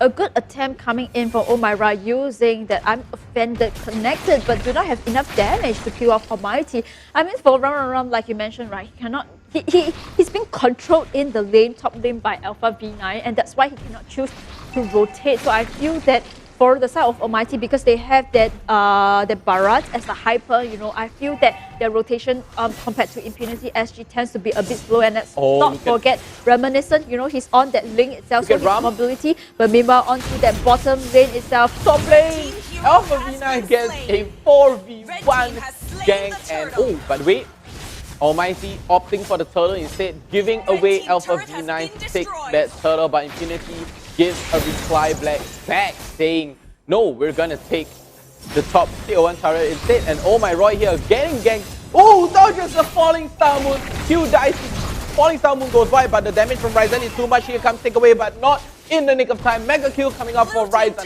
4-0-2. Ryzen on a killing spree on that Beatrix. That Beatrix though, that damage coming in for Beatrix, even though Bush uses that ultimate but did not manage to connect onto Oh My Right, but ultimately that damage coming in. It seems like Mikumi onto that Selena, the Abyssal Arrows did not manage to connect, and for their side it punishes Impunity SG. But the only good thing is that they have that top lane, you know, they managed to crack open that top lane. So for Ram, he has a bit of a rotation. He can go in for that team fight that we were talking about. Yeah, I mean, finally he gets some breathing room to actually move around and start, you know, ganking and helping out his team. But look at Ryzen using his ultimate blatantly just to clear off the wave. But look at it, it is a left front to back fight right here. Bush standing all the way in front, getting the push, not going to be using his Daytona's welcome as of yet. So Impunity SG right here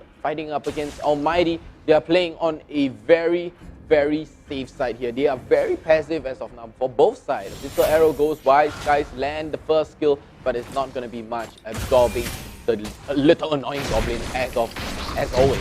Yeah, but what I'm looking forward to is for the team fight. You know, that's where Ram will shine in the team fight as a Phoebus. But meanwhile, both teams, they know the winning conditions and they are not allowing that team fight to connect. But meanwhile, for Reminiscent, he's going to start to kind of do that split push, avoiding fights for now unless they land an Abyssal Arrow. And speaking of which, Mikumi desperately trying to aim, and Abyssal Arrow did not manage to connect. Sky already in that bushes, ready for the healing. And meanwhile, like we speak, the turtle gonna take it down. Tempest of Blade comes down, and look at that, Ryzen getting shut down, but look at it all the way up in the front. Sky is very low, but Ram is gonna get taken down instead. Reminiscence is gonna be able to disengage, take away instead. It's gonna get taken away. Yes, I love to use that pun. Stop dissing me about it. And it is a 1-for-3 trade here for Almighty. Successful trade, and now they're gonna be pushing so much pressure right here on the tier 1 mid turret again. Very well played by Almighty there, very coordinated. A good play coming in. Abyssal Arrow managed to connect onto Bush, but will go scot-free for now. But meanwhile, you look at Reminiscence, he's all the way onto the blue. He wants to get onto the blue, but being scouted out by Alice, but still managed to get onto it. Will Bush be able? He has the Daytona's welcome. He essentially can go in, but the mobility coming in from Ling will help him to get away scot-free for now. That's crazy fast here. Reminiscence on that lane. No way that anyone can touch him. Demon Hunter Blade here coming up for Ryzen. So BOD Demon Hunter Blade. This Beatrix is going to be painful. Like literally painful. That's why he got hunted down all the way in the back line. So very well played by Impunity SG there, but instead losing one, and Ram is going to go down along with Oh My Roy and take away. So leaving Reminiscence and Mikumi at that turtle fight right there. Even securing the turtle is going to be Almighty there. So that was a very organized gameplay. Ooh, look at the damage there. Onto Sky. Ouch.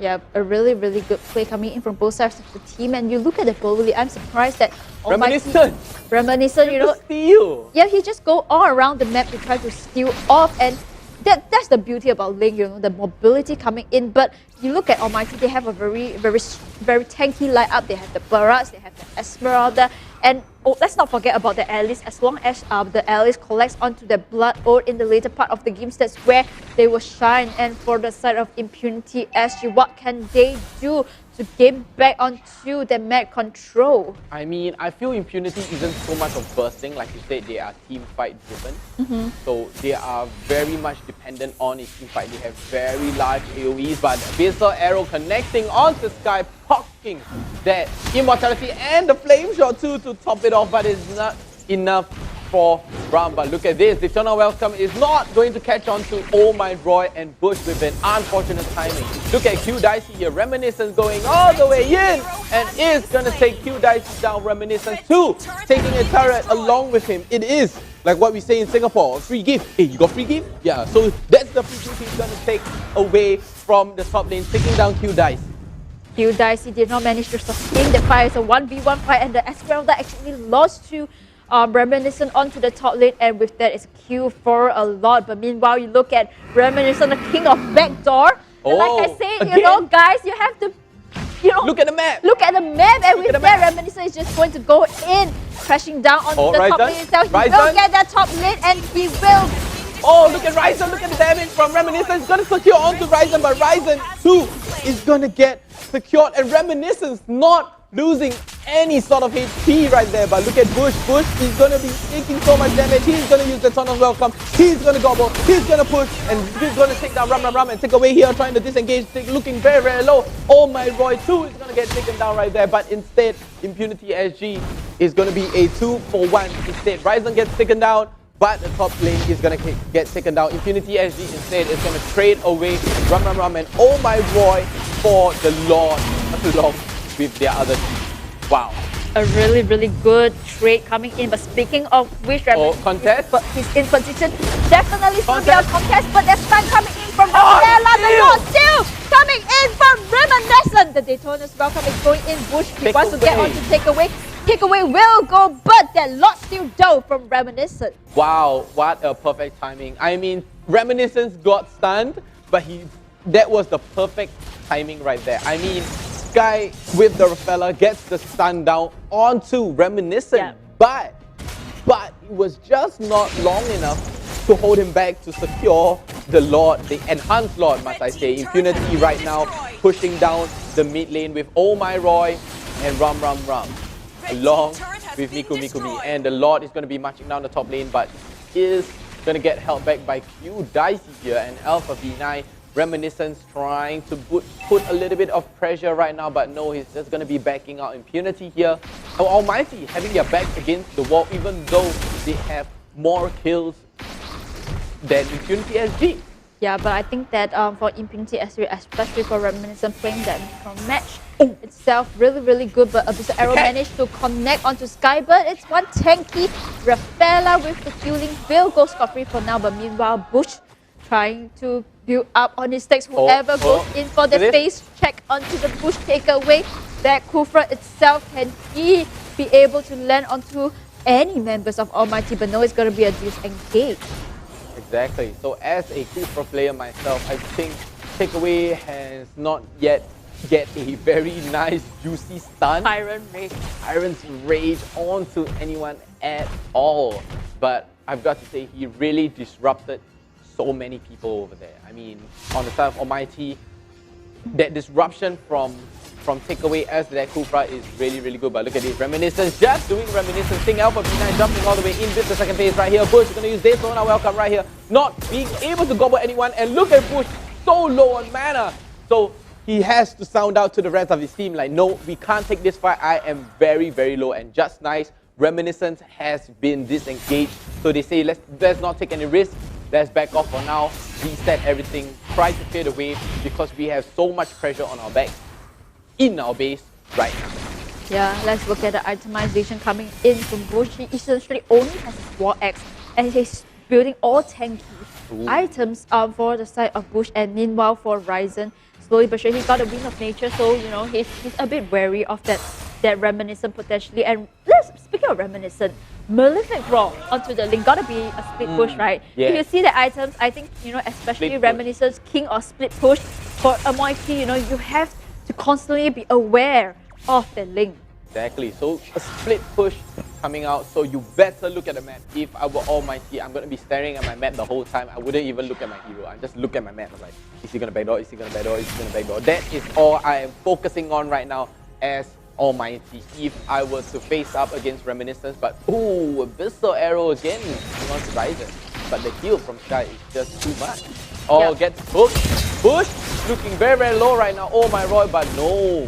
They are going to disengage right here. Impunity SG with the perfect timing for the disengage. Reminiscence, again, just doing Reminiscence thing, trying to steal away the purple buff right here. But look at Bush. Bush is trying to go all the way in, trying to take down Reminiscence right now. But look at the damage onto Bush. Alpha V9 jumping all the way in with the Blood Oath. Oh my Roy, looking very, very low right now. Take away in the middle of it all. Use Tempest of Flame, but look at the amount of damage. Killing Spree comes out. Take away gets taken down too, but oh my Roy gets taken down too. Reminiscence with that double kill, but he's looking very low. He's trying to take Q Dicey down, but he has no HP left, so Almighty has to disengage from that fight.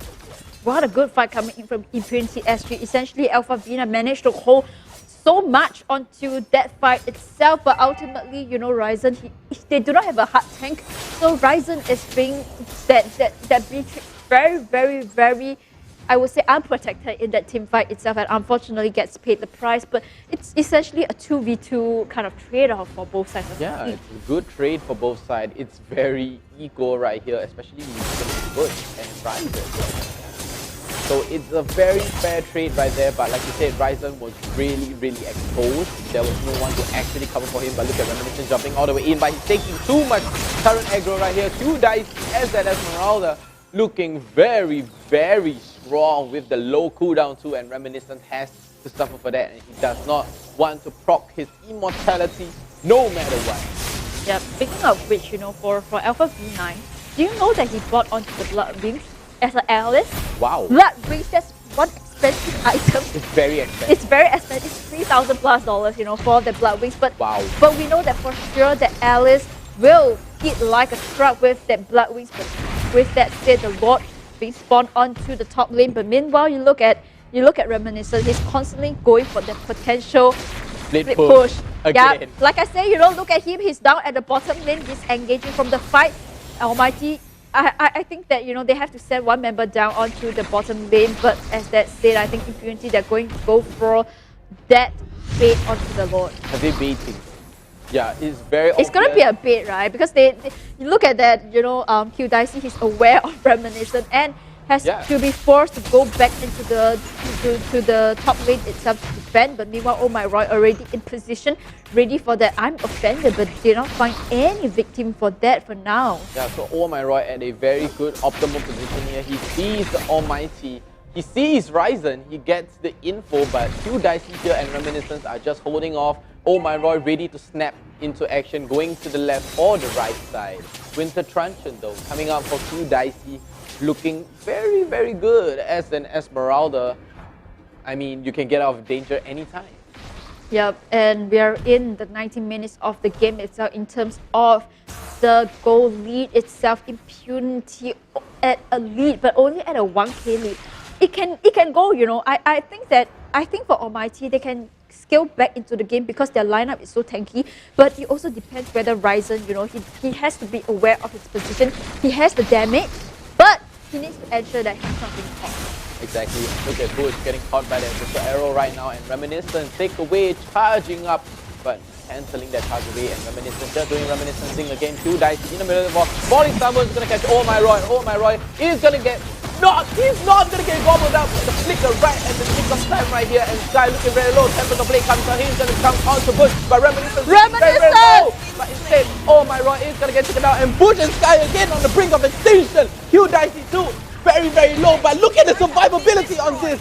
Oh My Roy is going to be the victim along with Alpha V9. What a play coming out from Impunity and Almighty. Do you see the shield from Rum Rum Rum? That was so thick. The crazy amounts of shield, especially as a Phobius. Wow, that like you said, Phobius is very, very team fight centric, and they are team fight driven. Yep, and I think that the team fight oriented Impunity SG is going to go in, and Almighty, they're going to go in for the lot. They want to contest on this lot itself, but it's going to be a bait unless somebody gets caught. And speaking of that, 4 versus 4, they still have Brum, and he still have his ultimate, but with the perfect Tyrant Spirit. Okay, Tempest of Blade comes down, Ryzen and Sky getting chunked away. So low right now and unstoppable, taking down Sky. Alpha V9 is still down right now, and Bush is not going to get down by that Abyssal Arrow. Very, very good catch on both sides right here.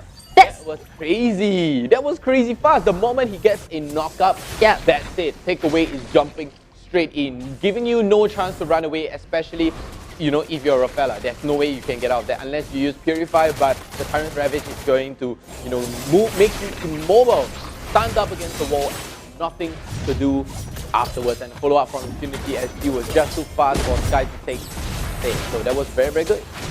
Yep, meanwhile, onto Bush managed to connect. The Daytona Force will get on to take away with the Tackle coming in, take away 1 slither of health. But what is that tank coming in from Run? The shield coming in from there is just going to pounce in, and then meanwhile he's going to finally go down. But for the side, there we go. Oh my Roy getting taken down, but instead Immortality for Oh my Roy is going to get popped out. But I've got to say, the Reminiscence could have turned that because both of them, Bush along with Sky, was very, very low. They were on the brink of extinction, but right here, Alpha V9 getting that Immortality. So as an ally, Immortality coming up a lot is crazy. Along with Q Dice, he has the Winter Crunches along with Immortality, so that's double life for you. But welcome to Daytona. It's gonna take Bush down right here, but the Tempest of Blade comes down. It's gonna chunk down Bush all the way, but Reminiscence looking very, very low. He's just gonna walk over the wall. He's gonna be able to disengage and take away very, very low right now. Alpha V9 is gonna be able to secure takeaway, and Rum 2 is still on cooldown. What a sustained fight coming in. They have that Rafaela, and kudos to that. They managed to sustain from this fight. And with that Bush, he's ready for their Lord fight. Just 1 cylinder of health to Reminiscent. It will be perfect if they queue on to Reminiscent. Wow. That will be perfect. But the good news is they managed to kind of stall that fight. Meanwhile, speaking of it, Reminiscent gets popped that Immortality. Will they finally get down? And Tempest of Blade popped by Reminiscent. It's going to be a shutdown. So Alpha V9 finally getting onto Reminiscent. I think that Blood Wings paid off. Yeah, the Blood Wing really pays off. Along with that Blood Ode, it's going to be so hurtful, especially to Reminiscent and you as an ally. It's just so painful. It's just going to be sucking life out of your opponents right here. So Almighty finally getting a chance to take down the Onslaught right now in the top lane. Impunity SG are 2 men down. They do not have the chance to contest for the Lord at all. No contest from the Lord, and also for the side of Impunity, they lost Reminiscent and also Takeaway, so they know that it's definitely they can't go in for their Lord take. But fortunately for them, they still have a healthy, turret standing. Yeah, they're not exposed as opposed to Almighty. But as the match breaks down, speaking of this unstoppable you with Sustain, thank you very much, Sustain. Yeah, my eyes are literally moist right now, not even dry. My eyes are wide open. So thank you so much to Sustain for that. That was crazy amount of fight going on, and my eyes did not even blink. Well, I don't think you have much time to blink. In fact, another team fight coming in. They want to end the game Almighty with the Lord coming down onto the bottom lane. Q Dicey already in the bushes, ready for that fight itself. But meanwhile, Impunity, they have to clear on to the Lord. Sky gets the Abyssal Arrow. Yeah, gets the Abyssal Arrow, but Takeaway choose not to go in with the Terror Speech. Meanwhile, Alpha V9 going out with their Blood Ode. Did it manage to connect? No, but the Abyssal Arrow still trying to land. The thing is that Ryzen, they have their Marksman Ryzen a lot pushing in onto the mid lane itself. Ryzen with the damage coming in will finally crack open onto the bottom lane, and meanwhile the hook I'm offended coming in from Ruby. Managed to connect, but with the Triumphant popped by 3 members onto the side of Almighty, and with their Reminiscent managed to get on to Bush. They lost Bush, and they definitely have to back away from now. But meanwhile, Run going in with their focus. They want to get onto Alpha V9. Can they get caught up? Alpha V9, I'm offended. Gets hooked in all the way, and Alpha V9 too. 3-man down for Almighty. What a catch onto Bush, Riser, and Alpha V9. It is a 3-0. Well done to Impunity SG. They played the patience, right? They waited for it. Take away with the jump on that Kufra. Very well timed jump. Bush and Sky getting knocked up very, very low too. And look at this, Impunity SG on the counter attack, takes down the tier 1 mid turret, and Impunity, it looks like they are here to end the game. Here comes the hook, here comes the knockup all the way, and Tempest of Blade is going to come down, and 2-man knockup right there, and all the way Sky 2 is going to get down. A piece of arrow goes wide. Q Dicey here, look at the sustenance from Q Dicey. He's going to be able to sustain, easily going to be able to survive. Q Dicey gets hooked in again, and oh my Roy right here is going to be able to secure the kill onto Q Dicey, and a clean wipeout from Impunity SG, and the BM2 from Q Dicey. Stop it! They're hurt! They're hurt! Stop it, man! They are already hurt, and congratulations Impunity SG. That was a very great first game from them. What a solid play from Impunity SG, taking down Almighty in the first match. But don't worry, for Almighty fans out there, you still have a second game to come back. So that was a crazy game from Impunity, along with Almighty too. That was really a kind of a good game coming in from both teams, but I got to shout out to Oh My Roy onto that Ruby, that I'm offended, that flicker, I'm offended. Good timing. Hooking on to 3 members onto the side of Almighty, just perfect. And that's why Ruby is constantly being a kind of a hot contest, you know, in this game. But it takes a lot of skill and mechanics to play Ruby onto that level, right? We gotta give it to Oh My Roy for that. I'm offended. A perfect flicker hook. Perfect flicker hook there. I'm offended by Oh My Roy, especially as a fresh face coming in. That was crazy fast, crazy intense too. Congratulations right there. Let's take a look at the item build on how they actually played out during the game. So look at, I just realized that Impunity SG have not unlocked Oh My Roy as a character. I'm just kidding. But Oh My Roy on that Ruby was a very good play, coming up with Anti-Curious too, along with that Dominance Eyes, Fast Claw, and along with that Oracle too. The amount of sustenance on that Ruby is crazy, but I've got to give it to his nice little sustenance opponent too. Q Dicey on that Esmeralda too, getting that Oracle. Oh, okay, there we go. It's gone. Okay, that was pretty fast. But anyways, look at the damage coming out from Phobius. Crazy amount of damage. But on the side of Almighty, the damage is pretty well spread, I would say. Yeah, I think that early game, you know, Ryzen has proven really good damage, but unfortunately, in the later part of the game, constantly getting caught and did not manage to sustain in the team fight itself. You look at one Ruby's hook, right? Will get onto Ryzen, and with that, even though Alice really high damage onto that Hylis, still did not manage to sustain onto the fight. And once they lost out 3 members, you know, Alice can't sustain that fight anymore. Exactly, and if only there was some stats to show the damage taken, definitely Ruby was so thick, along with Phobius, the amount of shield and sustenance too, and not to forget your main utility / peeling tank takeaway on that Kufra. That was crazy amount of tank and peel. So, guys, what's the MVP for you, Sophia? I feel that I'm debating between Reminiscent just because he get the lot steal. Had he not stolen the lot, I think that Almighty would not be in that position. And he also went for that constant split push. So I'm kind of debating between either Reminiscent or, you know, Ram, you know, you got to give it to Ram for that shield. So I think that it's a debate between Reminiscent, but I think it's going to be Reminiscent. I'm going to call takeaway because I'm biased again. But all just tanks, bias. right? Yeah, I'm just biased to all tanks / support because I feel that they glue together, but it might be Oh My Roy. Let's take a look at the MVP. Let's take a look at the MVP. It is going to be Reminiscent onto that Link itself. In fact, I think that he played exceptionally well, constantly around the map doing split push, and also going for that decision to crack open the top lane, you know. And look at his build itself. He's at full build Malefic Raw as well as Athena Shield to deal with, I think, the magical damage coming in from the Alice. Wow, I've got to say the amount of damage taken here. I'm not sure if there's a dot in between the 1 and the 0 and the 4, but if there's no dot at all, please correct my eyes, doctors. But 104,000 damage taken as a Link. So that's so much damage coming out, you know, being taken in, but he's pushing out 87k damage. So 87,000 damage from that Ling.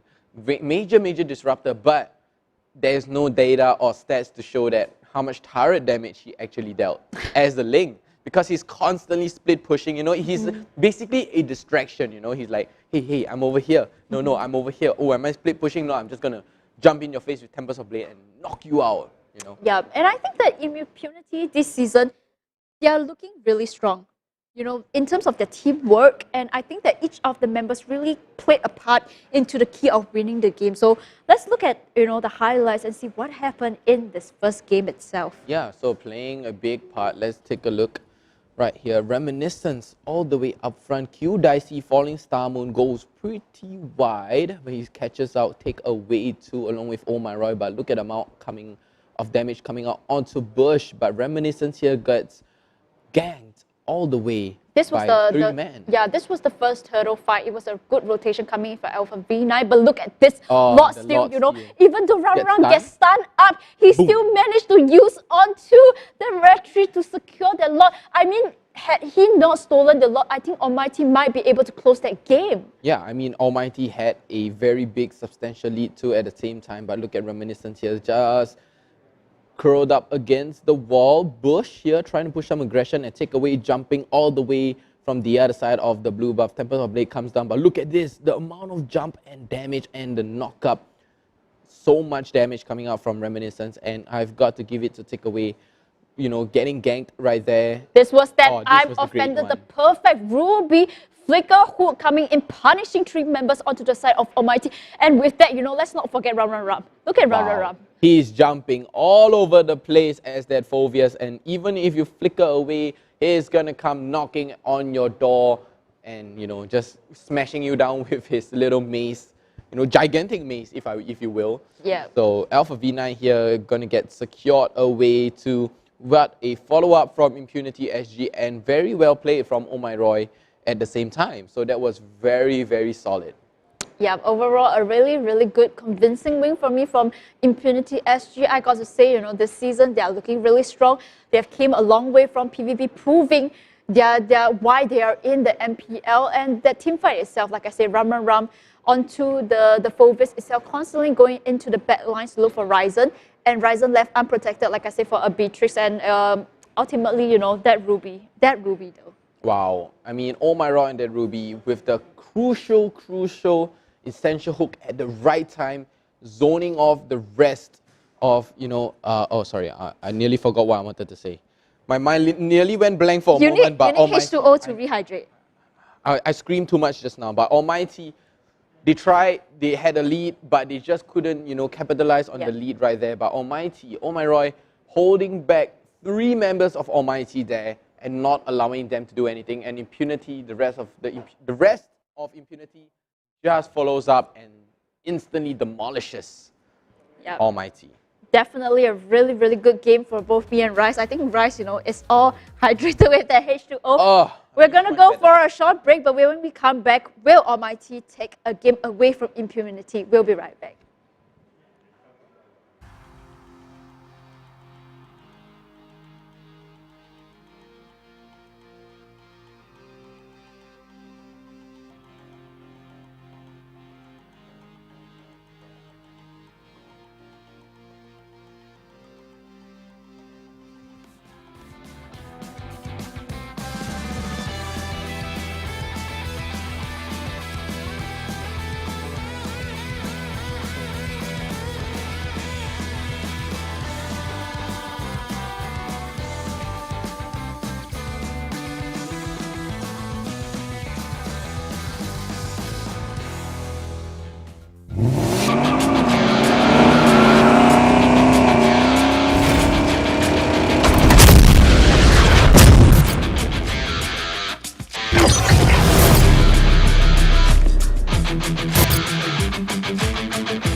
Bumblebee reporting for duty.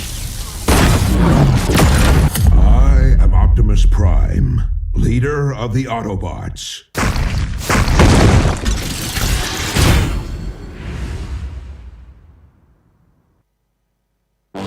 Somehow, most have come to believe that the right to dream is reserved for a chosen few. Dare to be different. We know that being unique can be lonely, repetitive, and painful, but rewarding. Define yourself with your beliefs. Demand determination to be the only constant. Elevate yourself with passion and accelerate the next few feats. Don't let others tell you that you can dream.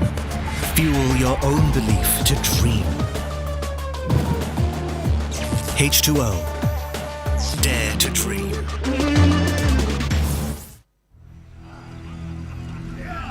I got nothing at the Triumphant ceremony.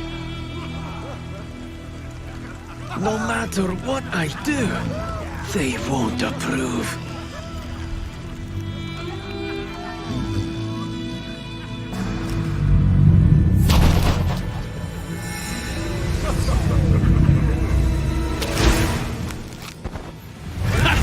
Just in time.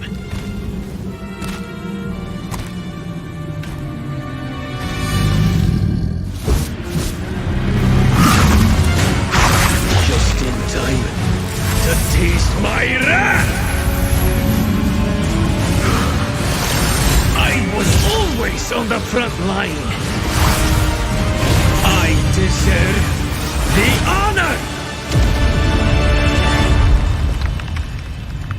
Leonins can be fighters too. This is not my battlefield either. I will prove myself through a different path.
The last game, probably for the day, if it is going to be. Don't jinx it. Don't jinx it. I'm not jinxing it, but Almighty had really strong lineups. It's just not enough sustenance. I mean, they had that sustenance, but it's just not enough. But game 2 for Almighty up against Impunity, I think they should drop slightly differently this time. You know, just very slight. Maybe change a bit, just 1 or 2 heroes. You know. The questionable thing is that they let Ramaram have his phobias, but then they choose not to take the Paquito. Yeah. I think they have a draft in mind, but they put up a good fight, but it's just that a little bit lacking to finish up the game itself. And with that, you know, maybe they might want to ban out the link from Reminiscent. Oh, for sure. I mean, that link kind of poses a threat. You know, he's like, hey, I'm over here, no, I'm over there. You know, it's kind of distracting. If I were to be Almighty, I'm going to be keeping my eyes on the map the whole time. I was like, are they there? No, no, no. No, no, is he here? No, no, he's trying to split push. Go back, go back, go back, go back. You know, stop the fight. Stop all fights, disengage right now and go for it. And, you know, trying to stop Reminiscence. But then Reminiscence like, nah, actually, I'm not going to split push. I'm just going to show my face here. I'm just going to walk away. You know, and everyone is like, oh, you know, it's like they're basically scrambling. But the fights were clean. The execution was good for both sides, especially Impunity along with Almighty. Yeah, and I got to give it to Almighty also because I felt that this new team, you know, they might be the most inexperienced team coming into MPL, but they definitely put up a good fight, especially let's not forget that Impunity, they have a bit more experience in season 1, you know. So I think that it was a good attempt coming from Almighty. I think they should keep up their momentum, and who knows, in the second game, they might draft a bit targeted. You know, they could start to target ban, perhaps denying Ram or Reminiscent from the heroes, and I think that they might have the same results, you know. They might have better results, I would say. That's true. I mean, Almighty themselves, I mean, they tried to do the distraction technique just like Impunity's distraction technique with Reminiscence on the link. He's like, no, no, I'm here. You know, they tried to get Bush to be the hyper instead, but they were like, no, no, no, actually the damage is coming out from Ryzen on Beatrix, but then it's like, nah, actually it's not. The most damage is actually coming out from Bush, but instead Bush tried to, you know, instead he tried to build on a tankier side, and then Ryzen tried to be the hyper, you know, if you will, but, you know, it didn't work. It didn't work out. It didn't work because I think for the lineup itself, Ryzen's position is constantly being targeted by Ram. Yeah, I mean, Ryzen as the Beatrix, you know, the moment you try to flicker away from a fight or run away from a fight, Ram is here to, you know, stop you with Demonic Force. So, oh, I'm gone. Boosh. Oh, no pun intended on Almighty's Bush, but yeah, Bush. And Barrett's immediately getting banned off away by Impunity SG. Very, I would say it's a smart ban. I wouldn't call it a good ban, but it's a smart ban because Dishonest Welcome is going to ruin your life. Literally your life. So the Impunity themselves, they know that Bush, Almighty themselves, they love to use Barrett because it is a very solid flex role. I mean, he can go into the off lane, he can be a support, he can be a hyper especially. So, you know, they're just going to get rid of all that, you know, without thinking at all. So Impunity SG here going to be banning away Benedetta, but Almighty here denying the Matilda at all costs. Yeah, it seems like Matilda not going to open for today, but I think that for the side of Impunity SG, now that they have banned out that Barrett itself, could they be potentially opening up that first pick onto the link? I mean, looking at the list that I have personally write out by hand on pen and paper, I do not type because I am a boomer. I love to write on pen and paper. I mean, honestly, the Reminiscent could actually go onto a Bruno. I mean, we've seen him in Season 1 on their Bruno. Very unorthodox pick, but the amount of raw damage coming out. Look at this. I was just about to mention Paquito, but Almighty betting out Paquito, and Impunity right there with the answer on Xbox. So Sophia, what do you think of Paquito and Xbox as a ban in the first phase? Well, I think that the way that Impunity is starting to ban out, right, they have that first pick itself. Yeah. And it's going to be the Fulvius, right? Come on, it's going to be either the Link or the Fulvius because these two picks itself, in fact, even the Ruby is, I think, worthy of the first pick, having to see how Impunity played with the three heroes in the first game itself. But it seems like Almighty, they had enough of the Fulvius. They are going to ban it out this time round. Almighty not going to let their Fulvius through the cracks, and for Impunity, having their first pick itself, they can choose to pick up the Link for Ram as a first pick, or they can go for example, a Ruby. Team don't go for Jawhead. Oh no, again, you're surreal. I was about to say no, they're going to go for Jawhead. Oh, you were right again. Guys, this is the 4th or 5th time or the 1,000th time in a row that Sophia is correct, and her predictions are really straight up on point. But I think you have a competitor tomorrow that is going to be casting. It's definitely going to be KZP. That's right. You read my mind. Again, you're right again. Stop it. You're reading my mind over and over again. You're getting all the questions right. Are you a GPE4 or something? But hey, okay, I was right for first pick, but my answer was actually first pick Impunity SG Jawhead, but it ended up it was Almighty picking up you know, Q Dicey on the jaw hit. So Q Dicey finally getting his signature hero, and Ruby right here for Almighty, but a very weird pick on Martis. I have seen Impunity play Martis, and I think that Martis, because of the immune, it's really extremely annoying as a mid tank. Yeah. So they're going to go for that same Martis pick, which has proven to be a success in when they played for PvP. I like it, and they're going to go for that Kagura, a really strong pick. I like Kagura. Whether you place Kagura in the mid lane or the off lane, that Yin Overturn has proven to be really a kind of a burst mage. But Kagura, you have to give Kagura time to scale. Yeah. So we shall see whether, you know, for the line of Impunity SG, will they give that Kagura time to scale? I mean, Miku signature hero is already the Kagura. We've seen it in Season 1. It is crazy intense from Miku. I mean, the burst, the way he, you know, snowballs is crazy. So we're now in the second phase. Okay, not yet. Almighty still left one more pick just before the second phase, and it is going to be the Hayabusa. I mean, I'm kind of skeptical. You know, he has good engage and disengage. Shadow Kill can somewhat lower their health as of right now. I mean, he's going to be able to take that Link down, but if that Link were to use and reserve the Tempest of Blade, you know, just before the Shadow Kill, and the moment Shadow Kill is activated, he can just use Tempest of Blade to punish that Hayabusa for, you know, the Shadow Kill itself. Yep, speaking of Miku Mikumi, right, I think that he is good in his Saber, and if that Hayabusa is being picked up, Miku Mikumi could go for the Saber pick, and I think that if Almighty doesn't catch it up, they may actually let Miku Mikumi pick up onto the Saber as the mid support, but we shall see if ultimately Impunity will draft that in, but they're going to go in to ban out the Alice instead. I think Alpha V9 played exceptionally well onto the Alice itself in the first game, but they're not going to give it to Impunity. Wow, Impunity betting off away Ryzen's previous hero along with Bush, right? Previous hero, Barrett's and Beatrix. Wow. I mean, they know how much Beatrix had actually hurt them. You know, and they're like, you know what, we're not gonna take any risk, you know, we're not taking any sort of, you know, early game snowball, because they need that early game snowball, and Beatrix is there to stop it. So, especially for the Kagura, so they're gonna say, no, you know, we're just gonna ban away Beatrix, and the final ban coming out here for Almighty. Definitely going to be a disruptor of some sort, or a mage. I think, oh no, they already have a mage, maybe a support.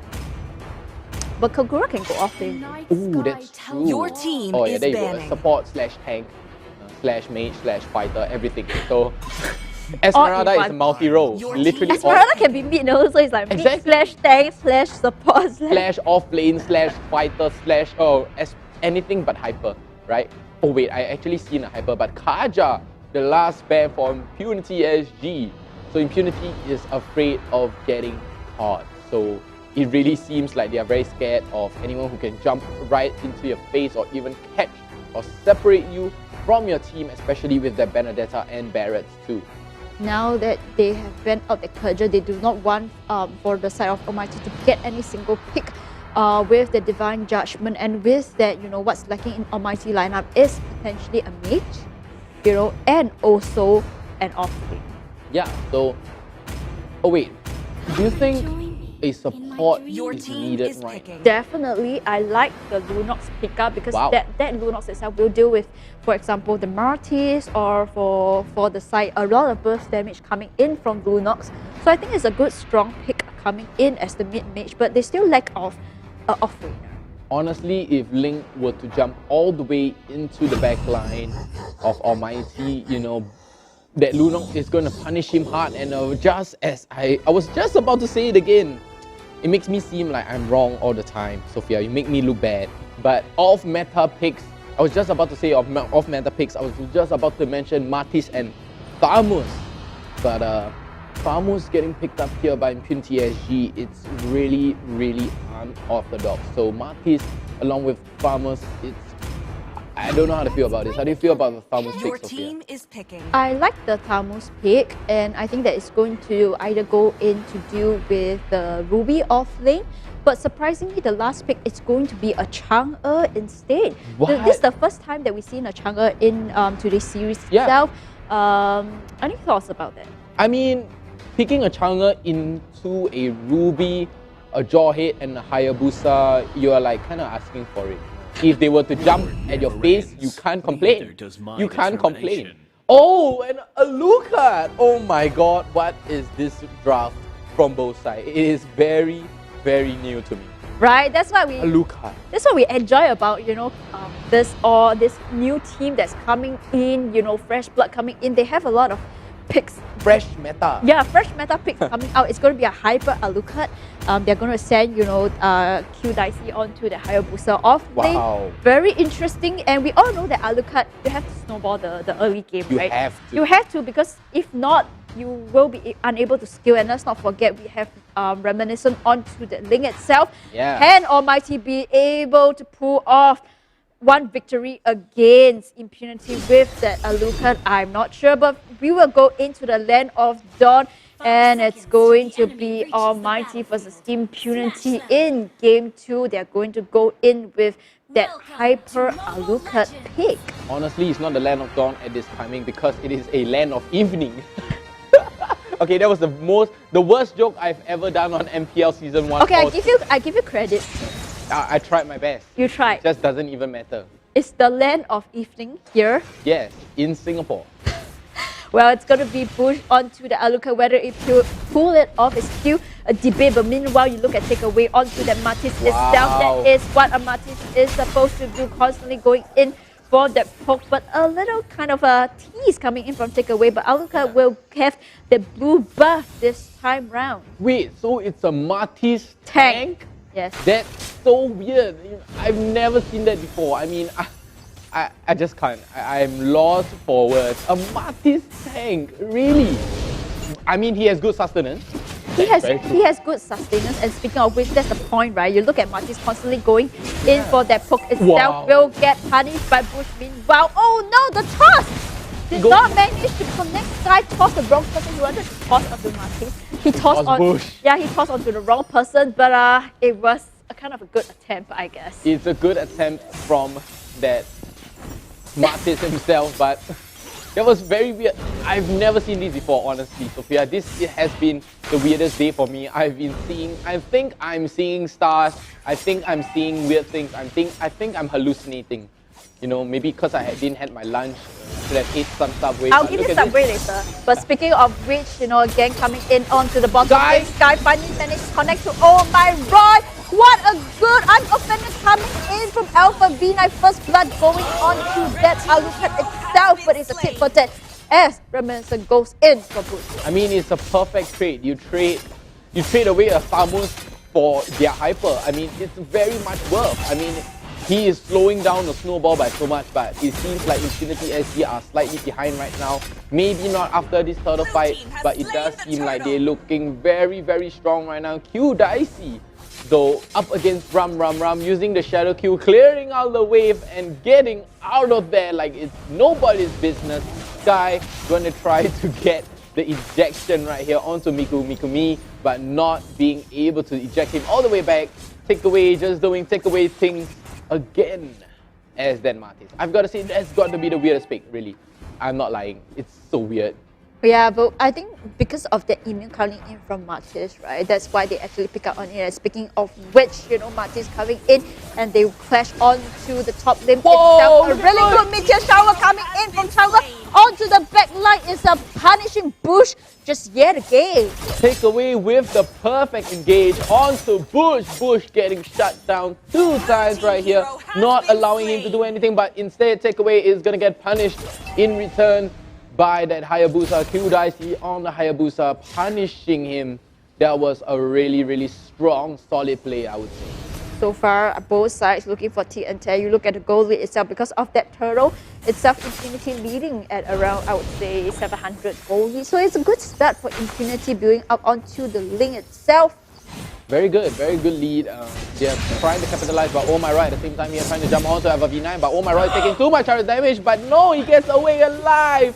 These the lights of day. But look at the regen on this Thamus. I was just about to say that, he kind of lacks mobility and, all of that. But look at this. There are going to be a 3-man bottom lane right now. But, the minions. Okay. The minions gets away safely. But Reminiscence opting for the Demon Hunter sword here in the first for his first item. So that's really, really weird takeaway here with Oh My Roy trying to push down onto the top turret, but Almighty here trying to trade it back in the top turret. But here comes Chang'e. Chang'e probably could zone them away, but okay, so the turret is gonna get taken down. But oh no, we missed the fight, but no, ejection down onto Reminiscence. Reminiscence is gonna get knocked all the way back, but we are not gonna be able to see that Reminiscence being able to disengage from there. Well, one thing is for sure is that Alpha Vina definitely used I'm Offended. Yeah. And get the kill onto the Tamus, and this allow Almighty to scale back into the game, and it's gonna be a turtle being taken by Oh, Reminiscence. He tried. Just 1 second away. 1 second. You know what? It's just that not every day is Sunday. And not every day is Sunday, but tomorrow is gonna be Sunday. It's gonna be Sunday in a few hours time. But hey, you know, we don't know what the future holds. So Ryzen here opting for the Clockwork of Destiny right now. Everyone is playing very safe, I've got to say, very, very safe. Yes, and definitely do not want to give any unintended lead. Meanwhile, Bush defending the top lane itself. Sky got caught onto Reminiscence, but he will go scot-free for now. Unstoppable Force flew for so far on that Jawhead. So Sky using Unstoppable Force there, trying to catch onto Reminiscence, but Reminiscence is just too fast for anybody to catch. Speaking of too fast to catch Hayabusa onto the bottom lane itself. Too bad that Q Dicey doesn't have his ultimate, but meanwhile takeaway coming in, forcing Dicey to escape with the Meteor Shower going in on to take away, but Becca coming in from Alucard, and they will get on to takeaway. I mean, takeaway as a tank, he is just so painful. As a tank, I don't understand. As a tank, and you're playing Martis and you're dealing damage, and I just can't. I mean, I would definitely opt for something unorthodox, maybe a Tigro, you know what I'm saying? You know, Tigro is looking pretty good. Yeah, but I think that, you know, Impunity SG, they want to use that Martis. Oh, look at Miku! Speaking of that, Miku gets paid the price, and Bush goes down with Kenguru's get overturned. And Sky here getting too much damage, takeaway disrupting, and is going to be secured by Oh My Roy. What a play right there, getting zoned all the way back. He used Sky to his advantage, so Reminiscence baited Sky with the Unstoppable Force and then using Tempest of Blades, not allowing him for an ejection as that Jawhead. So very good bait play right there for Impunity SG. Very well executed too. And the follow-up. That was clean. That was, I've got to say, the only word to describe that is clean. Yeah, that was a good fight coming in from Impunity SG, and with that, you know, that turtle is going to get contested with Alpha V9 coming in. He has that flicker, he has Unoffended. Essentially, he's looking for that perfect hook. Can he do it with that bird? Reminiscence lurking around that turtle pit. Is it really worth it though? You know, 5-man ganking on that turtle pit. You look at that mid lane. That mid lane is open. Essentially, they can still go in for the push itself, but they're going to back away, not going for that 5-man turtle fight. Yeah, I mean, they're like, no, let's not take this fight. Look at this, they're pushing. So Ram, and along with, I think it was Mikumi, they're trying to take down the tier 1 turret right there. So Sky still giving some info for the rest of Almighty right now. So seems like both of them are looking very wary of the positioning, especially takeaway right now. Getting ejected all the way back. He's going to push Sky out too, but no engage whatsoever coming up from both sides. Both sides are playing but look at Tamus. Really safe, but meanwhile onto the top lane itself is a 1v1 fight between Alpha V9 and that Tamus will disengage for now. Meanwhile, Bush started onto the turtle itself, but take away his in position. Oh no! So take away, can they get take away? But Meteor Shower comes in, Mikumi with the perfect disengage. I've got to say that Meteor Shower does not hurt whatsoever. For now, right? For now, definitely for now. But look at Sky here getting key up right now, and the jump coming in, the flame shot from Mikumi, Alpha V9 all the way into the heart. Bush gonna be so low. Shadow Q comes out. Sky looking very low too. Mikumi is gonna be the first to get down from there, and Reminiscence is getting so much health back, and the turtle's gonna get taken by the Lunox all the way, but he's gonna get a double kill by take away your tank. You're gonna get taken away by your tank. a good fight coming from Impunity SG, but unfortunately for the side of Mighty, they do not have enough damage to sustain from the fight. Speaking of which, though, the ejector Sky popping that ejector going on to Reminiscent, but he will go away from Mikumi dealing so much damage as a mid-mage onto the side of Sky. I mean, just as Sky took that amount of damage, Athena shield comes out. So let's take a re-look at that fight right here. Sky getting so much damage all the way back. Tempest of Blade comes down. But where is the damage coming from? It's coming from Oh My Roy. Look at this, Miku with the first to go down. Just like that, Bush is going to get the Sky is going to be able to recall Ryzen, soaking up so much damage there along with Alphavina. Yeah, and with that said, it has brought Impunity into the lead. You look at the goal lead itself, just slowly but slowly climbing up onto the goal lead with around, I would say, 2.5 goal lead against Almighty. You know, a good comeback from there. And in fact, you look at the Martis, again, Overturn comes in, forcing Lunox to pop onto the ultimate itself, but the damage coming in has been dealt, and a disengage will go on for both sides of the team. I've got to say that was a very good disengage. They really needed it, but at the same time, because just at that moment, Reminiscence just finally getting his endless battle, along with Bush too at the same time. So if they were to take that fight, Reminiscence were to be able to get his endless battle first before Bush does. So Bush still lacking a little behind. Reminiscence nearly reaching max level right now. Bush still at level 11, so he is pretty far behind in terms of EXP. But look at the side of Impunity SG, they are really stacked up right now with EXP.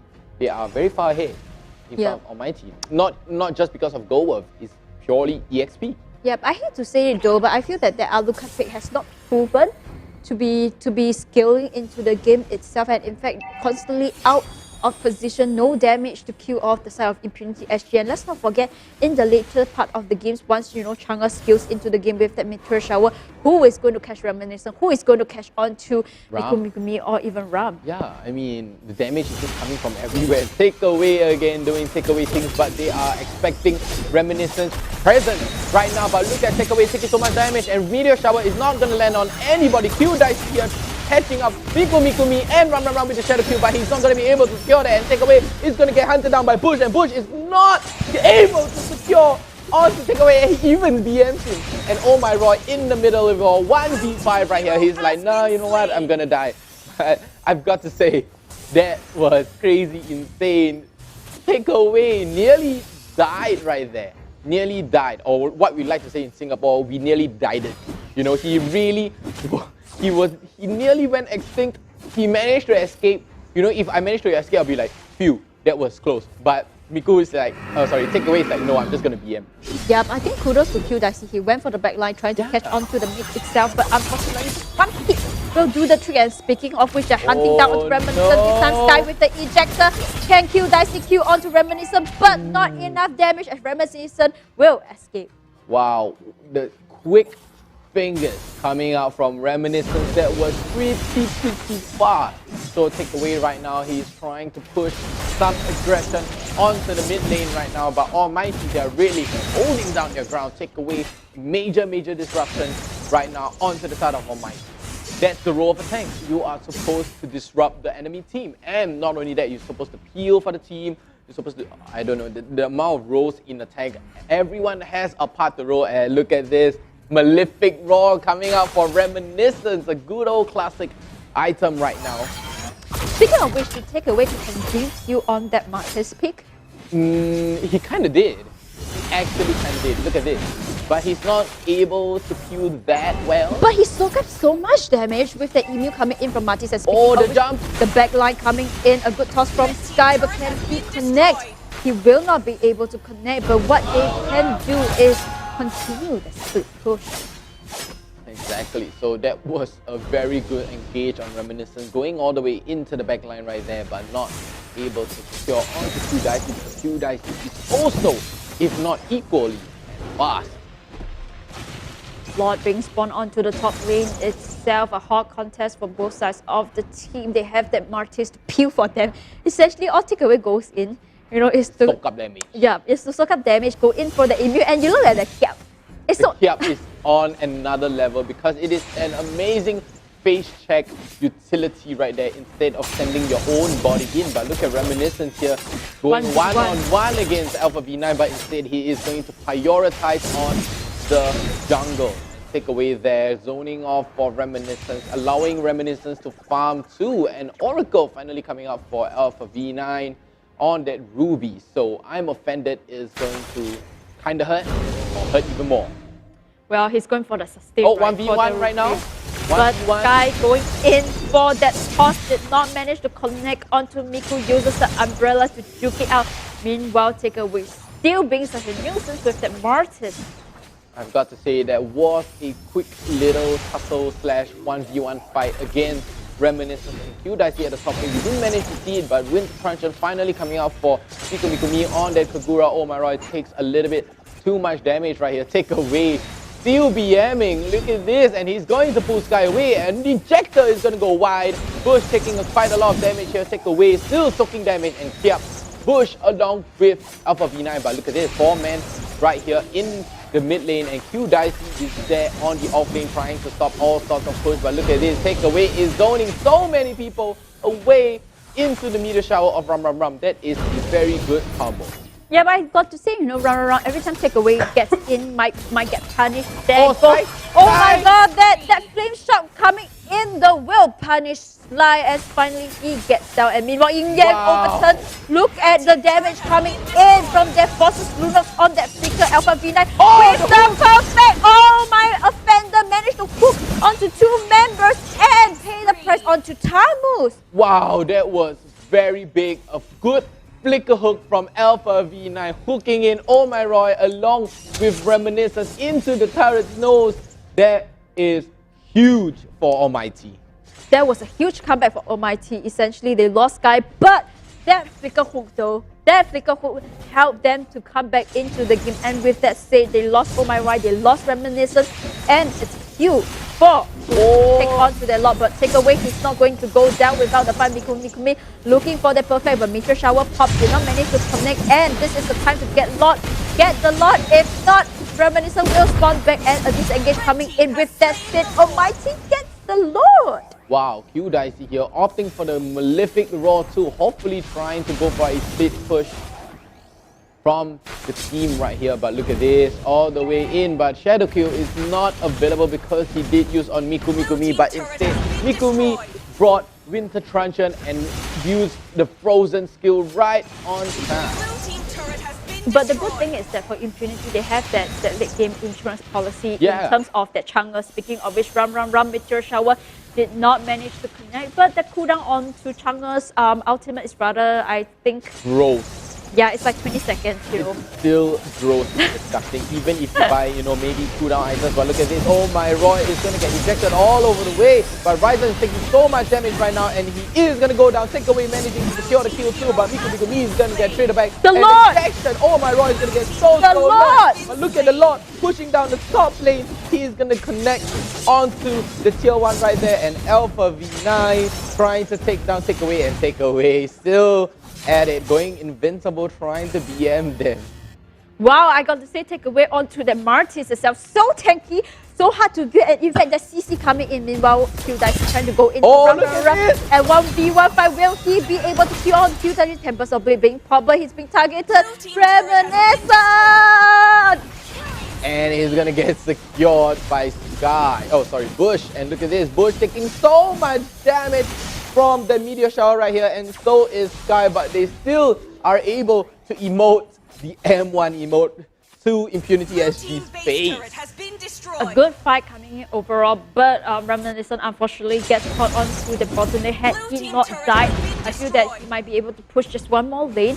But speaking of which, you know, you see that the lineup for Almighty, surprisingly, at a later part of the game, we are at, you know, around 18 minutes of the game, and the Alucard itself still manages, you know, to scale into the game. Yeah, I mean, Alucard, the more you try to do it, he still scales no matter what, even if you try to slow him down with the BOD along with Vorax and Endless Battle here. But Alpha V9, oh sorry, Ryzen here, stealing away Impunity SG's blue buff, leaving the tiny little one don't be a meanie, man. At least just finish it off. But I've got to say, Impunity SG had quite a substantial lead over Almighty, but now the table has been turned. The goal, the net worth is almost equal. Everyone is at max level right now, so it is all about a humongous fight. It is a crucial fight right here. It is a crucial fight, but Oh My Roy is not going down with the fight. Tamus, he knows that there's members lurking in that lane itself. It's not going to go for the face check. Is he? It's not. He managed to steal up. Wow, he managed to steal it, and Oh My Roy, what a play right there.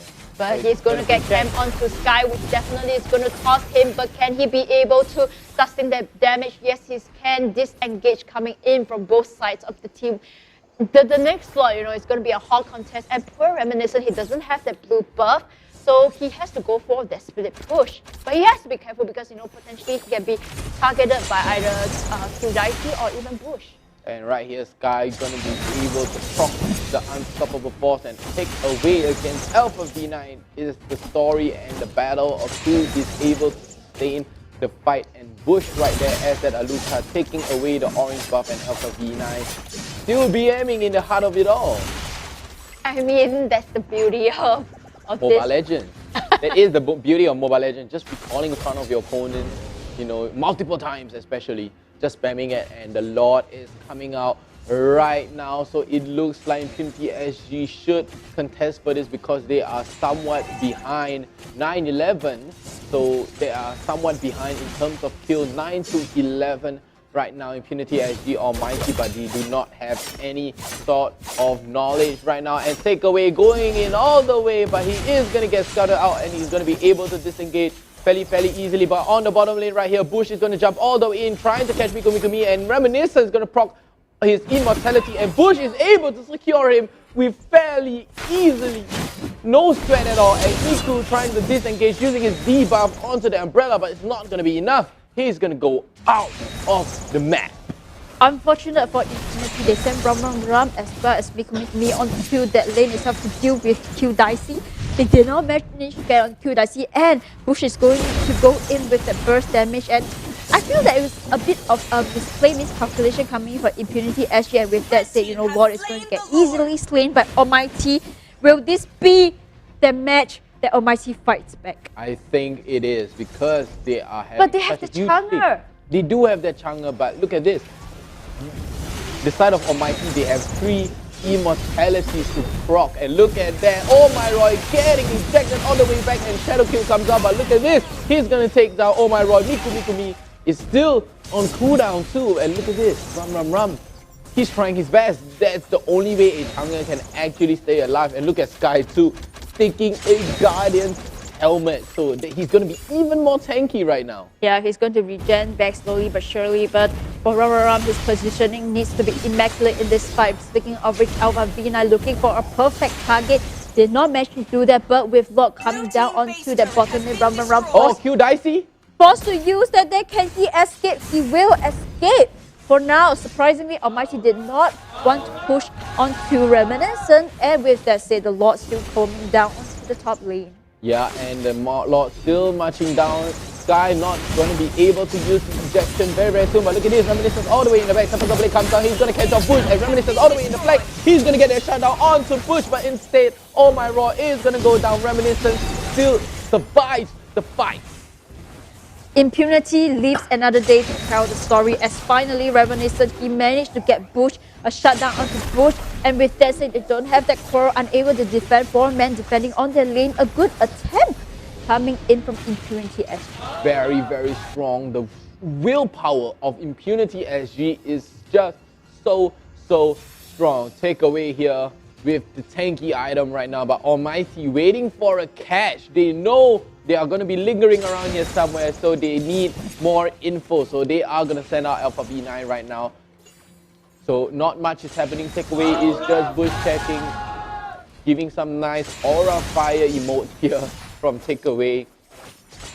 Takeaway is just doing Takeaway things, but look at the flank. Look at the flank. Ryzen is in such a bad position. Oh, no. I'm offended to me out of the position. Winter Triumphant being caught by Ryzen, but the position coming in from Rum will take Ryzen down. Shadow Q coming in, but that CC coming in from Marty. So a shutdown coming in, unstoppable onto that Hayabusa. Wow, and Q Dicey with the slick movement. Take away for Ryzen. So there goes your mage. No more magic damage coming out from the side of Almighty yet, at least for 45 seconds right now. Immortality finally coming out for Reminiscence, so very well played. Good timing on the Immortality there, and Reminiscence, I've got to say, that was the best catch I've ever seen in my life. Onto a Hyper in the midst of chaos. Yes, but he still doesn't have his blue buff, so he has to be careful of his position. Meanwhile, you look at Q Dice, he still have not died. He's at 5-0-5 onto that higher boost. They know. Reminiscent, if you're going to go in for that, it's going to be GG. Reminiscent! No. Oh no, this is not good. Templeton even managed to juke off a sky onto the toss itself. Wow, what fingers do Reminiscent have, man? It is just too fast, but Bush manages to get his purple buff and Reminiscence instead. There you go, finally getting his blue buff. Reminiscence, that was a crazy amount of nerfs you have there. Going in all the way 1v5 as a super squishy Link. That is not gonna, I wouldn't be able to do that, honestly. That is crazy fast. That is really crazy fast onto that Link, but he managed to survive onto that, and with that, say Lord going to spawn onto the top lane itself. Alpha V9 already in position with that Ruby, and speaking of which, Reminiscent still going for the split push. He has to be careful. You look at 4 members onto Almighty, already knowing that Reminiscent is going for the split push. But can Hayabusa get onto Reminiscent? You look at Bush. 1v4 Reminiscent going in for the Doorhead, did not manage to connect onto that toss. They're baiting him. They are baiting him, and look at that Sky eating the rest of the meteor shower right here, and Q Dice is using the shadow going all the way in, but he's not going to be able to use the shadow field right now, and Impunity is here to follow up and trying to put more pressure onto Almighty right now. Impunity, what a bait play. They baited Sky, they know Sky is going to use Unstoppable Force, trying to catch Reminiscence, but he's saying no, take away here in the midst of it all, trying to slow down Alpha V9. Take away on the Martis is looking very thick. Yes, the thing is that Reminiscent, he still doesn't have his retry. He just has retry up. So it might be a Q for the side of Impunity to take this slot, but Alpha V9 opening up the map for the team. Meanwhile, in the bottom lane itself, oh my Roy against Q Dicey, he uses his quad shadows, manipulated out of this fight itself, but surprisingly, Impunity actually choose not to go for that Lord, even though they have that 5 men. That was a crazy fight between Oh My Roy and Q Dice. What nerve of skill they have. And Reminiscence know that Q Dice is all the way on the bottom lane, so they know they can try to secure this or even try to kill this Lord, in fact. And look at this, Alpha V9 and Bush is getting all the way back. Temple the Blade comes out and the secure onto the Lord. And amazing shadow kill coming out too. Bush is gonna get taken down, Ryzen is gonna get taken down too. What a play coming out, and look at this, Ruby is gonna go down too. Alpha V9 goes down, but the suppress comes out for Q Dicey, but it is just not going to be enough. A 4-man wipe here for Impunity SG, including the Lord. What a play from Impunity SG. That was crazy. Impunity SG, they found the window. They managed to sustain that fight. They managed to bait Alpha V9 into using the Unoffender, and once he uses it, they went all in with the fight itself. And it seems like Impunity SG, they are so strong in their team fight. They found the winning conditions. They found that winning condition. Going in for the top push itself. And Sky defend this one though. It's a little hard if I were to be honest with you, Sophia, but there's only 1 minion, but there is 5 men of Impunity SG. And look at this, Miku going down too, but they are going to go for the end. Impunity SG finishing it off with a very convincing 2-0. What a comeback from Impunity SG. That was crazy. That was a long fight. Impunity were patient. They waited. They say this is the time, because Almighty had a very big lead in front of Impunity. That was crazy fast. I got to drink some H2O. give me some time. Let me drink some H2O. Let me take it from you. You know, that fight itself, I feel that Impunity SG so strong in team fights, so strong in communication. They baited out Alpha V9 into using the I'm Offender, and once he uses it, that they go all into the fight. Exactly. And Reminiscent with that retry. it was clean. He retreat at the same time, he comes down from the wall, and at the same time, he's going to use Tempest of Blades all at one go. That is just so fast. Like, I'm too slow for this. I'm like, you know, I wouldn't even be able to do it. But Immortality just coming out too. Let's talk about the items. Let's see the items for Reminiscence too. So I think he ended off with an Immortality. Yeah, I mean, still the same build. Demon Hunter, War Axe, Endless Battle, Malefic Roar, along with Immortality. So that was a that's a very good build. You know, I would try that sometime for sure. But I don't play Hyper, so because my hands are too slow. Yeah, I think that the last fight was so beautiful for Impunity SG. You know, it was a four-man wipe. And a little bit pity for Almighty because they sustained the fight so long. Q Dicey even did not die at any point in 20 minutes of the game, and that's really kudos to the Hayabusa. It's not easy, you know, to play the Hayabusa, and unfortunately they baited out that I'm offended coming in from Ruby, and it all goes downhill from there. And let's not forget that perfect in-game overturn coming in. Wow, from Mikumi. That was the perfect timing. And look at this. Look, the stats doesn't even lie. Almighty has 9 towers. So that's essentially all the towers. But Impunity SG, they played it patiently, rum, as that Chang'e had perfect timing on that meteor shower to burn everybody down. And look at the damage coming out from Ling. 80,000. But look who dealt more. Chang'e standing at the back, just letting the rest of Almighty eat her stars for dinner. Yes, and let's not forget, take away onto that Matisse, soaking up so much damage, constantly CC, you know, practically the CC coming in from Matisse, disrupting Almighty so much, and I think that really paid off. It looks like Impunity, you know, they found that secret ingredient, and that is teamwork. I feel that they are so beautiful on the teamwork. Each time they go in for the teamwork, it's just amazing to see how they turn that game. That was so cheesy, Sophia. You were like building towards something. I was like, oh, I know what she's going to say. And then you were like, teamwork. I was like, oh, I was wrong. Teamwork again. makes the dream team. So I think it's not a team without a MVP. So let's take a look at the MVP. So that was amazing teamwork, I've got to say, from Impunity. And it's always Reminiscence again on that link. But the amount of the fastness in this guy's hand. Is it even a word? The fastness in this guy's hand. Yeah, I think someone should clip onto the part where he goes in for the invade onto the blue and managed to escape scot-free with a 4v1. Too fast. Honestly, a 4v1 and you're just a Ling. And the way he escaped, along with unstoppable force from Sky coming straight into your face, and you manage to disengage from there, you have got to be inhuman, for sure. Yep, and I think that all the other teams watching this, right, then it might be a worthy ban onto Ramaram's Link, because he has proven to constantly, you know, I think that Link, even when he played it in PvP itself, it has proven to be a 100% win rate for that Link onto Reminiscence.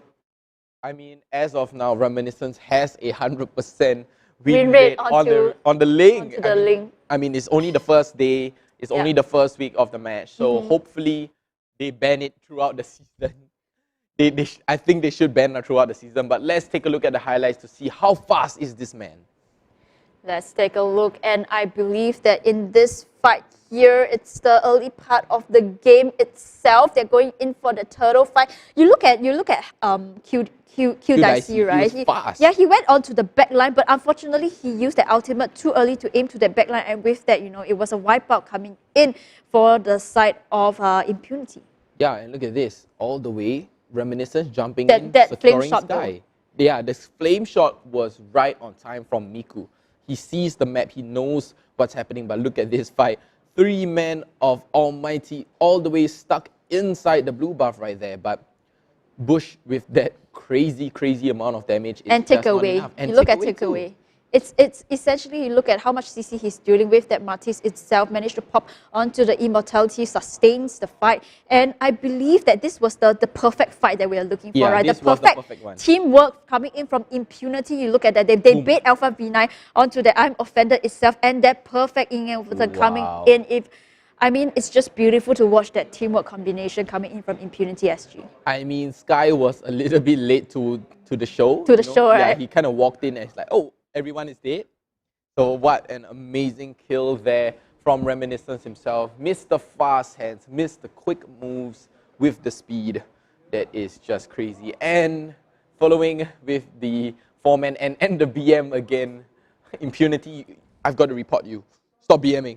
No, I'm just kidding. BM is part of the love, it's part of the community. Someone should give an award to the king of BM for this season. I think there is a king of BM. I think it's 505.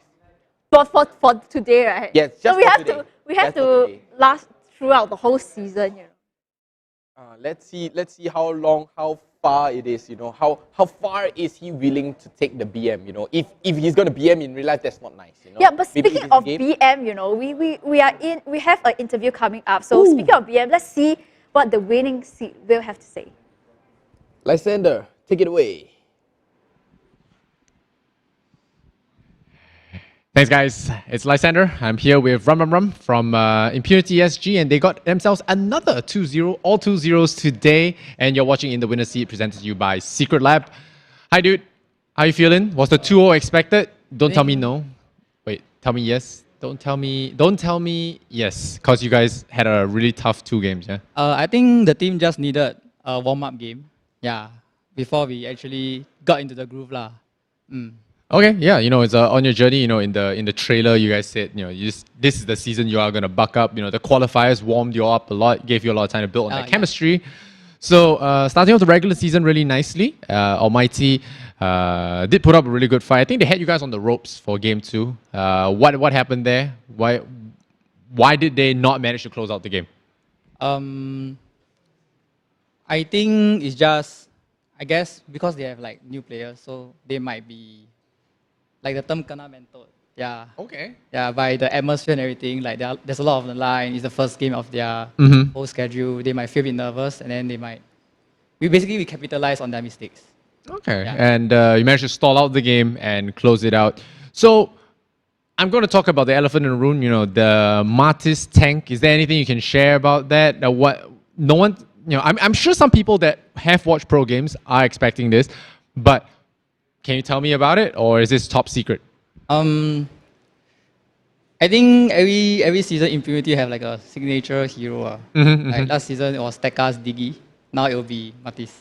Yeah. Also Faramis last season. Oh yeah, Faramis. But so okay, question you're not going to answer truthfully, but I'm going to ask you anyway.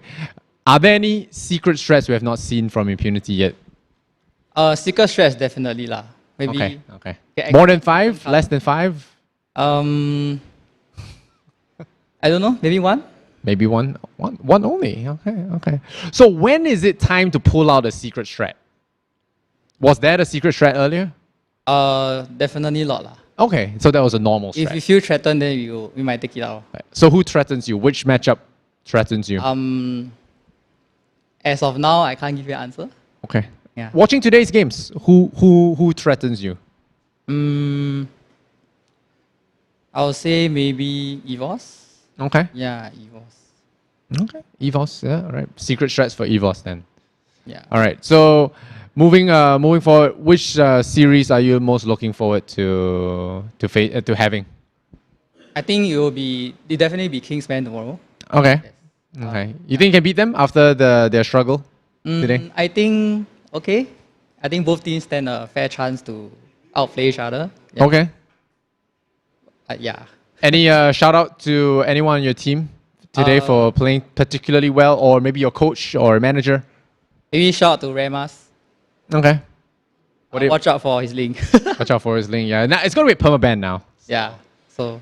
Okay. So let's see if you can do even better moving forward. Keep up that good score for the regular season. Do you think that top 2 dream is feasible now? I think it's feasible, but we still have to work harder towards that goal lah. All right, thank you once again. Rum from Impunity SG. They got the hell of a comeback story for Season 2 of MPL SG. Let's see if they can live up to it. Once again, I'm Lysander. You're watching In the Winner's Seat. Back to you guys. Thank you for that interview. I was going to say, last season, I remember there was a few comments onto Rum. They say, like, you better run.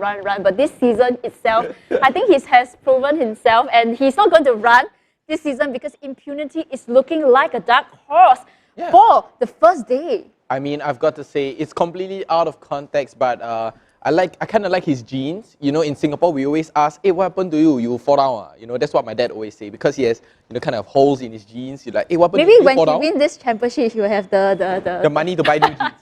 No, I'm just kidding. He's a professional player. He definitely has enough money to buy that. But hey, enough of that. Today's games was crazy. Yeah, let's wrap up today's games, you know. If you have a kind of a sentence or something for today's game, how would you describe today? What? Yeah, just describe how would you see, you know, having the 4 games from early in the morning, EVOS, KGM, all the way until Impunity to Almighty. I would call it hectic. Hectic. Yeah, hectic for sure. There's so much action, and it's all crammed within a day, which is so amazing. Thank you so much to the production crew too for making this happen. You know, everyone who's working behind the scenes today was crazy. I mean, it was kind of short, but long. You know what I mean? Yes, but we have the standings, you know, after a long, gruesome day. Let's look at the standings for today. I think, yeah, definitely. It is going to be EVOS tied with Flash at the top, alongside with RSG and Impunity. Today's game was a complete 2-0. So 4 teams with 2, you know, the other 4 with 0. Yeah, I just realized that all the games were 2-0, but it seems like it was pretty long games for all. It is very long. Yeah, and I think that the competition definitely brought up a notch. You compared last season to this season, definitely the competition is there, the intensity is there, and also the hunger for that trophy. So I think all of the teams coming in has a chance coming in, right? It's not like so one-sided as opposed to season 1. Yeah, I mean, look at this. Kingsman and Notorious Villain, they were at the top of the table last season, but now they are all the way on the bottom. I mean, not the bad stuff, you know, not in a bad way, but Kingsman and Notorious Villains didn't have a lot of catch-up, you know, like you say, they always need to go back to the drawing board. But let's take a look at tomorrow's schedule, actually. So I'm not coming tomorrow. Are you coming tomorrow? No, but I think that tomorrow, you know, there's wonderful casters and games. So let's look at the games for tomorrow. You know, we're going to have early in the morning, it's going to be RSG versus Almighty. And Impunity will have a very, very scary match against KGM. So that match itself, I'm super excited. Wow. Meanwhile, later on the afternoon, NV is going to be versus Explorer and EVOS against their team Flash. You know, they have Pokemon in that team itself. So it's going to be a kind of like Pokemon say JPL will find him. Yeah, JPL will hunt you down. Yeah, JPL will hunt you down. So that match itself is exciting. I mean, all matches exciting for tomorrow. Every match is exciting, especially Notorious Villain and Explorer. I am particularly, myself, you know, personal opinion, purely based on my opinion, Notorious Villain Explorer is going to be a intense match for sure. You know, Notorious Villain Explorer. You know, I feel that Explorers has a lot of cheese left in them. I think they eat cheese on a daily basis. You know, from Subway. But how about Impunity with that Martis? You know, that was an unorthodox thing. It's so random. Like the moment they picked it, and like I said, the moment I see it, I was lost for words. I was like, huh? You know, like what Singaporeans always. So today, are you going to play Martis after you go back home? No, I'm going to take a good nap, a 12-hour nap from today, because today is so exhausting, but that was a very good match. I love to see some juicy action today. That was crazy, crazy amazing. Yeah, it was an amazing day for me and Rice, and on behalf of Abstract and Justin Aries. You know, it was really, really exciting matches, and I think for all of us, you know, we after all these games today, we are definitely tired, but we are also prepared for the season. It just shows how intense the season is going to be. But for now, you know, me and Rice are going to go off, but also, you know, stay tuned to tomorrow, because we'll have action-packed, you know, practically matches coming into. Everything is going to be action-packed, but just before we go, we're just going to give a quick shout out to sponsors. Thank you so much to whoever sponsored us. That without you guys, you know, I wouldn't be sitting here in this amazing seat. Yeah. Sponsored by Secret Lab, and not to forget the game that we're actually playing, Monsoon, and not to forget too the Wi-Fi that we're on, the network we're on, Singtel 5G. Thank you so much, and the host of the event too, organizer PvP Esports, along with our isotonic partner, official isotonic partner H2O, along with our amazing headphones that we are using, EPOS, and my nice little Moist Ice Sustain, my enjoyable lunch, Subway, and OCBC Frank. As you can see in the front right here, I love their cards. The MPL card looks amazing, crazy. You know? They had designed for all 5 rows. Every row there is a card for it. OCBC Frank, thank you so much. Guys, we're going to sign off for now. See you guys tomorrow with brand new casters, brand new fresh faces too. Not really fresh, but you know, you've seen me somewhere before. You know, shout out to KZP along with Fizzy too, you know. See you guys tomorrow. Guys, my name is Vertigo. This is Sophia, as of rebranded Sophia. For this season. For this season, she's rebranded to Sophia. Guys, thank you so much. See you guys tomorrow.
We know that being unique can be lonely, repetitive, and painful, but rewarding. Define yourself with your beliefs. Demand determination to be the only constant. Elevate yourself with passion and accelerate the next few feats. Don't let others tell you that you can dream. Fuel your own belief to dream. H2O. Dare to dream.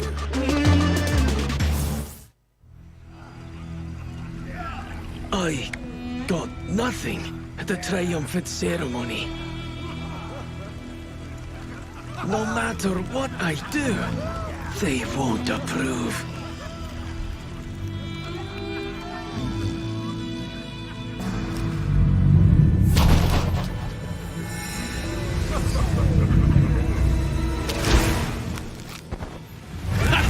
Just in time.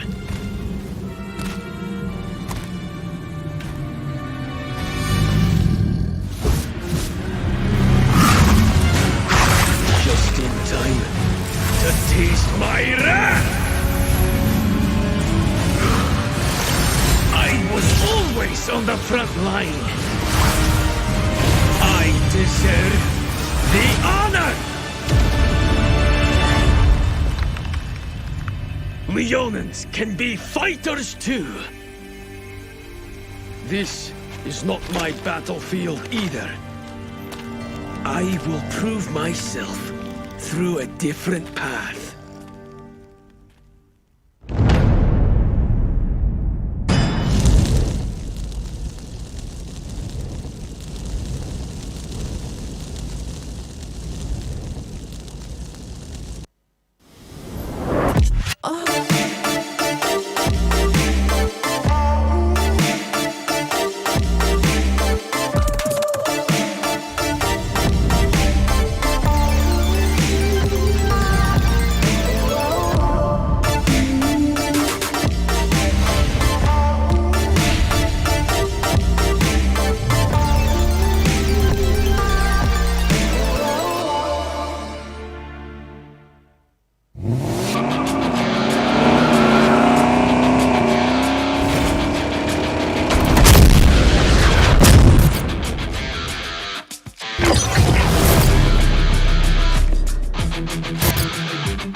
Megatron. Bumblebee reporting for duty.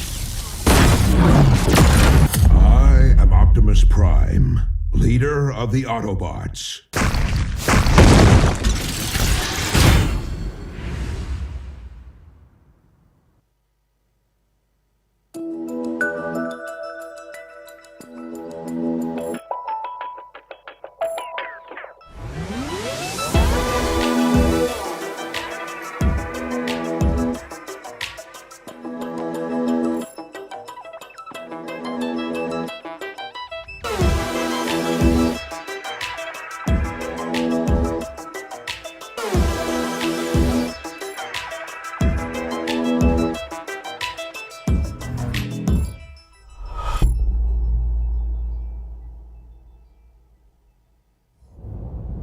EPOS, the power of audio.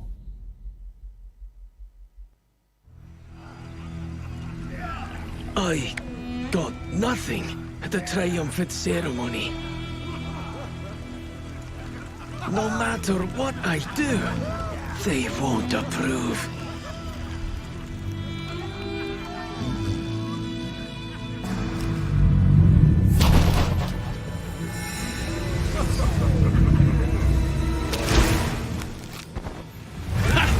Just in time.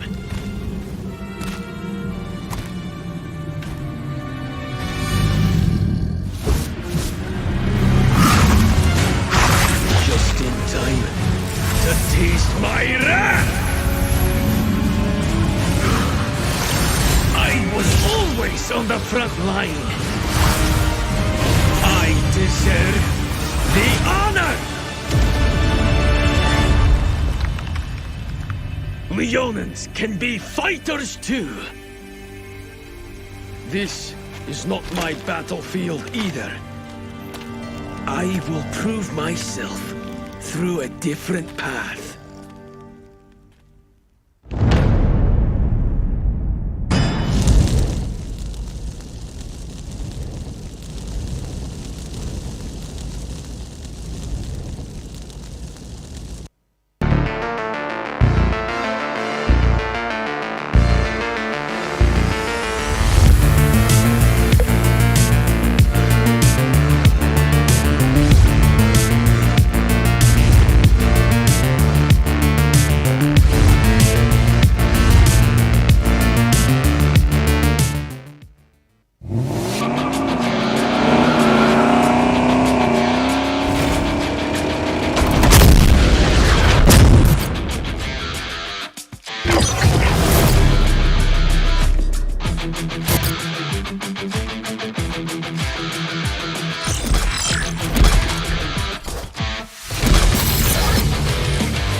Bumblebee reporting for duty.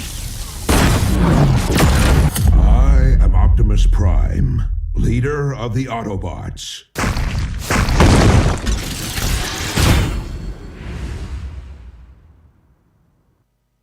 Calling all random lovers. Join our nation strong and rich. Where we eat fresh random stuff. With fragrant spices, salty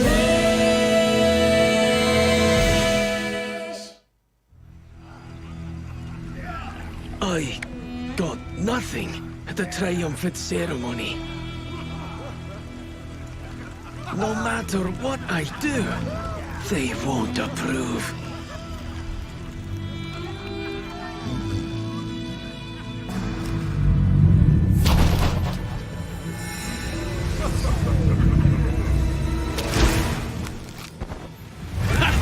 Just in time.